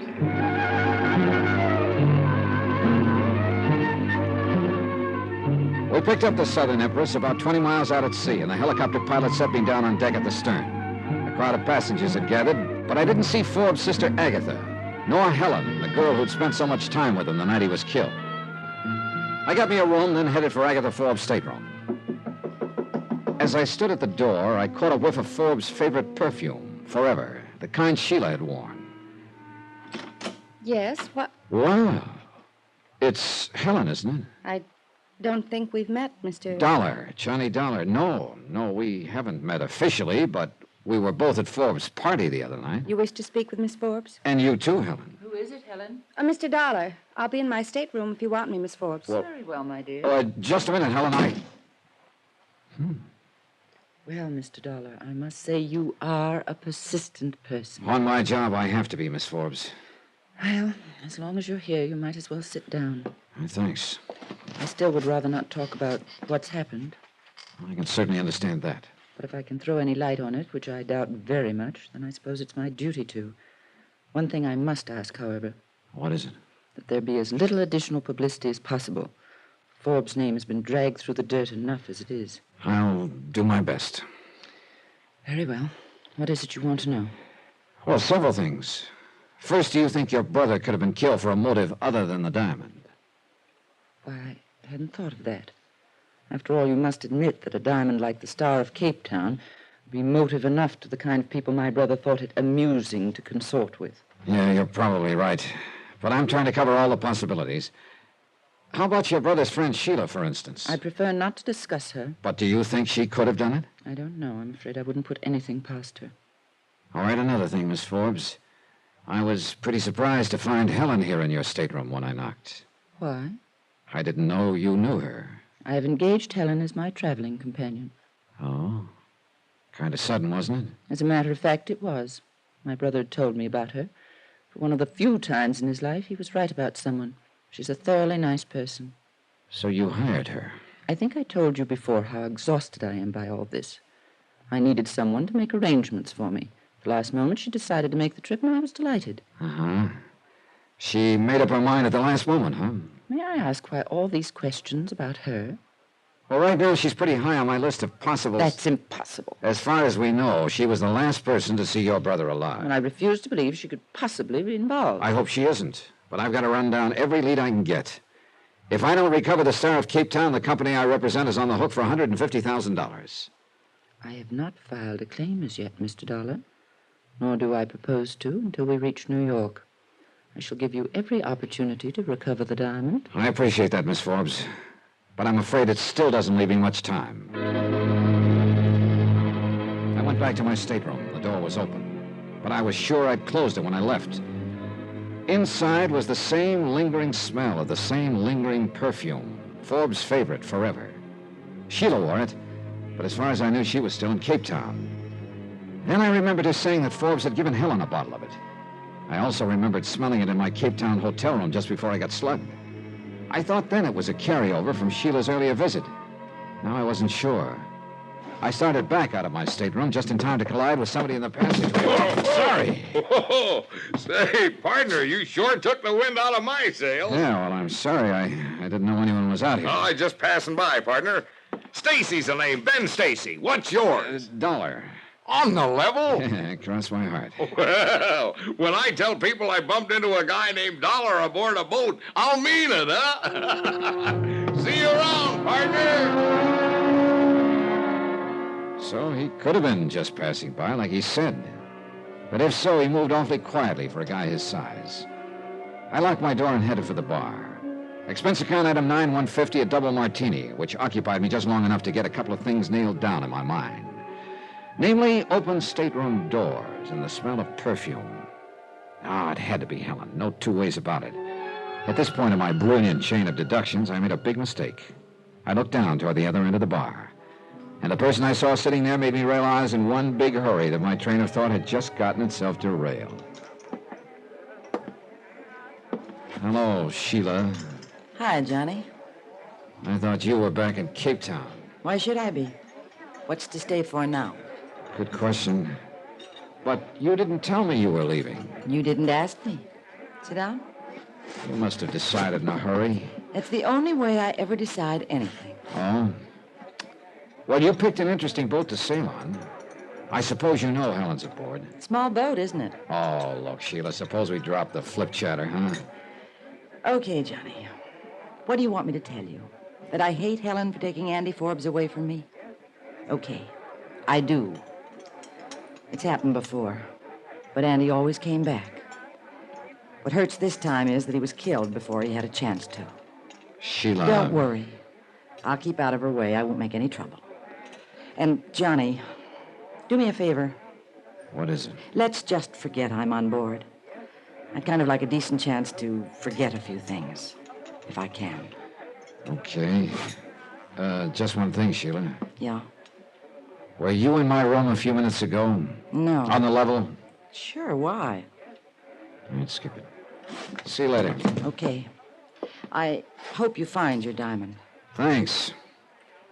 I hope you find whatever you're looking for. You know what it is? No?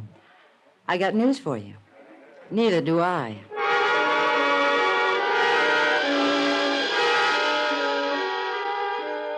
Well, one thing was clear anyway. If Sheila hadn't been in my stateroom, then the perfume I'd smelled must have belonged to Helen. She seemed to be getting higher on my list all the time. I had to have a talk with her, but by the looks of things, that wasn't going to be easy. She was doing a pretty good job of avoiding me.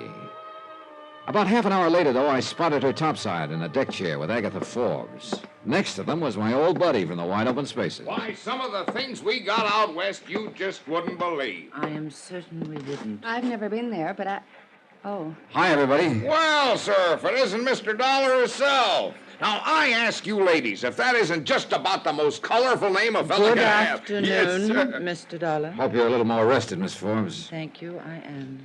And Helen, I'm glad Miss to see Forbes, I wonder if you'd excuse me. Why, certainly, my dear. I'm afraid I have a headache. Why don't you go lie down for a while? Thanks, I think I will.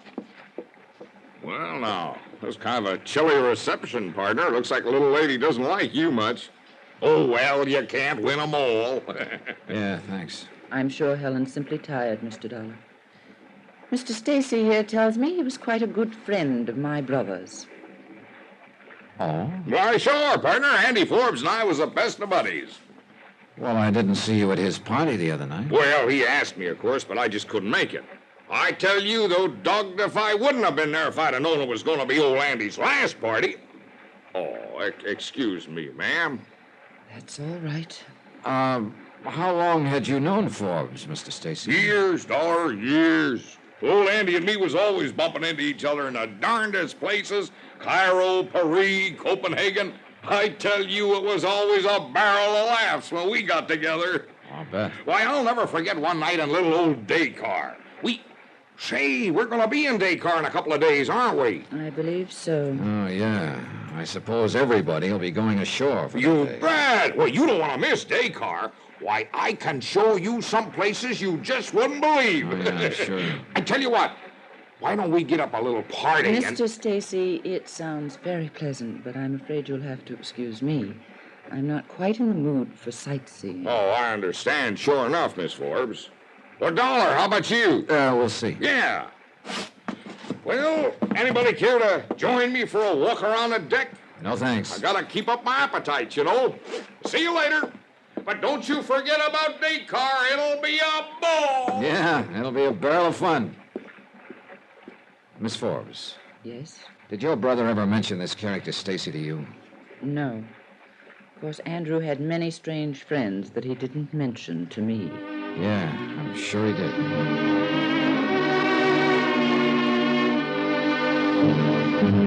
I went back to my stateroom. This time the door was closed and there was no odor of perfume.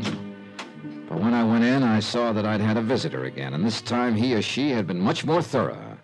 The room was torn apart from one end to the other. I sat down, tired and beat. I thought of that building tile somebody tried to drop on me in Cape Town and the bang on the head I'd collected in my hotel room. I knew that whoever I was after was also after me. And now it looked like a third party was involved. Whoever had torn up my room must have figured I might have the diamond. Sheila, Helen, Stacy, it could be any of them. Or even worse, it could be somebody I didn't even know about. But one thing was sure, I was no closer to that king-size diamond. Pretty soon we'd be getting to Dakar, and once everybody had the chance to get ashore, my chances of getting the diamond back were practically zero. I had a strong and sickening hunch that Dakar could be the end of the trail for me, and I didn't like it.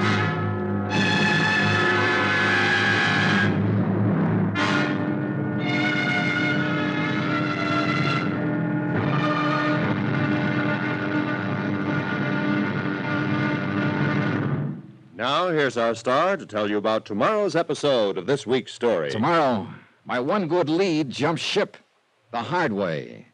Join us, won't you? Yours truly, Johnny Dollar.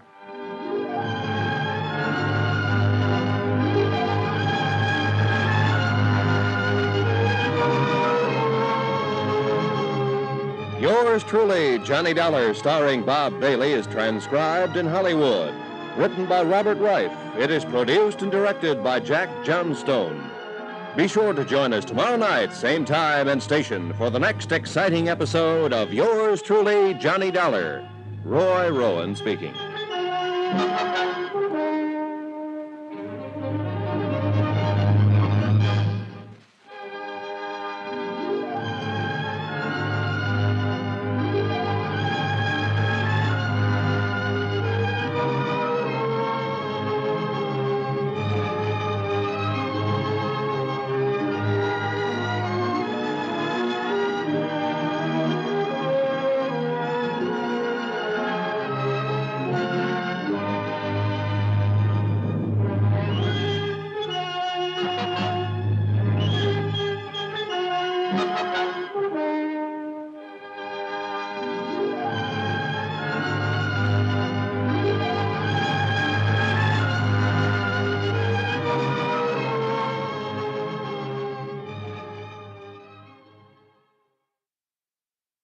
From Hollywood, it's time now for Johnny Dollar. This is the purser, Mr. Dollar. Oh, I was just about to call you. Oh? Better send a steward to my stateroom to put it back together. What happened? Somebody just tore it apart. But why? Oh, looking for something, I guess. The diamond? But why would they think you'd have it? Well, somebody's got me pegged wrong. Well, what's on your mind? A cablegram was sent to Cape Town about an hour ago, addressed to Julio Biak. Julio? Yes, isn't he the man who's being held on suspicion of murdering Andrew Forbes? Yeah, but the news hasn't been released, and obviously whoever sent the cablegram isn't aware of it. What did it say? Contact me, usual place, Dakar. Who signed it? Well, the name was Corner. I checked the passenger list, but there's no such name. A steward delivered the message to the radio room.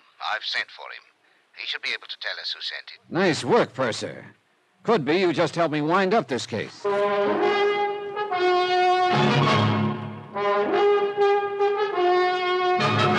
Tonight and every weekday night, Bob Bailey in the transcribed adventures of the man with the action-packed expense account, America's fabulous freelance insurance investigator. Yours truly, Johnny Dollar.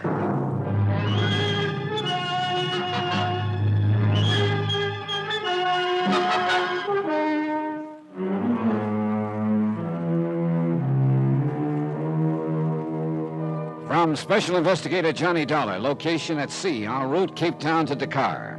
To the Home Office, Tri-Eastern Indemnity Associates. Assignment, the Star of Cape Town matter. Expense account continued. Item 10, $10. A token of appreciation to the purser for furnishing me the one good lead I've had in this deal. A cablegram to Julio Biak, who is being held in Cape Town right now as Andrew Forbes' probable killer. But Forbes' diamond, the star of Cape Town, $150,000 worth, was still missing.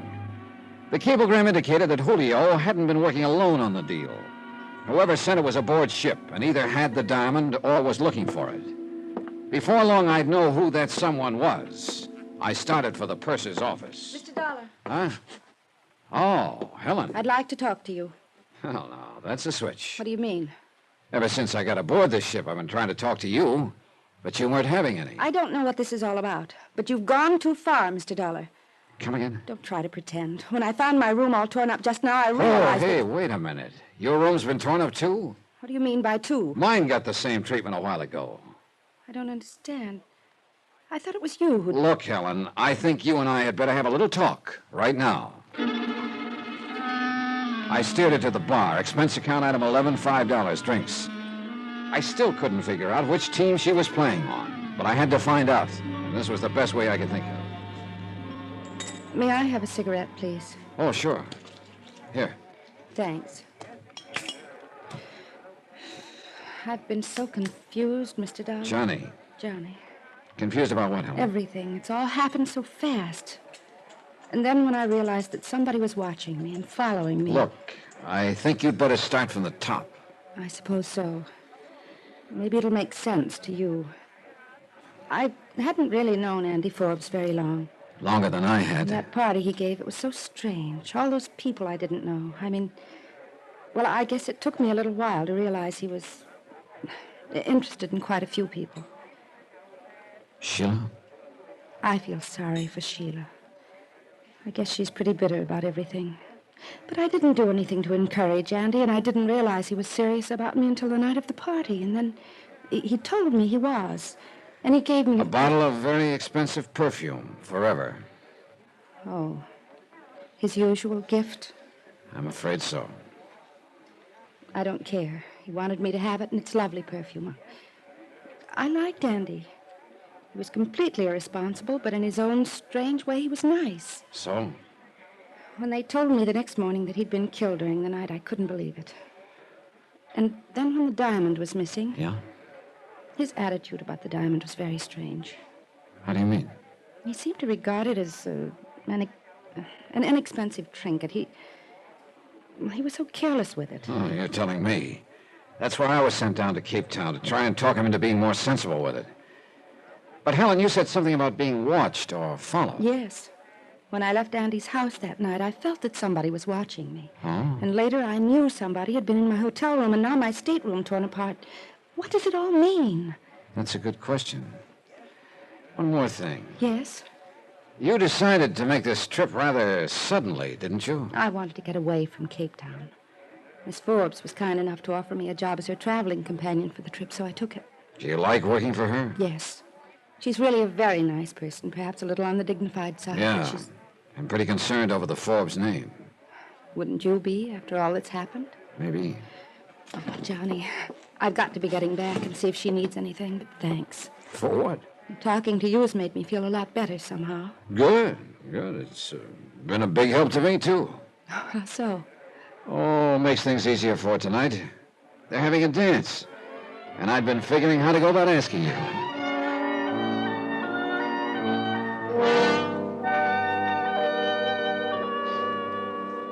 No, dear, there isn't a thing I need at the moment. Then if you don't mind, I'll go to my stateroom and change. Of course, Helen. See you tonight, Johnny. Right. Well, you two seem to be getting along pretty well now. Yeah, I guess so. I'm glad. I'm sure you realize by now that Helen couldn't possibly be involved in the murder or the diamond theft. I hope not. You are a very suspicious man, Mr. Dollar. It's part of my job, Miss Forbes. I still don't have any idea who's got your brother's diamond, and if I don't find out before we get to Dakar tomorrow, the chances are I never will. I don't see how you can be so sure the Star of Cape Town is aboard this ship. I wasn't sure until today. That cablegram convinced me. Cablegram? Yeah, it was addressed to Julio Biak in Cape Town. Biak? Isn't he the one who's under arrest back there? That's right. He was posing as a bartender at your brother's party. We think he's the killer. But apparently whoever sent him the cablegram was working with him and doesn't know he's been arrested. Well, I hope you can clear it up, Mr. Dollar. so that all this publicity will die down. It's been terribly trying. Yes, I imagine it has. I know Helen's felt the strain, too. She's been so nervous lately.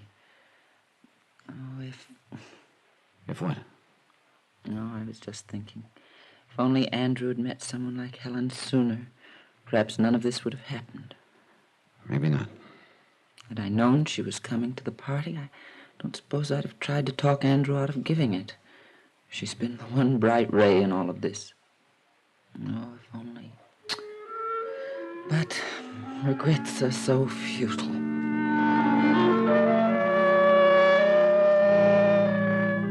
She looked old and tired and lonely. Sure, maybe she was too worried about the dignity of the Forbes name, but I could see now it was about the only thing she'd had all these years. And with a brother who'd kept tossing the name around like a cheap toy, I quit looking at the picture. It wasn't very pretty. Anyway, I had another picture in my mind. Helen. I couldn't quite figure her. Everything she told me could be the truth. Or it could be just one big lie. And there was something else bothering me about the whole deal. Something I couldn't quite put my finger on. A piece that didn't fit. A discord in the tune. But Helen kept pushing everything else out of my mind. And the feeling didn't change any that night. We danced. And then we went out on the deck. But all the while, one of my stock Confucianisms kept gnawing away at me. He who gets too interested in suspects is building up to king-size letdown. It's beautiful out here. The moon and the sea and the ship sliding along. It almost doesn't seem real. I know. I almost wish it could go on this way forever. No people, no places. There's just one thing wrong, though. What? That routine doesn't work for very long. I know. Johnny. Is there something wrong? What? He seems so far away, so preoccupied.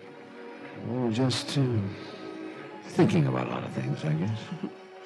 It's not being very informative. I'm sorry, I guess I'm not feeling informative. It's okay. Sometimes talking isn't very important. You know, Johnny, the last few days have been a sort of nightmare for me. But tonight everything seems so nice. Why would that be, Johnny? Maybe I could make a kiss. Maybe you could. Johnny. I'm sorry. I'm not. Well, say now, if you two don't look just like a picture postcard. Hello, Mr. Stacy. Stacy? Yes, sir, I tell you, if they could put a picture of what I saw a second ago in all their travel folders, they'd double their business. How nice for them. You want us to run through it again for the proper camera angle? Johnny. Oh, come on now, partner. Can't you take a little joshing? Oh, I'll try, partner. The reason I've been looking for you two, we get into day car in the morning. Yes, I know. And you can have a barrel of fun in that town. So you've told us. What do you say we set up a little party? I can show you some places you won't believe. It sounds like fun. How about it, Dollar? Yeah. You can count me in, Stacy. Good. I'll see you in the morning then, bright and early. He means well, Johnny. Maybe. You don't sound very convinced. I don't know. Half of my job has always been sizing up people. Suddenly, I seem to have lost my touch. Meaning me? I didn't say that. If it's any help in sizing me up, what happened a moment ago? I meant that, Johnny. Mr. Dollar. What? Oh, excuse me a minute. Sure. Be right back. Yeah, what is it, Percy? That steward I was telling you about, Mr. Dollar? The one who delivered the message for Cape Town to the radio room? Where is he? That's just it. I don't know. You what? I can't understand it. I've looked everywhere. I'm worried. That's not good. I was counting on him to tell me who sent that message to Julio Biak. Whoever did is probably working with Biak and could have the diamond. Well, I'm sorry, Mr. Dollar. I'll keep looking and let you know the minute I find him. I turned back toward Helen, but she was nowhere in sight.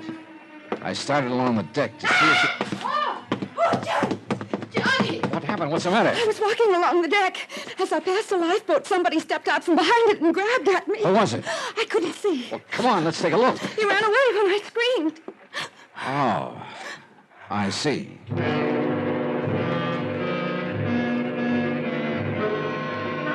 So there I was again. Was she lying or telling the truth? I took her to her stateroom and told her to lock herself in for the night. Then I went back to deck and tried for the umpteenth time to put the pieces together. But I didn't have long. Suddenly everything was noise and confusion. Almost by the time I got to the stern, the ship was circling, lowering a boat. 20 minutes later, they hoisted a body aboard. He was wearing a steward's uniform, and one look at the purser told me which steward it was. Yeah, my one good lead, gone.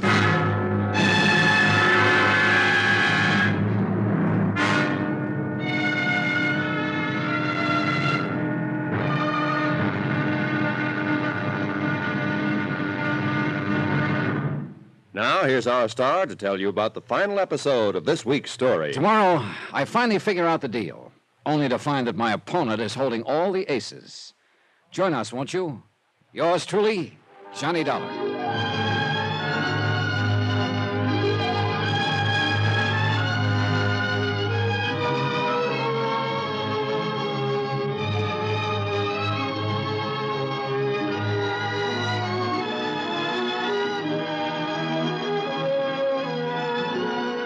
Yours truly, Johnny Dollar, starring Bob Bailey, is transcribed in Hollywood.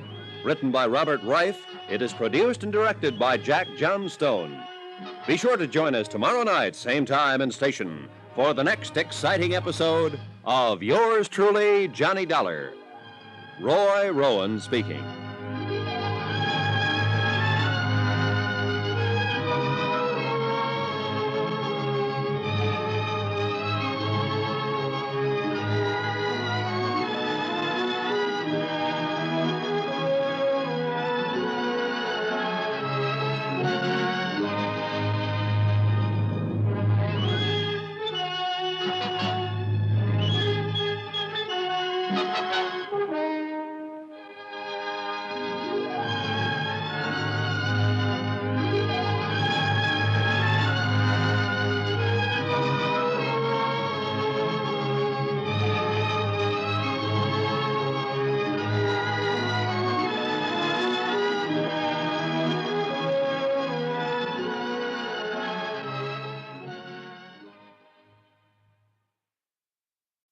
From Hollywood, it's time now for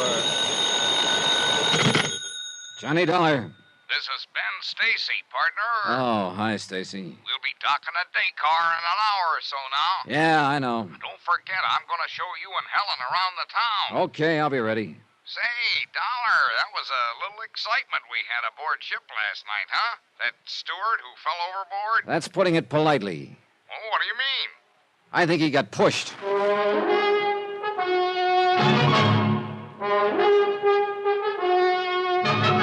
Tonight, and every weekday night, Bob Bailey in the transcribed adventures of the man with the action-packed expense account, America's fabulous freelance insurance investigator. Yours truly, Johnny Dollar.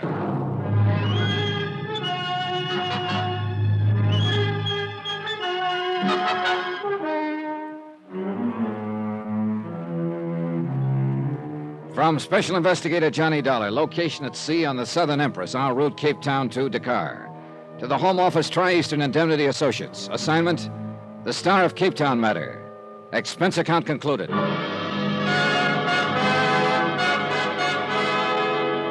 Item 12, 50 cents, room service on 2 aspirins. Right from the start, this whole deal had been a series of headaches. Headache 1, Andrew Forbes, international playboy and owner of the Star of Cape Town, insured for $150,000. Forbes was tossing that stone around like it was a cheap toy. He wound up murdered, the diamond missing. Forbes' probable killer, Julio Biak, was in a Cape Town jail at the moment, but his confederate was still on the loose. The steward who could have told me who the confederate was had been fished out of the drink, dead, last night. Now we were going ashore at Dakar, and whoever had that diamond could make it hard for me to find. It could be Stacy, the boy from the wide open spaces. It could be Helen, traveling companion to Agatha Forbes. And I knew if it did turn out to be Helen, it'd leave me kind of sick inside. Worst of all, it could be somebody I didn't even know about. Hence the aspirin.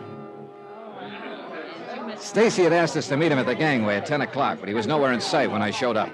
Pretty soon, Helen and Agatha Forbes came along. Good morning, Johnny. Hi, Helen. Miss Forbes. Good morning, Mr. Dollar. Helen just told me about what happened last night. Somebody trying to seize her on deck. How dreadful. Perhaps I shouldn't have told you, Miss Forbes. No, I'm glad you did. Anything happened during the night, Helen? No, I kept my stateroom door locked. Well, here you are. Sorry I'm late. I guess I overslept. You all ready? Already. Say, now, I'm mighty glad to see you with us, Miss Forbes. I was hoping you'd come. I won't be going with you. I'm going to stay aboard and rest. Oh, come on now, Miss Forbes. Do you good to let your hair down and frisk around a bit. Really, Mr. Stacy, I assure you I don't feel like frisking around a bit. I'll see you when you get back. Say, now, I guess I put my foot in my mouth talking that way. Oh, well, I usually do anyway. It's sure big enough. Well, one thing I had to give Stacy credit for, he was a good guide. He threaded us through street after street in the native quarter of Dakar, narrow passageways crowded with people in stalls where native hawkers were peddling all sorts of merchandise. This is fascinating, isn't it? Well, like I told you, Helen, Dakar's quite a place. I love it. I wonder if it isn't about time we started back to the ship. Say, just a minute, Helen. I think there's a shop around here you'd be interested in. Silks, perfume, stuff like that. You interested? Sure. Well, let me get my bearings a minute. You need more perfume? Johnny, does it bother you that I still wear this perfume Andy Forbes gave me? If it does, I won't. Yeah, the shop I had in mind is right down the street. Come on. Stacy led us to the shop. Helen began trying on dresses and robes. This I didn't like. If she had the diamond, this was a golden opportunity to pass it along. But there wasn't much I could do about it. Then all of a sudden I realized that Stacy was nowhere in sight. I went outside and started along the street looking for him. Then I spotted a man following me, a native in a burnous. So I ducked down the next alley to shake him. But he didn't shake. Then I noticed that this was a blind alley. The native was closing in, and what he had in his hand looked strangely like a knife. Suddenly, a door beside me opened. Come on in, Dollar. Stacy. I said come on in. A gun in front of me, a knife behind me. I guess I don't have much choice. So, you had your stooge steer me here. I figured sooner or later you'd start looking for me, so I just thought I'd make it easy for you. Oh, thanks. Stick around, Hassan. I may need you. Very well. Hassan's a pretty effective persuader, Dollar. How jolly.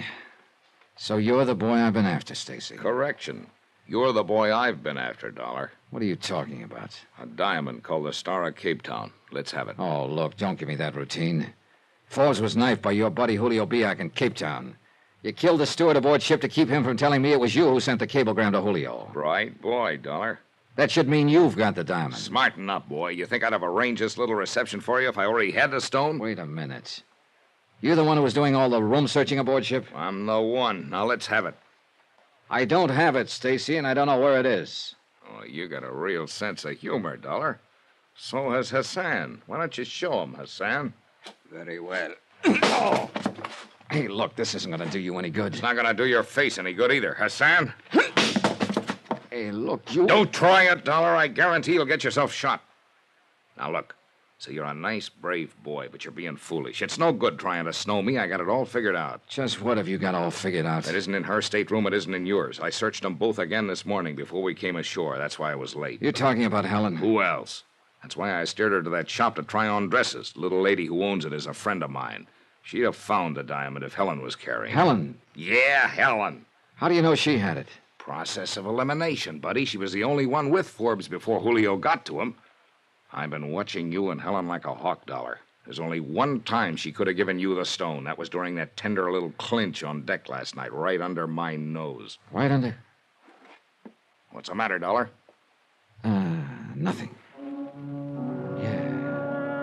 Yeah, what Stacy had just said popped the whole deal into place suddenly. Right under my nose. Right where it had been all the time. I tell you what, Dollar, you got just 5 minutes to tell me where that diamond is. Hassan will be here with you, and he's going to start persuading again if you don't talk. I had to get back to the ship somehow. That meant I'd have to do some fast talking. I looked at Hassan. I couldn't tell which was glittering more, his black eyes or the knife he held against my throat. One wrong word, and I knew he'd start carving. Hassan. What do you want? You come from the desert, don't you? Why? You're a long way from home. Ever get homesick? What do you mean? Oh, I was just thinking, with half the money from that diamond, you could buy yourself an oasis with all the trimmings. Do not worry. Stacy will pay me well when we get the jewel. Well, what's he giving you for this job? 3 goats and a new burnoose? $1. Hey, easy with that knife. It's just that everybody who works for Stacy seems to wind up getting paid off the wrong way. The wrong... Take Julio Biak for one. The guy Stacy hired to get the diamond in the first place. He's roosting in the Cape Town jail right now. You lie. No, you can check on it. Then there's the steward who sent Stacy's message to Biak. He got shoved overboard. You can check on that, too. But I'm sure a thing like that would never happen to you. Go on, Dollar. Okay. I know where the diamond is. How do I know I can trust you? You can come with me to get it. I don't know. At least he was thinking about it, and that's all I wanted. His eyes got that faraway look. That's what I was waiting for. I whipped my arm out and knocked his knife loose. I buried my fist in his midsection. He jackknifed. A rabbit punch finished him off. I dove for the wall just as Stacy came charging in. What the... I kicked the gun out of his hand and went to work. Stacy was rugged, but I finally made it. I got the Dakar police to put Stacy and his aunt on ice, patched up my face, and headed back to the ship. But there was something else hurting me a lot more than my face. Helen. Johnny. Yeah, Johnny. Where have you been? Your face. What happened? Skip it. I have to hand it to you, Helen. That was a real Class A snow job you pulled on me. What are you talking about? Yeah. It was right under my nose all the time. The perfume Forbes gave to you. Now, where's the bottle? On my dressing table. Okay. Yeah, pretty fancy bottle. Solid base. Or maybe not so solid. Johnny! Uh-huh. In the base of the bottle. Star of Cape Town. I'll bet you're real surprised, aren't you? Johnny, I didn't know it was there. I didn't have any idea. I swear it. She's telling the truth, Mr. Dollar. Miss Forbes. Wow. Well, Agatha, that gun looks sort of out of character. Perhaps. I won't hesitate to use it if necessary. I don't understand. It was cruel of Andrew and me to use you like this, Helen, but we saw no other alternative. Wait a minute. You and your brother rigged this whole deal right from the beginning, didn't you? Sure. Sure, because you slipped yesterday, Agatha, when you told me you discussed your brother's party with him. But back in Cape Town, he told me it was a surprise party for you. Johnny, I still... Oh, it's simple, Helen. That bottle of perfume would have turned up missing when you got to New York. Agatha would have appropriated it. One big question, Agatha. Why all this? Have you any idea what it means to see somebody drag the family name through the dirt time after time with his wild escapades? And have you any idea what those escapades cost? Your brother was in debt, huh? Terribly. We were pressed to the wall. Oh, why didn't you sell the diamond? We were bound by the will not to. But arrangements were made with someone in New York. What we could get for the diamond, plus what we could collect from the insurance. It would be enough. Oh, nice little scheme. But you didn't figure on Julio Biak trying for the diamond in Cape Town and killing your brother in the process. No. First, I didn't know what to do. But it soon became clear that more than ever I had to go through with a plan. My brother's creditors began to make trouble right after his murder. The diamond, please. Oh, now look. Don't you get it, Agatha? You're licked. What do you mean? You've done all this to protect the Forbes name. Of course. You failed. The story's out. No. It's known only to the two of you. How are you going to keep us from talking? I'll do whatever is necessary. Bribe us? Kill us? Sorry, neither one's going to work. Mr. Dollar, do not force me... You're trapped, Agatha. By the same thing that got you into all this, the Forbes name. Are you going to brand it with murder? No. No, I don't think you are. I don't think you could. I don't know. Please, Mr. Dollar. I'll take the gun, Agatha. Thanks. Oh, Johnny. It's okay, Helen. I guess I have failed, haven't I? All the way. Expense account item 13, $375.50. Transportation and incidentals from Dakar home. Expense account total, $1,283.60. I turned the diamond over to the authorities for safekeeping, and Agatha Forbes to face charges of fraud. Julio Biak and Ben Stacy were indicted for the murder of Andrew Forbes. Remarks about Agatha. I guess she did what she did because she thought the end justified the means, which is one of the oldest sucker traps of them all. About Helen? Well, now that she's no longer a suspect, could be I'm no longer building up to a big letdown with her.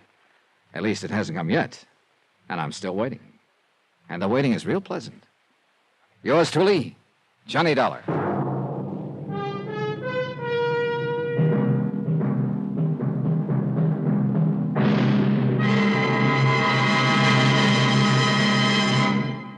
Now, here's our star to tell you about next week's story.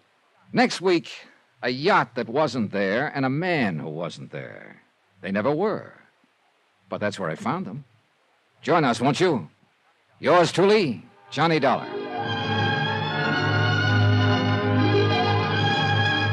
Yours truly, Johnny Dollar, starring Bob Bailey, is transcribed in Hollywood. It is written by Robert Reif and produced and directed by Jack Johnstone. Heard in this week's cast were Gene Tatum, Virginia Gregg, Harry Bartell, Chester Stratton, Marvin Miller, and D.J. Thompson. Musical supervision by Amerigo Marino. Be sure to join us on Monday night, same time and station, for another exciting story of yours truly, Johnny Dollar. Roy Rowan speaking.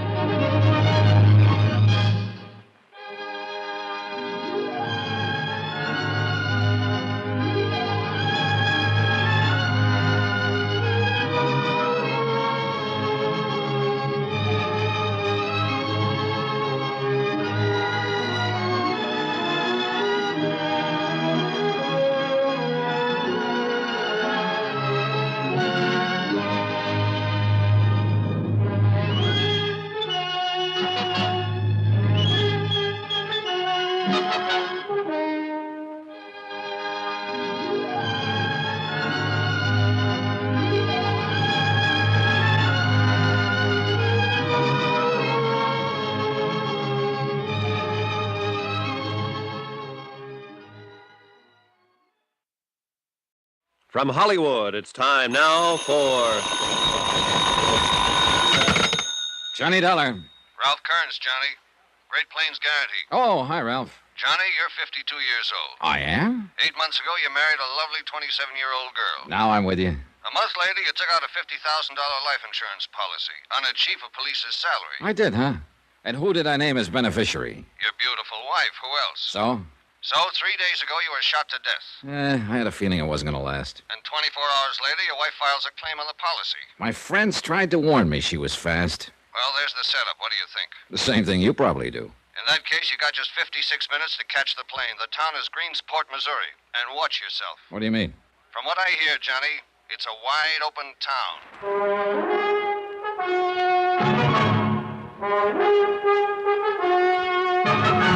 Tonight and every weekday night, Bob Bailey in the transcribed adventures of the man with the action-packed expense account, America's fabulous freelance insurance investigator. Yours truly, Johnny Dollar.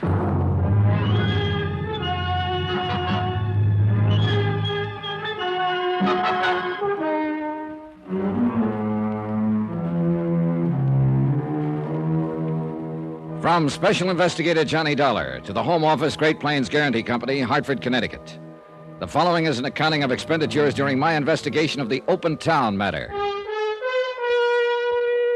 Item 1, $84.60, transportation and incidentals, Hartford to Greensport, and taxi to the Townhouse Hotel. I was hoping for a chance to shower and change, look around long enough to get my bearings, and then edge into the case gradually. But it didn't work out that way. The case was already there and waiting for me, right in the lobby of the hotel. All dressed up in a shiny black suit, squeaky black shoes, and a neater-than-neat little black bow tie. Oh, am I glad to see you, Mr. Dollar. Are you? Oh, indeedy, yes, I am. I just breathed a great big sigh. Relief, you know, when I heard you tell the clerk your name. That's how I know you're you, you know. You mean there's been some doubt? But of course you'll want to know I'm me, so I'll swear I had a card in one of these pockets. Well, maybe you could just tell me who you are, Mr. Potzer, Averill P. Potzer. I ought to have a card, though, to make it more official. Oh, never mind. I believe you. I must have given them all away. Don't worry, though. I'll get some more printed and see that you have one before you leave. Well, thanks a lot, Mr. Potzer. And now if you'll wait, Mr. Dollar. You want to talk to me, of course. Will I? Yes, I'm the agent here for the Great Plains Guarantee Company. I'm the one that sold that policy to the fellow that's dead.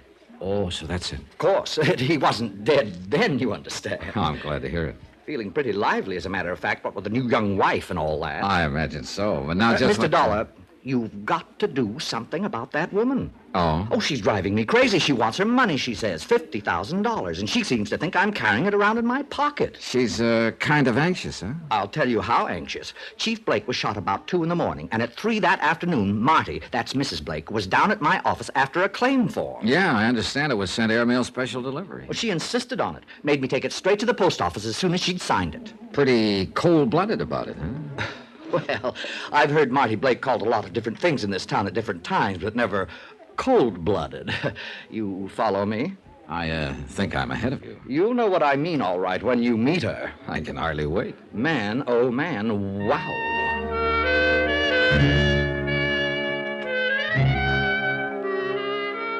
Item 2, $1.15, taxi to the suburban home of Edgar Blake, former chief of police of Greensport, now deceased. On the strength of Potzer's description of the widow, I added a shave to the shower and change, and I hoped I looked a little fresher than I felt. The house was a rambling 2-story job set back from the street. Well-kept shrubbery, nice lawn, quiet neighborhood, and plenty expensive. I wondered how Blake had been able to afford it.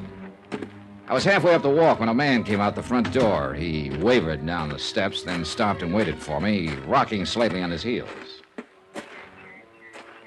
A copper. I can tell him a block away. You're a copper, right? Wrong. Private eye, maybe? No, insurance investigator. Insurance. That's what I just asked her about. And you know what she did? Oh, threw you out, probably. Right. Said I was drunk. Oh, ridiculous. That's exactly what I said. Ridiculous, I told her. Ridiculous. But you know something? She was right, I am. No, I can hardly believe it. Well, it's a fact, though. At least a little bit. My name's Crayley, Joe Crayley. I'm a reporter. Greensport Daily Herald. Johnny Dollar. Hiya, Joe. Insurance, huh? And he did have some, or you wouldn't have had any reason to be here. She was lying. No comment. Who's the beneficiary? Still no comment. It's her, of course. Little smarty Marty, his ever-loving little wife. How much is she going to make on the deal? Sorry, Joe. No comments. All right, let her lay. Okay. Oh, wait a minute. Tell me something, Joe. Suppose I want a little action. Want to get into a poker game while I'm here. Find a crap table, maybe. Any idea where I could go? Sure. Anyone, a half a dozen different... Hey, how long you been in town, Johnny? About an hour. You wised up pretty fast, didn't you? Well, I didn't know it was a secret. The town is wide open, isn't it? It is. But I wouldn't go around poking into things if I were you. A guy could get hurt, you see what I mean? Maybe a guy did get hurt. Blake, you mean? What makes you think so? Well, if somebody wanted to keep the rackets going, the police chief would be a natural target, wouldn't he? Not necessarily. Meaning? No comment. What was Blake's salary, Joe? $6,000 a year. On $6,000, he was living in a house like this? Wait till you see Marty. She's even more expensive. So that's why Greensport is wide open. The police chief was in. No comment. Well, he's out now, that's for sure.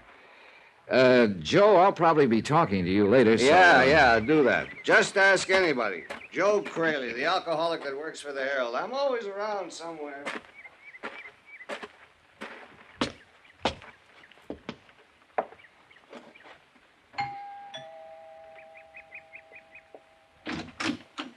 Well, how do you do? Mrs. Blake?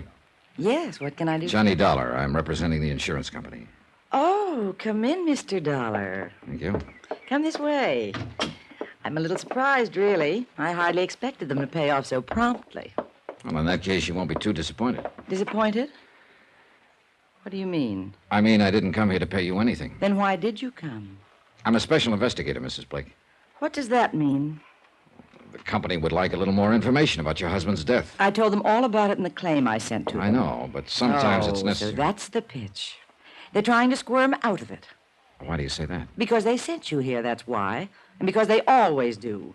I know how those companies operate. Oh, you've had experience with them before. No, I haven't. But I'm a real smart girl, Mr. Dollar. And I know a fast shuffle when I see it coming. And a smart girl ought to know better than to yell before she's hurt. Why else would they send out a special investigator? I told you why. They want some more information. What information? What is it they want to know? The details, that's all. Exactly how your husband was killed. I told them all that in the claim. I know. He but was look, shot to death with his own gun right here in his own house. Do you mind showing me how it happened? Oh, for the love. Now, look, there won't be any payment until I file my report, Mrs. Blake. All right. You win. When you go after something, you really go after it, don't you? Well, that's what I get paid for. Oh. And what about something you personally wanted? Well, that would depend on how bad I wanted it. I see. Would you like a drink? No, thanks. You won't mind if I have one. Right ahead. Looking at you. Right. Now, if you wouldn't mind. Yeah, I know. Stick to business. All right, come on. Happened over here by the stairway. Mm-hmm. I see. Right here. This is where he fell. This is where he died. His gun was lying on the floor beside him. Middle of the night, wasn't it? About 2 a.m, we'd been asleep. Why did he come downstairs? I heard a noise of some kind. It woke me up.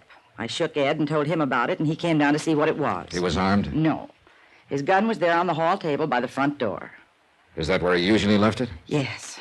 Whenever he came home, he always took it off and put it there on the table. Then anyone who knew him would probably know they could find it there. Yes, I suppose so. All right. So, what happened? Well, like I said, Ed went on downstairs, and I walked out of the bedroom into the hall. Were there any lights on? Well, not down here. I turned on the hall light upstairs. Did you hear your husband say anything? No, all I heard was the shots, 4 or 5 of them. Then I heard someone run out the front door. And what did you do? I called out to Ed, but he didn't answer. Then I ran downstairs and found him lying here, dead. Did you get a look at the prowler, or whoever it was? No, it was too dark. And he ran out as soon as he fired the shots. How did he get into the house? The detective said he forced the lock on the front door. I guess that was the sound that woke me up. And then he used a gun that was inside the house that he may or may not have known was inside the house. That's what the police figure. All right. What do you figure, Mrs. Blake? The same thing, I guess. I don't know any more about it than they do. Well, I thought you might have some theory of your own. I'll string along with them. Uh-huh. Just an accidental prowler who got panicky and snatched up a gun that happened to be lying around handy. I guess that's about it. Any idea at all who the prowler might have been? Of course not. Do you suppose it could have been somebody besides a prowler? Somebody who came here for the express purpose of murdering your husband? Oh. Ed had a lot of enemies, of course, because of his job, but... What about his friends, Mrs. Blake? What do you mean? Do you suppose one of his friends could have done it? I don't know what you're talking about. I've been admiring your watch. Real nice. Set in diamonds, emerald band. Must be worth around $2,000. Very nice. Well, thank you. And this house, the furniture, that car out there in the driveway. On a police chief's salary, Mrs. Blake. I wouldn't know anything about Ed's financial affairs. Who runs the rackets here in Greensport? What rackets, Mr. Dollar? Was your husband in on them? Sure you won't have that drink? All right, Mrs. Blake, play it your way. I thought the insurance company was probably convinced that I was the one who killed him. They're not convinced of anything yet. But they think I did it, don't they? No, but they think 24 hours is pretty fast for a grief-stricken widow to shoot a claim into the office. I am not grief-stricken, Mr. Dollar. So I've noticed. Do I have to be? Is there some clause in the policy? No, you don't have to be. You think I did it, don't you? I think there's a strong chance you did. Then I think you need a little straightening out. I'm listening. Why should I make it easy for you? Go see Dave Sherman. Talk to him. Dave Sherman? The city attorney. See what he says before you get all lathered up. See if he thinks I'm guilty. All right, I will. And then we'll talk. And if you're nice enough to me, maybe I'll even cooperate. You never know. Do you?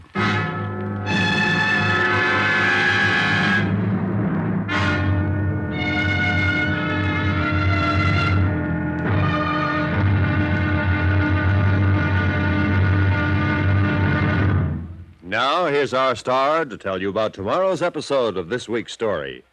Before I do that, please let me say thanks to all of you who are so kind about writing and telling us how much you like Johnny Dollar. It's very gratifying encouragement to all of us who are involved in production of the program, and we appreciate your letters more than you know. As always, I'll try to answer you promptly, but sometimes the mail does pile up. In any event, thanks. Thanks very much for writing. Tomorrow, a smash in the teeth opens things up, and an airtight alibi gets air-conditioned with bullets. Join us, won't you? Yours truly, Johnny Dollar.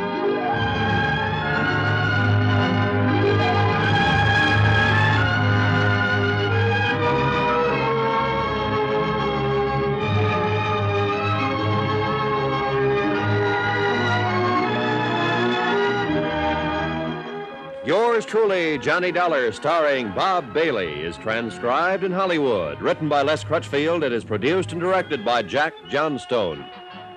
Be sure to join us tomorrow night, same time and station, for the next exciting episode of Yours truly, Johnny Dollar. Roy Rowan speaking.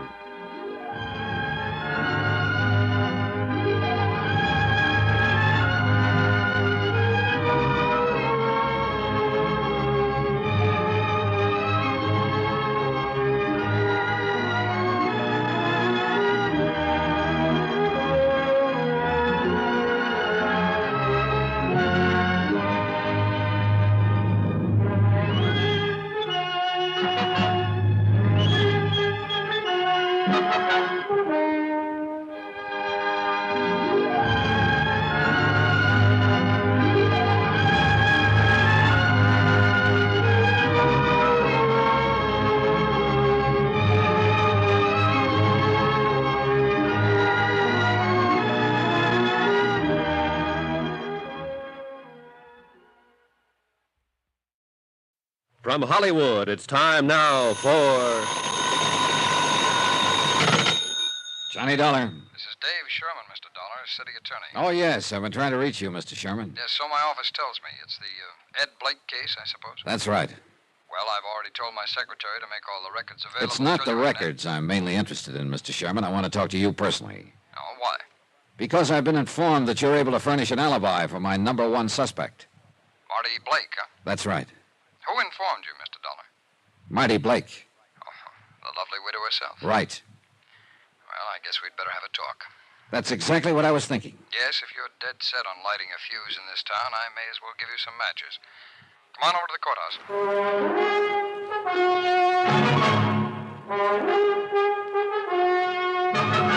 courthouse. Tonight and every weekday night, Bob Bailey in the transcribed adventures of the man with the action-packed expense account, America's fabulous freelance insurance investigator. Yours truly, Johnny Dollar.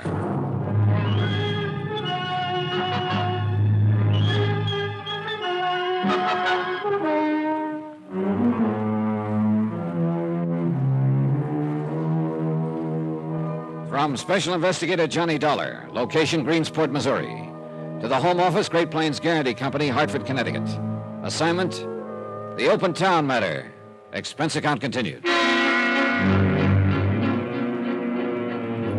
Items 5 and 6, 70 cents. A copy of the Greensport Daily Herald and a taxi fare to City Hall. I opened the paper and glanced over the headlines. Murder of police chief still unsolved. City Attorney's Office claims new evidence. Mayor Lyons demands action. I could feel for the mayor. My client stood to lose $50,000, life insurance payable to the dead police chief's widow, Marty Blake. So I wanted action, too. And I was hoping to get it from City Attorney Dave Sherman. Come in, Mr. Dollar. I'll have a seat. Thanks. When did you get in town? Oh, early this afternoon. And you've already met Marty Blake? Well, that figures. Yes, it does, under the circumstances. Her husband has been killed. He carried $50,000 worth of insurance with my company. And Mrs. Blake filed her claim less than 24 hours after his death. So that's why you hot-footed it out here from Hartford, huh? Well, the company figured 24 hours was pretty fast action for a grief-stricken widow. No?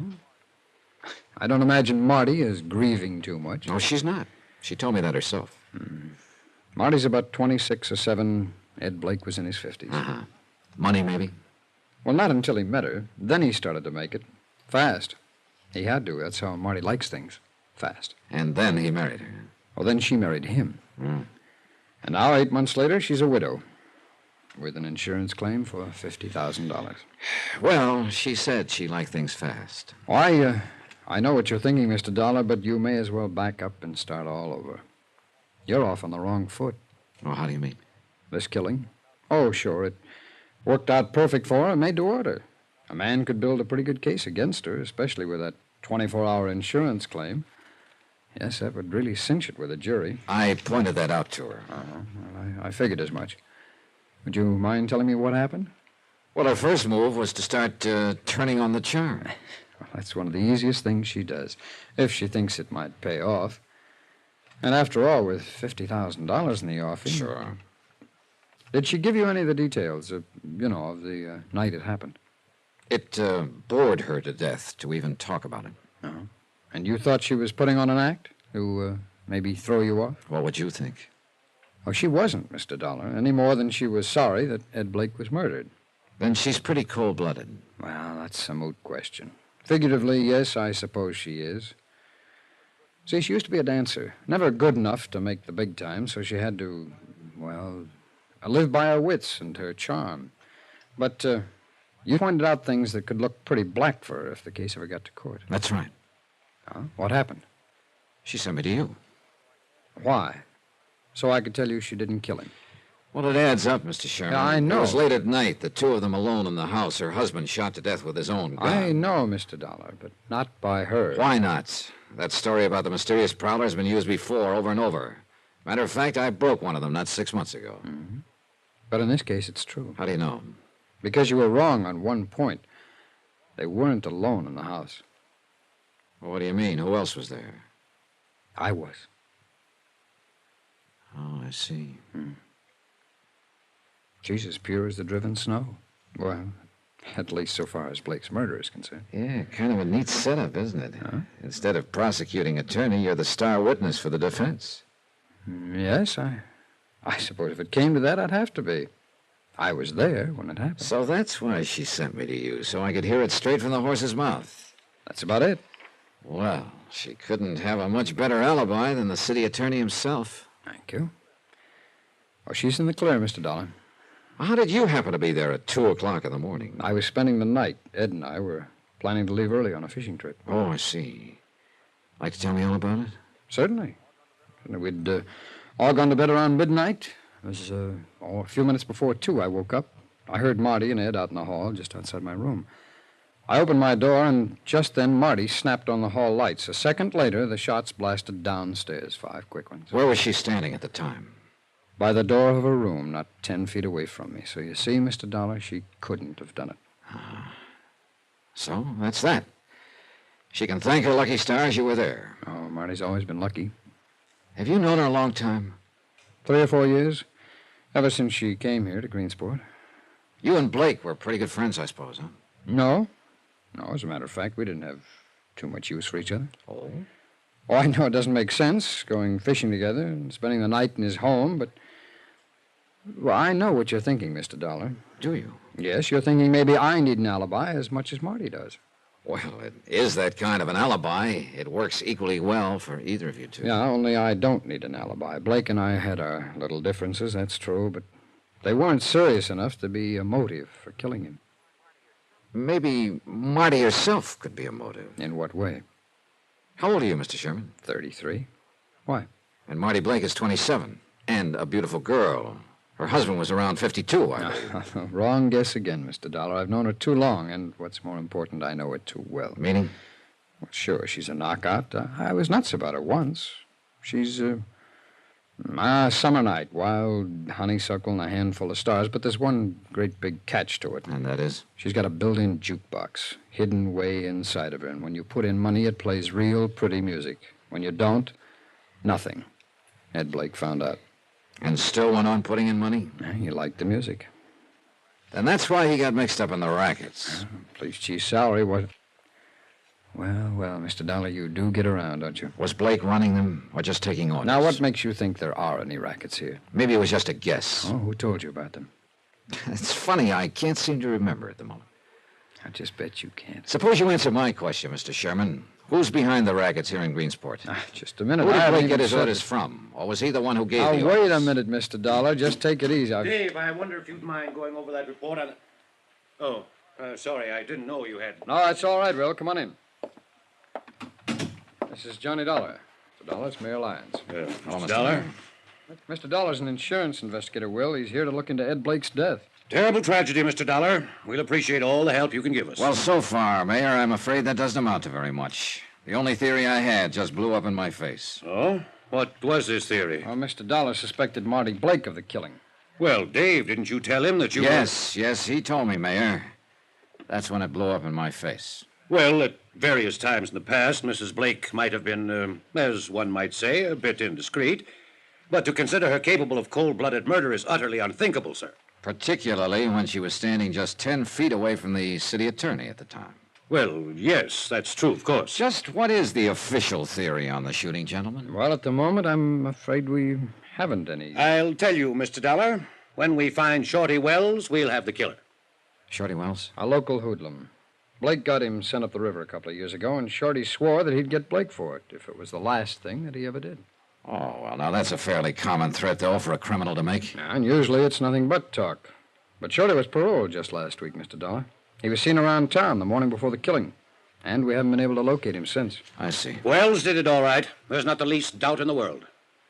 Yeah, it seems to add up, doesn't it? Yes, and we've got every available man on the lookout for him, but so far no luck. There's not even a trace of him. Tell me something, Mayor. Would Marty Blake know anything about the rackets her husband was tied in with? Rackets? Why, that's the most preposterous thing I... Will, it's no use. Mr. Dollar's been talking to somebody, and he's found out that our little city isn't as lily white as we'd like to pretend. Indeed. It's true, isn't it, Mayor? As I hear it, Greensport is a wide-open town. May as well admit it, Will. He knows it already. There's no point in trying to lie about it. All right. It's true, Mr. Dollar. But it's not wide open, as you put it. But there are rackets, as unpleasant as it may be to admit it. Do you have any idea who's back of them? I wish to heaven I did. What about you, Mr. Sherman? Well, if I had an idea strong enough to talk about, I'd be talking about it in court. What about this Shorty Wells? Was he in on them before Blake sent him to prison? Yes, supposedly, but he wouldn't spill a word about the setup at his trial. Afraid to, maybe, huh? Probably. Wells is the key to this whole thing, Mr. Dollar. The rackets as well as the killing. Find Shorty Wells, and we can wrap this thing up in 10 minutes. Then I guess we better find him.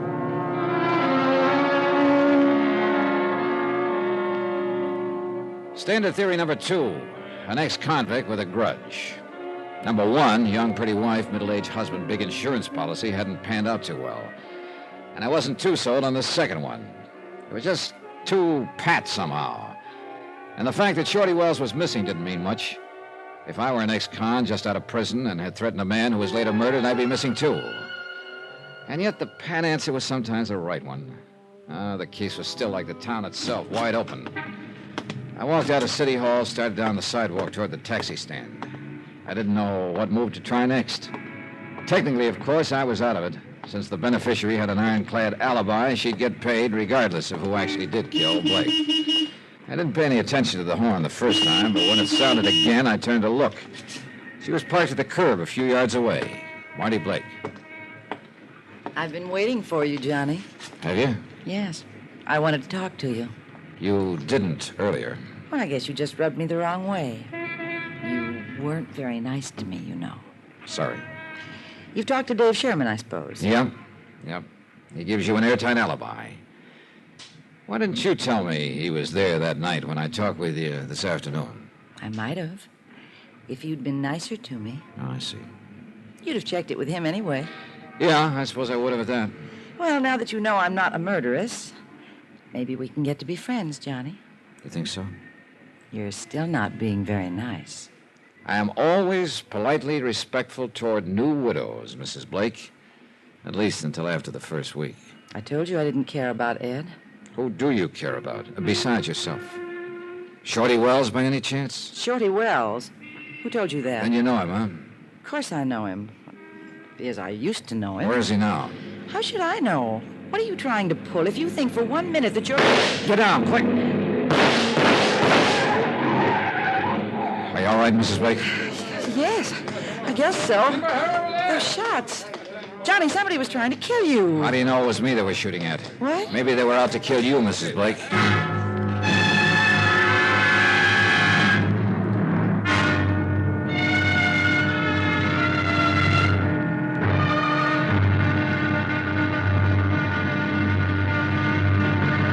Now, here's our star to tell you about tomorrow's episode of this week's story. Tomorrow, an old flame and a new one, and two men get burned.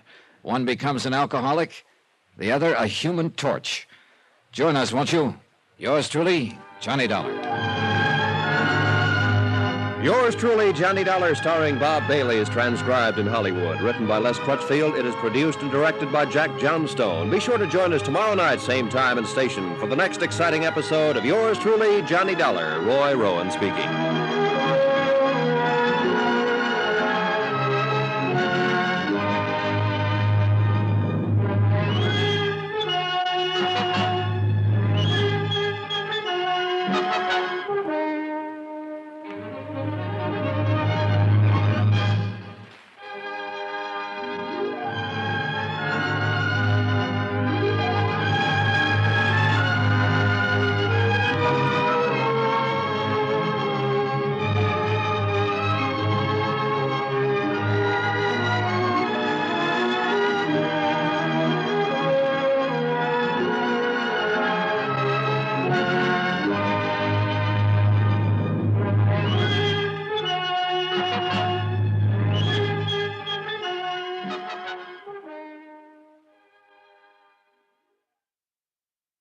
From Hollywood, it's time now for... Johnny Dollar. How you making out, Johnny boy? Who is this? You disappoint me, Johnny. You ought to recognize the condition, if not the voice. Joe Crayley? Yeah, the drunken reporter on the Daily Herald. I want to talk to you. Where are you? Oh, no, you don't. Not tonight. Why not? In 10 minutes, you'd have me shooting my big mouth off. About the rackets here? And the murder of the Honorable Chief of Police, and the peculiar morals of his lovely young wife, and... Joe, listen. And last but not least, the ethical and philosophical problems of an intellectual lush, a reformed idealist who once or even twice Joe, tried... an hour ago, in front of City Hall, somebody fired 5 shots at me. Joe, are you there? Beat it, Johnny. Grab a plane, train, bus, or walk, but get out now. When they put the finger on it, sticks. Greensport, boy, is a wide open town.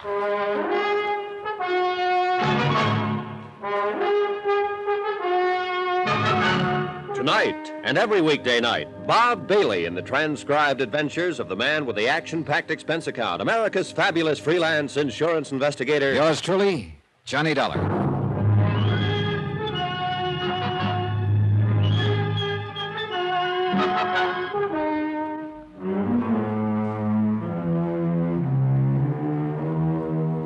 From Special Investigator Johnny Dollar, location Greensport, Missouri, to the Home Office, Great Plains Guarantee Company, Hartford, Connecticut.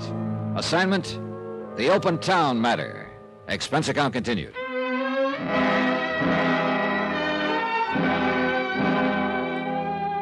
Item 7, $1.85, taxi to the home of the mayor of Greensport, Will Lyons.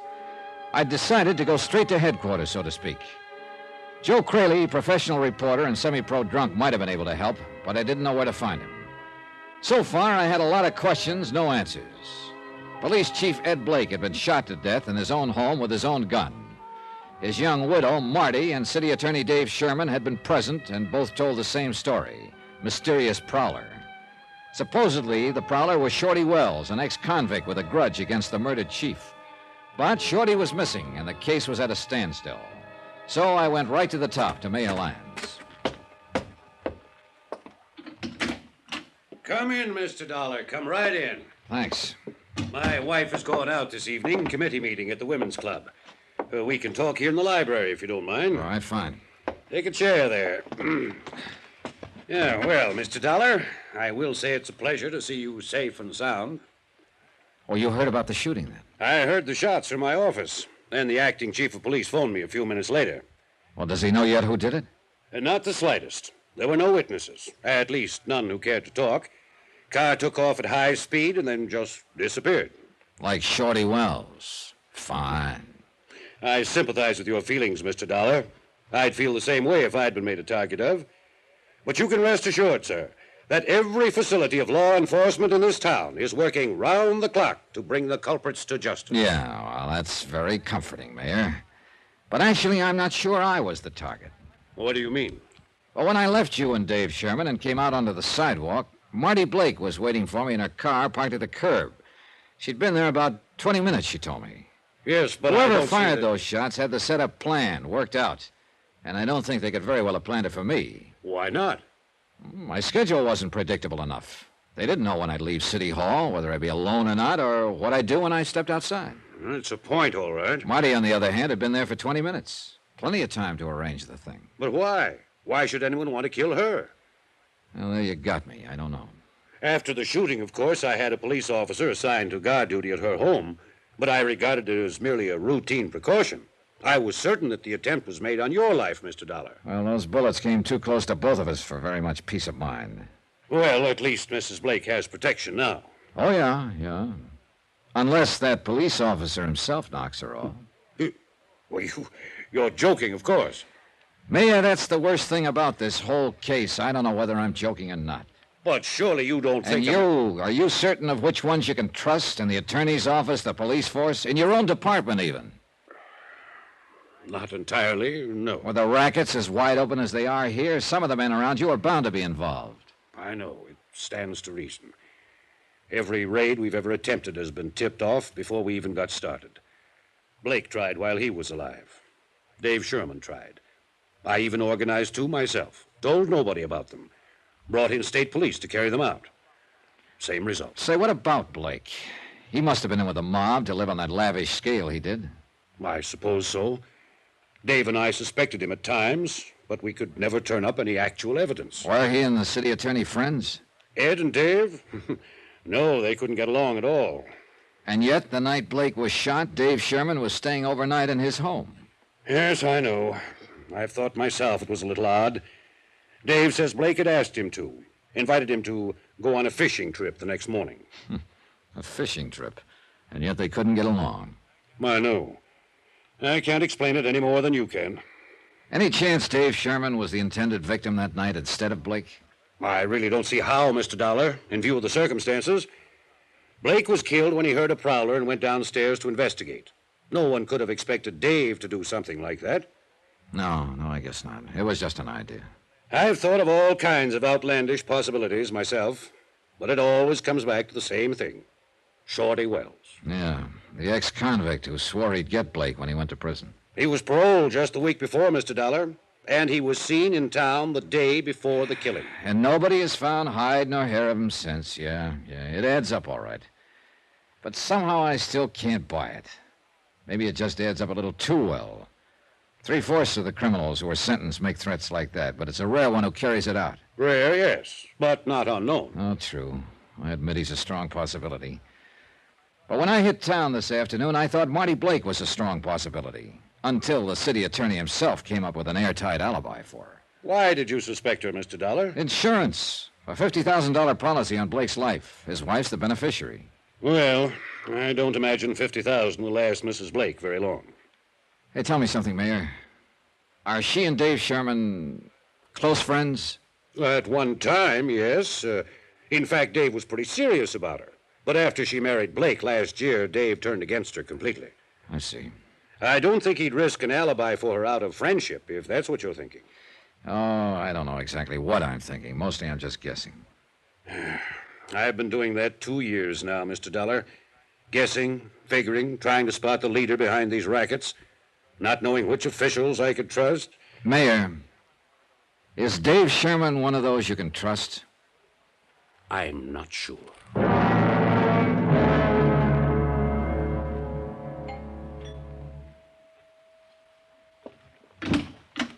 Good evening, Mrs. Blake. Well, this is a surprise. Come in, Johnny. Join the party. Thanks. Of course, I'm the party. There isn't anybody else. Except my watchdog sitting out there in front. Yeah, I saw him. Cute, isn't he? I didn't notice. I did. Think that's terrible, Johnny? A girl who's been a widow 4 days noticing another guy. Why not? You didn't care anything about your husband. That's right, I didn't. Here's to all husbands. May they rest in peace.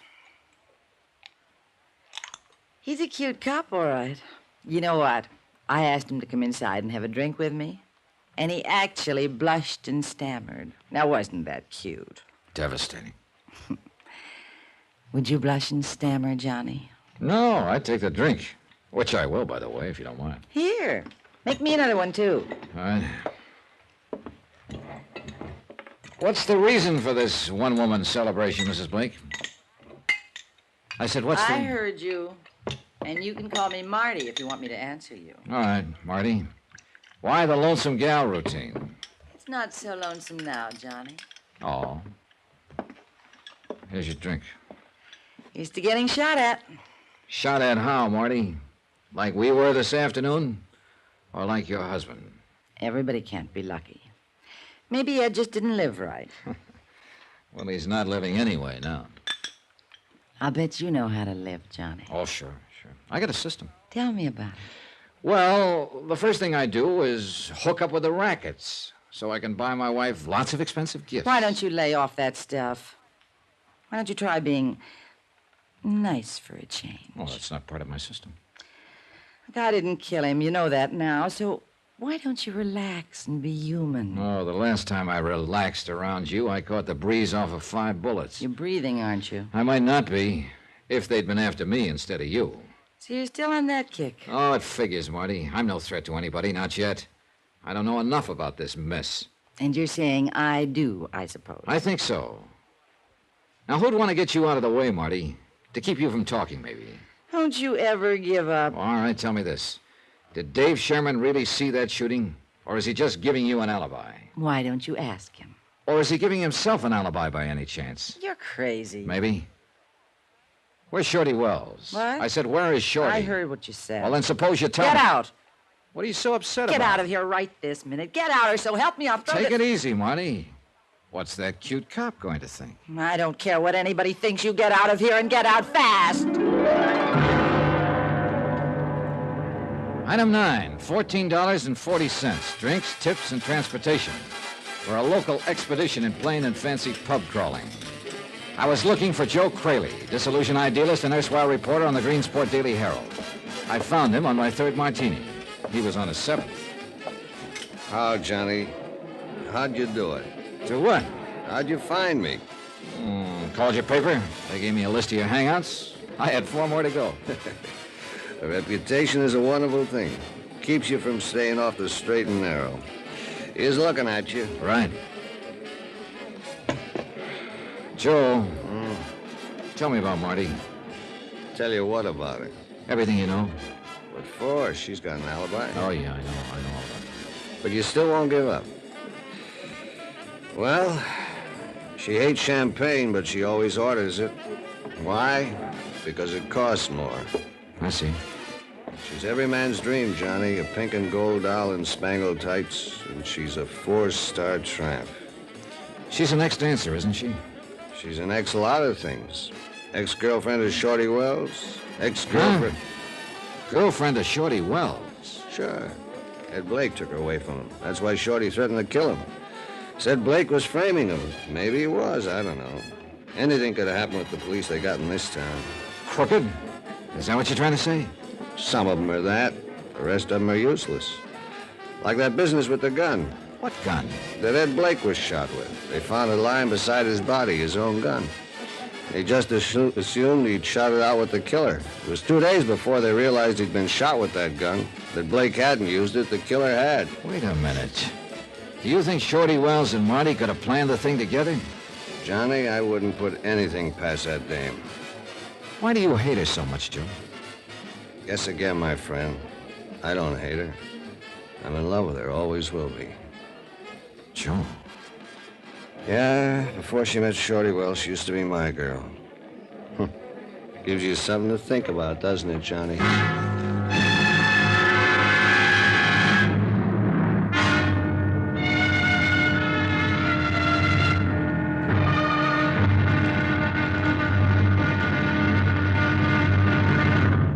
Now, here's our star to tell you about tomorrow's episode of this week's story. Tomorrow, a man with a gun, desperate, faces a blazing inferno and gambles his life.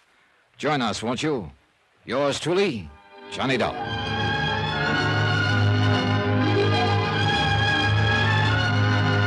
Yours truly, Johnny Dollar, starring Bob Bailey, is transcribed in Hollywood. Written by Les Crutchfield, it is produced and directed by Jack Johnstone. Be sure to join us tomorrow night, same time and station, for the next exciting episode of Yours truly, Johnny Dollar. Roy Rowan speaking.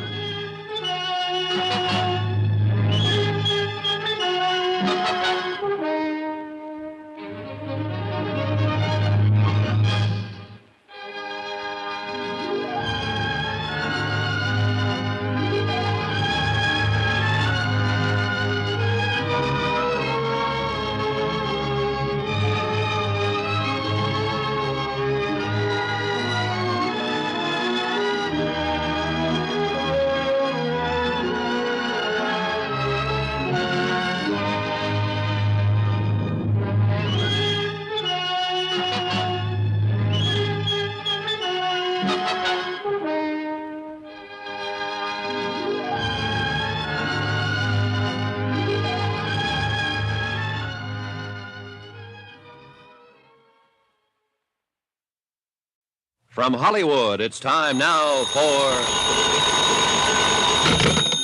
Johnny Dollar. Hello? Hello. Johnny? Yeah, who's calling?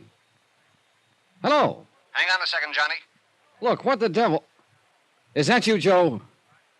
Joe? Sorry to keep you waiting, Johnny. I was trying to get all the dope on another phone. What dope?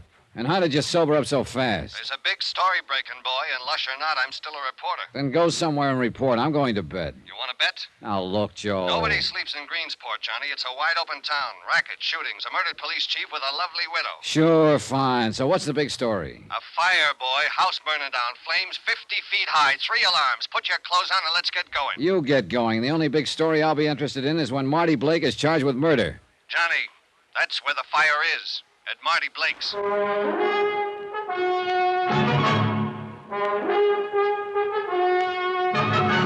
Tonight and every weekday night, Bob Bailey in the transcribed adventures of the man with the action-packed expense account. America's fabulous freelance insurance investigator. Yours truly, Johnny Dollar.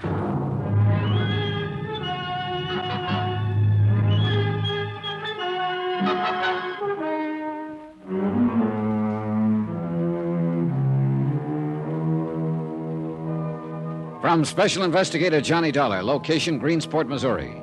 To the Home Office, Great Plains Guarantee Company, Hartford, Connecticut. Assignment, the Open Town Matter. Expense account continued. Item 10, $1.50 for a breakneck taxi ride to Marty Blake's home. Its location marked against the night sky by a pillar of flame visible for a mile. The fire didn't make sense, so it fit in nicely with the rest of the case. None of it made sense. Police Chief Ed Blake, Marty's middle-aged husband of 8 months, had been shot to death in his own home with his own gun. And less than 24 hours later, Marty had filed claim on his $50,000 life insurance policy. She didn't love him and admitted it. Good case. Except for one thing. The city attorney himself was present at the time of the shooting and backed up Marty's story of a mysterious prowler, supposedly ex-convict Shorty Wells. But Shorty was missing, and the whole thing was just a little too convenient, too pat, especially in a wide-open town. Joe Crady was going to meet me at the fire, but I didn't see him around. The flames had taken a strong hold, and the whole outside of the house was blazing. The firemen couldn't do much except try to control it, keep it from spreading, and to hold back the crowds that had collected on the street and lawns. Well, how do you figure this one, Mr. Dollar? Among others present was City Attorney Dave Sherman. Well, you wanted to get things stirred up. Well, they seem to be stirred, all right. Were you here when this happened, Mr. Sherman? No, this time I'm not a witness for the defense. I arrived after the fire engine. Yeah? What about Marty? She's all right. She got out before it really caught. She's sitting over there in my car. Then she was here when it started. Yeah. Alone? Well, so it seems. But there was a police officer on guard earlier. I thought you meant alone in the house. Yeah, he was out here in front. First thing he knew, flames were breaking out of the windows, and then Marty came running out of the house. No one had arrived or left? Well, not that he saw. Well, you're still trying to tag her, huh? Oh, I'm trying to tag whoever is guilty. She figures, that's all. Not on the shooting. No, not with the alibi you've given her. Mr. Dollar, look. She was standing 10 feet away from me in the second-floor hall when Ed Blake was shot to death in the dark downstairs. Now, that is not an alibi. It is a fact. Oh, yeah, sure, I know.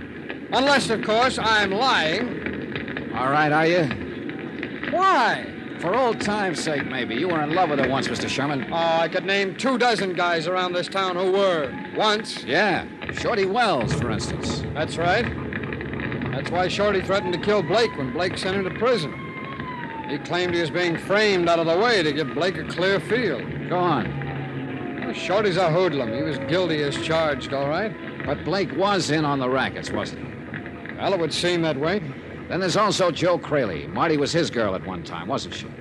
Yeah, that's when he started drinking, when she threw him over. Why did she throw him over? For the usual reason. Somebody knew. Who? Well, me, I thought. Took me 3 months to find out that I was running interference for Shorty Wells. All right, so Joe Craley took to drink. What did you take to, Mr. Sherman? Law enforcement. I set out to break the rackets in this town and get rid of hoodlums like Shorty Wells and all the rest of them. Yeah, but the rackets are still here. And I'm still trying, Dollar. Now, look, I want to get one thing very straight. What? Ed Blake's killing. It happened just exactly the way I told you. That story is true. Marty didn't do it. Maybe not. But she's in it some way. She's bound to be. Well, that's something I wouldn't know. Everywhere you turn in this case, you keep hearing about Marty Blake. Marty Blake. She's the one link that ties everything together. Well, maybe. That fire there. What's the story on that? Well, why don't you ask her? I left him standing there, staring into the fire. Staring into his own past, maybe. I didn't know. To me, it was still a puzzle, a question mark. And I didn't have the answer to him. Not much else, in fact. If he was telling the truth, Marty Blake couldn't have killed her husband. And so far, at least, there was nothing to show he was lying. I pushed on through the crowd of spectators, the thrill seekers, the morbidly curious, followers of fire engines, and walked toward Sherman's car. Marty was sitting there alone, subdued for once and quiet. And she looked scared. Hello, Johnny. Get in and sit with me. All right.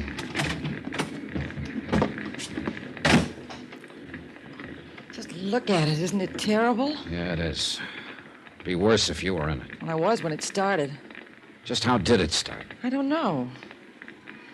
I think you were right, Johnny, about that shooting in front of the city hall. Oh? I think it was me they were after, not you. Now they've tried again. Possible.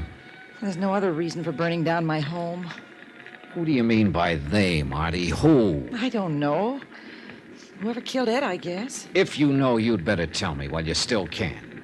If somebody is out to get you, if that's what's behind all this, then they obviously mean business. I don't know, Johnny. I told you that. Well, how about a guess, then? Well, maybe Shorty Wells. I don't know. Why? Why? The man he threatened is already dead. Why would he go after you? Maybe to get even. He told me he hated me when I broke off with him. It's just the kind of thing he'd think of doing. Or didn't you know he was in love with me once? Oh, I know. I'm asking you, how did the fire start? I don't know, really. After you left this evening, I lay down on the sofa. I've been drinking, as you know, and I guess I just, went to sleep anyway. No one else had been there after I left? No. Anyway, I woke up with smoke all around and flames and all. It was terrible, Johnny. I was just lucky I got out alive. You always were lucky, Marty. Joe, what are you doing here? How about it, Johnny? Are you glad I phoned or not? Oh, yeah, sure. Wouldn't have missed it for a million. Has she confessed yet? We can run a new headline on the extra if she has. I can do without any remarks from you, Joe. Sure you can, baby. You're doing fine, just as you are. Get away from here and leave me alone. Can't do it, baby. I'm assigned to cover the fire. Gotta get all the angles. Human interest. That's you, baby. You are human, aren't you? You stupid fool. Financial angles, too. Got one there you might be interested in, Johnny. Did you know the house is heavily insured against fire? Yes, I know, Joe. I checked through the company report before I left the hotel. Oh, what of it? What if it is? Most houses are insured against fire, aren't they? Sure they are, especially by prudent people like you. People who think of everything. Oh, take it easy, Joe. Get him away from here, Johnny. Only you didn't think of everything, baby. What? It's too bad your car wasn't in the garage instead of sitting out in the driveway. Then all your assets would have been converted into cash. Nice green, bloody cash. Get away from here. Get away and leave me alone. Why, baby? You can afford me now. You couldn't a couple of years ago. That's why you're tied up with all the other... What the devil? They came from the house. Well, there couldn't be... Ammunition, maybe. Yeah, your husband must have kept boxes of cartridges around the house. Look. There by the cellar door. Somebody's staggering up out of the basement. Johnny, look.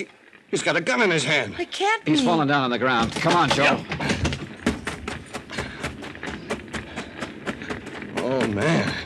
When the dam breaks, everything goes. How could anybody come out of that thing alive? We Greensporters are tough cookies, Johnny. Lucky, apparently. He's passed out cold. Another minute and he wouldn't have made it. His clothes are smoldering there. Yeah. Let's turn him over and get that coat off. Right. Easy now. All right. Oh, good Lord. What's the matter? This is the boy everybody in town has been looking for. Shorty Wells. Room 604. Greensport City Hospital. Time midnight. The time when the pulse of living starts to slow down. The beginning of the quiet time, when the city sleeps and the nurses and interns walk even more softly. When a ticking clock becomes a drumbeat in the ears of restless patients. The time of crises, when battles for life are fought in silence and won or lost. A battle like that was being fought in 604, witnessed at the moment by myself and City Attorney Dave Sherman.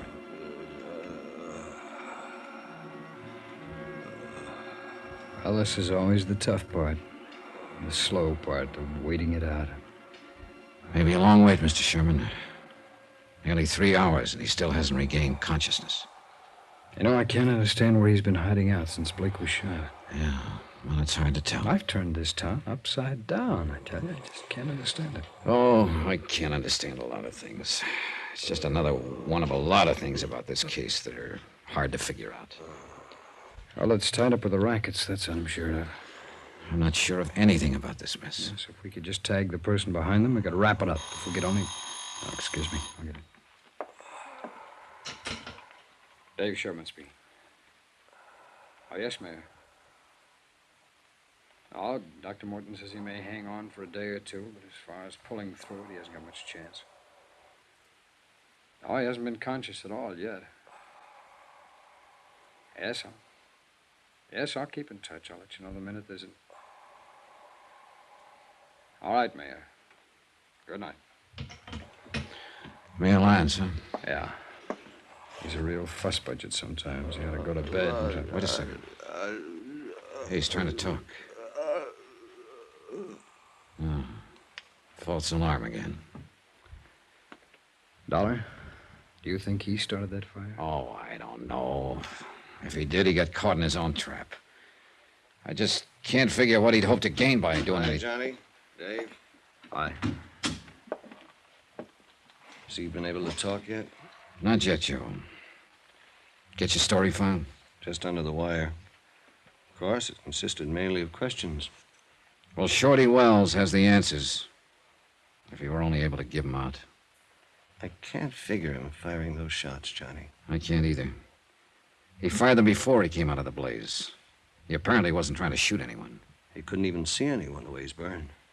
I'm afraid all we can do is wait. At least we'll know the whole story once he's able to talk. Suppose he never is able. Well, he's the only lead we've had. And he's the only one we've got now. The whole case is lying right there on that bed. If Shorty Wells dies without regaining consciousness, then we can drop it and forget it. Because we're beat.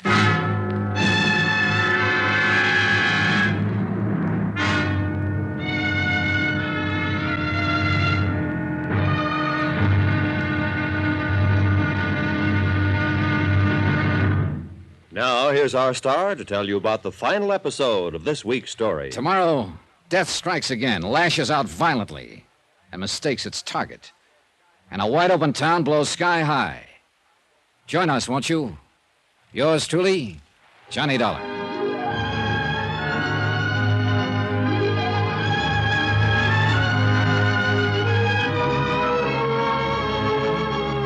Yours truly, Johnny Dollar, starring Bob Bailey, is transcribed in Hollywood. Written by Les Crutchfield, it is produced and directed by Jack Johnstone. Be sure to join us tomorrow night, same time and station, for the next exciting episode of Yours Truly, Johnny Dollar. Roy Rowan speaking.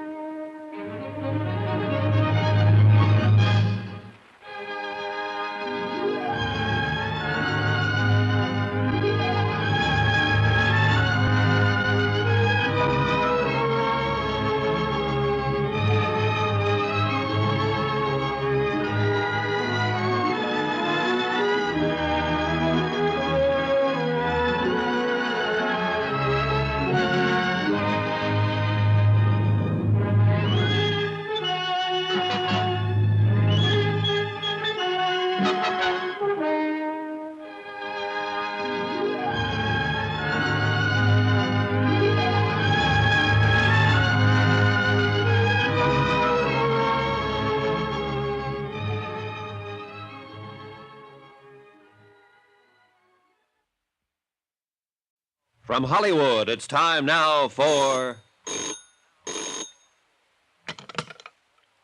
Johnny Dollar. It's me, Johnny. Marty? Yeah, how is he? How about the same? Dr. Morton just gave him another transfusion. Has he been able to say anything yet? He hasn't even been conscious. Why, Marty? Well, who's there with you? Joe Crayley and the city attorney.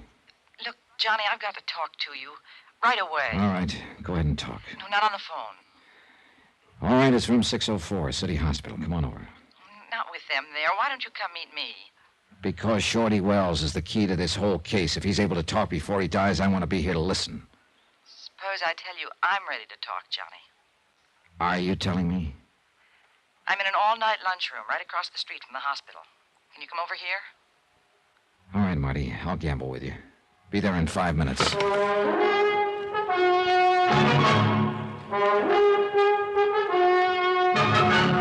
Tonight and every weekday night, Bob Bailey in the transcribed adventures of the man with the action-packed expense account, America's fabulous freelance insurance investigator. Yours truly, Johnny Dollar.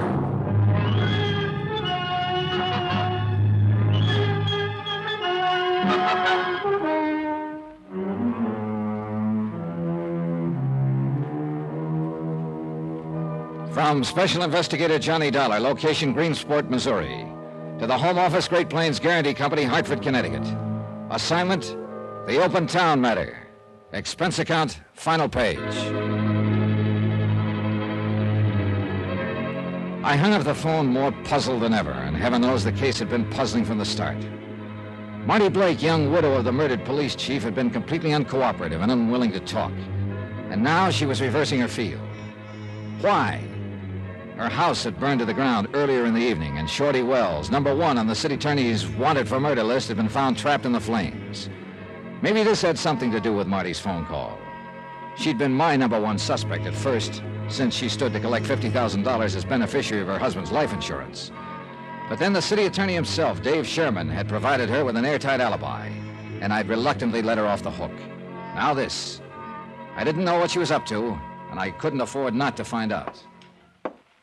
Something up, Dolly? Well, that was Marty Blake, Mr. Sherman.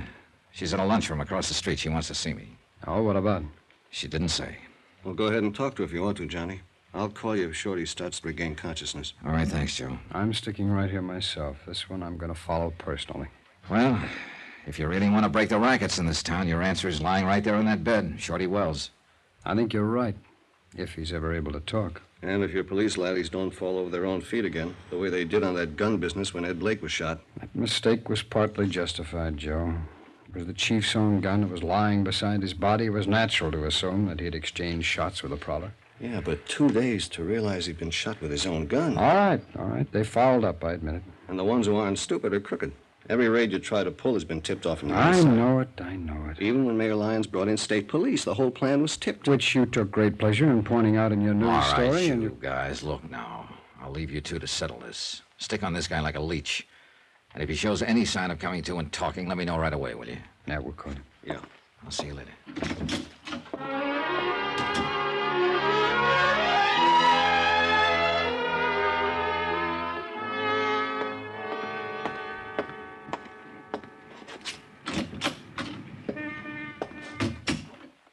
Back here in the booth, Johnny.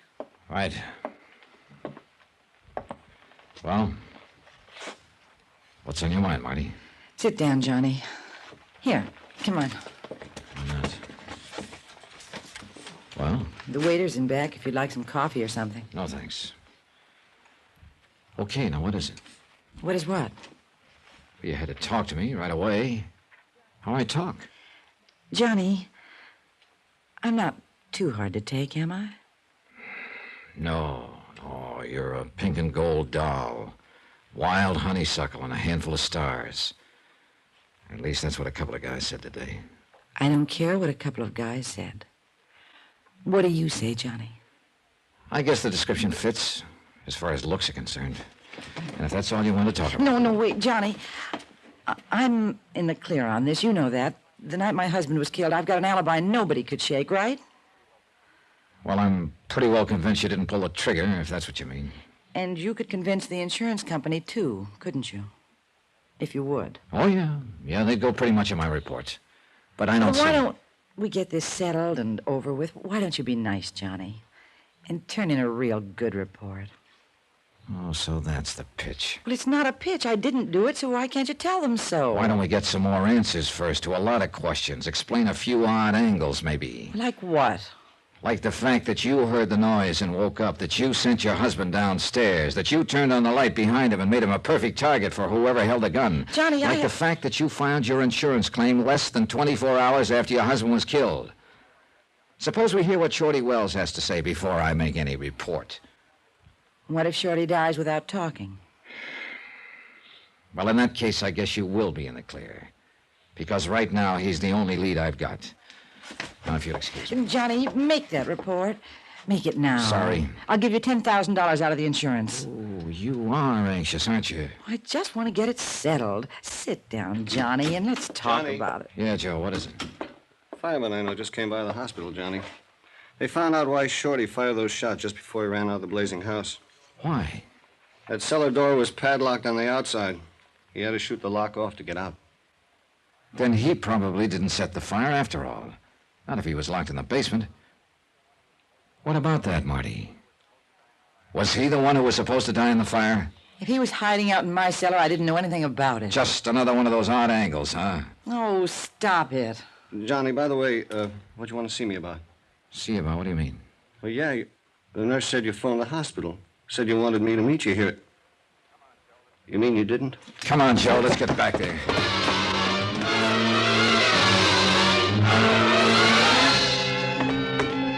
Sure, that's why she wanted me to meet her there, to get me away from that room. And somebody phoned and got you away. Elevator's coming down now, Johnny. Shorty's the one big threat to whoever's guilty. They know that if he talks, they're tagged. You get up to his room. No, I thought... Mr. Sherman, leaving? Well, yes, somebody phoned. It's the mayor. He wants me to meet him across the street. Anybody up there with Shorty Wells? Well, the doctor will be back in a few moments. Come on, Sherman, back into the... Wait a minute! Look, I've got to meet Mayor Start it up, Lyons. Joe, start it up. 6th floor, number 6. May I ask what's going on here? I haven't got time to go back upstairs. I told I'm afraid you... you'll have to take time, Mr. Sherman. It was all right to leave, Dollar. Shorty wasn't showing any signs of coming to. Did you make sure of that? Did I... Look, Dollar, I don't get what you're driving. All right. Come on now, let's go. Would somebody please let me in on this? Let's take a look at Shorty first, Mr. Sherman. Johnny, what happened to that cop who was on duty? Well, he was here in the hall when I left just a moment ago. Oh, he got to walk down to the... Did you leave that door ajar, Mr. Sherman? Why, no, of course not. Come on, but quietly. What the devil? Are we interrupting something, Mayor Lyons? What's he doing with that pillow? Nothing. I wasn't doing a thing. You were holding it down over Shorty's face. Get out of the way. I think you were Shorty's dead. You smothered him with that pillow. Oh, no, he was dead when I came in. I was just moving the pillow, Dave. Did you have to get us all out of this room and then send the police car away just to move a pillow? Mr. Dollar, are you suggesting Well, that I'm suggesting it for one. Dollar, I've been sure for months that Mayor Lyons was back of the rackets here, but I didn't have any way of proving it. Until now, perhaps? Until now, Mayor. Very well, don't move, any of you. Oh, now, wait a minute. That gun isn't really your answer, Mayor. There are 3 of us, you know. You can't get us all. Stay back, Dollar. Tell me something. Why did you have Ed Blake killed? Wasn't he one of your own boys? I can tell you why. Now, Ed Blake was going to pull out of the racket, Stoller, and spill the whole setup to me. That was the reason for that fishing trip. Then it must have been Marty who tipped off Mayor Lyons. Sure, it figures. She loved that racket money that Ed was bringing home, and Shorty Wells was in town with a grudge against Ed already. Well, it was real convenient for you, wasn't it, Mayor? As a matter of fact, Dave, it was very convenient. Then Shorty hid out in the cellar of Marty's house until she decided things would be less complicated if she locked the cellar door and burned the house down. Marty was a weak link, you might say. Stay back, Dave. You better give me the gun now, Mayor. No, get back. Do what he says, Mayor. You haven't a chance. I'm warning you, Dollar, if you try to... Yeah, I hear you. But I doubt if you can... Let go of it, Mayor. Drop that gun. Let go of... No! Thanks. Now, if Look out, he's getting away. Lock the doors. You'll never stop me for... Look out, that window! You tripped!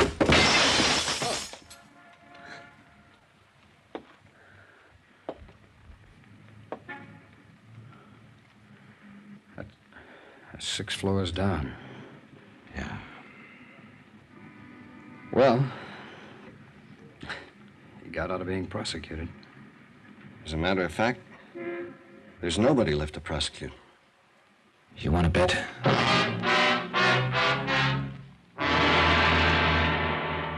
She was still sitting there in the lunchroom across the street from the hospital. And she'd heard what had happened. I knew it the second Dave and I walked in, from the half smile of triumph on her face, and from the way she greeted me. Too bad, Johnny. You should have taken my offer because I don't need your help now. Your company's going to have to pay off.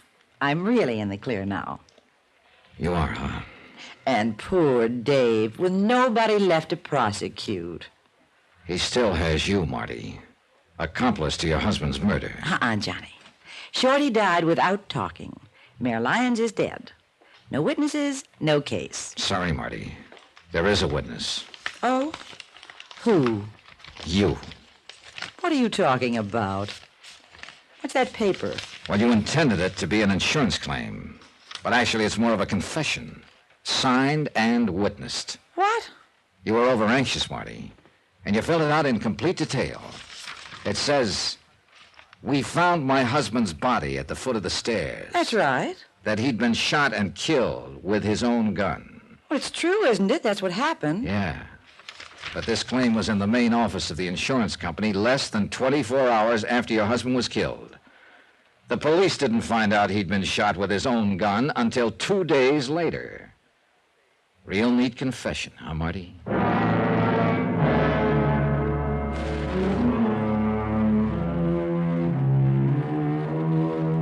Expense account item 12, $310.45. Incidentals in Greensport and transportation back to Hartford.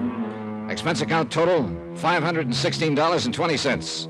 End of account, end of report. Remarks? Marty Blake never was able to explain how she knew about that gun. She sure tried. Yours truly, Johnny Dollar.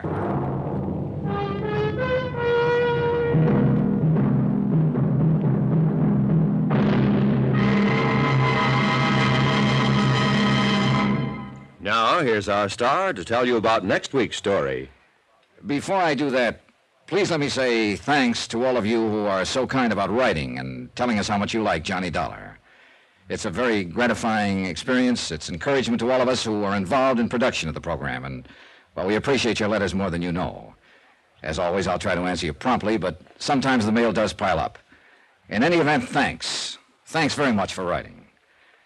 Next week, a yacht that wasn't there and a man who wasn't there. They never were, but that's where I found them. Join us, won't you? Yours truly, Johnny Dollar.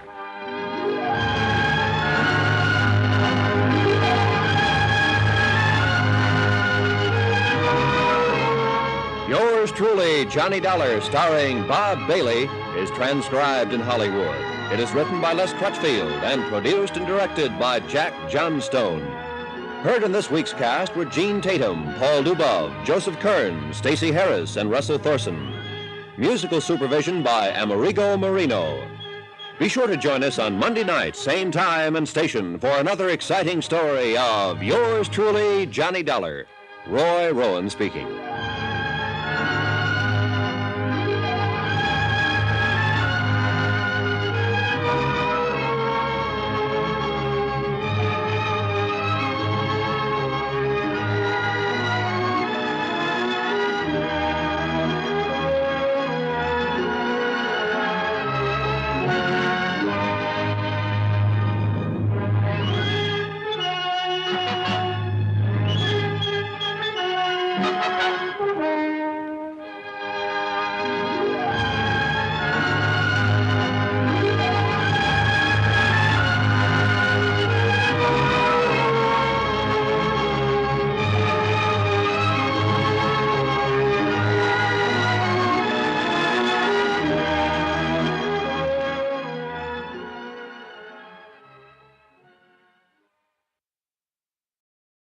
From Hollywood, it's time now for...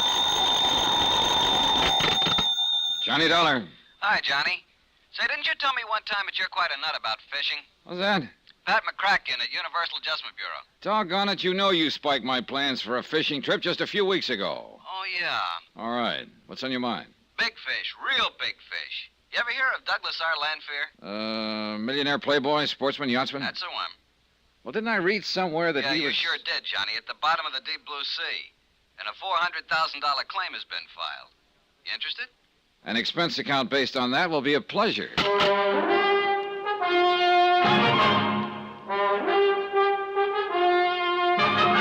Tonight and every weekday night, Bob Bailey in the transcribed adventures of the man with the action-packed expense account, America's fabulous freelance insurance investigator. Yours truly, Johnny Dollar.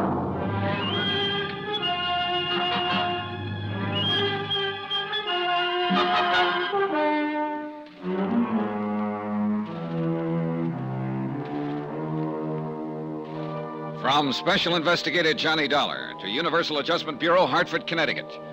Following is an accounting of expenditures during my investigation of the Sea Legs matter. Expense account item 1, 90 cents. Taxi from my apartment to the offices of Universal Adjustment, where Pat McCracken was waiting for me with a handful and a head full of information. 2 claims, Johnny, both filed by Constance Landfear, the wife. Here are copies of them. How come 2, Pat? Well, number 1 is against Douglas Landfear's life policy with Greater Southwest Life and Casualty Insurance Company, $250,000. What's the other? $150,000 International Maritime Organization for the loss of the Landfear yacht. 400,000 claims. That's right. Okay, what's the story? Well, Landfear was making a trip along the coast of Central America in his yacht, the Sea Legs. He ran onto a rock or something, the boat sank, and he and his crew of 1 went down with her. Well, do you have any reason to question the validity of the claim by Mrs. Landfear? 2.5 years ago, Landfear himself filed a claim with International Maritime. It seems he lost a power cruiser in exactly the same place, near the Boldaro Islands off the coast of Nicaragua. $85,000. Total loss? Happened in a spot where not one bit of the wreck could be salvaged. Oh? Where'd you learn that? Local authorities in his small Nicaraguan seaport, and Mrs. Landfear, she was with him on that trip. But she wasn't with him on this one, aboard the Sea Legs. No, or presumably she wouldn't be around to file the claim. Where's Constant Landfear now, Pat? Home, as far as I know, lives on their small estate on Long Island out near the town of Cutchogue. You want to call her, talk to her? No. I think I'll go down there. Item 2, 2120, fare and miscellaneous to Cutchogue, Long Island.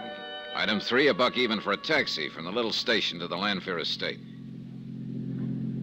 Estate, did you call it, mister? Well, isn't it? Well, it used to be, before the Landfear sold off a lot of it. Oh, that's so? Yeah, guess there wasn't nothing else they could do to keep up with that high way of living. Keep talking, fella.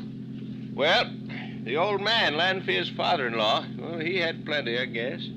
But after he died, all the kids seemed to do was spend it. You know what I mean? Fancy yachts, lots of polo playing, Florida in the winter, Maine in the summer, all that sort of thing. Oh, there's a place now, right up ahead there on the right. I looked, and what I saw apparently bore out what the taxi driver had said. A big stone wall surrounded what had evidently been the original, rather vast property belonging to the estate.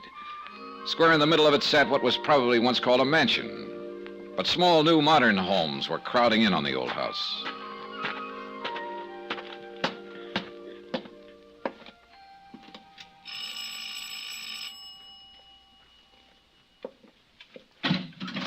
Hello. Mrs. Landfear? That's right. I'm Johnny Dollar.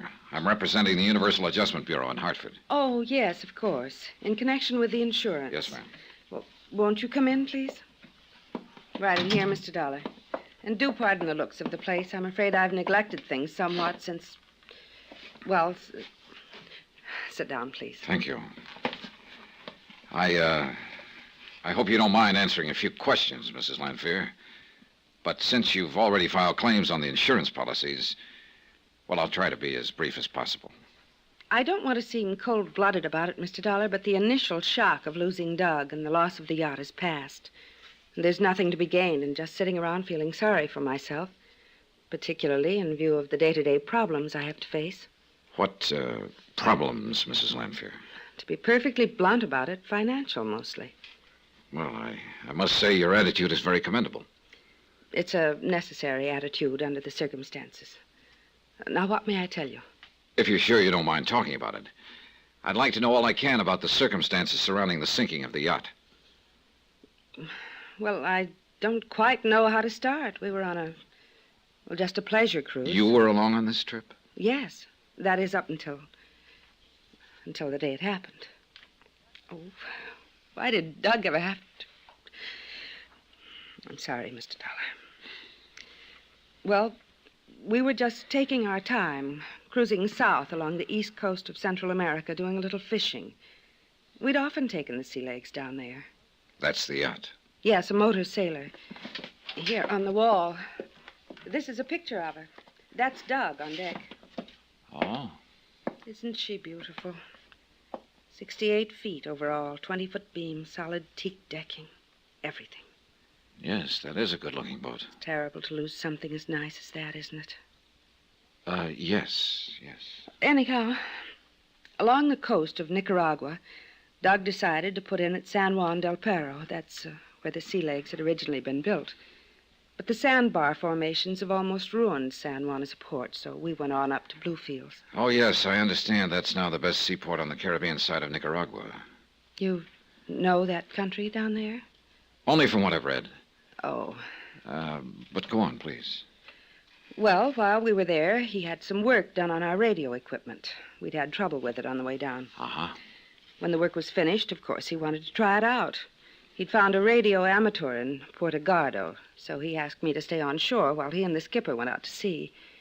We kept in contact every few minutes while he headed her out toward the Boldero Islands. The Boldero Islands. Isn't that where you lost a power cruiser a couple of years ago?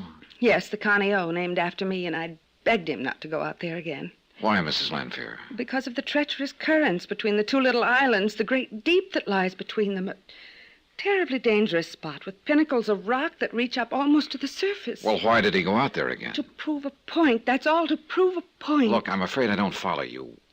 Doug had blamed the loss of the Connie O 2 years before on poor seamanship by the man at the wheel. He wanted to prove that he could take a boat through there safely. Oh. Kind of looks like he was wrong, doesn't it? His last words over the radio were that a rock had torn the bottom out of the sea legs. Oh, Mr. Dollar, before the signal stopped, I could hear the crunching of the hull and the sound of the water as it swept in and over it. It was terrible. You sent someone out there right away, of course. Oh, yes, but it was no use. The sea legs was gone. And with it went my husband. And the man with him. And the bodies were never recovered? No. Before, when we lost the Connie O, we had time to put on life preservers, launch the small boat. I must admit, I wondered how it was. But when the sea legs went down, there wasn't time, and I could hear it over the radio, and it was terrible. It was terrible. I'm sorry. It's all right. I'm all right, Johnny. Mr. Dollar? I may have to go down there, Mrs. Lanfear, and go through the motions of an investigation, you know. But then your companies will pay the claims. I sort of see no reason now why not. It's terrible to have to be so frank about it. But I do need the money, Johnny. I was telling the truth. I didn't see any reason why the claim shouldn't be paid. Perhaps Connie Lanfear's explanation of why she wasn't grieving over the loss of her husband was true. But more than once I wondered if she weren't far more concerned over the loss of the yacht, or about how soon she could collect on the policies. Then that deliberate slip in starting to call me by my first name. Just what are your plans, Mrs. Lanfear? Plans, Johnny? I don't quite know what you mean. Well, suppose the companies make prompt payment on these claims. That'll mean $400,000. Well, really, Mr. Dollar, aren't you overstepping bounds a little bit? Maybe. But if it'll make you feel any better, or if it'll help to hasten a settlement, I'll tell you. I'll sell what is left of this property and leave the country. Leave for where? Somewhere in Europe on the continent. Alone? I beg you. Of course, alone. Sorry, I just wondered. Doug and I were too close to even think of my having boyfriends, or whatever you want to call it. The more I think about it, the more I resent that question. No particular implication meant, Mrs. Lanford. Next thing, you'll start implying that the Sea Legs wasn't wrecked at all, that Doug is still alive somewhere, and that if you can't dig them up out of the sea, your precious companies can somehow contrive to keep the money that is rightfully mine, can get out of paying off on what I thought was a legitimate... The more she talked, the more I became convinced that something was very wrong about this case. I let her vent her fury on me. It was simulated fury, I thought. Then I called the taxi again and left. Oh, no, sir, mister. You're all wrong. Them Lanfears, they was thick as 2 peas in a pod. Say, tell me, did you ever notice any particular friends either of them may have had? Well, there was always throwing them big parties. That's what you mean. Big society-type brawls. No, I was thinking of girlfriends for him or boyfriends for her. Oh, no, sir. No, sir. He was her, she was his, and no playing around. Not like most people in that set. And I know. I know everything goes on in Cutchalk. Back in New York, I found that the best immediate routing to Nicaragua was by plane to Dallas, then to Mexico City, and finally to Managua on the West Coast. I made a reservation on the Dallas plane immediately, that's item 4, and then spent $1.40, that's item 5, on a phone call to Pat McCracken back in Hartford. Well, sure, Johnny. If you think it's important enough, you have my full permission. Yeah, I've already made my reservation for the first leg of the trip. Well, now, don't go overboard on the expense account. Pat, how you talk. But you really smell a rat, huh? Well, look, according to report, the Lanfears were real buddy-buddy. She loved him, he loved her. Yet only a couple of weeks after his death, she's a lot more concerned over the loss of their boat than she is over him. Oh? You think perhaps... I don't know what to think. Meantime, if you can afford it, why don't you have somebody keep a check on her? Well, sure, Johnny, but with what specifically in mind? I don't know. After all, I didn't have any real concrete reason for feeling that this case was fishy. It was more a hunch than anything else, but a real strong one. And I felt that after my visit to her, Connie Lanfear would do something. Just what, I hadn't the least idea. But whatever it was, I wanted to know about it. It was a couple of hours later that I started to pick up the telephone to order a cab to the airport. Johnny Dollar. This is Pat again, Johnny. Oh, hi. I ordered a man to keep tabs on Connie Lanfear. Good. It's your old friend, Detective Randy Singer. Fine. Hey, but you know what? What? She seems to have left town in a hurry. No trace. Uh-oh. You still going to Nicaragua? Yeah, but keep looking for her. Right. Expense account item 6, $475. Taxi and tip to LaGuardia Field, where my ticket and seat reservation were waiting for me. Within a few minutes, I was comfortably ensconced in my seat by the window. The passenger door was closed, and the big plane's engines were warming up for the trip to Dallas. Then suddenly, the cabin door opened again. A feminine figure skipped lightly in and plunked herself down on the seat next to mine. Well, how nice. Mrs. Lanfear. Surprise, Johnny?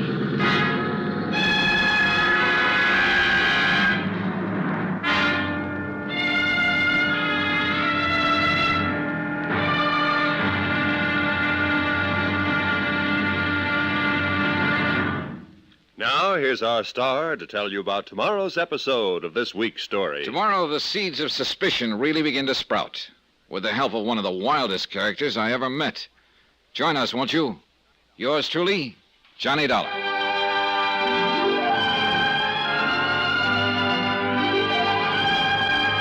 Yours truly, Johnny Dollar, starring Bob Bailey, is transcribed in Hollywood. It is produced and directed by Jack Johnstone, who also wrote this week's story. Be sure to join us tomorrow night, same time and station, for the next exciting episode of Yours truly, Johnny Dollar. Roy Rowan speaking.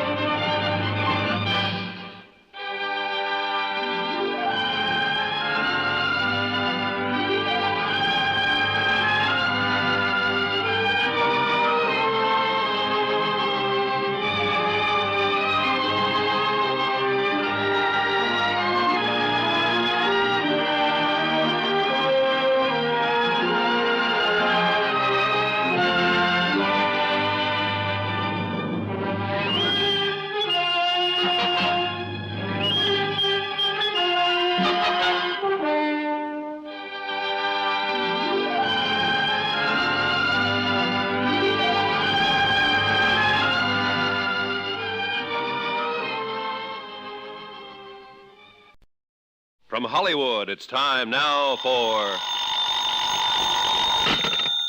Johnny Dollar. Here's your call to Hartford, Mr. Dollar. Go ahead, please. Hello? Pat McCracken. What'd you get me out of bed for this time? I'm calling from the airport in Dallas. Does that mean you're going on to Nicaragua? Yep. All right, then I know why you're calling. The answer's no. We still haven't found any trace of Constance Lanfear. So why don't you come on back here and start from scratch? Because I have found some trace of Connie Lanfear. Oh, it's Connie now, huh? It sure is, brother. And what's that supposed to mean? Pat, she just happened to occupy a seat aboard the plane right next to mine. Look, Johnny, why don't you work on the facts of the case for a change instead of on the woman involved? Patrick, ever hear of killing two birds with one stone?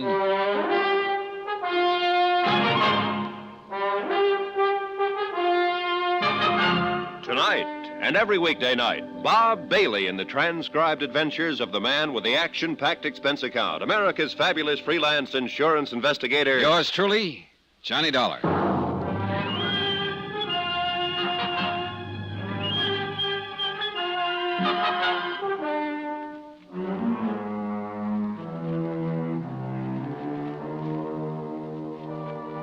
From Special Investigator Johnny Dollar, location Bluefields, Nicaragua, to the Universal Adjustment Bureau, Hartford, Connecticut. Following is an accounting of expenses incurred during my investigation of the Sea Legs matter.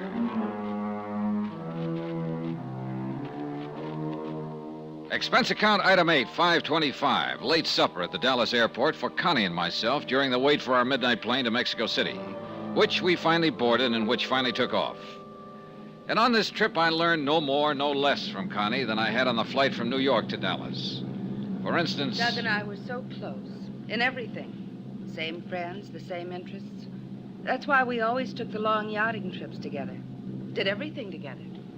As a matter of fact, I felt that her somewhat overdone assurances of how much she loved her late husband could have been to throw off any suspicion I might have that she'd done him in. Another, for instance. I still can't get over the coincidence of our both deciding to go to Nicaragua at the same time. But believe me, Johnny, Mr. Dollar, I'm just as anxious to clear up this whole thing as you are. The more I thought about it, the more certain I was that it was not just coincidence that had put her on the same plane with me, and the more leery I felt. I know the country so well, too. I think I told you the Sea Legs was built in a small shipyard in San Juan del Paro. That's south of Bluefields. Yeah, that's at the lower end of the East Coast, isn't it? You do know something about Nicaragua, don't you? Oh, only what I've seen on the maps. Oh. Now, let's see. We can get a plane from Managua to the East Coast? Oh, yes. Nicaragua boasts 2 or 3 commercial airlines. I'm sure at least one of them makes a direct flight to Bluefields. That's where we put in with the Sea Legs, you know, before the beautiful thing went down between those awful Boldero Islands. And took your husband with her. Oh, yes. Poor Doug. There it was again. More apparent concern over the loss of the Sea Legs than over the husband she claimed to have loved so much. And still no explanation of why she decided to go back to Nicaragua. Her decision must have been sudden, too, right after I'd seen her at her home on Long Island. From Mexico City, we took a deluxe 4-engine plane to Managua, but the last leg to the city of Bluefields was in a 2-engine something that looked like war surplus tied together with baling wire. At midnight, we signed into the Providencia Hotel and after a hearty meal, retired to our respective rooms to make up for lost sleep. I had not planned to wake up at 6 a.m., but fate decreed otherwise. What? Ha! You're still in bed. Yeah, sure. Just a minute, I'll get up and open the door. No. Do not disturb yourself, dear sir. Huh? There, you see, there was no need to disturb yourself. Well, now, just a minute. Who are you? Oscar Patrick Vladimir Posquero. At your service. Oscar Patrick, what? Hey, you, my dear Mr. Dollar, may just call me Oscar, now that we are working together. Working together? Whatever gave you... Welcome to Nicaragua. And no matter what your needs, I, Oscar Patrick Vladimir Posquero, will provide them for you. For a small financial pittance, of course. Here, let me straighten your pillow. Hey, look, wait. There now. Wait a minute. Where did you get the key you just used to open this door? As you can see, Mr. Dollar, I am prepared for everything. That is why I can be of such unestimable service to you. Oh, now who the devil's The that? breakfast I ordered for you, of course. Here, my good man. I will take the tray. You may collect the tip some other time. Get lost. Is this a gag of some kind? Mr. Dollar, how can you say such a thing after I just saved you paying that menial servant a big tip? Here now. Tomato juice, orange juice, cream, chip beef on toast, eggs, Benedict lamb chops, scrambled eggs, little sausages, toast, honey, jam, and coffee. You expect me to eat all of that? If I am to be of help to you in this important campaign, I must keep my strength up. Oh, I beg your pardon. And at my expense, of course. Of course. After all, nowhere else in Central America can you get such invaluable help as I can give you. Yeah, well, just what gives you the idea I may need your help? Aha, a good question. Oh, here, let me prop you up on your pillow so that you can enjoy this delectable food. Oscar. There you are. Oh, now the chip beef and toast. It doesn't look so good this morning, so I shall take that. And the lamb chop. Oscar, would you please? Now, to business. While you enjoy your breakfast, that is. No. Please don't wait for me, Mr. Dollar. Look, to begin with, how did you know my name? Easy. You signed the hotel register. Okay, but then how did you know? And who has not heard of the famous freelancing insurance instigator with such a lovely, big, fat expense account, huh? Lucky man. Ah, so that's what appealed to you. Yeah, of course. And who am I, Oscar Patrick Vladimir Pescara, yeah. Exactly. Who am I that I shouldn't learn a couple of tricks or two from such a great man? Oh, brother, seems to me you've learned plenty already. Thank you. And that is why I shall be of such magnitudinous assistance to you in the sea legs matter. For a pittance, you understand. Say, $100 a day. How about 10? 90. 20 then. 70. 40? 30. 50? 20 a day and not 1 penny more. Sorry, Oscar, but you are not hired. Oh, Mr. Dollar, you bleed me to the quick. How else could you solve this case without me? Do you really know something about the sea legs? And how did you know I came here to investigate it? In the second place, what else would such a distinguished instigator be doing than the case of the American boat lost in the Buldara Islands, especially coming here with Mrs. Lanfield? All right, go on. And in the first place, because I know all about it. All right, Oscar, tell me this. Do you think there's anything phony about the loss of the sea legs? I am sure of it. It was a crime of the first and second water. Why? Because you are here. Oh, you can do better than that. All right. Because I am always sure there is something crooked going on until the guilty ones are proved otherwise, or until the innocent ones are proved whatever is left, which is besides the point because I was sure of it in the first place. Yeah. Anyhow, the first thing for you to do is make a trip to Portugaldo. The last point of contact with the sea legs before she was wrecked. Exactly. I have a plane ready and waiting for your own personal use. A plane? Yeah. How else? 150 miles by ox cart? Or boat? Well, no. First, however, I'd like to contact the authorities here in Bluefields. Whee, what do the authorities know about crime? Me, I know all about it. Yeah, I'm beginning to think you do, Oscar. Too much, probably. Thank you, Mr. Dollar. I respect your high opinion of myself. All right. I don't know yet what your racket is, but... That I can make plain to you in 2 words. Money. Okay, look.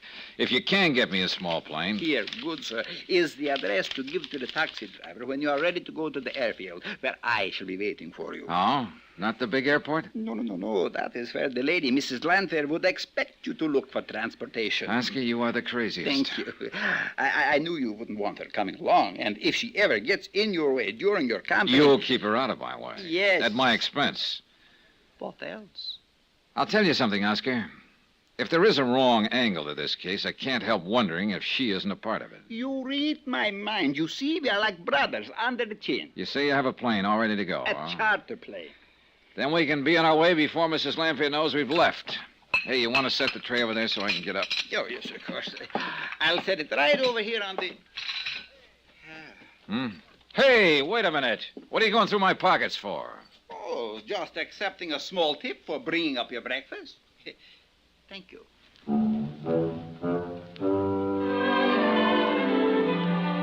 If only half of what Oscar said was true, it was conceivable that he could be of help to me. I checked with the hotel manager and the local police. They knew Oscar well and told me that he pretty much lived on the occasional American tourist who showed up. That he acted as guide, chauffeur, pilot, anything for a price. That he could be trusted implicitly by whoever happened to be paying him at the moment. And, which was important to me, he knew the country and its people inside out, was a font of information about anything and anybody. So I decided to let him tag along for a while. The Federal Maritime, the equivalent of our Coast Guard, had headquarters in the harbor area, and I found a captain there who spoke fair English. I'm sorry, Senor Dollar, but you know as much as we do. We sent a boat, of course, but we find no sign of the sea legs or the poor people who go down with her. Nothing. Yeah. Well, I'm thinking of going up to Puerto Gardo, where she took off on her last trip, you know. Excellent idea. From there, you can fly out to the Boldaro Islands where the wreck did occur. Now, that's what I was thinking of. But in addition to an airplane, you must also need a pilot and a guide. You have someone to suggest? I see. There is but one. Senor Oscar Patrick Vladimir Pasquero. Precisely. Item 9, 20 cents American for a 3-mile ride in an old Model T Ford to the little private airstrip where, true to his word, Oscar had rented an almost brand new two-place plane for us. He had it warmed up and ready to go. So fasten your belt, Mr. Dollar, relax, and enjoy it, and we will take off. You sure you can fly this thing, Oscar? Ha! I am the finest pilot in Nicaragua, maybe in the whole world. I'm even a co-pilot. Just how much is the use of this plane costing me, Oscar? For me, a special rate, so don't worry about it. Here we go into the... How much? Well, the usual price is $35 a day, American. But me, I always have a deal. That's on account of I give the field so much business. So now that is settled... Oscar, how much? $45 a day. Do you see what a beautiful view we have from... 45? Look, the bay and the Caribbean on one side, and the flat, empty marshes and plains on the Now, other. wait a minute, look. There, If $35 a day is a regular rate, what's so special about $45 for me? Oh, no, Mr. Dollar. For me, surely you wouldn't expect the finest pilot in the whole entire world to work for nothing. Why, you... Okay. But what took you so long getting to the airfield, Mr. Dollar? Oh, a couple of calls I wanted to make us all. Why? Why, you have disappointed me. And all the time, I thought you had the uttermost confidence in me. Now, what's that supposed to mean? First, you tell me you do not want the lady to know you're awake and up and going. Mrs. Lanfear? Yes. And then what happens? You tell her all about it. What makes you think that? Why else would she come tearing out to the airfield while I was waiting for you? Wait a minute. Rent herself a plane and take off in it. What? She took off just a couple of minutes before we did. Connie Lanfear, chartering a plane. Why? And to go where? And after her offer to stick by me and help me, why would she do it without letting me know? There were a lot of questions to be answered in this case, and most of them to be answered by Connie Lanfear.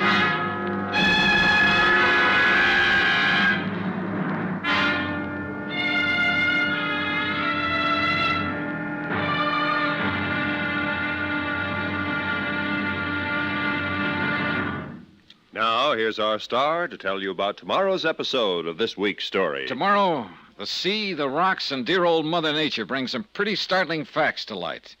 And the case takes a sudden twist. Join us, won't you? Yours truly, Johnny Dollar.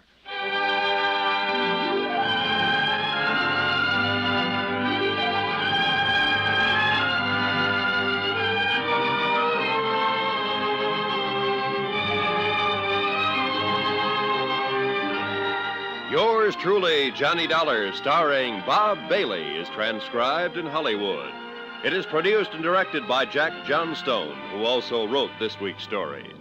Be sure to join us tomorrow night, same time and station, for the next exciting episode of Yours truly, Johnny Dollar.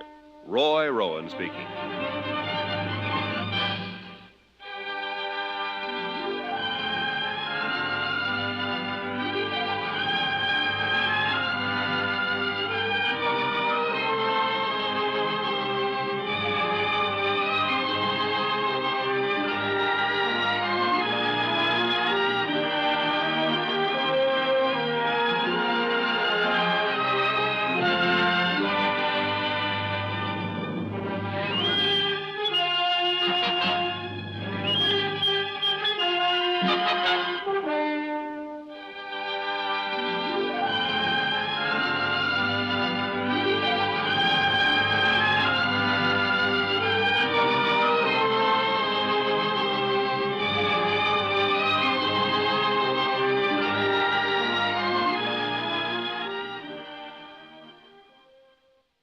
Hollywood, it's time now for...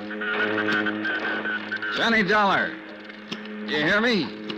Johnny Dollar calling. This is Pat McCracken, Universal Adjustment Bureau. What in the... Hi, Patsy. Johnny Dollar. Johnny, what kind of a noisy hookup is this anyway? Pat, this call is being relayed to you from an amateur radio station. Well, next time, try the telephone. From Puerto Gardo, Nicaragua? Oh, now you're coming in quite clearly. Port of what? It's a little spot on the Caribbean coast, the last port of call for the Sea Legs before she was wrecked. Mrs. Douglas Lanfear still with you? No, and I don't know where she's gone, which is why I called. So? She acted just as surprised as I was that we both took the same plane down here. And Pat, I still don't know why she decided to come here at all.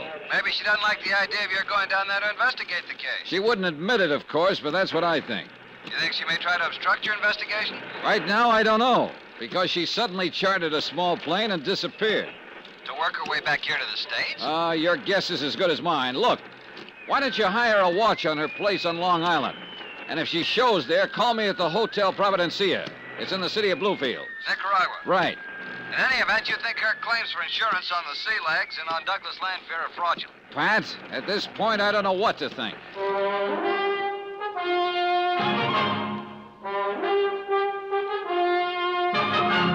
Tonight and every weekday night, Bob Bailey in the transcribed adventures of the man with the action-packed expense account, America's fabulous freelance insurance investigator. Yours truly, Johnny Dollar.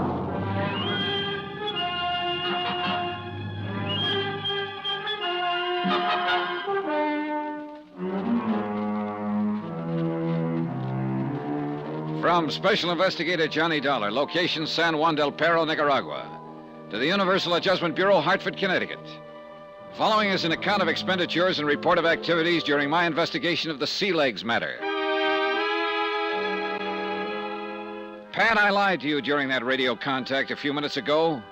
I do think Connie Lanfear's claims for $400,000 insurance are fraudulent. Fraudulent as the very devil. But just why I think so is beyond me. At any rate, the assistant who's foisted himself on me down here is a real weirdie whose name, believe it or not, is Oscar Patrick Vladimir Pasquero. He rented a plane and has flown me here to Puerto Gardo, a half-baked little town on Nicaragua's east coast. Here is where a radio amateur made the last contact with the Sea Legs before it smashed up and sank off the Boldero Islands. And who is the operator of this ham station? Oscar Patrick Vladimir Pasquero. Phew, such a long talker, Mr. Dollar. I'm cranking this generator until my arm is nearly dropping off. Well, I'm sorry, Oscar, but that contact with the States was important. Even my back is tired. I know.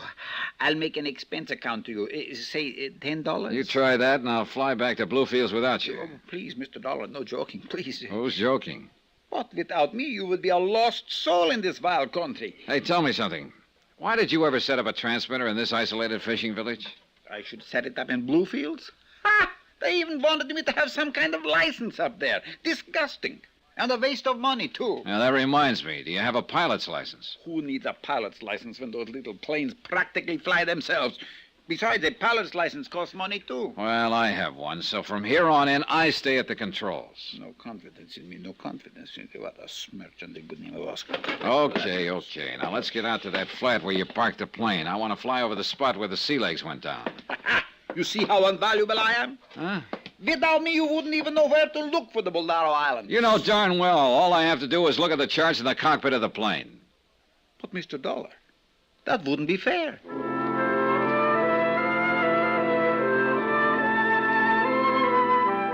The Bolderos turned out to be only 6 or 8 miles offshore.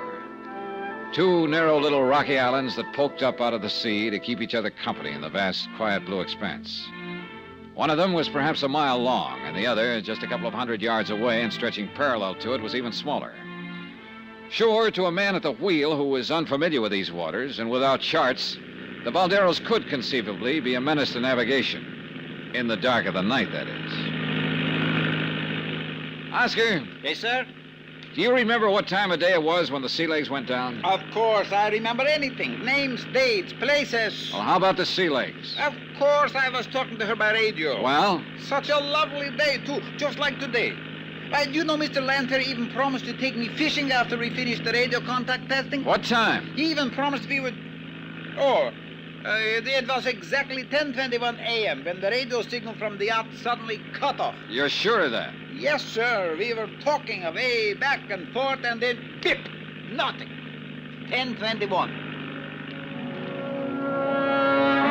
One question, a couple of real good answers. A day like today meant it was clear and calm, and 10:21 a.m. meant full daylight. The Balderos must have stuck out like a sore thumb. Hang on, Oscar. I'm going to make a tight circle over those islands for a closer look. You sure you wouldn't like for me to steer, Mr. Dollar? I'm sure. But if you do all the work, how am I ever going to earn the handsome restrainer you're going to pay me? Wait a minute. Yes, sir? That channel between the islands is as smooth as a mill pond. Sure, it always is, except during a storm. And so clear you can see way down into it. Oscar, I thought there were a lot of pinnacles of rock sticking up in that channel. Oh, maybe at low tide, one or two on the east side, very shallow. Otherwise, like you see it now. And what's supposed to make the channel so dangerous? The current that runs through it when the tide is changing. Mr. Dollar, it's how you say, a dilly. Like now, when the tide is coming in. Enough to wreck a boat like the Sea Legs? If the skipper wasn't watching the road. You should see how the current wobbles and squirms. Hey, look, there's a packing case down there floating around. You see? First one direction, then the other, shifting around like a crazy. Yeah. Oscar, I think that packing case is going to be a big help to us. Maybe there's something in it that might be worth money or something. Oh, stop thinking of money. Then how?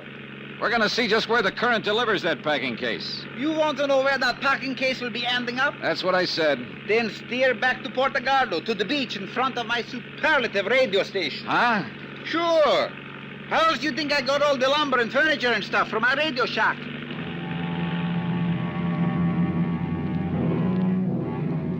He was right.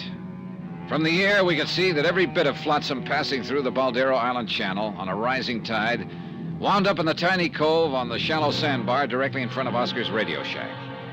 Even now, it was piled high with crates, bits of ship's rigging, odd pieces of furniture.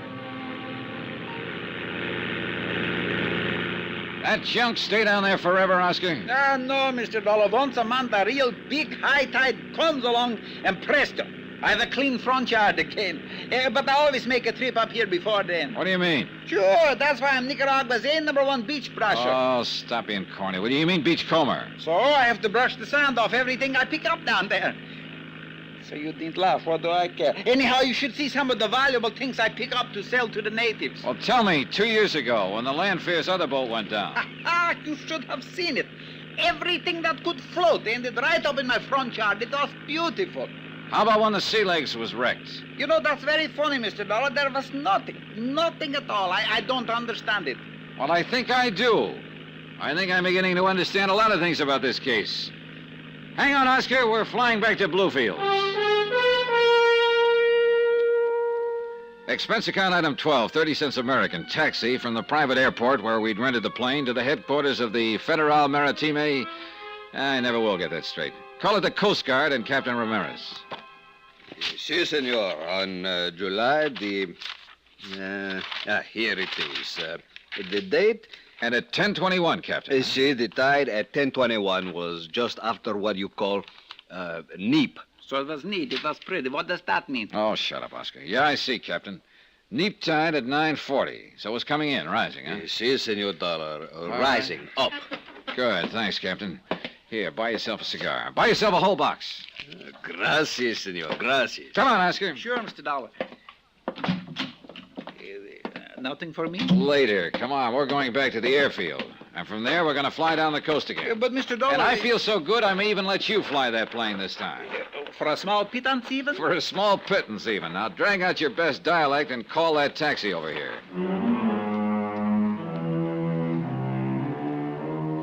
Item 13, $6 for the Capitan. Item 14, 50 cents taxi back to the airfield. For some reason, the fare in the old Model T went up every time I used it. Or did Oscar wink some kind of a deal with the driver that he could cut in on later? Item 15 and another $45 for rental of the plane, and I'm sure it all went into Oscar's pocket. That his knowledge of the language enabled him to persuade the owner we shouldn't pay 2 rentals in one day. We headed south and made good time. But where are we going? Another few minutes and you'll be down to Costa Rica. What's that little seaport straight ahead? San Juan del Perro. And according to this map, it has a more than adequate landing field. Look, do you see what I see down there on it? Yeah, exactly what I hoped to see. The twin of this plane. The plane in which Mrs. Lanfear disappeared this morning. I'll land right beside it. No sooner said than my name is Oscar Patrick Vladimir Vladimir Pasquero. Pasquero. Don't these little fields have any personnel? Ha! If they get 2 planes a month, they think it's a crowd. Yeah, but there must be somebody. There's a car back of the hangar. Good.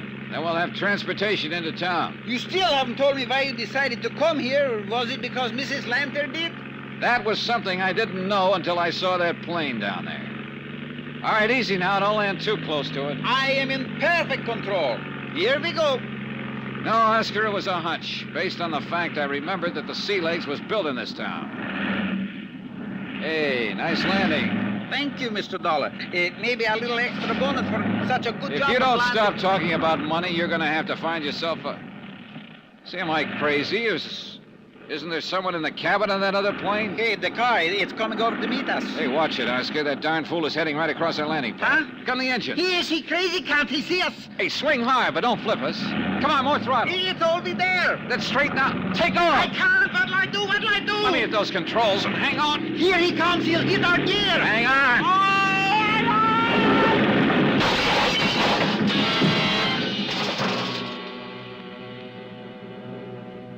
For a long moment, there was nothing but a vague blackness all about me, and the sound of our crack-up seemed to roll and echo almost dreamily back and forth in the deep recesses of my mind.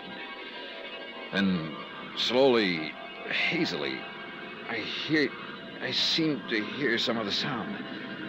Yeah, like an engine far off. An engine of a plane starting up and lazily moving away. Sure, yeah, of course, I did hear it. It was the other plane, the one that had been parked on the landing strip. Then as my mind began to clear, I realized I'd seen something, someone else. I'd caught a glimpse before the car struck our landing gear of the man behind the wheel of it. A man whose picture I'd seen briefly at the home of Constant Lanfear. But it couldn't be.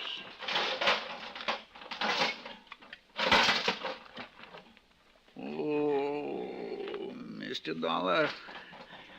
Am I still alive? Yeah, Oscar. I'm afraid you are. Thank you. But did you... Oh! Did you see who was driving that car? Yeah. You recognize him? Look, maybe we're both dead like he is. And that's why we saw him. Douglas Lanfear? Yes, sir. Mr. Douglas Lanfear.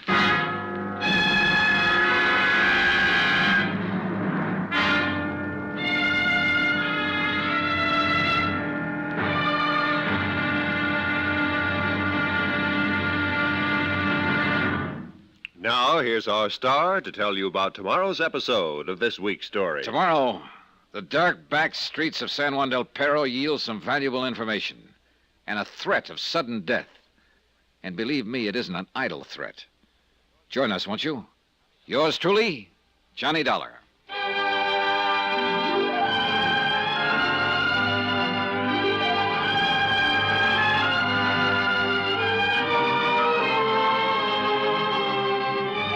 Yours truly, Johnny Dollar, starring Bob Bailey, is transcribed in Hollywood. It is produced and directed by Jack Johnstone, who also wrote this week's story. Be sure to join us tomorrow night, same time and station, for the next exciting episode of Yours truly, Johnny Dollar. Roy Rowan speaking.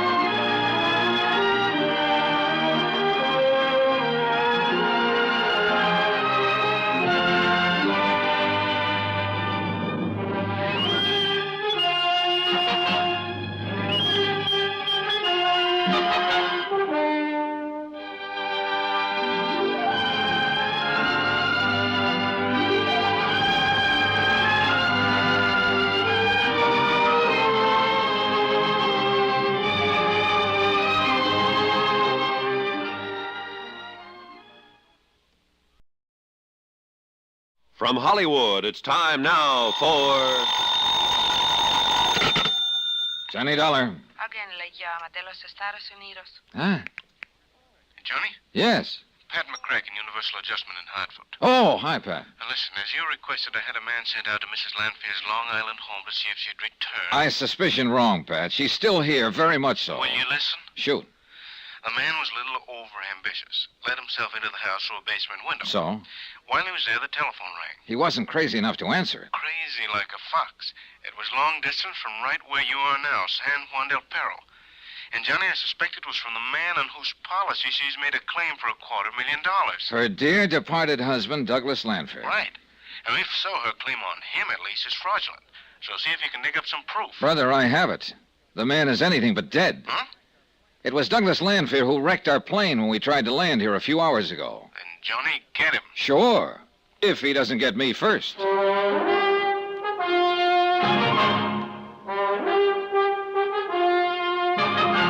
Tonight and every weekday night, Bob Bailey in the transcribed adventures of the man with the action-packed expense account. America's fabulous freelance insurance investigator. Yours truly, Johnny Dollar.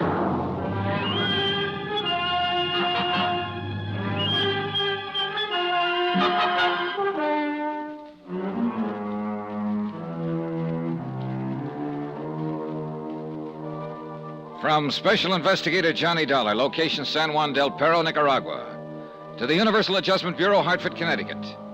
Following is an accounting of expenses incurred during my investigation of the Sea Legs matter.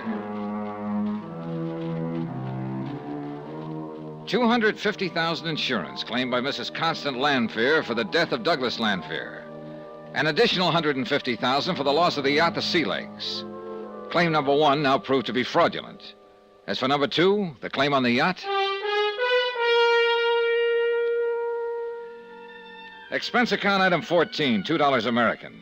To the banana plantation worker who pulled us out of the small plane that Douglas Lanfear wrecked as we tried to land. And another $1 to said plantation worker for a ride into town in his ancient truck. I must admit that this is one time that my ubiquitous assistant, Oscar Patrick Vladimir Pasquero, came in handy through his knowledge of the Spanish Indian dialects spoken in these parts. Apparently, San Juan del Perro had once been a fairly busy little seaport. But over a period of years, the sea had slowly, inexorably washed in shallow sandbars, and only a handful of small cargo and fishing boats now negotiated the narrow channels that led out to the Blue Caribbean. The town itself was scattered around a small marketplace near the docks. There were a few stone and brick buildings, including the San Andrea Hotel, but most of them were weather-beaten frame structures. An occasional aged American car kicked up the dust, but most of the street traffic was ox carts. Item 15, $2 American, to a doctor with an unpronounceable name who came to our room at the San Andrea and patched us up. And about 7 p.m. he left after instructing us to spend the rest of the night in bed. Item 16, another $2 for a sumptuous dinner brought to our room. American dollars, I learned, go far in this place. Unless, of course, Oscar gets his hands on them. You should let me handle all the bills for you while you're here in Nicaragua, Mr. Dollar. Yeah, sure, and let you take a 50% commission on all of them, huh? No thanks. Oh, but, Mr. Dollar, When the poor fellow who rented us that plane to get down here starts patching it up, my expense account is going to take a big enough beating. Have no fear. I will supervise the repairs on the plane myself. Yeah, for a small pittance. Of course. What a wonderful dinner. Now, to sleep it off. Well, you sleep all you want to. I got work to do. Work? Yeah. Besides, you still haven't told me why we flew down here in the first place. I still don't understand. Listen, Oscar, a couple of years ago, Lanfear lost a power cruiser off the Boldero Islands. I know. I told you I helped him and his wife and his captain get to shore. He collected $85,000 for that boat from his insurance company. I saw the boat. It was worth the $85,000. So he should have insured it for more, maybe $100,000. Made himself a profit. Really, a very poor businessman. Will you listen? The ease of collecting on that loss must have given him ideas. What's more, he could do with some money. The parental estate was running low. Anyhow, a few weeks ago, he brings a yacht, a motor sailor down here. The Sea Legs. Right. This one's insured for $150,000. And his own life is insured for $250,000. Aha. Maybe he's not such a bad businessman after all. He takes the Sea Legs out to the very same place where he lost the first boat. This time, he leaves his wife ashore. He and the skipper go out alone, presumably to check on some new radio equipment he's installed. Sure, we made the radio contact from my own personal sender on shore at Portugaldo. But the contact was suddenly cut off. I heard it. And the next thing we know, Mrs. L is back at her home on Long Island claiming a total of $400,000. Well, why not if she thought he went down with the boat? Because I don't think she did. What's more, I'm going to prove... Of course I knew it all the time. Because if he drowned off the Boldara Islands, what was he doing here today, driving the car that wrecked our plane? Unless he was dead. And do you know something, Mr. Dollar? I don't believe it. Oscar, there was somebody in the cabin of that other plane waiting to take off with him after he smashed our landing gear. You didn't see who? No, but I'll give you odds it was constant Lanfear. Another thing, she said that when the sea legs went down, she heard it go over the radio. You said that the signal just suddenly cut off. Mr. Dollar, you don't think the yacht was wrecked at all? Not any more than I think Lanfear went down with it. Then where is it? Well, I have a hunch it's right here in San Juan del Perro. Yes, but wouldn't everybody know the boat? Oh, Oscar, one of the oldest insurance rackets in the world is to fake a shipwreck, take the hull to some obscure foreign port, dress it up in new paint and rigging, then put it to sea again. Now, why didn't I think of such a good... Now, if I remember rightly, I spotted a couple of old shipyards down here when we circled the land. Yeah, sure, but there's only one that does any work. Do you know where it is? Of course I do. You see how invaluable I am to you? Then that's where we're going right now. But, Mr. Dollar, what if you do find the boat? What do you mean? Mr. Lanfear has already flew the goose. He took off in that other plane after we cracked up. Look, we'll take things as they come along. Right now, while we're here, I want to look for that yacht. I saw an excellent picture of it, and I'm sure if I find it, I can identify it. And if we do find it? We will have twice the case against the Lanfears. Mr. Dollar, I am fortunate to be working for such a sterling, silver, 14-carat genius, for the most outstanding, intelligent instigator... Get your hands out of my pockets. There's one other thing I'd like to find. One person, unless Lanfear murdered him. Who? His one-man crew. Oh, Ramon Gonzalez. The same man as on the first trip. Well, if he was allowed to live through the first wreck, he was probably in cahoots with Lanfear and therefore is still around. Would you recognize him if you saw him? Maybe so, maybe not. The first trip he was big and fat. The second trip he was skinnier. He wore a beard on his face. If he's changed again, yeah. Oh, you're a lot of help. I thought you never forgot a name or a face. But, Mr. Dollar, him I never made any money off of. Well, come on, get into your clothes and let's prowl around the shipyard.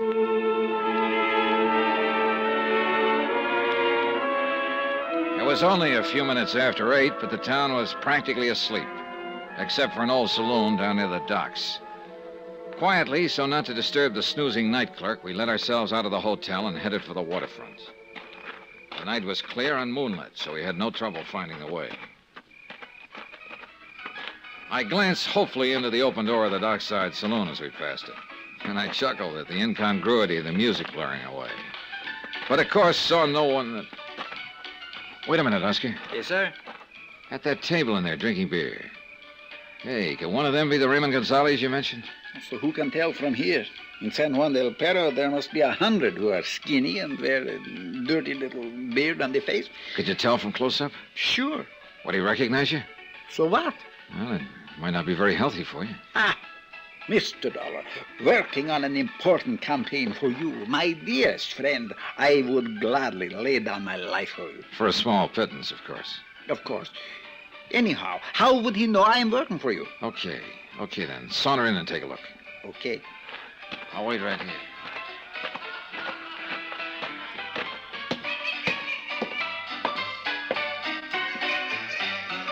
Good evening, gentlemen.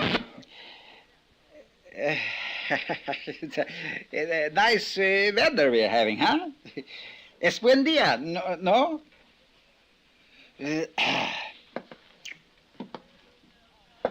Well, if it isn't my old pal Ramon Gonzalez. How are you, Ramon? Extranjero? Me? A stranger? Why, I'm one of your oldest and dearest friends. Es mi amigo, remember? Sálgate, extranjero. Get out. But I am Oscar Patrick Vladimir Pesquero. You know, there's a fine old Spanish name. Who helped you ashore that time when you... No. Put on that bottle. Salga, lárgate de aquí, o si no te mato. No. Te mato.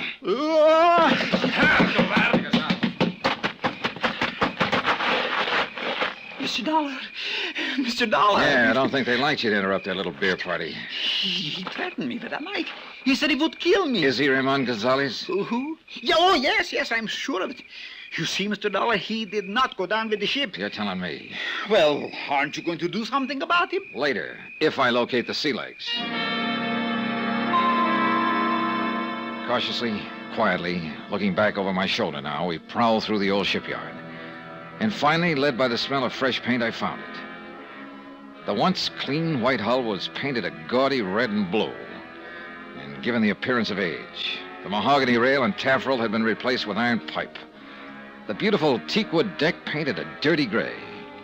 The wheelhouse had been moved, the cabin altered, even the mast, bowsprit, and general rigging changed. Stanchions, cleats, all the hardware that had once been polished bronze was now corroded or painted over. All in all, a quick, very thorough job of disguise, of change, from a graceful, expensive yacht to a rather weary-looking fishing schooner. But it was the sea legs, all right. I would never believe it, Mr. Dollar. I never would have recognized it. Are you sure? Wind your hand over the transom here. You can feel where the lettering has been painted over. It'll strike a match so I can see. Better not. Somebody... It's too late now. But do you see where the outline of the lettering is underneath this last coat of paint? Sea legs. But it was such a beautiful boat. And now it looks like a dirty old tramp. Well, what do we do now? Go back to that saloon and latch on to Ramon Gonzalez. Make him talk. Sure. Only, I'll wait for you. Huh? Well, he's so big and strong, Mr. Dollar, and that knife in his belt. Why, I thought you said you'd lay down your life. Sure. But what could he tell you that you don't already know now? Where the Landfair's headed when they took off in that plane. Come on. But Okay, you lead. Alto, senor.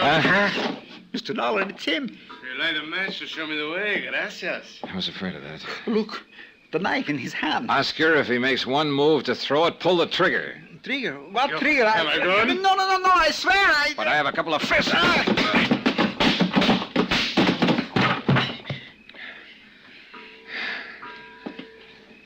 Well, let's bring him in.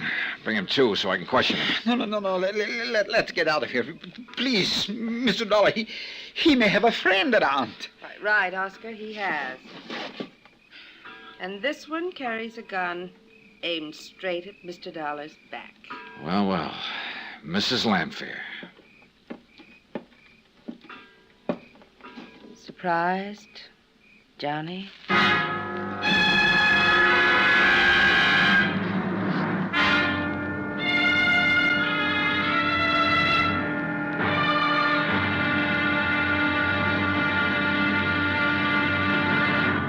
Now, here's our star to tell you about the final episode of this week's story. Tomorrow, sometimes when you wind up a case, things take a turn, a sudden switch that makes you wish you hadn't won.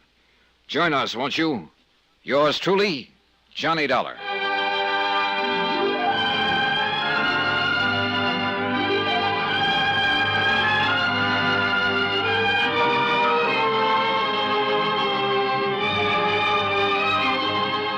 Yours truly, Johnny Dollar, starring Bob Bailey, is transcribed in Hollywood. It is produced and directed by Jack Johnstone, who also wrote this week's story. Be sure to join us tomorrow night, same time and station, for the next exciting episode of Yours truly, Johnny Dollar. Roy Rowan speaking.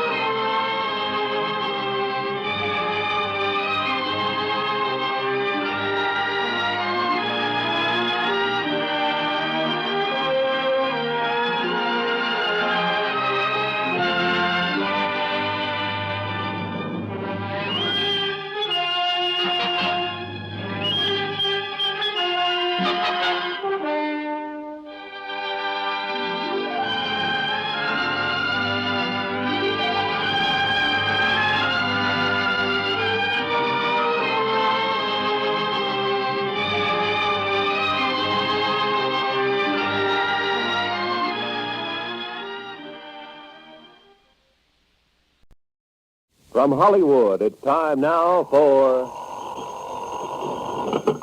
Johnny Dollar. This is Captain Ramirez in Bluefield. Hello, Captain. Thanks for returning my call. Oh, you are now in San Juan del Perro? Yeah. Soon you will know Nicaragua as well. Yeah, listen, Captain, I need your help. Can you get a plane down here for me? The one we brought has been wrecked. Oh, si, Senor Dollar. And if I were you, I'd come along with it. I, Senor? But I... A nice chance to add to your laurels, Captain, by making a couple of arrests. Criminal? Yeah. One of them a killer.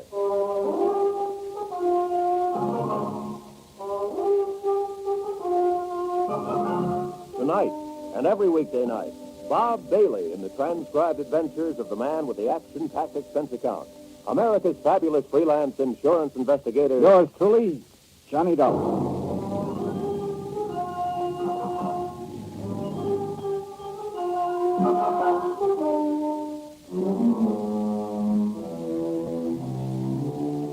From Special Investigator Johnny Dollar, location San Juan del Perro, Nicaragua. The Universal Adjustment Bureau, Hartford, Connecticut.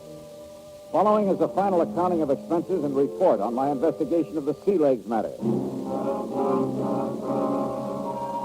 Expense account item 18, $1 American. Phone call to Captain Jose Ramirez to the Federal Maritime... I still can't spell it. Call it the Coast Guard. But a lot of things happened before I could make that call. Like the fast plane trip that we made to San Juan del Perro in the hope of finding the yacht, the Sea Legs, despite a big insurance claim based on its alleged loss at sea. Like the fact that our plane was wrecked for us by one Douglas Landfair, despite a big claim based on his alleged death at sea. Like our discovery of the yacht, carefully altered and repainted in an old shipyard. Our discovery of Ramon Gonzalez, a member of the crew who was supposed to have gone down with us. Mr. Dollar, let's get out of here. Oh, no, Oscar. Not until I revive this Gonzalez character and make him talk. But you may have a friend around. Quite right, Oscar. You have. Huh? And with a gun aimed straight at Mr. Dollar's back. Well, well. Connie Lancer. Surprise, gun. Not particularly. Stand still. I won't hesitate to pull this trigger. No, I guess you wouldn't. So you found the sea legs. Did Oscar help you? Oh, then you're familiar with Oscar Patrick Vladimir Pasquero. Ask him, the chiseling money grabber. Please, how can you say such a thing about such a Oh, spell? shut up, Oscar. Thank you. Nice job you did at disguising the sea legs, Mrs. Lancer. If Oscar hadn't shown me where to find it, my husband and I would have it out to sea again. In new clothes, under a new flag. Oh, yeah, sure. One of the oldest games in the business. And in the meantime, you would have collected $150,000 on its supposed loss, in addition to $250,000 on your husband, Douglas. Why did you have to come along, Johnny? I'm afraid you asked for it when you filed your claim. $400,000. We had to. We were in trouble. Oh, sure, because you spent every nickel you could get your hands on. No. We inherited the estate. I told Douglas. Oh, We could yeah, try to- sure. All his fault. True. Well, that ain't the way I heard it. And I don't intend to believe it any more than I believe a couple of things you told me on the plane down here. You don't understand. Nobody has to lie. But remember how you sobbed as you told about the last radio contact with your husband when, as you put it, you could hear the rocks grinding away at the hull and the water pouring in overside as he desperately fought for his Johnny, life. please. Well, I heard it a little different from Oscar here. The radio signal was suddenly cut off, that's all. No fancy sound effects, nothing. Oscar told you that? And what rocks, by the way, that smashed the sea legs? I flew out to the Baldero Islands and tried to find them. They were as non-existent as the wreckage that should have washed ashore on the Baldero Current. I'm beginning to see some things, Johnny. The mate or skipper or whatever you want to call him, who was supposed to have been with your husband, has been lost with a boat, Ramon Gonzalez. Well, as you can see, he wasn't quick enough when he attacked us here a minute ago, and I had to get a little rough with him. Johnny. As for your having a gun pointing at my back, stop kidding, Connie. You know more Johnny, look out. Wait a minute, He was going to kill me, Mr. Dollar, but you were too good for him. Well, a lot of help you were. That his knife? Huh? Oh, yes. Yeah. I think I'd better have it, Oscar, because, well, I see Connie Lancer made a hasty exit from the scene. She did? Well, what do you know about that? You didn't see her leave? Well, it's so dark in this old shipyard, and I was so worried about you, dear Mr. Dollar. Why don't You should be. Plenty worried. Huh? Look, why don't we get out? I needed only two things when I came down here, Oscar. Proofs, both of them. Why don't we get out of this dreary place, Mr. Dollar, and talk someplace else, huh? Where there's light. Oh, shut up and listen. I found them both now. proof that Douglas Lanfair never died in a wreck of the Sea Legs, and proof that the Sea Legs was never wrecked at all. Except for a couple of details, the case is closed. One of those details is you. Me? Oh, you mean paying me for all the unvaluable help I've been... Oh, how nice. I think it intended to... Oscar, I'm going to lay the cards right on the table. And the money? I'll find it to you. Now, listen to me. Connie Lanfair slipped away during our little ruckus here. But you could have stopped her as easily as you could have stopped this Gonzalez character from jumping me. She said she had a gun. A bluff. She didn't. But you did. Me? Oh, Mr. Dollar, I spotted that bulge under your left arm the minute you appeared in my hotel room that first morning. Well, don't reach for it because I'm carrying one, too. Mr. Dollar, dear, I don't understand. Well, I do, now. I've wondered from the beginning just why you insisted on sticking so close to me from the minute I arrived here in Nicaragua. All right. I will tell you the truth. The whole truth. Even if it costs me a small, slight percentage of the munitions fees you're going to pay me for the unestimable assistance I've been giving you. Oscar, you just won't give up, would you? The money. That's what it is. The money. Like I get from all the Americans who come here to Nicaragua. Only from you it was not for sightseeing, guiding, but for all the help. Like, for instance, the money you've been getting from the Lanfears? I cannot tell a lie, Mr. Dollar. I did get some money from Mr. and Mrs. Lanfair, you know, for various and Sunday services when first they came here, but by not including the use of my radio sender. You see, if I hadn't known they would pay me well for the using of my radio... Your unlicensed my radio. Unlicensed radio, because the license costs too much. Why, I would never have been able to know about the wreck that didn't happen and so skillfully lead you to the Baldara Islands and all the clues that I... Well, you know what I mean. What you really mean, Oscar, is that you expected a lot more from them if their crazy plan to collect on the insurance policies worked out. You're sure? Because no, Mr. Dollar, no, I was only trying to help you. Think, Mr. Dollar, about all the things I've told you about. You were careful not to tell me a single thing that I wouldn't have learned anyway. Oh, Mr. Dollar. Why did you insist right off the bat that we fly to Puerto Gardo, for instance? Why, of course. Apparently to help me for a small pittance, of course. But actually it was to keep me out of the way while Constance Lanfair made contact with her husband here in San Juan del Perro. Oh, please, No doubt you worked that all out with her before you busted in on me that first morning. Then when we did get to Puerto Gardo, tried to prevent me from spotting the current that would have taken any wreckage from the island to wash to the shore on the sandbar at Puerto Gardo, if the Sea Legs had gone down. That isn't... No. I told you about that strong current and very dense. Sure you did. But only because you realized at that point that I couldn't help finding out about it anyway. Mr. Dollar, you're making a crook out of me. Making a crook of you? Well, I have this little item, Oscar. When we started to land our plane and Douglas Lanfair came at us with his car, you know as well as I do that you could have avoided it. Kept us from snapping off our landing gear and crashing. Oh, it was nicely done, too. So that you wouldn't get badly hurt, but still be up and around to collect from Lanfair for it. Oh, Mr. Dollar, how can you even implicate such a horrible thing? You, my dearest, my undying Because friend. of your little suggestion along the way that I unfastened my seatbelt and relaxed, while you, I noticed, kept yours tight. One thing after another. And finally, of course, armed as you are, you not only let Gonzalez attack me, but you let Connie Lanfair escape as well. And all for money. Money. That's all you've talked about. How did you figure to collect for all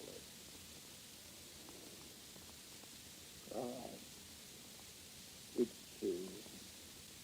It's true. All my life in every country in the world I've been... Whatever I have done has been because I love money. But I swear it, Mr. Dollar. I would have never let them kill you. Because I do like you, Mr. Dollar. I almost... Even with all the money I could get from them, I almost gave it up. Yeah, for whatever you could get from me. Yes. And because you're such a nice man, I guess I'm not used to being around nice. Mr. Dollar. Well? Mrs. Lanfield. What about her? Don't be too hard on her. It was all his doings. He had such a strong hold over her. The way he treated her, sometimes I almost thought she She had gone down north of the boat. What are you talking about? She's still in it. Because by now she's so far in, she has to stick with him. Don't you see? Oh, yeah, I suppose that does make sense. All right, what else? That's all. I opened up my whole entire heart. Well, Mr. Dollar, for once in my life, I'm telling the truth. I thought maybe I could persuade you to pay me more than they could. Then I could be on your side, on the good side, just for once. But now, I guess I can only beg for your mercy. one thing you haven't told me, where Douglas Lanphier is. You must know. Well, do you? Yes. Well, For maybe enough of a small pittance to get out of this country. can't get over it, can you? Well, you haven't much of a choice this time. You will help me maybe just a little bit if I say. We'll see. I'm living on hope, Mr. Dollar, so I will tell you. Mr. Lanphier. Mr. Lanphier is right here. Oh. And well-armed officer ready to blow your brains out for what you just told this nosy insurance investigator. Be careful, please. Mr. Dollar, he has a gun. Yeah, I see. So have you, Oscar. Yes. Yes, I have. Careful, Oscar. And if it is the last thing I do, the man who got me into this is going... Oh, no, you don't. No!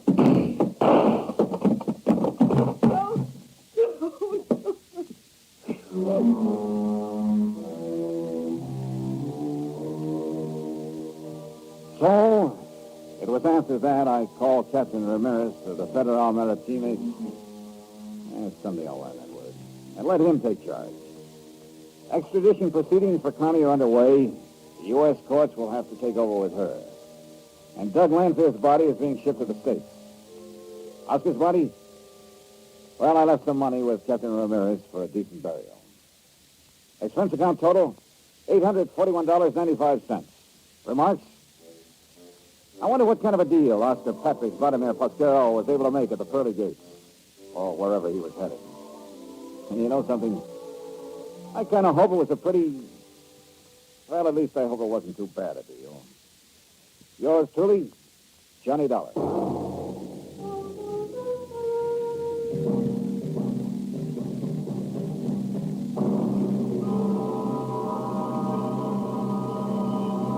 Next week, the promise of romance in the arms of a lovely girl, and the threat of a knife in the back.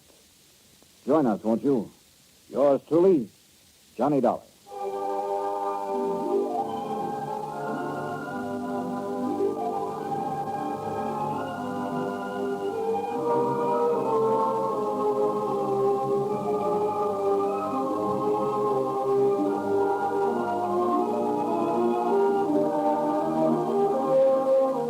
Yours truly, Johnny Dollar, starring Bob Bailey, is transcribed in Hollywood. It is produced and directed by Jack Johnstone, who also wrote this week's story. Heard in our cast were Harry Bartell, Lawrence Dobkin, Virginia Gregg, Parley Bear, Don Diamond, and Russell Thorson. Musical supervision by Amerigo Marino.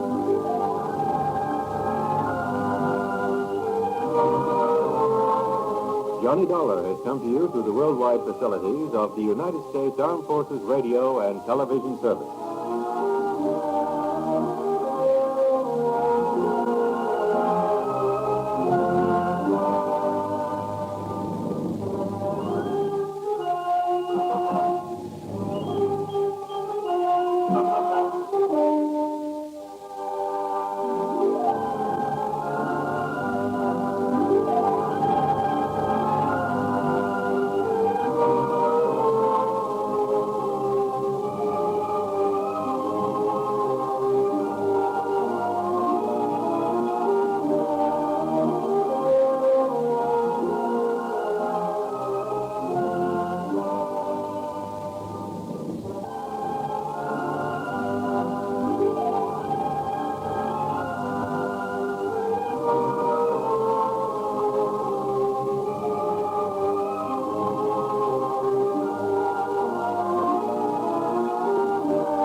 From Hollywood, it's time now for Johnny Dollar. Vic Kelly, Johnny, Worldwide Mutual. How's your Spanish? CC, Senior. Oh, Mother told me there'd be days like this. Want egg in your beer? I gotta be a linguist yet? You may have to be a lot more than that to unscramble this one. Tell me about it. Oh, price is still the same, though. Get on over here, will you? Sure, but give me a little hint. I'd like to start worrying early. All right. Try this. William Billy Alder. The promoter? World's #1 salesman? Up again, down again, Alder? The same. And at this point, he's up to his ears in Venezuelan oil. We're carrying $250,000 life on him. Ooh, I'd settle for the premiums, Vic. How come you're worrying? You'd worry, too, carrying coverage that size. Especially with Alder behaving like he is. Like? Like changing his beneficiary 5 times in a month. What would you say that means? Means I'll be right over.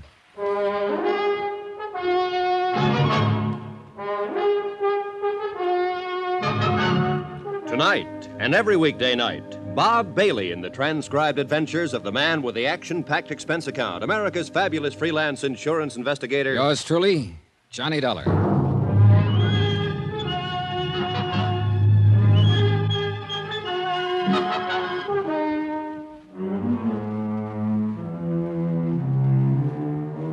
From Special Investigator Johnny Dollar to the Home Office Worldwide Mutual Insurance Company, Hartford, Connecticut. The following is an accounting of expenditures during my investigation of the Alder matter.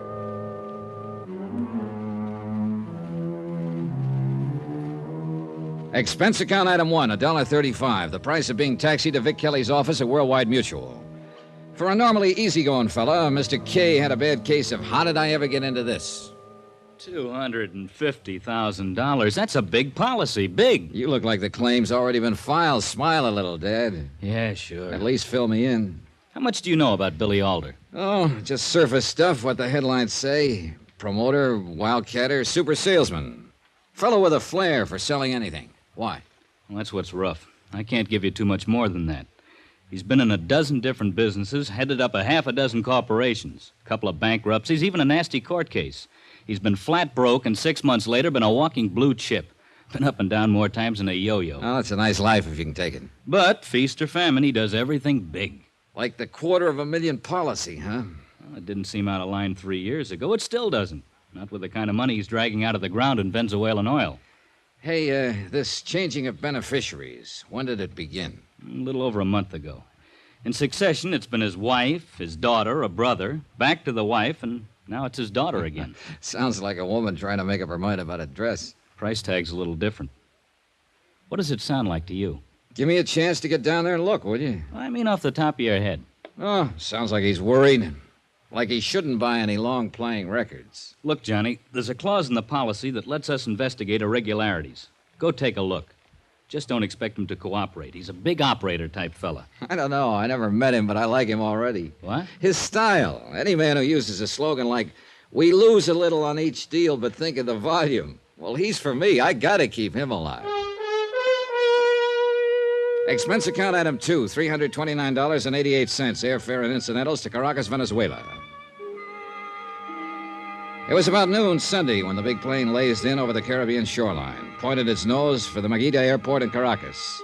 Below us spread what's laughingly called man's handiwork, his progress. A few short years ago, it had been nothing but lush green jungle. Then came men shouting the magic word oil, and the jungle was now disappearing as fast as they could throw up the derricks and sink the drills. Progress.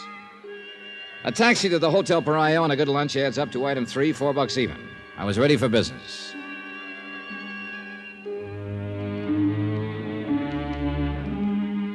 Knocking around in this game, you learn a lot of ways to save steps. On an out-of-country deal, for instance, the local police chief is one person you can't ignore. He can save you more than steps, blood sometimes. He turned out to be 35-ish, bright, relaxed. They might have changed the jungle, but nothing was going to alter Jefe Velasquez style. He took his time, even after I told him why I was here. I'm sorry about the ceiling fan, Senor Dollar. Oh, what's wrong with it? It's working. See, but it's old-fashioned, not like the, air conditioning in Estados Unidos. No problem. I'm comfortable. With all the money from the oil, you think they may modern these offices. No. It's air conditioned in the home, in the car, but not in the office. At least this one. A fan. Well, they'll get to it. Jefe, I get the feeling you're steering away from discussing Billy Alder. Of course. Then there must be a reason. See, because I do not want to give you the bum cow. Oh, bum steer. Gracias. What I mean is there is nothing to put the finger on. To look at them is a nice family with lots of money living in a big, expensive house. But you spend a couple hours there. You know, it's not that way. It's nothing you can see but... All underneath. You ever see an oil well fire, Juanito? All the burning and burning under the ground. Then, when it's enough force, whoosh, everything explodes to the sky. It's exactly what you expect will happen to these people. Someday.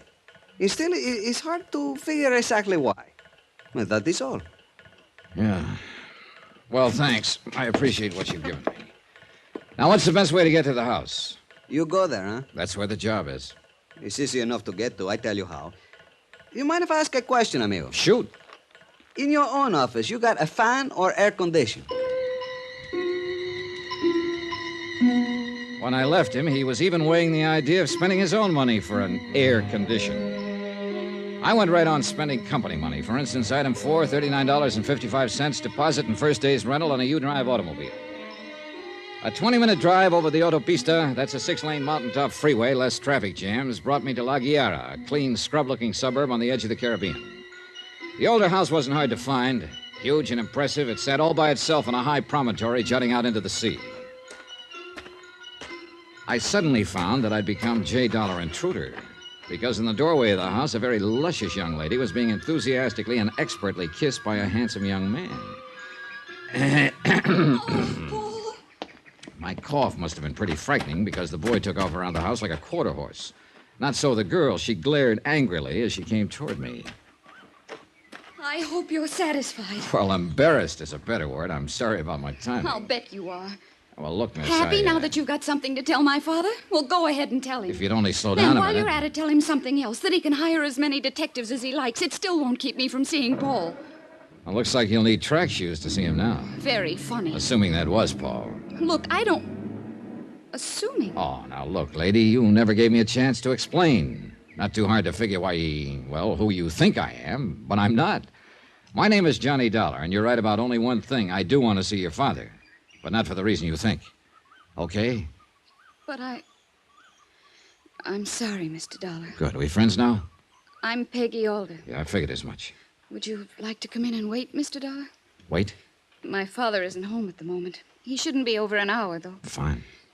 You won't say anything about what you saw? About Paul, I mean? Lady, the world is full of trouble. Why should I add to it?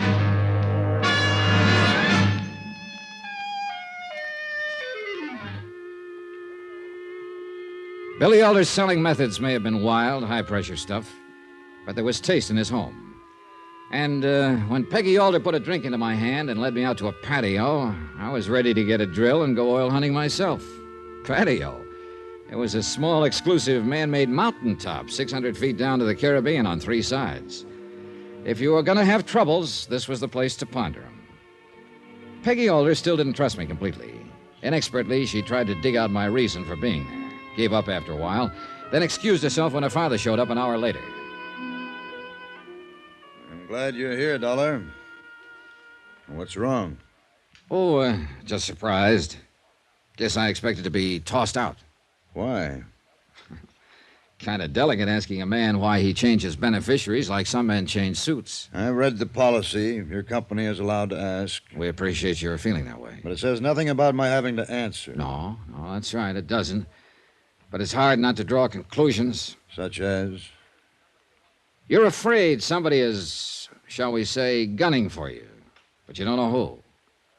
Am I right? Is that what your company thinks, too? Well, they don't think anything, but they'd like to know. Do you enjoy your trip down, Mr. Dollar? Well, I take it I've worn out my welcome. Sorry. No. Sit down. I told you I was glad you're here. Then you shouldn't mind a couple of questions. I'll tell you nothing, Mr. Dollar. I admit nothing. Is that clear? Is it? Look here. Your company has a good deal to lose by my death. We just want to be sure nobody's thinking of it as a commercial venture. Then stay here, Mr. Dollar. Here, in this house. Keep me alive.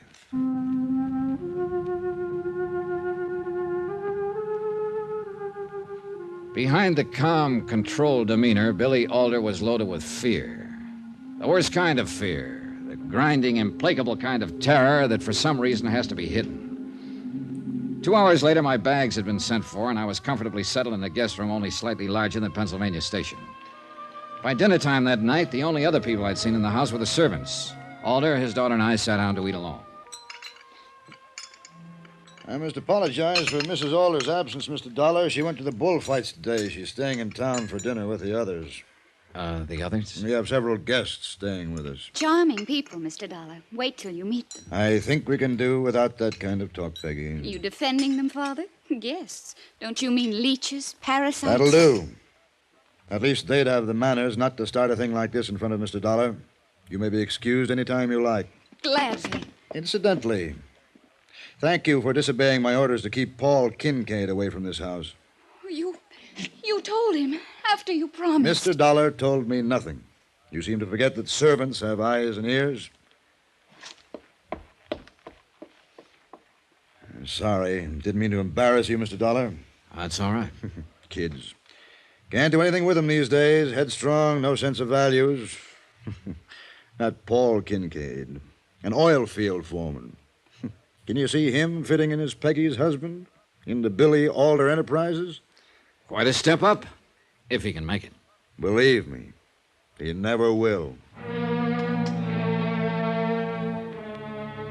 After dinner, Alder and I headed for that fabulous patio. I hoped he would open up, but he kept the talk general. Charming, witty, but simply conversation. Truthfully, I wasn't too unhappy, because the setting was one of those once-in-a-lifetime things. I couldn't take my eyes away from the lights far below.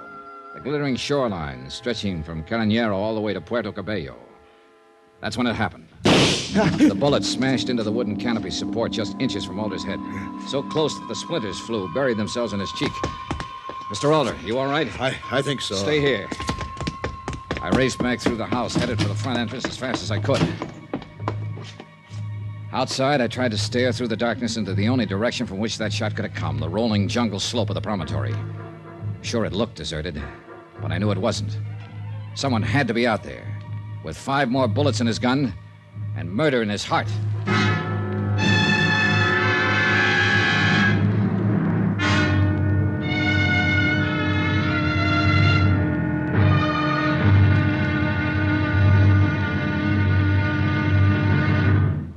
Now, here's our star to tell you about tomorrow's episode of this week's story. Tomorrow, one man dances attendance, another dances death, and a woman calls the tune. Join us, won't you?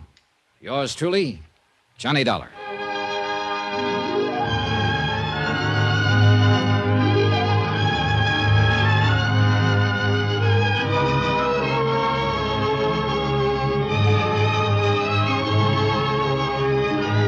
Yours truly, Johnny Dollar, starring Bob Bailey, is transcribed in Hollywood.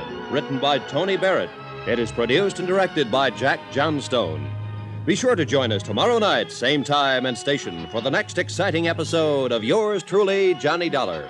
Roy Rowan speaking.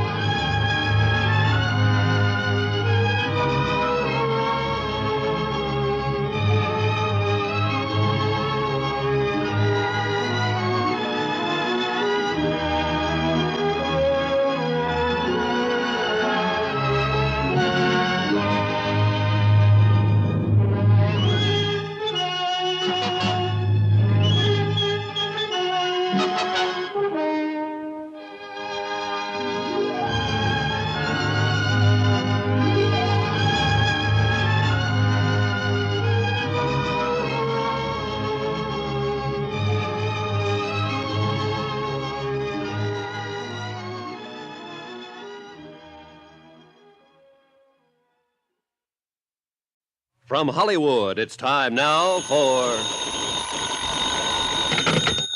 Johnny Dollar. This is Caracas Police, senor. I have Jefe Velasquez returning your call. Momentito, por favor. Thanks. I have the senor Dollar, Jefe. Gracias. Good morning, amigo. It is, huh? Here it is. Here it ain't. Where is there? The Alder House in La Guiara. I'm staying here at Alder's request. Ah, you are, how they call a fast mover, amigo. Felicidades. Sorry, but felicitations are a little out of place. Trouble? Someone came within inches of killing Alder last night. I've got the bullet. How's your ballistics set up? At your disposal. Just bring it in. Thanks, I will.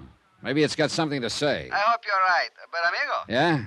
Don't you think is the next bullet you should be worrying about?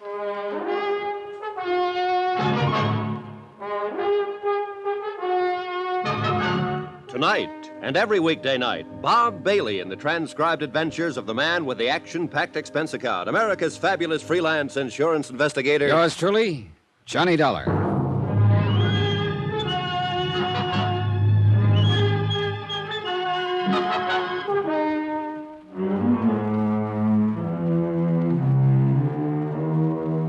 From Special Investigator Johnny Dollar, location Caracas, Venezuela, to the Home Office, Worldwide Mutual Insurance Company, Hartford, Connecticut. Assignment, the Alder Matter. Expense account continued.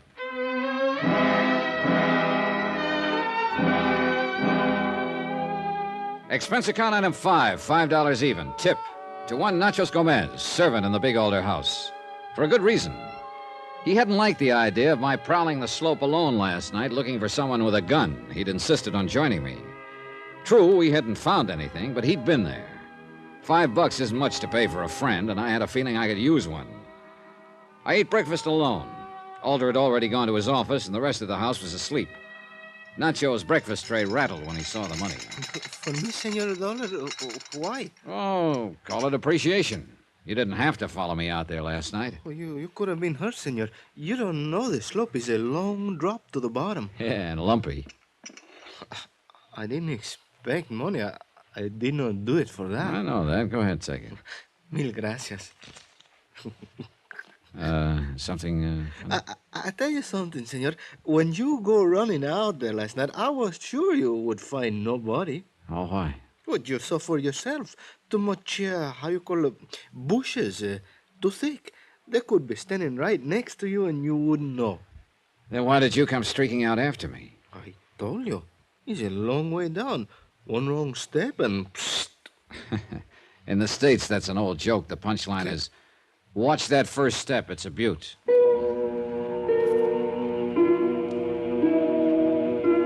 I got in the car I'd rented the previous day and headed toward Caracas. I passed the driving time pleasantly by counting oil wells. From that, I graduated to trying to figure how much money they made with each given stroke of the huge pumps. Nice kind of occupation? Sure. Specifically designed for a purpose. To keep me from worrying about the business at hand, namely why super salesman Billy Alder, insured for $250,000, should change his beneficiaries 5 times in a single month. Further, who'd taken that pot shot at him last night? Answers? I went back to counting oil wells. In Caracas, I headed for police headquarters and the head man, Jefe Velasquez. He turned the bullet over to his lab, but they were short-handed. By lunchtime, I still had no report. So I took Velasquez to lunch. For a man who is living in a house like Billy Alder's, you do not look happy, amigo. That bullet traveled an inch more to the left. Billy Alder wouldn't need a house. It's a good point. You look too serious for a nice lunch. I fixed that. Oye, deme 2 pisco sour, por favor. You ever drink the pisco sour, amigo? No. Will it help? Well, they do not solve the case for you, but they make you happier about being worried. Well, maybe we'd better order doubles. It's confusing, the Alder house. What do you think? Keep him alive, Alder says. But that's the only word you can get out of him. You feel the thing I mentioned yesterday, the tension, the strangeness? The only ones I've met are Alder and his daughter. You haven't met Mrs. Alder, any of the others? Why? They got home late. After the shooting? Way after. Interesting. Oh, sure. It could have been any of them out on that slope. I do not worry about you, amigo. You will do fine. Well, here's something else interesting. Alder doesn't want me to question any of them about that shot. Oh? You noticed there was no complaint to your office about the murder try. I notice. Because Alder wanted it that way. Like I say, interesting. Hey, gracias, waiter. You sip that, amigo. See if it does not help. It's good? Oh, very nice. It will be nicer. Just give it time. You still have the Senor Billy Alder on your mind, eh? Yeah. Have another sip. Hefe, See? there's something else on my mind. You got to learn to relax, Johnny. You mentioned Mrs. Alder a few minutes ago. Seemed surprised I hadn't met her. What are you thinking of? Just that you living at the house. No, Hefe, it was more than that. Amigo, you are imagining. Come on now, level with me. I'm far enough out in left field as it is. Write it off as professional courtesy, huh? You are a pretty nice-looking fellow, amigo. Don't snow me, just I give am me... simply trying to answer your question, Johnny. Mrs. Alder, how shall we say it? It does not make her angry to be seen in the company of a handsome man. I see. What's Mr. Alder's reaction? The Alders must be people of breeding. If they have a quarrel, it is not in public. Thanks. But at the risk of seeming ungrateful, you could have mentioned that yesterday. It's a pretty good department, the Caracas police, amigo. You know why? Because I teach them always one thing at a time. Comprende? Mucho, amigo. Come on. We eat, then we get back to the lab. If they have not finished, I fire everybody.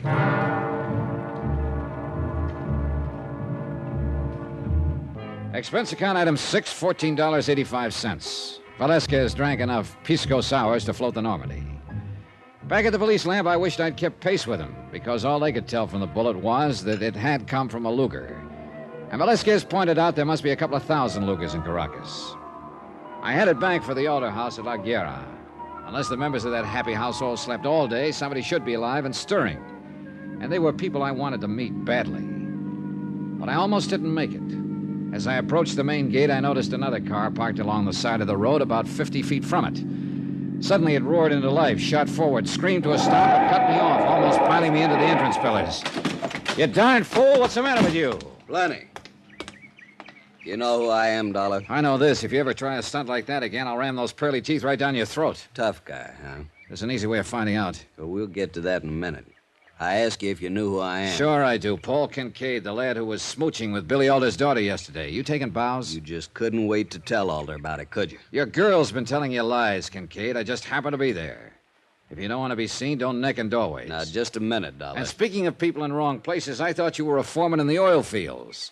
I don't see any derricks on the Alder property. I took the day off so I could come over and see you. Well, you getting a good look? Yeah. And I still think Alder hired you to keep Peggy away from him. Now, you keep out of my head, Dollar. What are you staring for? Well, now, everybody's full of wild ideas today. I just had one that maybe isn't so wild. Like maybe you just ad-libbed a reason for being here. And the real one is to sneak out on the slope and see if you can't find an empty Luger shell. What? There has to be one out there, you know. You saying I took that shot at Alder? I don't know. How bad do you want to marry into the Alder money? Saw the punch coming, slipped it, and threw my own. It was a dilly while it lasted. It lasted too long. You get a set of arms working in an oil field. He had them all right, and those punches hurt. So I went to judo. Even then, he was tough. I guess I better get in shape or take up accounting. A look in the car mirror made one thing clear. I couldn't take a face like that through the front door. When I reached the house, I skirted it, managed to get to the service entrance without scaring the life out of anyone. Here, my little gift to Nacho Gomez, seat item 5, began to pay off.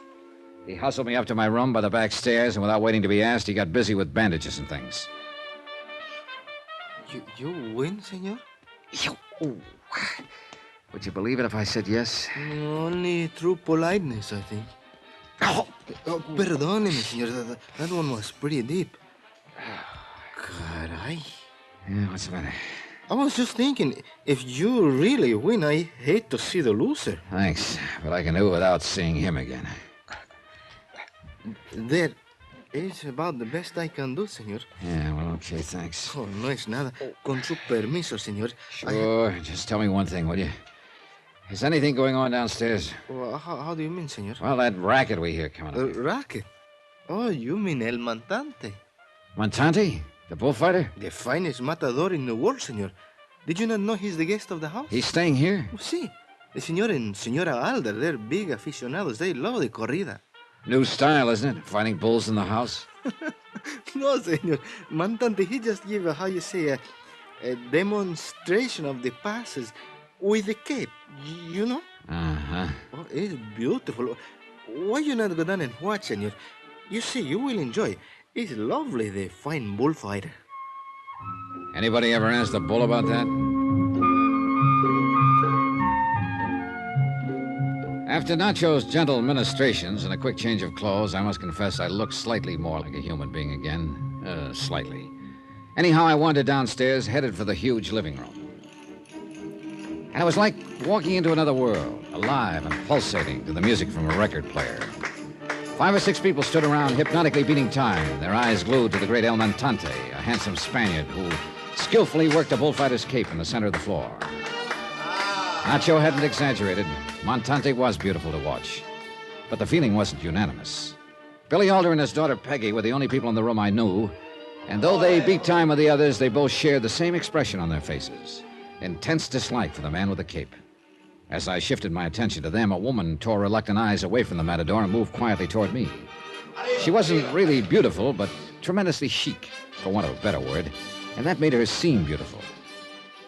I'm Constance Alder, Mr. Dollar. Welcome to our home. Well, thank you, Mrs. Alder. I'm afraid I've been negligent as a hostess. Oh, we've just missed connections, that's all. Charmingly put. Do you mind if I wait to introduce you to the others? When Montante's finished? No, of course not. Please go on back. Don't worry about me. I'm doing fine. Thank you. I watched her as she crossed the room, then realized that someone else was doing exactly the same thing, her husband, Billy Alder. Only the look on his face was the same glaring dislike with which he'd favored the cape-wielding matador. Interesting. Then, after a long moment, Constant Alder moved quietly out of the room, as though not wishing to disturb the others. The performance was still going strong, and after about 5 minutes, I moved out onto the patio, stood looking down at the La Guerra harbor. Because it was on my mind, I stared down at the spot on the slope from which the Luger had been fired. And I saw that someone was there, awkwardly searching the ground. A moment later, they straightened up, moved a few feet to continue the search. Even in the late afternoon sun, there couldn't be any mistake in the searcher's identity. It was Constance Alder.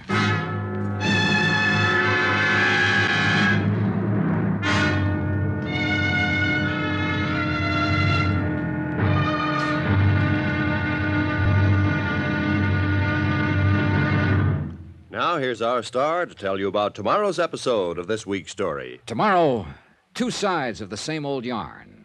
And whichever side you choose, you've got to call it wrong. Join us, won't you? Yours truly, Johnny Dollar.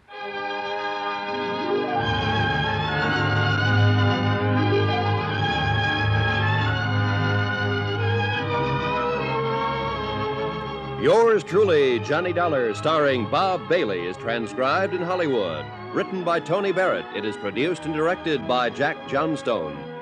Be sure to join us tomorrow night, same time and station, for the next exciting episode of Yours truly, Johnny Dollar. Roy Rowan speaking.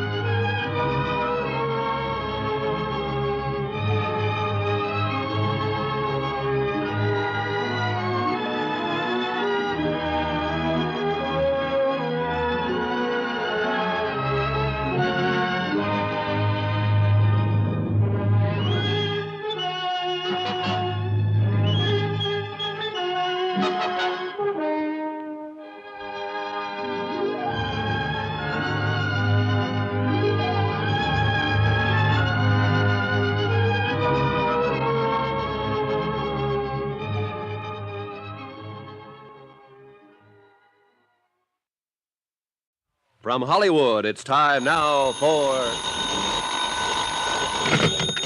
Johnny Dollar. This is Constance Alder, Mr. Dollar. Are you all right? Sure, Mrs. Alder. What made you think I might not be? Well, just your having left the living room. Being in your own room like this, Oh, nothing wrong, Mrs. Alder. I'm fine.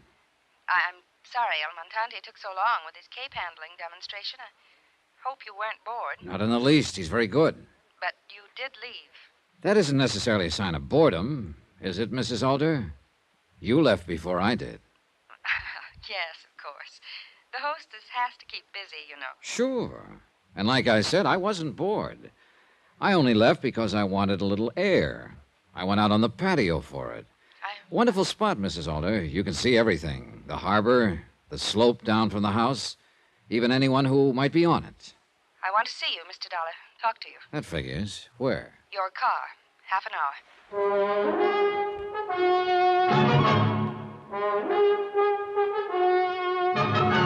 Tonight and every weekday night, Bob Bailey in the transcribed adventures of the man with the action-packed expense account, America's fabulous freelance insurance investigator. Yours truly, Johnny Dollar.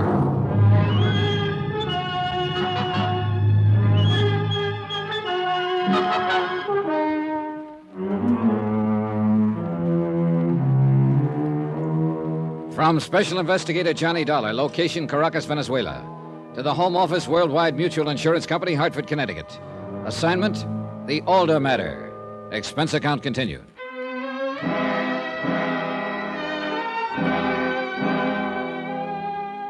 Sometimes it takes only a few well-chosen words to start the mountain coming to Muhammad. And it looked like I'd picked the right ones with Constance Alder. Whatever she had to say, I wanted to hear it, because it was a cinch nobody else in this rat race was giving away any information. Yeah, I wanted very much to hear what Mrs. Alder had to say. I headed downstairs right away because I have a fetish about being early. But my timing was bad. Hey, Dollar, you got a minute? Well, I can hardly say no to my host, Mr. Alder. Come on in the den.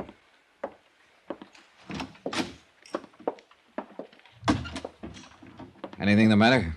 There's cuts on your face. What happened? Your daughter's boyfriend.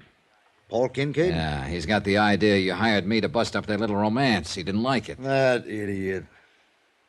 Is that all you've got to say, Mr. Alder? What? Because if it is, let me tell you how I feel about it, where I stand. Look, Dollar. No, you look. I know you're the insured, but I just about had it with you. I don't have to take that kind of talk. I think you do. You asked me to keep you alive, but you won't lift a finger to help. Every time I ask you a question, you look the other way, do an imitation of a clam. What am I supposed to be, a mind reader? All I want you to do is protect me. Oh, come on, Alder. You're smarter than that. Protect you from what? You've almost been tagged out once. You must have an idea who made that try and why. I have no idea. Just like that, huh? Mr. Dollar... Look, Mr. Alder, don't you see that by not opening up, you're making a clay pigeon out of yourself? I can tell you nothing. You know that I'd be justified in suggesting my company cancel the policy. Well, you'll have to suit yourself about that. Excuse me. Just a minute. What did you tell your family and guests about me? Who am I supposed to be? An old friend from up in the States. Uh-huh. You realize something, old friend? That's the first question I ever asked that you had an answer for. It's the first one I considered you had a right to ask. Mr. Alder. Yes? Whose side are you on? Yours or the person who's trying to kill you?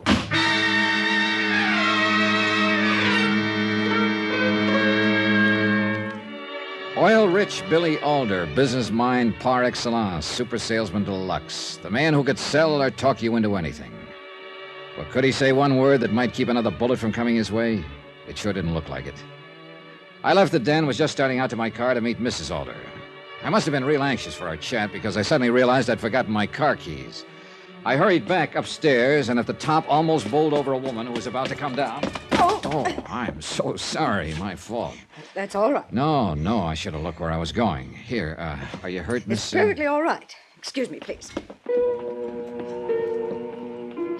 Sure was a hard house to make acquaintances in, even when they were old and drab and stern-looking. Well, I went to my room, got my car keys, and my wallet, which lay alongside them. The position of the wallet was interesting. I shut the door, headed once more for my car. The lady of the house was waiting, we took off. I know who you are, Mr. Dollar, while you're here. I'm sure you do. I was just back in my room. What? I'll give you a tip. Never search a pro's room. He always puts an article down in a certain position, then memorizes it automatically. A searcher can never replace it exactly the same way. With me, it's wallets. I did not go into your room. Oh? Then name a guess for me, will you? 50-ish kind of lady, kind of faded, severe-looking? Why? I'm just curious. Doris Cole, a very old friend from the States. Mind telling me where her room is? Right next to yours. Why? Well, I just ran into her as she was coming downstairs. She looked a little, call it worried. That's ridiculous. She'd have no more reason to search your room than I would. Sure. Let's forget it. A little while ago, I saw you searching out on the slope. And you know I saw you. Now, what were you looking for? An empty cartridge? You think I fired that shot at my husband? Someone did. And there are easier places to go for a stroll than on that slope. I know what you're thinking. But you're wrong. I just wanted to see if I could find some trace of whoever had done it. A shell from a gun. Well, that's interesting, to say the least. I don't like your tone, Mr. Dollar. I don't blame you, because you just made a boo-boo. Only an automatic ejects a shell. A revolver doesn't. In other words, you knew what kind of gun was used. Uncomfortable, Mrs. Alder? Why don't you go home? Like to live dangerously, Mrs. Alder? Slapping the driver of a moving car? Pretty foolish, isn't it? I'm sorry. I'm very sorry. All right, tell me something. How did you know what I was really here for? My husband. I made him tell me. Well, congratulations. I can't get him to tell me the time of day. And he knows whose side I'm on.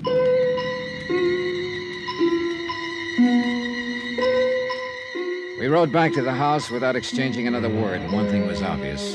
The chic Mrs. Alder had apologized all right, but the anger I'd stirred up could have powered a fair-sized city for a week. When we reached the house, she simply got out, headed for it as though I were a process server she wanted to get away from. I went to my room, trying not to look like a process server, to figure what my next step would be. I was suddenly very grateful to whoever had chosen my room because of two things. The excellent view of the Alder patio, and what was happening on it. Mrs. Alder and Doris Cole were having a discussion, with Mrs. Alder doing all the talking. Even from this distance, I could see the anger on both their faces. Then, after a few minutes, both women went into the house. 5 minutes later, I was still wishing I could have heard the words.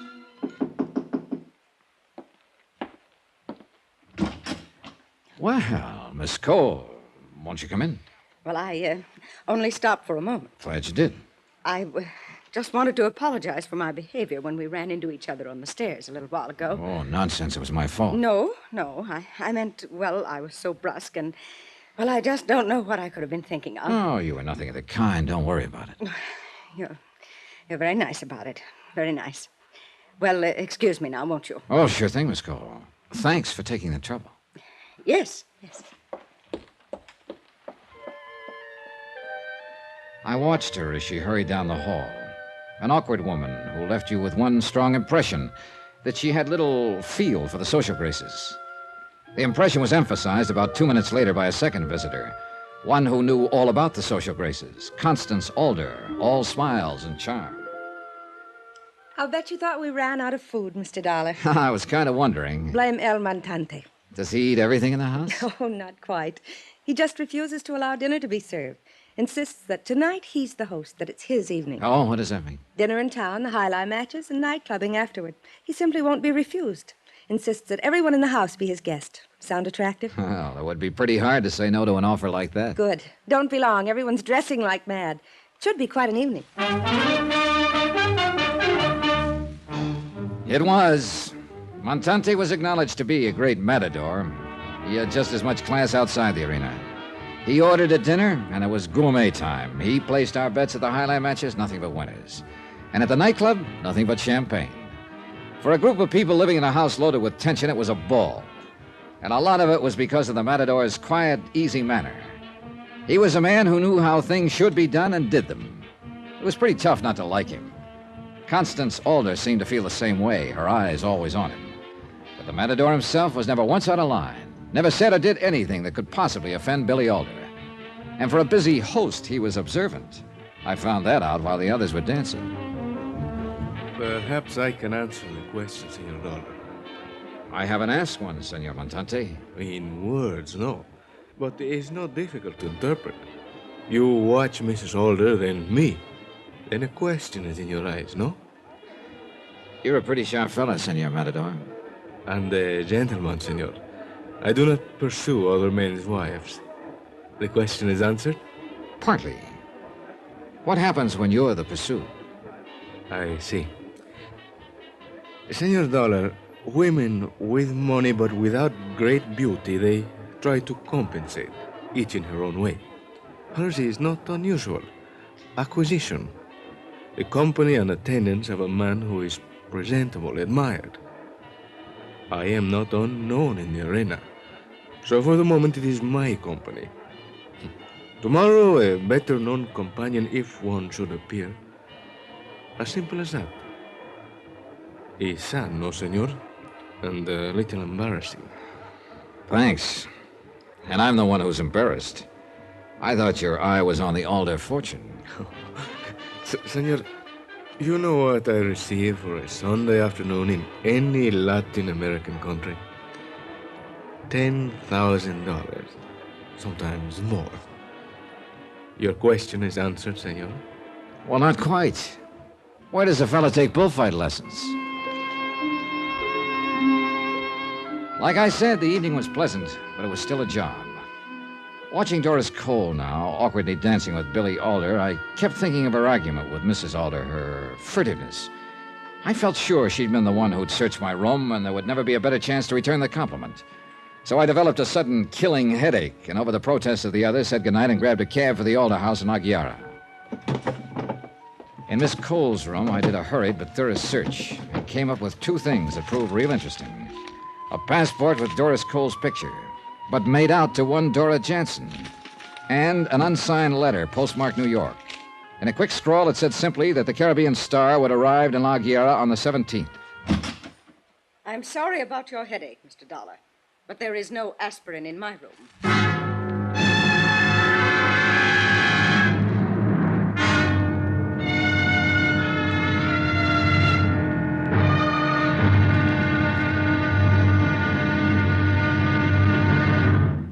Now, here's our star to tell you about tomorrow's episode of this week's story. Tomorrow, motives for murder are like peanuts. Once you start, you can't stop. One difference, though. A peanut won't kill you. Join us, won't you? Yours truly, Johnny Dollar.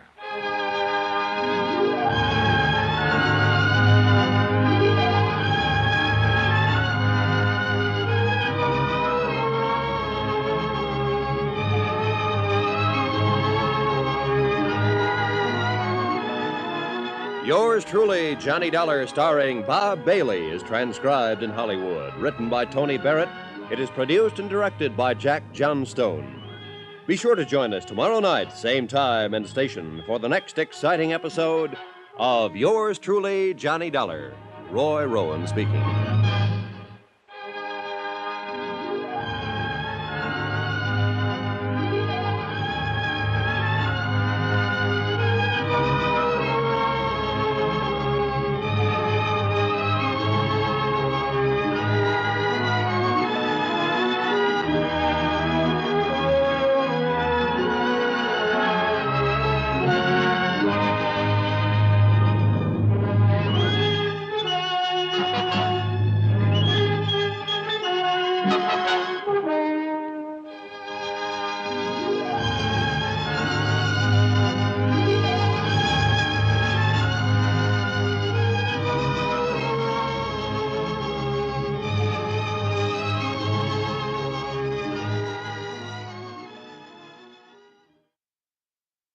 From Hollywood, it's time now for...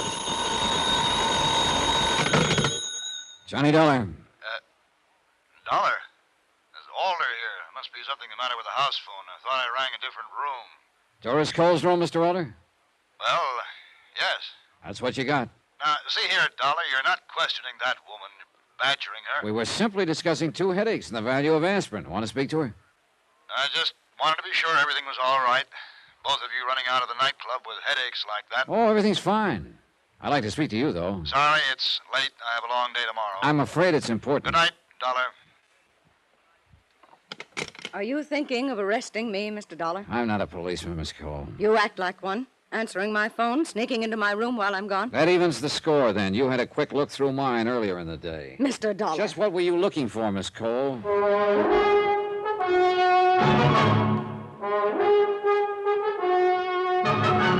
Tonight, and every weekday night, Bob Bailey in the transcribed adventures of the man with the action-packed expense account, America's fabulous freelance insurance investigator. Yours truly, Johnny Dollar.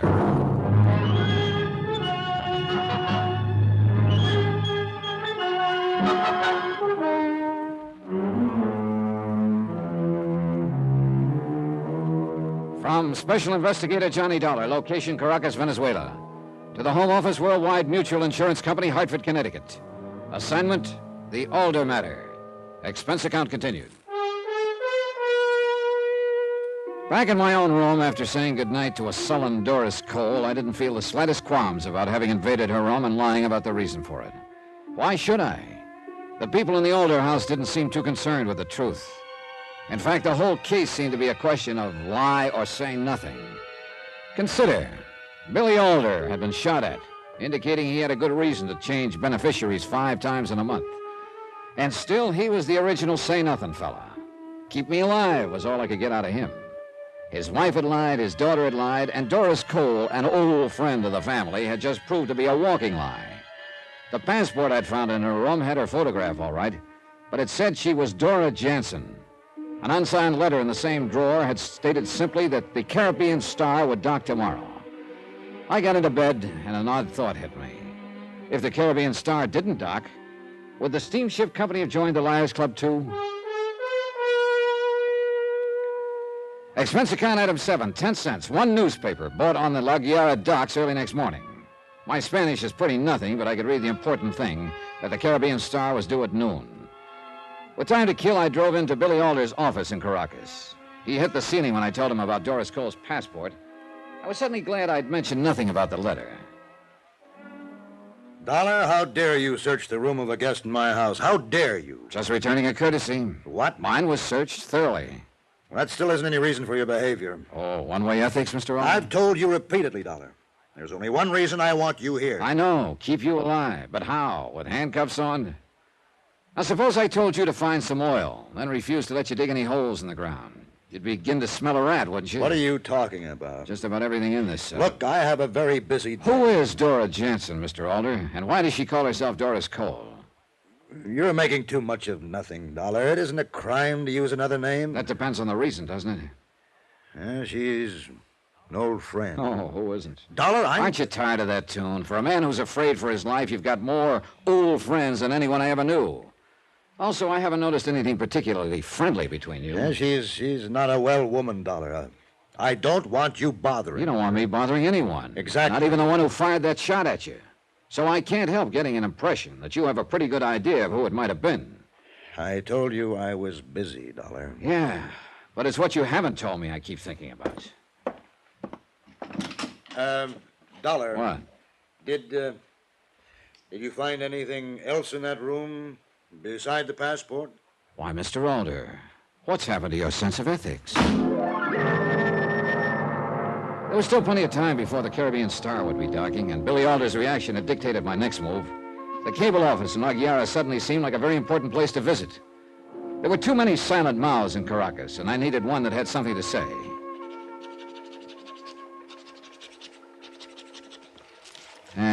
Okay, miss. You can take this now. Si, senor.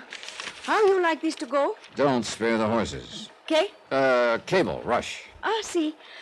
Victor Kelly, World... Yeah, I know my lousy handwriting. Here. To Victor Kelly, Worldwide Mutual, Hartford, Connecticut, USA. Si? Want all possible information, Dora Jansen, a.k.a. Doris Cole, U.S. passport, 19B67943-11, signed Dollar. And your address for the answer? I'll pick it up here. As you wish. And lady, please. No, senor. Don't spare the horses. It was still early when I reached the waterfront where the Caribbean Star would soon be docking. There wasn't much point in watching the incoming passengers. I didn't even know who I was looking for. So I found a spot at the pier entrance where I could concentrate on those meeting the passengers. Here I made a grudging concession to all movie detectives. Item 7, another 10 cents, another newspaper to hide behind. And you know something? It works fine. Doris Cole, or according to that passport, Dora Jansen, was nervous, excited. And there was no trouble to stay close behind her as she met a passenger, a short, nondescript man in his late 50s. When they jumped into a cab and hurried away from the pier, they were closely followed by a man clutching an unread newspaper. Me.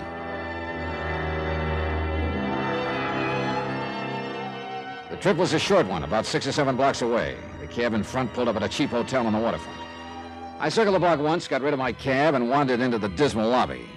The fat, sleepy clerk made a concession. He opened one eye.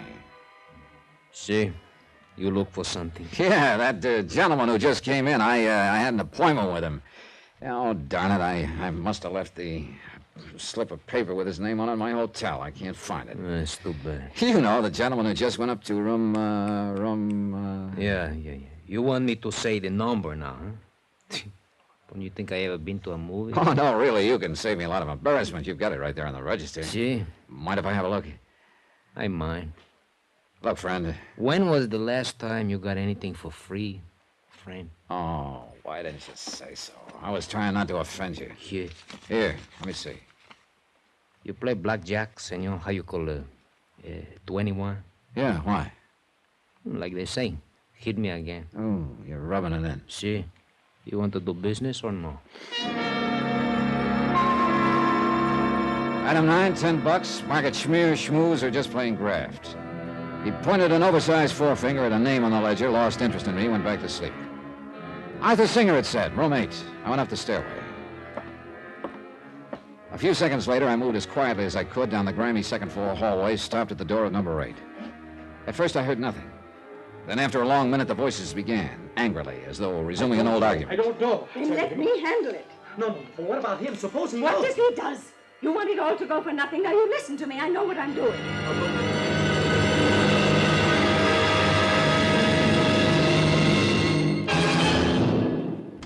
5 minutes later, I was back in the cable office getting a second message off to Vic Kelly in Hartford. It was a request for anything he could possibly dig up on Arthur Singer. I didn't hope for too much because it would probably turn out to be an alias, but it was an angle I couldn't afford to overlook.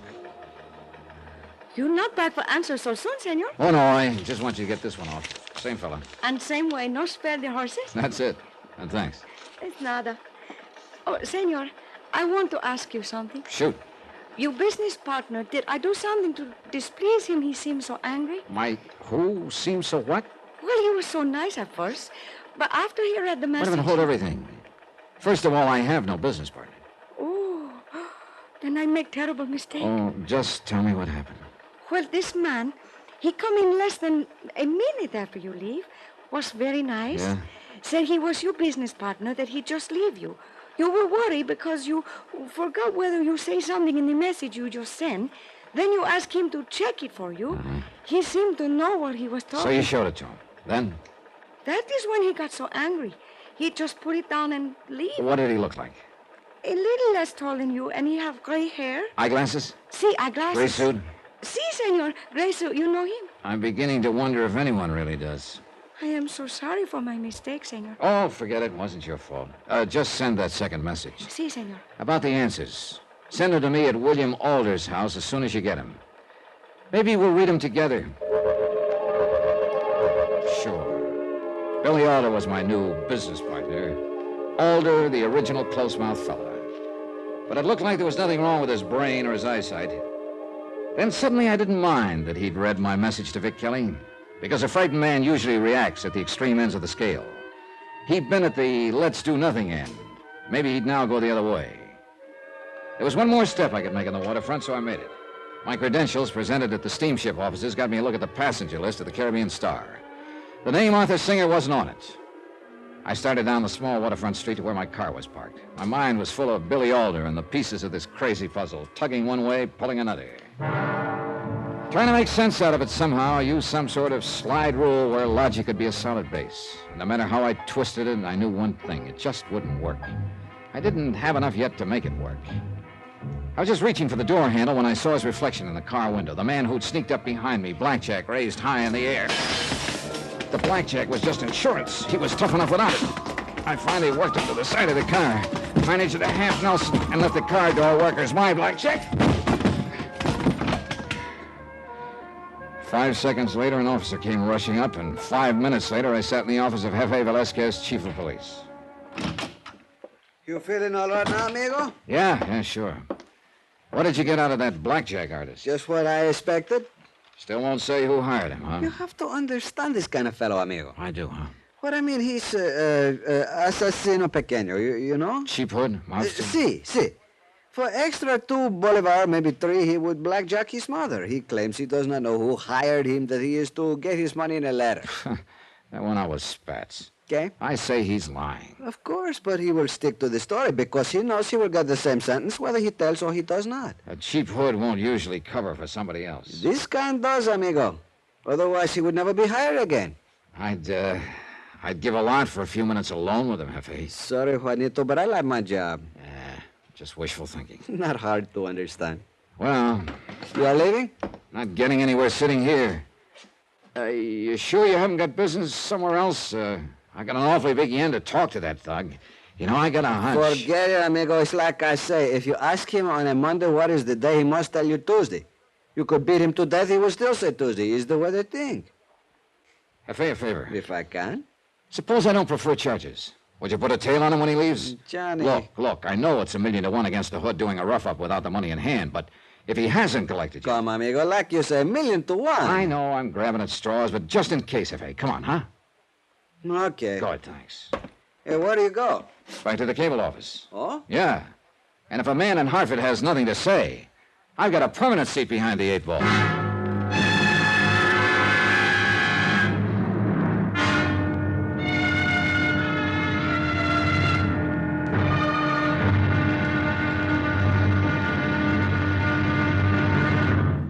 Now, here's our star to tell you about the final episode of this week's story. Tomorrow, a puzzle never fits itself together. You've got to snoop, pry, and juggle the pieces. And sometimes people get killed that way. Join us, won't you? Yours truly, Johnny Dollar.